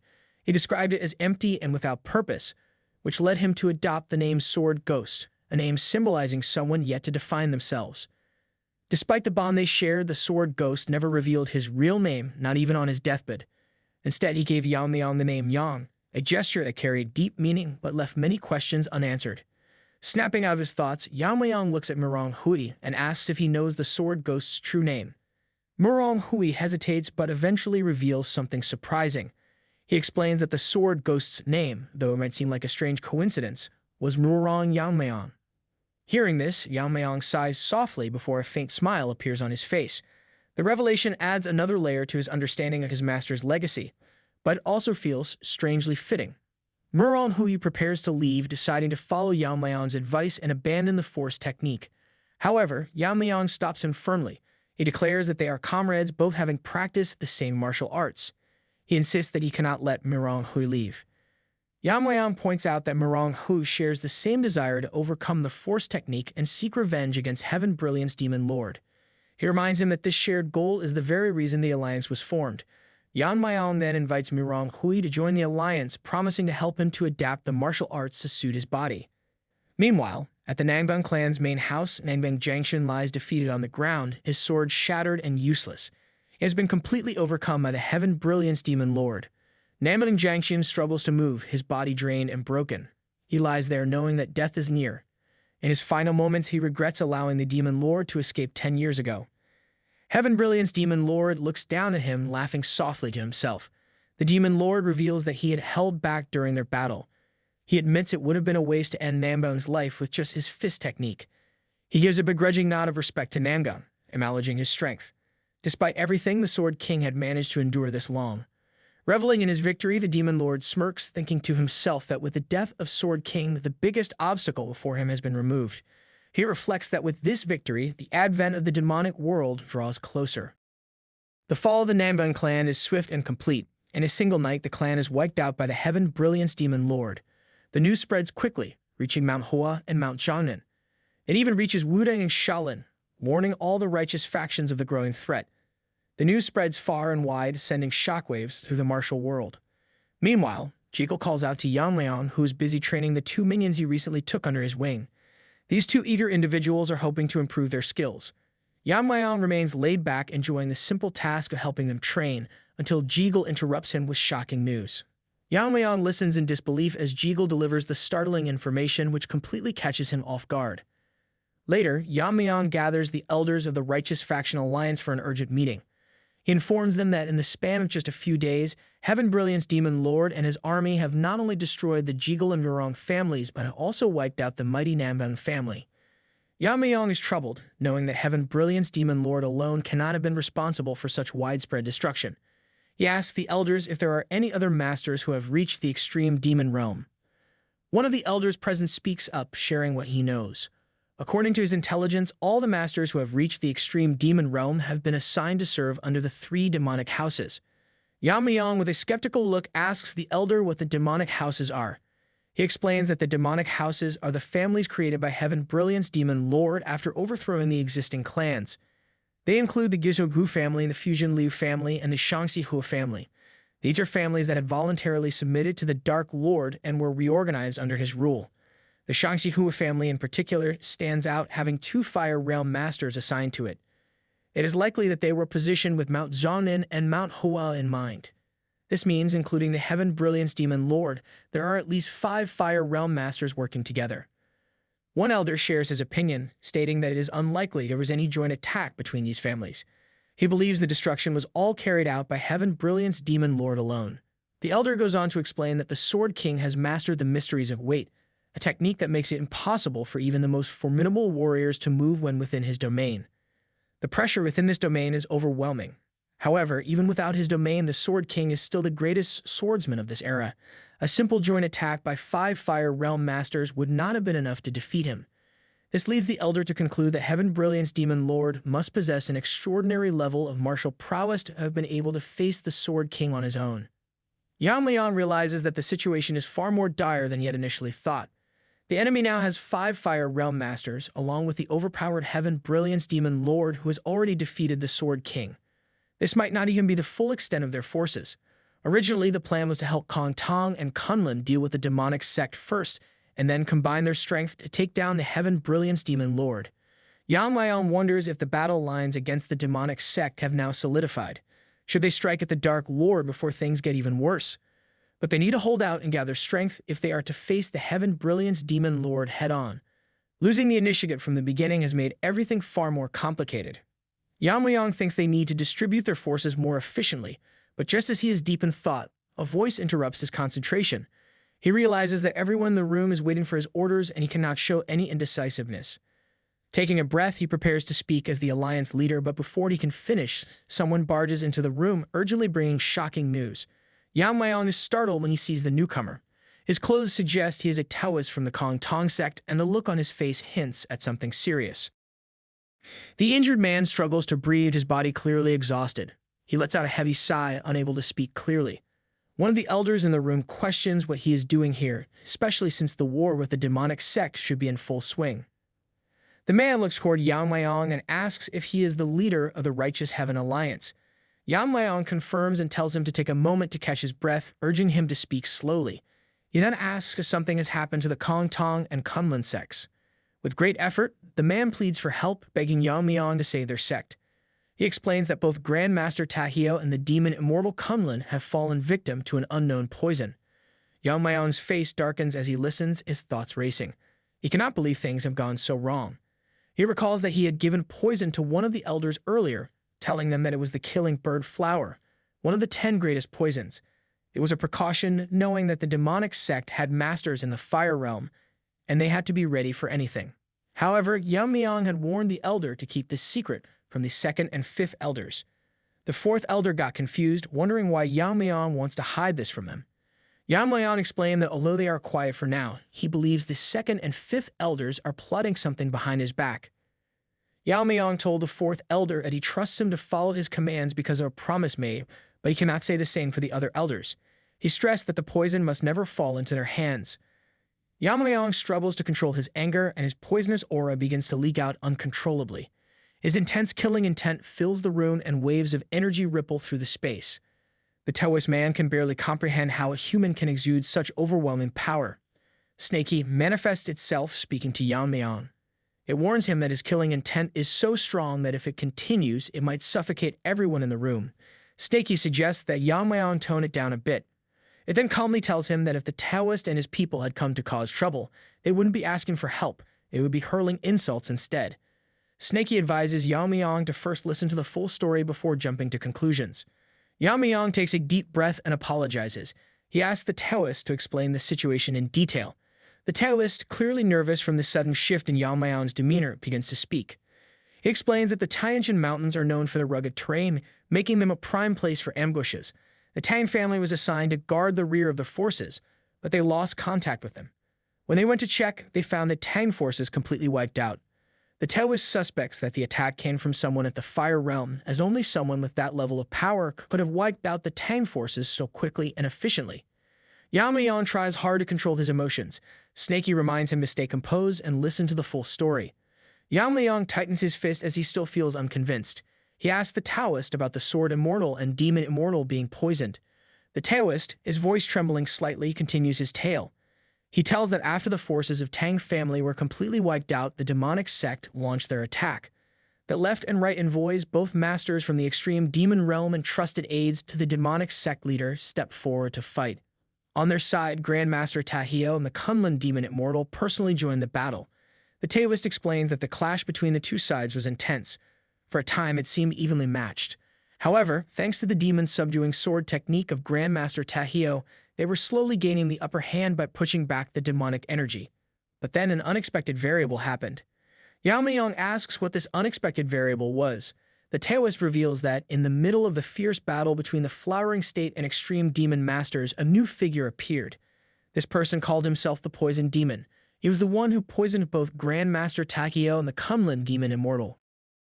Earlier, shortly before the full-scale war between Kunlun, the joint sect, and the demonic cult.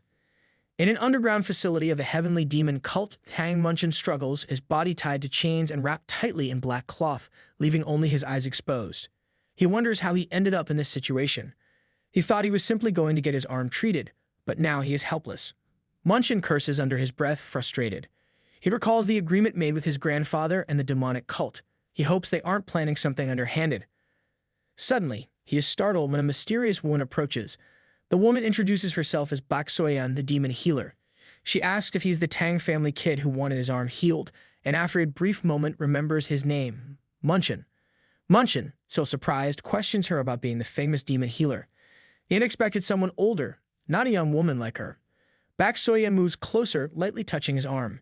She teases him, asking if he doesn't trust her. She assures him that she will take good care of him. She examines his arm, noting that his veins are in terrible condition. She explains that most conventional healing methods won't work on him. Bak Soyeon asks Yeon-myeong if he angered the person responsible for his injuries. Yeon-myeong recalls Yamayang, his words, and what he has done to him. His anger boils over, and he curses Yamayang for taking what was rightfully his. He vows to reclaim his position and get his arm back, no matter what. However, Bak Soyeon interrupts his thoughts, telling him that his arm is beyond saving. She suggests that she cut it off to prevent any further complications, assuring him that it won't hurt. She explains that while she could reconnect his veins and pathways, his aptitude for martial arts is too low to make the repair worthwhile. She believes that cutting off the arm will actually make him stronger in the long run. Yeon-myeong struggles with his emotions, tears filling his eyes. He feels devastated by the thought of losing his arm after everything he's gone through. He asks Bak Soyeon if there's truly no other way. Bak Soyeon responds that there is one alternative. She tells him that if he learns demonic arts, he could regain a normal arm and improve his aptitude, although it comes with its own risks. Yeon-myeong's eyes widen in shock as he processes the possibility of learning demonic arts. The thought of someone from the righteous Tang clan like him engaging in such practices seems almost unthinkable. His internal conflict rages as he asks, stammering, if it's really true that learning demonic arts could heal his arm. Bak Soyeon confirms with a confident nod, but her tone shifts slightly as she adds a warning. She explains that it's not just any demonic art, it's the immortal demonic art, a powerful technique that could grant him an incredible regenerative ability. If mastered, the art would allow him to regrow even if his head were severed, making it possible for him to heal his arm and significantly boost his physical aptitude. She then lifts his chin, her eyes locking onto his as she continues, but she makes it clear that this art isn't accessible to just anyone within the cult. Despite the fact that he might have taken out 2 experts using 10 poisons as payment, that alone isn't enough to earn the right to learn the immortal demonic art. Yeon-myeong, his mind consumed by desperation and a burning desire for strength, asks Bak Soyeon what he must do. She gives him a cold, unwavering look and tells him the truth he doesn't want to hear. To truly gain the power of the immortal demonic art, he must sever all ties with the Tang clan. Yeon-myeong tells her that they have already left behind Tang clan. She explains that he must sever all ties with the Tang clan, including his father and grandfather. The weight of her words hangs heavily in the air. Suddenly, as if to reinforce her words, one of demonic cults cuts the head of his grandfather outside, and the severed head of his grandfather falls to the ground. Bak Soyam continues with a calm voice explaining that the immortal demonic art is a top-tier secret martial art, even within the demonic cult. To ensure that nothing could influence his decision, she stresses that Munchen must completely sever his ties to his past, including his family. She offers him a choice. If he wants, she can send him back to his family right now, allowing him to return to his old life. But the decision is his. Munchen stands in stunned silence for a moment, torn between his sense of loyalty and his thirst for revenge. His mind races back to the pain and suffering he's endured, all driven by a desire for revenge against Yeon-myeong. The thought of regaining his strength and becoming powerful enough to defeat his enemies pulls him further into the demonic cult's web. With a defiant glint in his eyes, Munchen finally declares that he has already abandoned the Tang clan's name. He vows that if sacrificing his family is the price for power, then he will gladly pay it. He tells Bak Soyam without hesitation that he will do it gladly.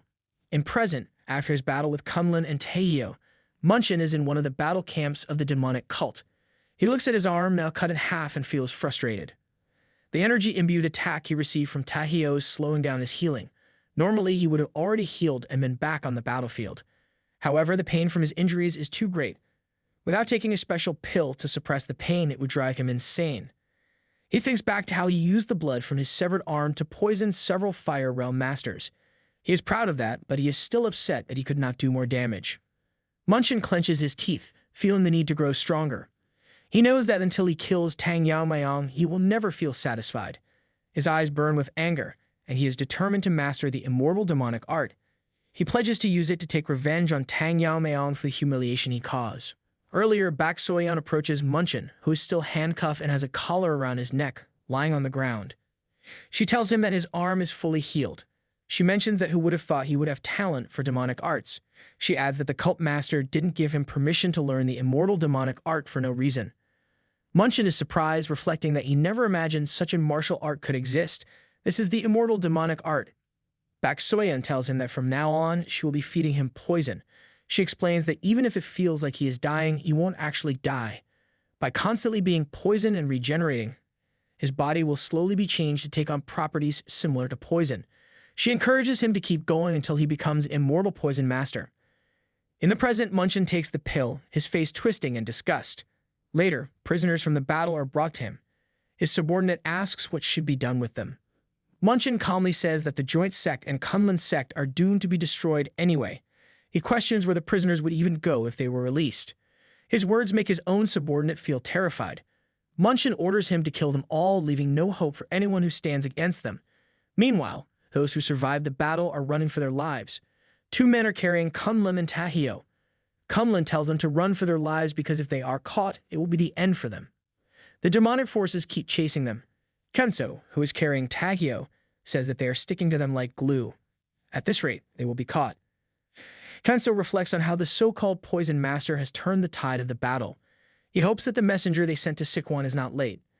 Suddenly, he notices a figure appear up ahead. He says someone is ahead, but before anyone can react, the figure vanishes. Kenso stops in his tracks. The man carrying Kunlun asks why he has stopped when the enemy is right on their heels. The third man with them announces that he will buy them some time. He shouts for Hyunso and the Kunlun Taoist to keep running. Tears well up in Hyunso's eyes as he looks at the man who is about to sacrifice himself for them. Just then, Yamayang swoops past Hyunso, greeting him with "It's been a while." Hyunso can't believe what he is seeing. Yamayang's dagger glows like an otherworldly sword. In the next moment, he stands just before the people chasing them. Kenso realizes that the reinforcements they sent for have finally arrived. The Chinomorio crawls forward, coming face to face with Yamayang. A strange, unsettling noise comes from its twisted form. In an instant, it moves unnaturally fast, closing the distance and striking with its sharp claws. The attack barely grazes Yamayang, but it confirms the creature's dangerous nature. Without hesitation, he grips his dagger firmly and delivers multiple quick strikes from all sides. Yamayang already expects the outcome. He feels no resistance from the creature's body, as if his blade is cutting through empty air. He suspects that this is because the Chimomorio is made of grudges rather than physical matter. What makes this entity even stranger is that it ignores every physical attack it receives, yet its own strikes affect the real world without any difficulty. Snakey materializes, explaining to Yamayang that it is natural for his attacks to be useless. Every evil spirit, he says, is essentially a thought form, without a true physical body. He then suggests that Yamayang leave the Chimomorio to him. Hearing this, Yamayang asks if Snaky has a way to defeat it. Snaky, now overconfident, begins releasing a thick fog. He reminds Yamayang that he has forgotten something important. Snaky is not just an energy supplement for his poison techniques. As the fog spreads, covering the entire area, Snaky declares that he is an ancient evil spirit who has lived for 1,000 years. Yamayang's companions struggle to see through the dense mist, their vision completely blocked. Confusion spreads among them. Meanwhile, the Chimamoryo, lacking intelligence, fails to comprehend the situation. It mindlessly flails in the fog, unable to react properly. Yamayang warns Snaky to finish the battle quickly since too many eyes are watching them. In response, Snaky fully emerges from Yamayang's body, revealing his true form. This time, he takes the shape of a massive serpent, towering over everything. Facing him, the Chimamoryo looks as insignificant as an insect. Snaky observes the Chimamoryo with amusement, acknowledging that for a newly born entity, its strength is quite remarkable. However, he confidently declares that it is no match for him, a being who has accumulated power for over 1,000 years. Without hesitation, he decides that this spirit will serve as nourishment to further increase his strength. Wasting no time, Snaky lunges forward and devours the Chimamoryo in a single bite. The thick fog covering the area slowly fades as he chews on his meal, savoring the energy absorbed from the defeated spirit. At that moment, Taegyo approaches, looking concerned. He asks Yamayang if he is all right. Feeling slightly nervous, Yamayang quickly assures him that he is fine. Meanwhile, Snaky remains occupied, still digesting the Chimamoryo. Yamayang then explains to Taegyo that the fog earlier was part of his own energy technique. He hesitates, trying to make his explanation vague. He mentions that it is similar to an energy technique, but avoids giving too many details. Taegyo, still unsettled by what he witnessed, admits that he does not understand the nature of these demonic spirits. He has never seen such a horrifying entity in his life. Yamayang, sensing that there might be more dangers ahead, requests Taegyo to take everyone and return to the Alliance headquarters. Hearing this, both Taegyo and Hyunso are taken aback. They struggle to grasp what Yamayang is planning. Taegyo, unable to believe what he just heard, asks if Yamayang intends to go to the demon sect headquarters alone. Hyunso tries to convince Yamayang that he has already dealt with their key forces, so there is no need to push further for now. Hearing this, Yamayang feels unsure how to respond to their concerns. To him, they seem overly cautious. He then explains that the Chimamoryo they just encountered was an evil spirit that could not be harmed by normal attacks. As they had all witnessed, he had to use energy techniques instead of sword strikes to fight it. Based on this, he concludes that someone in the demon sect is forcibly creating evil spirits, which makes the situation even more dangerous. Realizing the implications of this, Hyunso begins to suspect that there might be multiple creatures, like the Chimamoryo they just fought. Yamayang adds that the demon sect's main forces are still intact, which means their threat remains. Furthermore, they still need to identify the small poison demon. If that individual truly belongs to the Tang family, then it is Yamayang's responsibility to deal with him personally. Yamayang acknowledges that their decision may seem reckless, but he believes this is their best opportunity. Right now, there is a gap in the demon sect's defenses, and this is their chance to strike a decisive blow before they regroup. Hyunso attempts to reason with Yamayang, trying to dissuade him from taking unnecessary risks. However, Taegyo intervenes, siding with Yamayang's judgment. He acknowledges Yamayang's exceptional skills, but reminds him that he is the one who must lead the righteous alliance. Because of this, he must act with extreme caution and make his decisions wisely. Understanding the weight of these words, Yamayang agrees to be careful and promises to return with good news. Without wasting any more time, he sets off toward the demon sect headquarters, determined to face whatever lies ahead. Taegyo tells Hyunso that even if they try to stop Yamayang, he will not listen. There is no one strong enough to pose a real threat to the leader of the Righteous Alliance, so they should remain patient and head back as planned. Despite saying this deep inside, Taegyo feels uneasy. The true strength of their enemies remains unknown. They have no clear idea of how many Fire Realm Masters the demon sect possesses, and the sect leader himself is an even greater concern. Rather than letting doubt cloud his mind, Taegyo chooses to wait with faith, hoping that Yamayang will return safely without fail. At the Heavenly Demon Sect headquarters, an announcement is made the small poison demon is entering. The one referred to as the small poison demon is Munchin. Bak Soyeon, known as the demon healer, greets Munchin with a smirk, congratulating him. She has heard of his achievements on the battlefield and acknowledges the great merit he has earned. With amusement, she comments that he is finally starting to look like a true demon disciple. She also mentions that the poison master who leads the Yang family was proud when he received the news. Hearing this, Munchin feels a moment of unease, knowing that his master is now also his father. A few days ago, just after Munchen had reached the realm of poison, Bak Soyan had introduced him to the head of the Yang family. This man had been supporting the demon sect for a long time and had now officially granted Munchen his status within the family. Standing before him, Munchen introduces himself as Tang Munchen and expresses his gratitude for receiving this recognition and protection. He understands that his position has now changed, and with it, his responsibilities within the sect. Poison Master Yang informs Munchen that since he has abandoned the Tang family, he can no longer use that name. Instead, he intends to adopt him as his son, giving him a new identity. From now on, he will be known as Yang Munchen. Hearing this, Munchen addresses him as father for the first time. The older man, clearly pleased, expresses his happiness. Having never had children of his own, he is delighted to finally have a son he can rely on. Returning to the present, Munchen remains deeply grateful to the family head for accepting someone like him despite his perceived shortcomings. Bak Soyan, listening to his words, finds his response dull and uninspiring. She then brings up the subject of rewards, reminding him that now that he has achieved such merit, the sect leader will surely grant him something valuable. She asks what he would like in return for his service. Munchen considers this carefully and reveals that he is thinking of requesting the divine body techniques. The physical techniques of Kunlun had impressed him on the battlefield, and he wants to strengthen himself further. In the future, he hopes to join the pursuit team and gain even more merit. Bak Soyan agrees that his idea has merit but dismisses it as unexciting.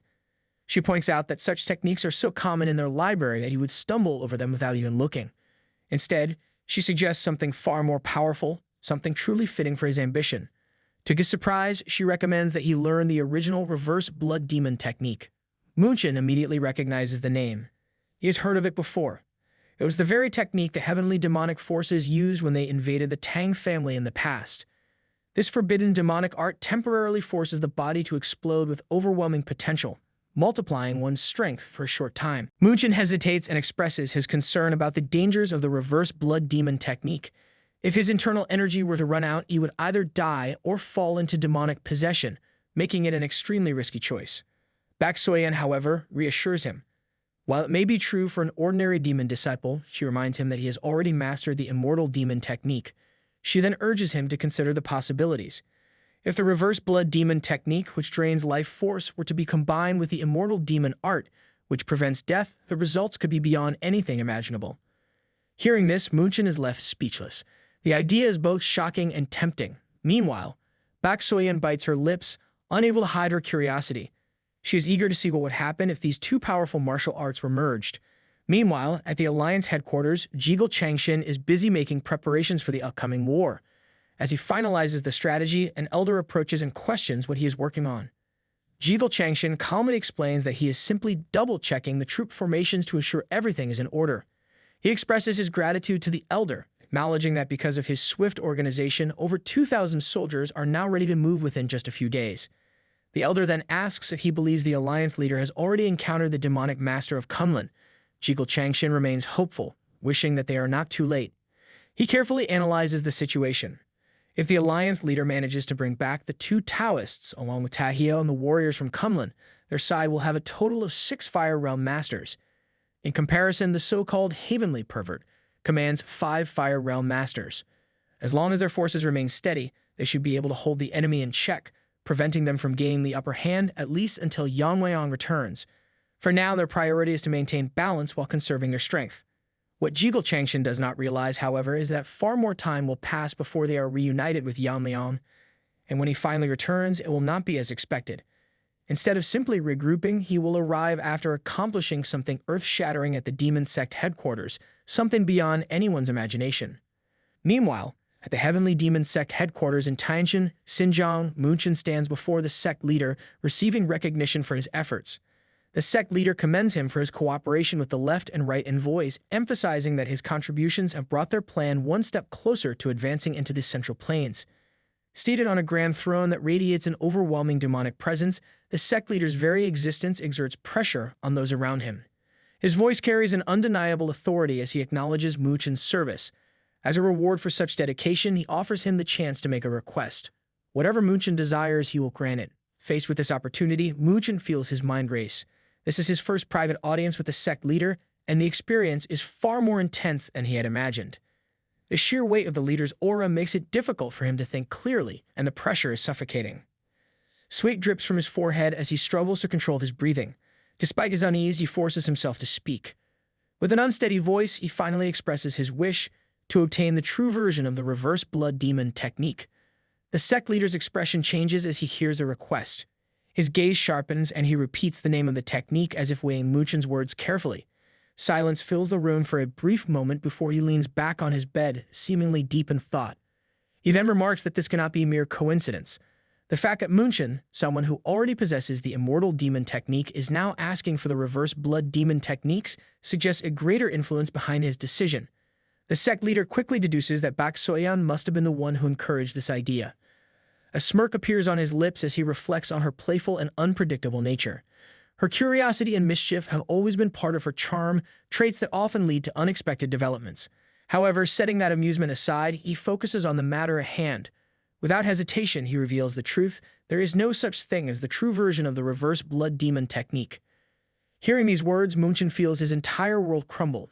Everything he believed about the reverse blood demon technique is now in question. The sect leader continues, explaining in detail. From the very beginning, the technique has always been one that manipulates specific acupoints to circulate demonic energy and unleash hidden potential in an explosive surge. If one is willing to risk death as the immortal demon once did and activates all acupoints at once, then that itself becomes the so-called true version of the technique. Munchen, struggling to process this revelation, instinctively tries to argue. Based on everything he has learned so far, what the sect leader is saying should not be possible. However, before he can even finish his thought, he suddenly notices something unusual. A terrifying realization washes over him. His body is completely unresponsive. No matter how much effort he puts into moving, he remains frozen in place. Panic rises within him as the truth dawns on him. This is the heavenly demon technique, the very ability that Bak Soyeon had once mentioned. The sect leader watches him with amusement, then asks if he is confused. Rather than explaining in words, he decided it would be faster for Munchen to experience the effects firsthand. Snapping his fingers, he triggers something deep within Munchen's body. Immediately, a surge of energy erupts within Munchen, causing his body to swell unnaturally. Intense pain spreads through him as if his very being is about to tear apart from the inside. His vision blurs and agony overtakes his senses. Seeing Munchen's reaction, the sect leader laughs, clearly entertained. He casually remarks that this was only a light overload of demonic energy. If he had done it with full force, Munchen would have lost control entirely, plunging into a berserk state. With a more serious tone, he explains the true power of the heavenly demon technique. When mastered, this ability allows absolute control over demonic energy, not just within oneself, but over all demonic energy in the surrounding area. This means that the sect leader holds the power of life and death over every demon within this sect, bending their very existence to his will. However, there was one exception, one who escaped even this absolute control. That exception was the immortal demon. Recalling that moment, the sect leader reveals the terrifying truth. He had once tried to force the immortal demon into a berserker state by overloading his demonic energy. Yet instead of breaking his body, the technique had only unlocked his latent power. Instead of falling under control, he had become something far worse, an uncontrollable immoral monster, free from any restraints. Still struggling to endure the unbearable pain coursing through his body, Munchen forces himself to speak. His mind races as he recalls the stories he has heard. If the immortal demon truly became an uncontrollable monster, then what happened to him in the end? He remembers hearing from Lord Demon that the sect leader at the time had killed him. Hearing this, the current sect leader lets out a small chuckle before responding. He admits that Bak Soyeon had not been given the full details. The truth is far more complex. The immortal demon had overused the reverse blood demon technique, constantly drawing on the latent power of the immortal demon technique. In the end, he had reached a point where even his own regenerative abilities could not sustain him. His body had become too unstable, and ultimately he had self-destructed under the overwhelming force of his own power. With this, the sect leader presents his final conclusion. If Munchen, who has already learned the immortal demon technique, pushes the reverse blood demon technique to its absolute limit, then that alone would become the so-called true version of the technique.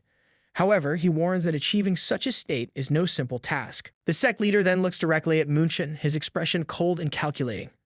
He informs him that he will not be able to open all the acupoints of the reverse blood demon technique on his own.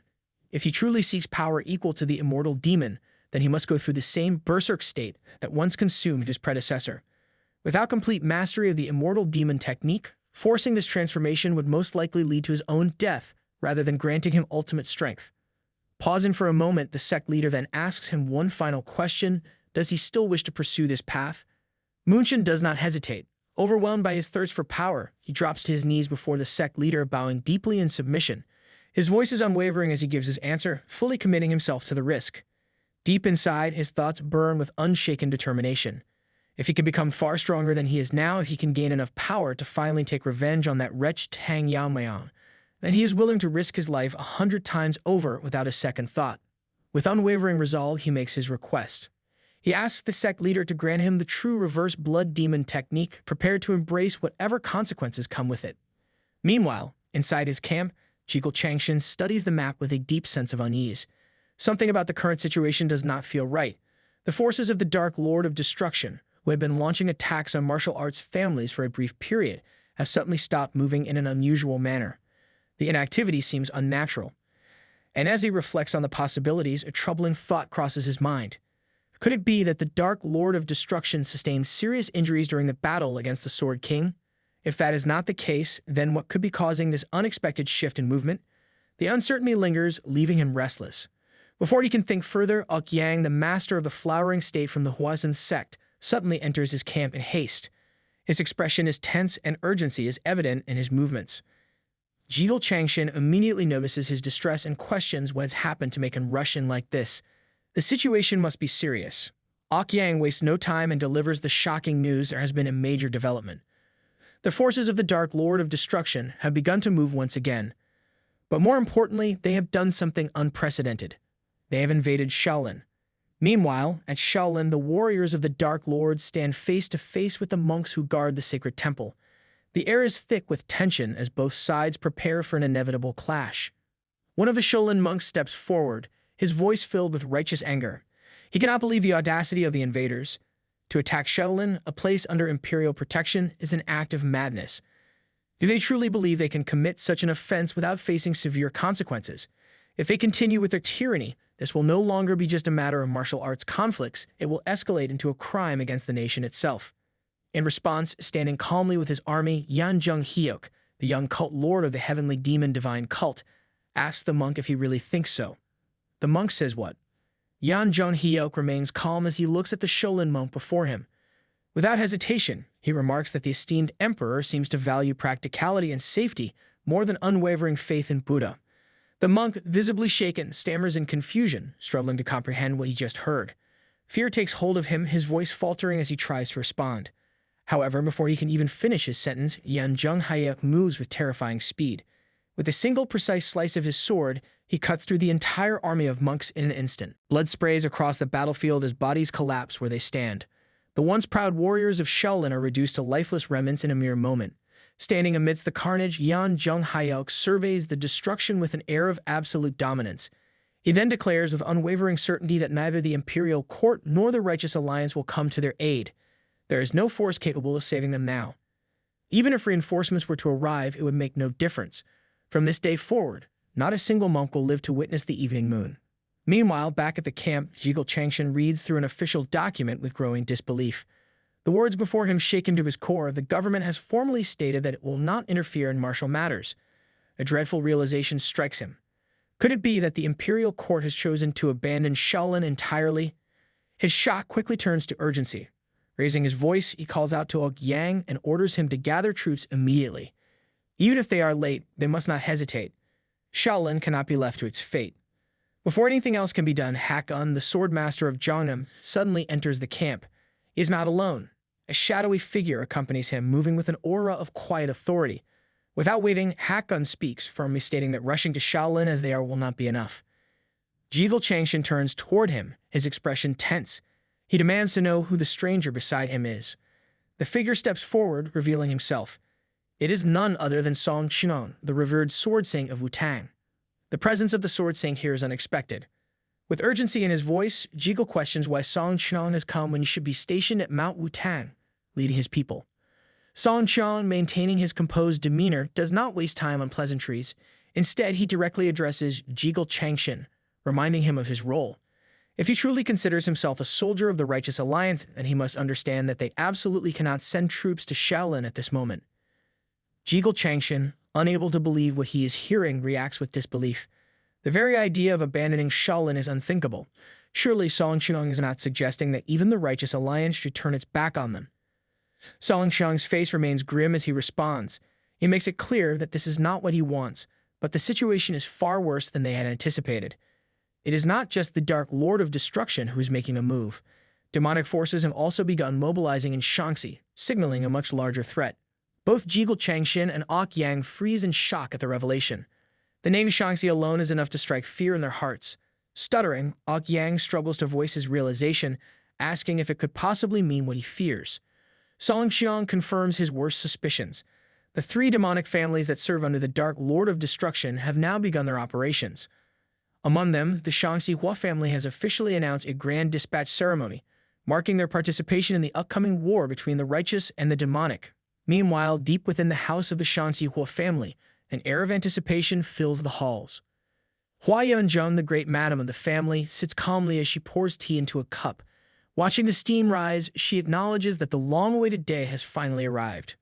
Her thoughts turn to Mu Riam, a child who has been eagerly preparing for this moment.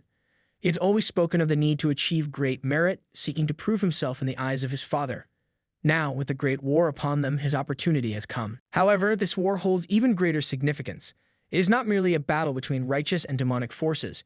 It is also a contest to determine the next successor among the three young masters of the demonic path. Holding her cup delicately, she expresses her concern. Looking to the side, she poses an important question and asks, as a candidate for succession, is their son truly the most likely to emerge victorious?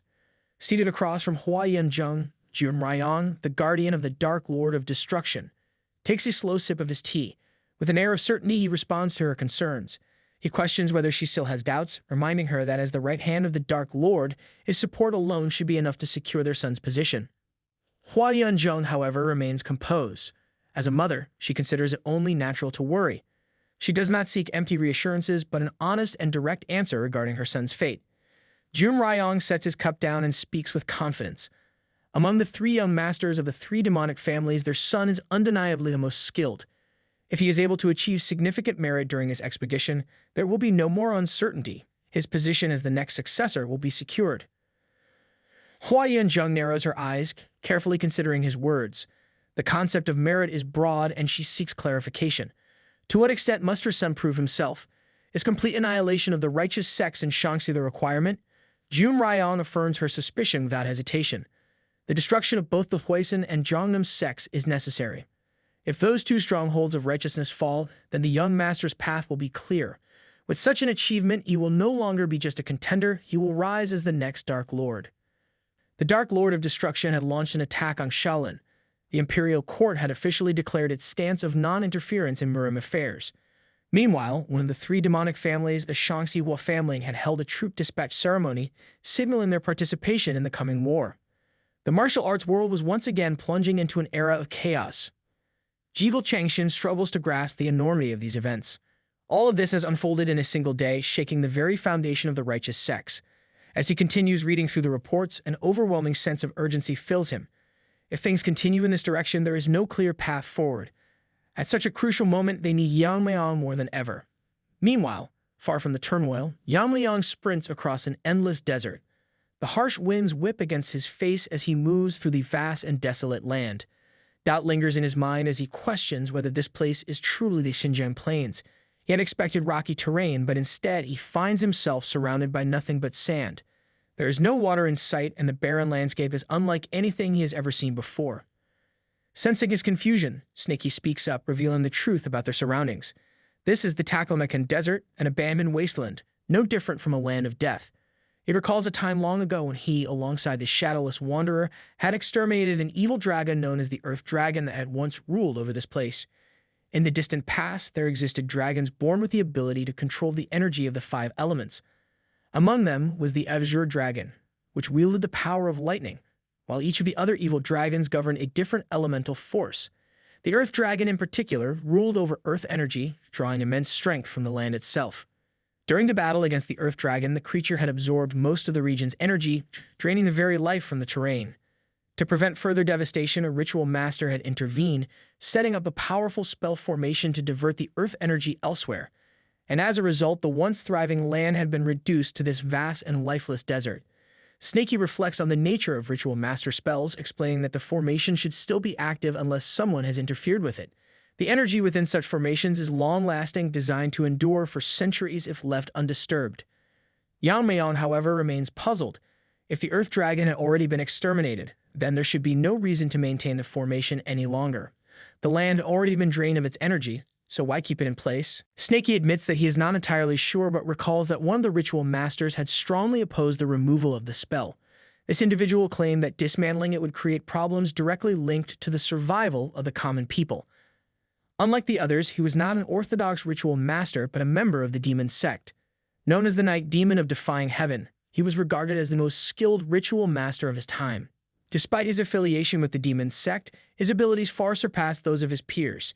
In fact, it would not be an exaggeration to say that he was capable of casting the entire spell alone. Because of this, neither the other ritual masters nor the Shadowless Wanderer had objected to his decision. However, unlike traditional ritual masters who followed strict doctrines, he walked an entirely different path. Snaky, still uncertain about the full extent of the Night Demon's intentions, speculates that he may have had other motives for keeping the formation intact. While most ritual masters built their status through spells and sacred knowledge, he had taken a different approach. Instead of relying solely on his own abilities, he commanded evil spirits as his subordinates, using them to expand his influence. It was rumored that with an elevated status, he had gained the ability to perform forbidden techniques while avoiding divine punishment. In other words, he was someone who used forbidden arts without hesitation, disregarding any consequences. Snaky warns Yamayang to be extremely cautious if he comes across any formations left behind by the Night Demon. Hearing this, Yamayang smirks, noting that Snaky is unusually talkative today. With a teasing remark, he asks if Snaky is actually worried about him. Snaky, caught off guard, quickly becomes defensive. Flustered, he'd insist that he is only worried about himself. If Yamayang were to die, then he would perish as well. Amused by the reaction, Yamayang decides to change the subject. Shifting his focus back to their surroundings, he asks just how vast this desert truly is. Meanwhile, the demonic sect leader glances at Munchen and comments that his pace has slowed. He warns him once again to be extremely cautious and to never stray more than 3 steps away from him. Munchen silently acknowledges the warning, realizing just how long they have been walking. It has been several hours since he began following the sect leader, all in pursuit of the reverse blood demon technique. At first, they had been walking along the edge of the desert, but at some point the landscape had started to change in strange and unnatural ways. Now he no longer recognizes where they are. The air feels different, and the surroundings appear warped, making it difficult to grasp the passage of time. His thoughts race as he wonders if this is some kind of formation. The distortions remind him of something he once witnessed during the young Tang sect leader competition. The eerie familiarity unsettles him. Just then, the sect leader suddenly stops and announces that they have arrived. Munchen's eyes widen in shock as he looks ahead. Before them stands a massive gate, an imposing structure that seems completely out of place in the middle of the vast desert. The sheer size of the door is unfathomable, as if it has no right to exist in such an environment. Noticing his reaction, the sect leader calmly tells him that this is only the beginning, and that there's far more to be surprised about. Without hesitation, he pulls out a talisman and marks the surface of the enormous door. In an instant, flames erupt around it, engulfing the talisman. As the fire burns away, the massive gate creaks open from within. A suffocating pressure spills out, an overwhelming force so intense that even the smallest creatures caught in its presence are crushed instantly. Munchen watches in astonishment. Beyond the threshold of the gate, the space itself seems to shift into something entirely different from the desert they had just traversed. It is not merely another part of the landscape, it is as if they have stepped into an entirely separate world. And as his gaze sweeps across the new surroundings, he notices something even more striking. When he had studied poisons at the Tang family, he had encountered most of the common plants used in medicine and toxins. Yet here, in this strange place, he finds himself surrounded by vegetation he has never seen before in his life. Unfamiliar and exotic, the plants seem almost otherworldly, further confirming that they have entered a domain unlike anything he has ever known. The sect leader surveys the area before turning to Munchen. He reveals that this place is his secret training ground, a sanctuary created hundreds of years ago by the first sect leader using nothing but the power of his mental imagery. This domain, shaped by sheer will, exists solely for those who inherit the bloodline of the first leader. Only they possess the authority to open and close its massive gate. With this in mind, the sect leader informs Munchen that he will be able to train here without any interruptions. He urges him to dedicate himself fully to his training, emphasizing that if he reaches the fire realm, the sect's power will grow even further. With both the left and right envoys already in place, his advancement would strengthen their forces significantly. Hearing this, Munchen immediately falls to the ground, bowing deeply in gratitude. He expresses his sincere thanks for this invaluable opportunity, understanding the weight of the privilege he has been granted. Now that his words are finished, the sect leader shifts his attention elsewhere. His expression darkens slightly as he calls for someone to reveal themselves. In an instant, a strange being emerges from the shadows. Munchen's eyes widen in disbelief as he finds himself staring at an unfamiliar creature, a mix between a deer and a human. The sight is unlike anything he has ever encountered before. The sect leader greets the being without hesitation. Surprisingly, the creature known as a method deer responds with actual speech, acknowledging his presence and stating that they heed his call. The voice, though steady, only adds to Munchen's growing confusion. The existence of such creatures defies everything he knows. After exchanging a few words with the method deer, the sect leader turns back to Munchen. He informs him that these beings will assist him in managing his daily needs throughout his training. This place is meant for complete focus, and their presence will ensure that nothing distracts him from his goal. For the final time, the sect leader asks if Munchen has reconsidered his decision. However, Munchen remains unwavering, his resolve stronger than ever. He refuses to waver, fixated on the power he seeks to obtain. Without wasting another moment, the sect leader raises his hand and unleashes his power. Using the heavenly demon divine technique, he increases the flow of energy within Munchen's body. A wave of unbearable pain follows immediately. The agony surpasses anything Munchen has ever experienced, far worse than the demonic energy outbursts he endured in the past. His body begins to break apart from within, his bones shattering before rapidly regenerating, only to break once more. Every fiber of his being undergoes reconstruction, reshaped by the violent surge of power. The sect leader watches with keen interest. If Munchen can endure this suffering, then he will emerge as strong as the immortal demon once was. Satisfied with his decision, the sect leader turns away, leaving Munchen to his trial. And just as he steps beyond the threshold, he seals the massive door behind him, ensuring that the training ground remains undisturbed. Meanwhile, as Yamayang continues moving forward, he suddenly comes across an enormous formation embedded into the earth, the reverse dragon ceiling formation. The sight of it causes Snaky to react with shock. This is no ordinary structure. It is a formation of immense power, specifically designed to eliminate the Earth Dragon in the past. However, Yamayang quickly notices something strange beneath the killing formation.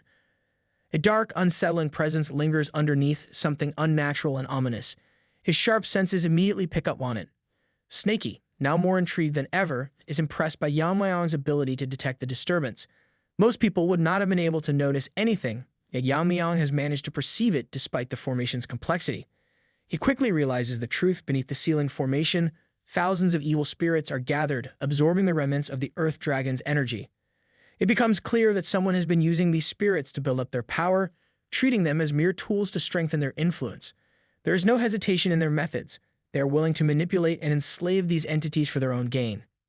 Yamayang, now fully aware of the situation, feels a deep sense of unease. Dealing with more than 1,000 spirits will not be easy. If they are immune to physical attacks, like the Chimamoriya he encountered before, then it will be even more troublesome. The battle against them could become an exhausting struggle, one that you may not have time for before facing the demon sect. And as he contemplates his next move, he notices something unusual. Snaky, who had been quiet for a moment, now has an unmistakable look of hunger in his eyes. His long, snake-like body trembles with excitement, and his mouth hangs open, drooling uncontrollably. It is as if he has just spotted an enormous feast laid out before him. Understanding what Snaky is hinting at, Yamayang gives him a look before granting him permission. Without hesitation, Snaky eagerly asks once more, seeking confirmation. Yamayang simply shrugs, making it clear that he is no ritual master and has no deep knowledge of spirits or demons. This kind of battle is not something he is best suited for. However, Snaky, with his abilities, should be more than capable of handling them. At his level, dealing with these spirits should not be a difficult task. Snaky is slightly surprised by how quickly he agreed. Yamayang, however, remains firm, stating that the matter is settled. His body and energy are already pushed to the limit after traveling across this vast desert. Before facing the demon sect, he needs at least a day of rest. Since Snaky is eager to take on the task, he will allow him to manifest, but he reminds him to finish it as quickly as possible. Without wasting time, Snaky undergoes a rapid transformation, his form expanding into a massive beast. His body looms over the ground, radiating an intense aura of power. Just before departing, he offers Yamayang a final piece of advice. If he moves north toward the desert's border, he will come across a village. Yamayang stays silent, watching as Snaky plunges into the formation. As soon as he enters, he is met with a vast net woven from talismans layered with an intricate energy flow. These talismans pulse with power, forming a protective barrier designed to entrap intruders. While moving through the formation, Snaky suddenly detects an immense force rushing toward him. Something about this place feels strange. Snaky starts piecing things together and realizes that the Earth's energy has been trapped within this formation for a long time. This is no ordinary seal. A hidden force has been keeping something locked away beneath the desert. A pit soon catches his attention. Taking a closer look, he senses an overwhelming energy radiating from deep within. It does not take long for him to figure out the truth. This pit is not just a hole in the ground. It is a prison, a place where countless evil spirits have been sealed away. A thought crosses his mind. If he absorbs all of them, his power will skyrocket. Just imagining the possibility makes him eager. That excitement does not last long. A sudden realization hits him like a storm. Danger is approaching. In an instant, something massive bursts out of the pit, making its presence known in the most dramatic way possible. A loud, arrogant voice rings out, demanding to know how Snaky dares to step foot in this place. The creature that appears is none other than a four-eyed divine hound, and judging by its attitude, it must think highly of itself. Somehow, it has no clue how Snaky managed to find this hidden place, but one thing is clear. It sees any intruder as an enemy that must be eliminated. Snaky takes one look at this oversized pest and immediately understands that, despite its trashy appearance, it actually possesses a high level of power. The rat, on the other hand, stares at Snaky with a thoughtful expression. Something about him looks familiar. A moment later, it comes to a conclusion. The rat assumes that Snaky must be one of the subordinates of the so-called invincible guest. Hearing this, Snaky pauses. So this rat actually knows who he is. That is unexpected. The rat explains that it saw Snaky alongside the invincible guest back when he was still active. In its tiny brain, it had assumed that Snaky must have died along with him. Now it demands to know what Snaky is doing here, but instead of asking like a civilized being, it throws in an insult, calling Snaky nothing more than a mere tool. That last part does not sit well. Snaky's patience wears thin in an instant. Being called a tool by a filthy gatekeeper of some abandoned pit. That is just insulting.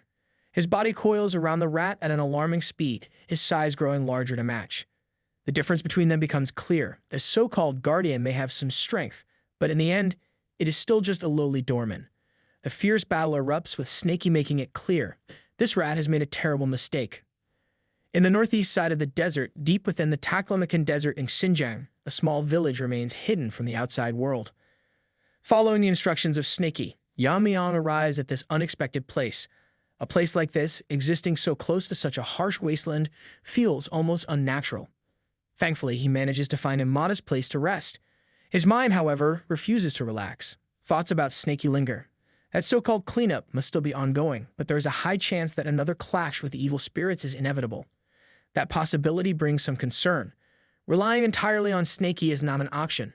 Evil spirits are creatures of pure resentment, and their entire existence is fueled by grudges. If a sword can carry an intent stronger than that resentment, then cutting them down should be possible. Focusing on this idea, Yamayang attempts to meditate, hoping to sharpen his intent. Just as his thoughts begin to settle, an unexpected disturbance snaps him out of concentration. A sudden knock on the door interrupts the silence. A moment later, a busybody barges in and, completely ignoring the fact that Yamayang was deep in meditation. The old man, with no sense of timing whatsoever, announces that he has brought food. Frustration flashes across Yamayang's face. How many times has he told this fool not to interrupt him during meditation? The old man, realizing his mistake, quickly apologizes, blaming his forgetfulness on age. Yamayang decides to let it slide, telling him to just leave the food by the door. That should have been the end of it. Unfortunately, this old man does not know when to shut up.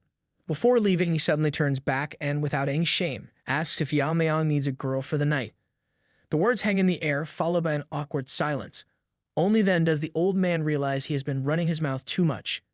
Yamayang's expression shifts into something that could make even demons feel fear. His face alone is enough to make it clear. One more word and this old man might not see another sunrise. A memory resurfaces. When Yamayang first arrived in this village, he had simply and politely asked for a place to stay. That was all. The reaction he received, however, was completely ridiculous. These villagers, for some bizarre reason, had mistaken him for some high-ranking young master, possibly from a demonic sect.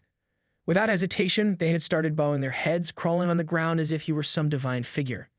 Correcting them felt like too much trouble, so he decided to play along. However, something about their behavior does not sit right. Their hospitality is a little too excessive. Offering food is one thing, but the way they constantly watch his every move, the way they treat him with an almost desperate level of respect, it all feels unnatural. Something is off about this place, and Yamayang is not the type to ignore his instincts. Another voice suddenly calls out to him, shattering whatever little patience he has left.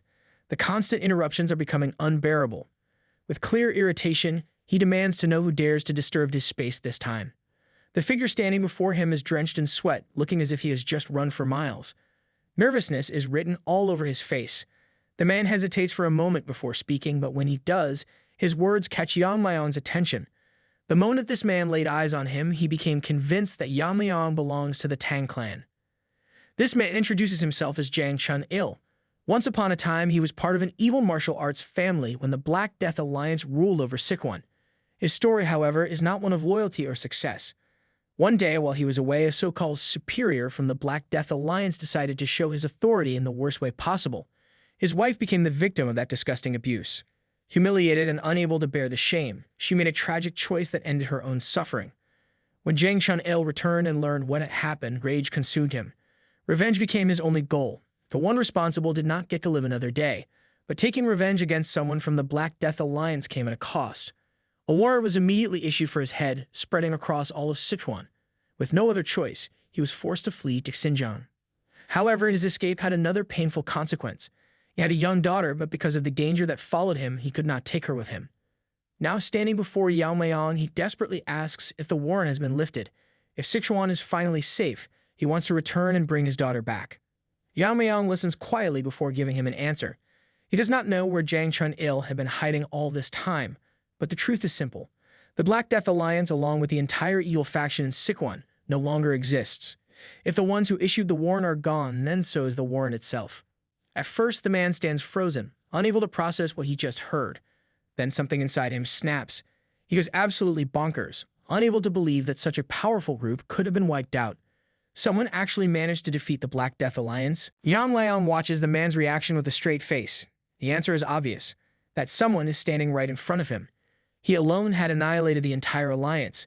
The reason his name now carries the title of Sword God level Young Master of the Tang Family is because of this very achievement. However, explaining this will only make things more troublesome. If this man finds out, the conversation will never end. A simple excuse should be enough to avoid unnecessary noise. Keeping his expression calm, he casually says that a master of the Fire Realm had spread the news. The man, hearing this, immediately drops to his knees in gratitude. His emotions overflow as he thanks Yamayang for the information, declaring that he will return to find his daughter. Yamayang asks him, something about this village still does not feel right. Looking at their condition, they are clearly not well off. Yet for some reason, they have been treating him far too well. The level of respect they show is excessive, almost unnatural. This is not just simple hospitality. Something is going on behind the scenes. The man finally reveals the truth behind the village's strange behavior. It all comes down to a single thing, the divine pill. A so-called miracle drug is nothing more than a dangerous substance distributed by the heavenly demon sect. It does not heal or strengthen, but instead, it helps people forget their worries. The more one offers to the sect, the more pills they receive. Unfortunately, this village is poor, so they barely get anything. The real problem is far worse. The divine pill is not just effective, it is highly addictive. Once someone falls into its grip, there is no escaping it. The villagers mistook Yamayang for a high-ranking sect member and were desperately trying to win his favor, hoping to receive more pills. From time to time, real members of the sect appear in the village for this exact purpose, ensuring their control remains strong. Yamayang considers the situation carefully. This land lies beyond the reach of both the imperial court and the martial alliance, making it the perfect breeding ground for such corruption. The thought of innocent people being destroyed by drugs leaves a bad taste in his mouth. Before he can fully process the situation, a sudden sound cuts through his thoughts. Someone is ringing the village bell with frantic force. This is no ordinary sound. It is the emergency bell, a warning that danger is approaching. And in a place like this, that usually means only one thing: bandits. Within moments, the old hag from before bursts into the room, out of breath and filled with panic. He calls out for Yamayang, making sure he is inside. The news he brings is not good. About 50 bandits are charging toward the village. His eyes then land on Jang Chun-il, and his expression immediately sours. There is no hiding his suspicion as he questions what this man is doing in the room. Before things turn messy, Yeon-myeong steps in, shutting down the pointless exchange. He makes it clear that Jang Chun-il is here because he called for him. No other explanation is necessary. Turning back to the old man, Yeon-myeong asks if this attack is real. The old man, still shaking from the panic, confirms that the bandits are indeed coming. There is no doubt about it. He quickly suggests that Yeon-myeong should take shelter with them. A place has already been prepared for such situations. Hiding would be the safest option. The words instantly irritate Yeon-myeong. He does not run from mere bandits. The idea itself is insulting. His sharp gaze causes the old man to tremble as he hurriedly clarifies that he did not mean it that way. Without wasting another moment, Yeon-myeong makes his decision. There is no need to wait for the bandits to arrive on their own terms. If they are so eager to cause trouble, they should be guided straight here. He orders the old man to bring the bandits directly to him. Before long, the bandits finally reach the village.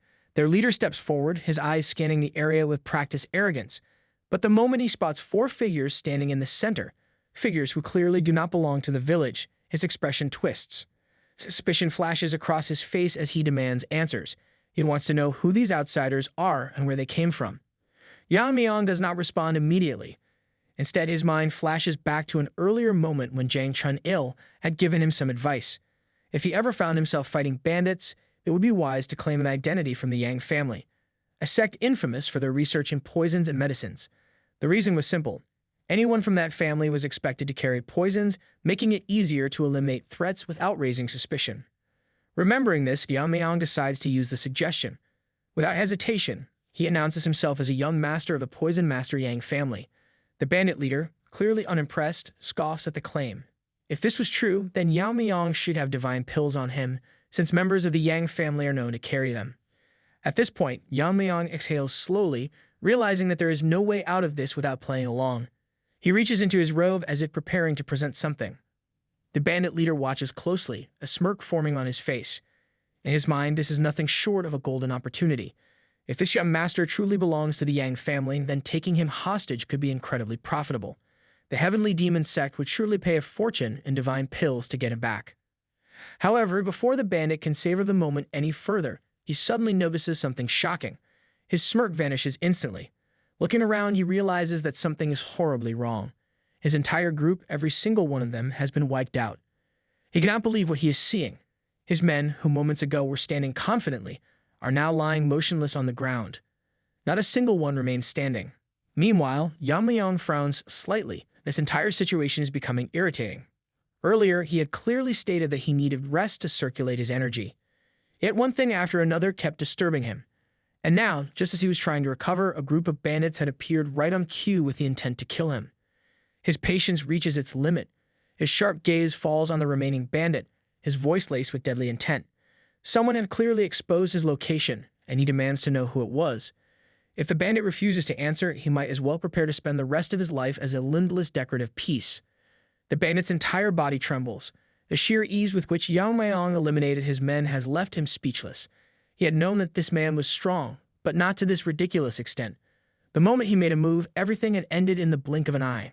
Barely able to form words, the bandit stammers, insisting that things were never supposed to go this far. Yeon-myeong narrows his eyes, wondering if this man is hiding his true strength. But before he can act, the bandit suddenly falls to his knees, practically throwing himself at Yeon-myeong's feet. With desperation in his voice, he swears eternal loyalty, claiming that he will do anything to prove his sincerity. In a final attempt to save his own life, he spills the truth. Their attack was not random. They had come here under someone else's orders. Yeon-myeong remains silent as the bandit finally reveals the name of the real culprit, the village leader. At this, the old man nearby visibly stiffens. Fear floods his expression, but he quickly forces out a laugh, shaking his head in denial. His voice rises as he desperately claims that this is nothing but slander. He would never do such a thing. He even begs Yeon-myeong to kill the bandit instead, hoping to silence him. However, the bandit, now beyond caring for honor or loyalty, shouts back, exposing every last detail. It was the village chief who had tipped them off. He had informed them about a young master passing through, calling him knave and weak. He had even urged them to kill him and strip him of his wealth, promising that it would be an easy job. The village chief has been working closely with the bandits for a long time, setting up travelers like livestock for slaughter. The scheme is simple but effective. Whenever merchant groups or peddlers pass through, the chief reports their movements to the bandits. Once the ambush is successful, the stolen goods are split between them. If the village had used even a fraction of those resources to improve their conditions, they could have escaped poverty years ago. But instead of helping his own people, the chief chose to keep most of the wealth for himself, living comfortably, while the rest of the villagers struggled. To prove his claims, the bandit suggests checking the chief's house. If they do, they will surely find an absurd amount of treasure hoarded inside. At this point, the villagers begin murmuring among themselves. One by one, they realize the painful truth. Their young men who had mysteriously vanished in the past were not victims of bad luck or misfortune. They were lured into deadly traps, all because of the chief's greed. Their anger boils over. A wave of curses and accusations flood the air as the chief collapses to his knees. Tears stream down his face, but it is clear that no one sympathizes with him. His cries for mercy are drowned out by the furious voices surrounding him. Yamayang watches silently, but there is no need for hesitation. The sight of this pathetic old man, who had caused so much suffering just to hoard riches like a rat, disgusts him. Without a word, he flicks a needle toward the chief. The old man barely has time to react before he falls lifelessly to the ground. The bandit leader's eyes widened. His gaze locks onto the feathered needle embedded in the chief's body. In all his years, he has only ever heard of one group that uses such weapons, the Tang family. His mind races, trying to piece together what this means, but before he can utter another word, Yamayang silences him permanently. The faint remark escapes the lips of Yamayang. The bandit was surprisingly quick-witted. If only he had been smart enough to pretend he had noticed nothing, he might have lived a little longer. After dealing with the matter, the group follows the bandit's directions and searches the chief's house. The result is even more shocking than expected. Inside, they find an overwhelming amount of wealth, enough to change the fate of every villager present. With this much gold, they could all leave this place and build new lives elsewhere. Yamayang gives a simple order. The wealth should be divided among the villagers. He has no use for it. At this, Jang Chun-il stares at him in disbelief. He cannot understand why Yamayang would simply walk away after being the one who fought and risked his life. Yamayang, however, dismisses the thought. The path he walks does not require such trivial rewards. Compared to the wealth he obtained from Black Snake Castle, this is nothing more than spare change. His only concern now is whether the villagers will choose to stay or leave. With the Black Death Alliance gone, settling in the Central Plains might be their best option. Jang Chun-il expresses his deep gratitude to Yamayang, knowing that without his help, he would have never had the chance to search for his daughter. Before parting ways, Yamayang hands him a small pouch, explaining that it contains feathered needles laced with poison. The mere touch of this poison is enough to send anyone straight to the afterlife. Jang Chun-il's eyes widen as he realizes just how deadly the gift in his hands truly is. He struggles to find the right words to express his gratitude, but before he can, curiosity gets the better of him. He asks if Yamayang is from the Tang family of Sichuan. The moment he hears the response, his body stiffens in shock. This entire time, he had been speaking with Tang Yeon-myeong, the young master of the Sichuan Tang family. Jang Chun-il had already found Yamayang impressive, but knowing his true identity makes him question reality itself. It's hard to believe that the same young man who had wiped out the Black Death Alliance single-handedly is standing right before him. Yamayang, on the other hand, is distracted by something else entirely. Snakey is still not back. He had been overly confident about dealing with the evil spirits alone, but now his absence is starting to feel suspicious. Looking up at the sky, Yamayang knows he has no other choice. He needs to go there himself. Meanwhile, in the deepest part of the reverse dragon formation, a shift occurs. The high-ranking spirits, sealed away for who knows how long, suddenly turn their attention upward. They had all sensed the same thing, the death of the four-eyed divine hound, a gatekeeper of the bottomless pit. But that is not the only thing stirring unease among them. An enormous energy descends toward them, carrying with it a terrifying presence. A strange, twisted spirit, one that has lost all traces of sanity, is falling from above while releasing an overwhelming poison mist. The lower-ranking spirits and creatures in the area do not even have time to react. The moment they come into contact with the poisonous fog, they disintegrate into nothing. Snakey is the source of this madness. His connection to Yamayang is breaking down. A spirit medium exists to connect a master and a servant, allowing them to communicate telepathically. But there is something neither of them had considered: distance. If the physical gap between the master and servant grows too vast, the servant's mind cannot remain stable. At this moment, Snakey is no longer thinking. His sanity is slipping away and his instincts are taking over. Everything around him is an enemy. Everything must be destroyed. The spirits trapped in the depths understand their only option. If they do nothing, they will perish. And so, they turn against each other, devouring their own kind in a desperate attempt to grow stronger, if only by a small margin. A high-ranking monster, the phantom frog greedily devours another beast in an attempt to grow stronger. But before it can finish, a massive creature intervenes, crushing the frog under its powerful claws. The beast declares that it will not allow the frog to increase its rank any further. Its mind lingers on the recent death of the four-eyed divine hound, struggling to understand how such a powerful guardian fell so easily. The realization sinks in. This snake must be far more dangerous than expected. Determined to escape, the beast decides that consuming a few more creatures and increasing its strength is the best way out. But just as it is about to act, a chilling voice cuts through the chaos, warning it to stop. It is the tiger spirit. He claims the phantom frog as its own prey and offers a choice: back away quietly and receive a peaceful death, or resist and suffer a fate far worse. The beast prepares to fight back. But before the battle begins, something shifts. A powerful presence emerges from the depths, silencing everything around it. Both high-ranking spirits freeze in shock. From the lowest pit of the cave, a monstrous being rises, its presence alone suffocating everything in its wake. This is the highest-ranking evil spirit in the pit, the bullet pearl whale. The tiger spirit immediately senses the difference in rank. It cannot believe what it is seeing. A monster of this magnitude was lurking in the deepest part of the pit all along. Legends speak of this creature, a horror born from the terror of the deep sea. It climbed to an unimaginable rank, surviving only because of a combination of powerful water-type monsters and countless talismans sealing its movements. Even with all of that, no one could ever destroy it. Instead, the reverse dragon formation master sealed it away in the very depths of the bottomless pit, creating a spell that ensured its imprisonment as long as the four-eyed divine hound stood guard. But now the guardian is dead, and the monster whale is free. The monstrous whale feels its time has come. It vows to consume every last human, especially those responsible for sealing it away. Its roar shakes the entire cavern, sending waves of pressure so strong that all the spirits struggle to maintain their composure. The sound is deafening, far beyond what anything in this prison should be capable of producing. A massive crack forms in the walls of the bottomless pit. For the first time in centuries, a glimpse of the sky appears above them. The surviving spirits get desperate. The tiger spirit immediately sees an opportunity. If they can just get past Snaky and the monstrous whale, they will finally be free. The beast spirit points out something crucial. The whale's attack has wiped out nearly all the lower-ranked spirits. However, their lingering resentment still saturates the air. If absorbed, this energy could significantly increase their ranks. Instead of fighting immediately, they could join forces, grow stronger, and then escape together. Meanwhile, the bullet pearl whale fish senses something approaching. Something strong.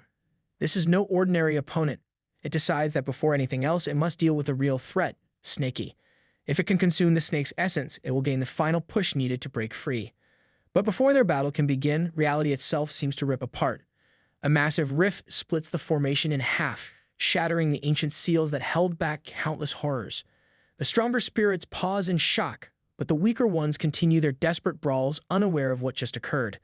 The whale struggles to believe what it is witnessing. The reverse dragon formation was built to contain beings strong enough to challenge dragons, yet here it is completely destroyed. Dread fills the monstrous beast as a thought crosses its mind. If this formation was torn apart so easily, could it mean that the one who created it is still alive? For the first time in its existence, the massive whale trembles.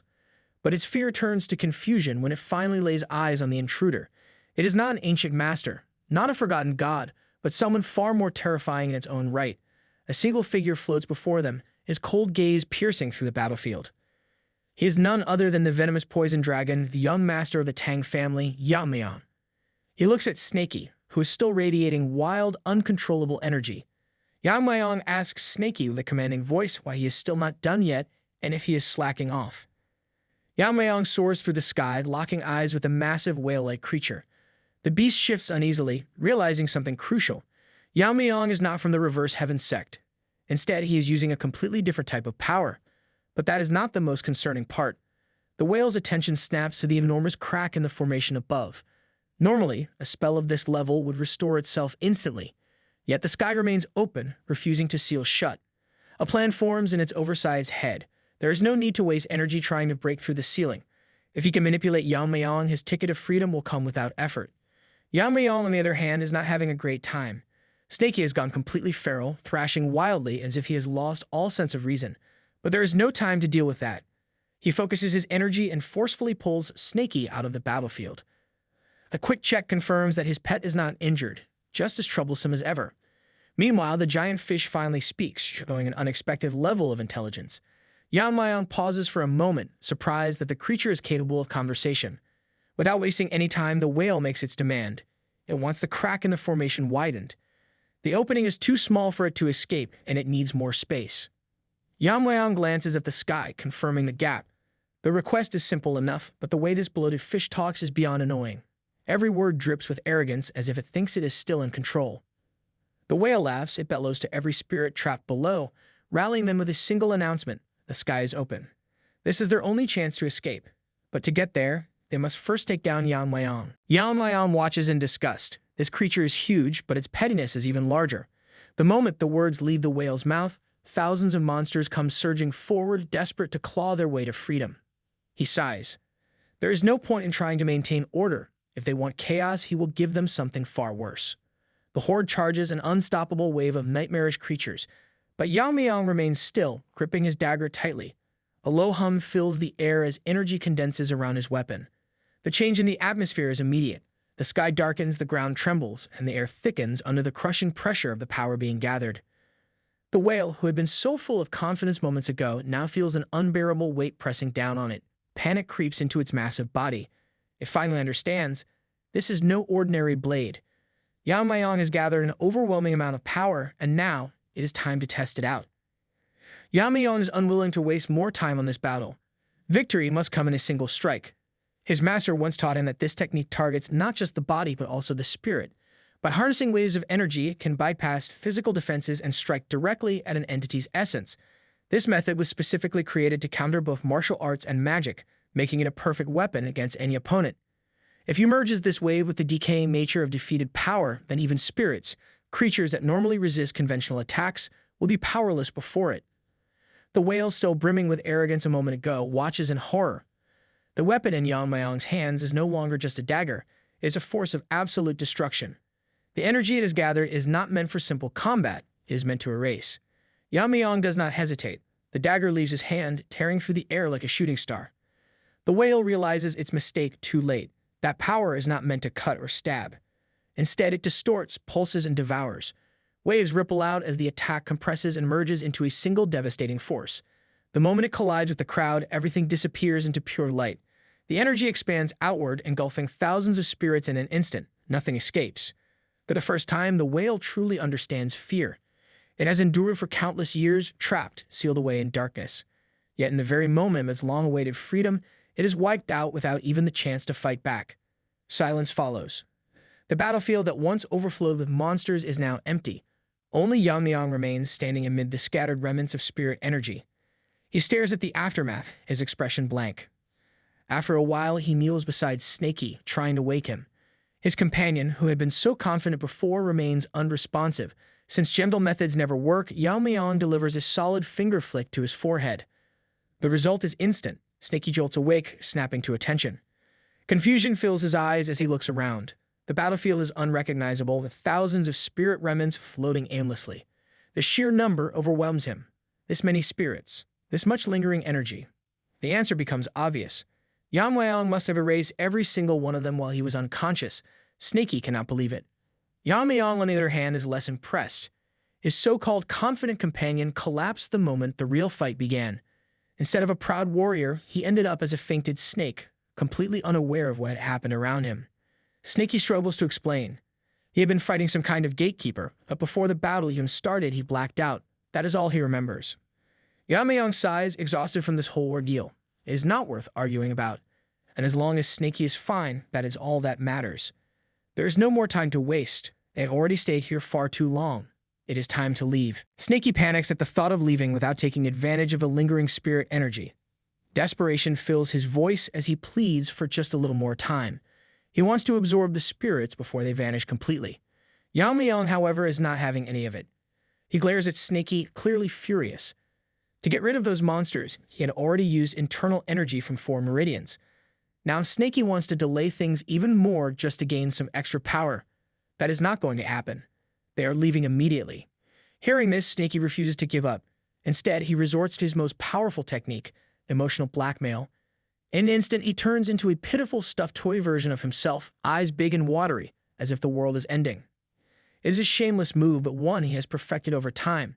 Unfortunately for him, Yamayang is immune to such nonsense. Realizing that this tactic will not work, Snaky changes his approach. If he cannot convince Yamayang with tears, then he will tempt him with knowledge. He offers to teach his secret technique, something that immediately catches Yamayang's interest.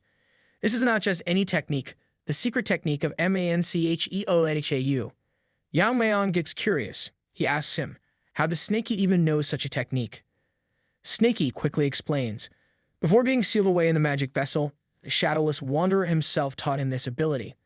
The wanderer knew that one day someone would discover Snaky, so he left behind this technique as a reward. However, he also knew that Snaky could not be trusted, so to ensure obedience, he sealed him inside the vessel. Yamayang listens but doesn't look impressed. At the end of the day, Snaky still ended up as his servant. Despite knowing his powerful technique, he never once offered to teach it. Snaky, still acting pitiful, tries to justify himself. He had been saving it as a bargaining chip, hoping to use it to negotiate his freedom. The last thing he wanted was to serve someone forever, only to be sealed away once again for the next generation. However, after everything, he has finally accepted his fate. He may never be free, but at the very least, he wants to absorb the lingering spirits. Yamayang sighs, asking how long it will take. Snaky freezes, eyes widening in disbelief. He wonders if Yamayang actually just agreed. The moment of happiness is short-lived, though. Yamayang immediately snaps at him, ordering him to stop whining and transform already. Instead of wasting time crying, Snaky should have just started absorbing the spirits from the beginning. Not wanting to push his luck, Snaky quickly shifts into his true form. His body expands, growing larger until he's fully prepared to absorb the spirits in one massive gulp. Yamayang watches, a rare moment of sincerity crossing his face. It might be late, but there is something he has to say. Despite all of Snaky's foolishness, he has been a great help. In his eyes, Snaky is not just a tool. Hearing this, Snaky freezes. For a moment, he forgets about the spirits entirely. Those words, simple as they are, mean everything to him. With newfound determination, he devours the spirit energy, his body glowing with power, his scales darken, deepening into a rich, inky black. This is no longer just a simple transformation. Snaky is evolving. Slowly but surely, he is becoming a dragon. Snaky finishes, absorbing every last trace of spirit energy, and announces that there is nothing left to gain from this place. Now there's no reason to stay any longer. Yamayang eyes him curiously. His scales have darkened, his aura has shifted, and his entire presence feels different. With such a transformation, the old name may not suit him anymore. Yamayang wonders if it is time to call them something else. Snaky, however, is not bothered by such things. He shrugs, pointing out that his horns remain unchanged, so there's no need for a new name. Whether he looks different or not, he is still Snaky. After all, his priorities have never been about appearances. With a rare moment of sincerity, he expresses his gratitude. After everything, he truly appreciates what Yamayang has done for him. But Snaky's story does not start here. Long ago, he was not some mischievous, whiny, overgrown snake. He was an evil spirit named Xiang Willow, a being feared for his ability to steal intelligence from people and spread poison through the soil. Back then, he was captured by a guest, one with a sinister plan. This person wanted to use him for more than just poison. He aimed to create something far worse, poisons infused with the essence of evil spirits. These were not simple toxins, but cursed venoms designed to infect and destroy from within. Snaky had been thrown into a nightmarish prison, a space filled with over 100 other evil spirits. There, the only law was survival of the fittest. The spirits devoured each other, consumed by hatred and resentment, until only one remained. In the end, it was Snaky who survived. He did not just endure, he became something more. He absorbed all the accumulated resentment, turning into the very essence of poison itself. This was the beginning of his transformation, the moment he shed his old self and became known as the blue-horned white snake. Yamayang listens carefully, comparing Snaky's evolution to that of martial artists who reach the three flowers convergence state, but Snaky corrects him. Though similar in concept, evil spirits follow a different path. They do not seek enlightenment or refinement. Their existence is rooted in regression. If there were a comparison, it would be closer to a demon learning martial arts designed for decay and destruction. Those who master this path reach what is known as the extreme demon level, a state where their power and resentment become one. Yamayang finds this fascinating. He has always believed that demons are inherently negative, but standing before Snaky now, he does not sense anything malicious. Snaky clarifies that resentment is not necessarily a force of evil. The more resentment an entity absorbs, the more powerful it becomes. However, there is still one more stage beyond this, When an extreme demon crosses another threshold, they reach the level of a transcendent demon. Realization strikes Yeon-myeong. If Snaky continues down this path and absorbs even more resentment, there is a chance he could sever the spiritual connection between them. If that happens, Snaky could escape his control entirely. This thought immediately puts Yeon-myeong on high alert. From now on, Snaky cannot be allowed to take in any more resentment. Snaky, seeing the shift in Yeon-myeong's expression, starts to panic. He quickly assures him that this is just a misunderstanding. The bond between them is not connected to resentment. Even if it were, Snaky has no intention of breaking free. After everything they have been through, he has no desire to leave his side. To make his point, he shrinks back into his smaller form and looks up at Yeon-myeong with a smirk. Yamayang looks at Snaky and points out that all this delay is entirely his fault. Snaky, of course, does not argue because deep down he knows it is true. Yamayang moves through the vast desert, and an amusing thought crosses his mind. He had traveled back and forth through this place so many times that at this rate, he might actually start getting attached to it. Before he can dwell too much on that ridiculous idea, something unusual catches his attention. He immediately comes to a halt. He is sensing something strange from the same village he rested in earlier. Yamayang turns to Snaky, explaining that he had once stayed there after Snaky went off to deal with the reverse dragon stealing formation. However, something doesn't feel right. He was under the impression that the entire village had been abandoned, that he can still sense the presence of people. Before he can investigate further, Jang Chun-il steps out, greeting him with a name that only adds to his growing list of over-the-top titles, Sir. Instead of being amused, Yeon-myeong focuses on something more pressing. He asks why Jang Chun-il is still in the village. Jang Chun-il does not answer right away. Instead, he lifts his hand and points towards something. The moment Yeon-myeong sees it, his expression darkens. The entire village is filled with lifeless bodies. Jang Chun-il begins to explain what happened after Yeon-myeong left. One by one, the villagers collapse, foaming at the mouth before losing their lives. Only the young ones managed to barely survive, but the rest did not make it. Yamayang listens carefully, then asks what might have caused this. According to Jang Chun-il, the villagers had been consuming the special divine pills like they are momos, and that might have resulted in this. A flashback earlier, he had shown Yeon-myeong the pills, which were discovered in the village chief's house. It turned out that most of the villagers had taken more than one, leading to a dangerous level of dependency. He told Yeon-myeong that they are suffering from severe withdrawal symptoms. Jang Chun-il had hoped that Yeon-myeong could help treat this addiction. Yeon-myeong remembered something important. He had noticed faint traces of poison in every villager when he was here before. At that time, he had assumed it was just a side effect of the harsh desert environment and the lack of proper food. Because of that, he used the poison absorption technique to extract the poison from everyone. However, he had not considered one crucial thing, the effects of withdrawal.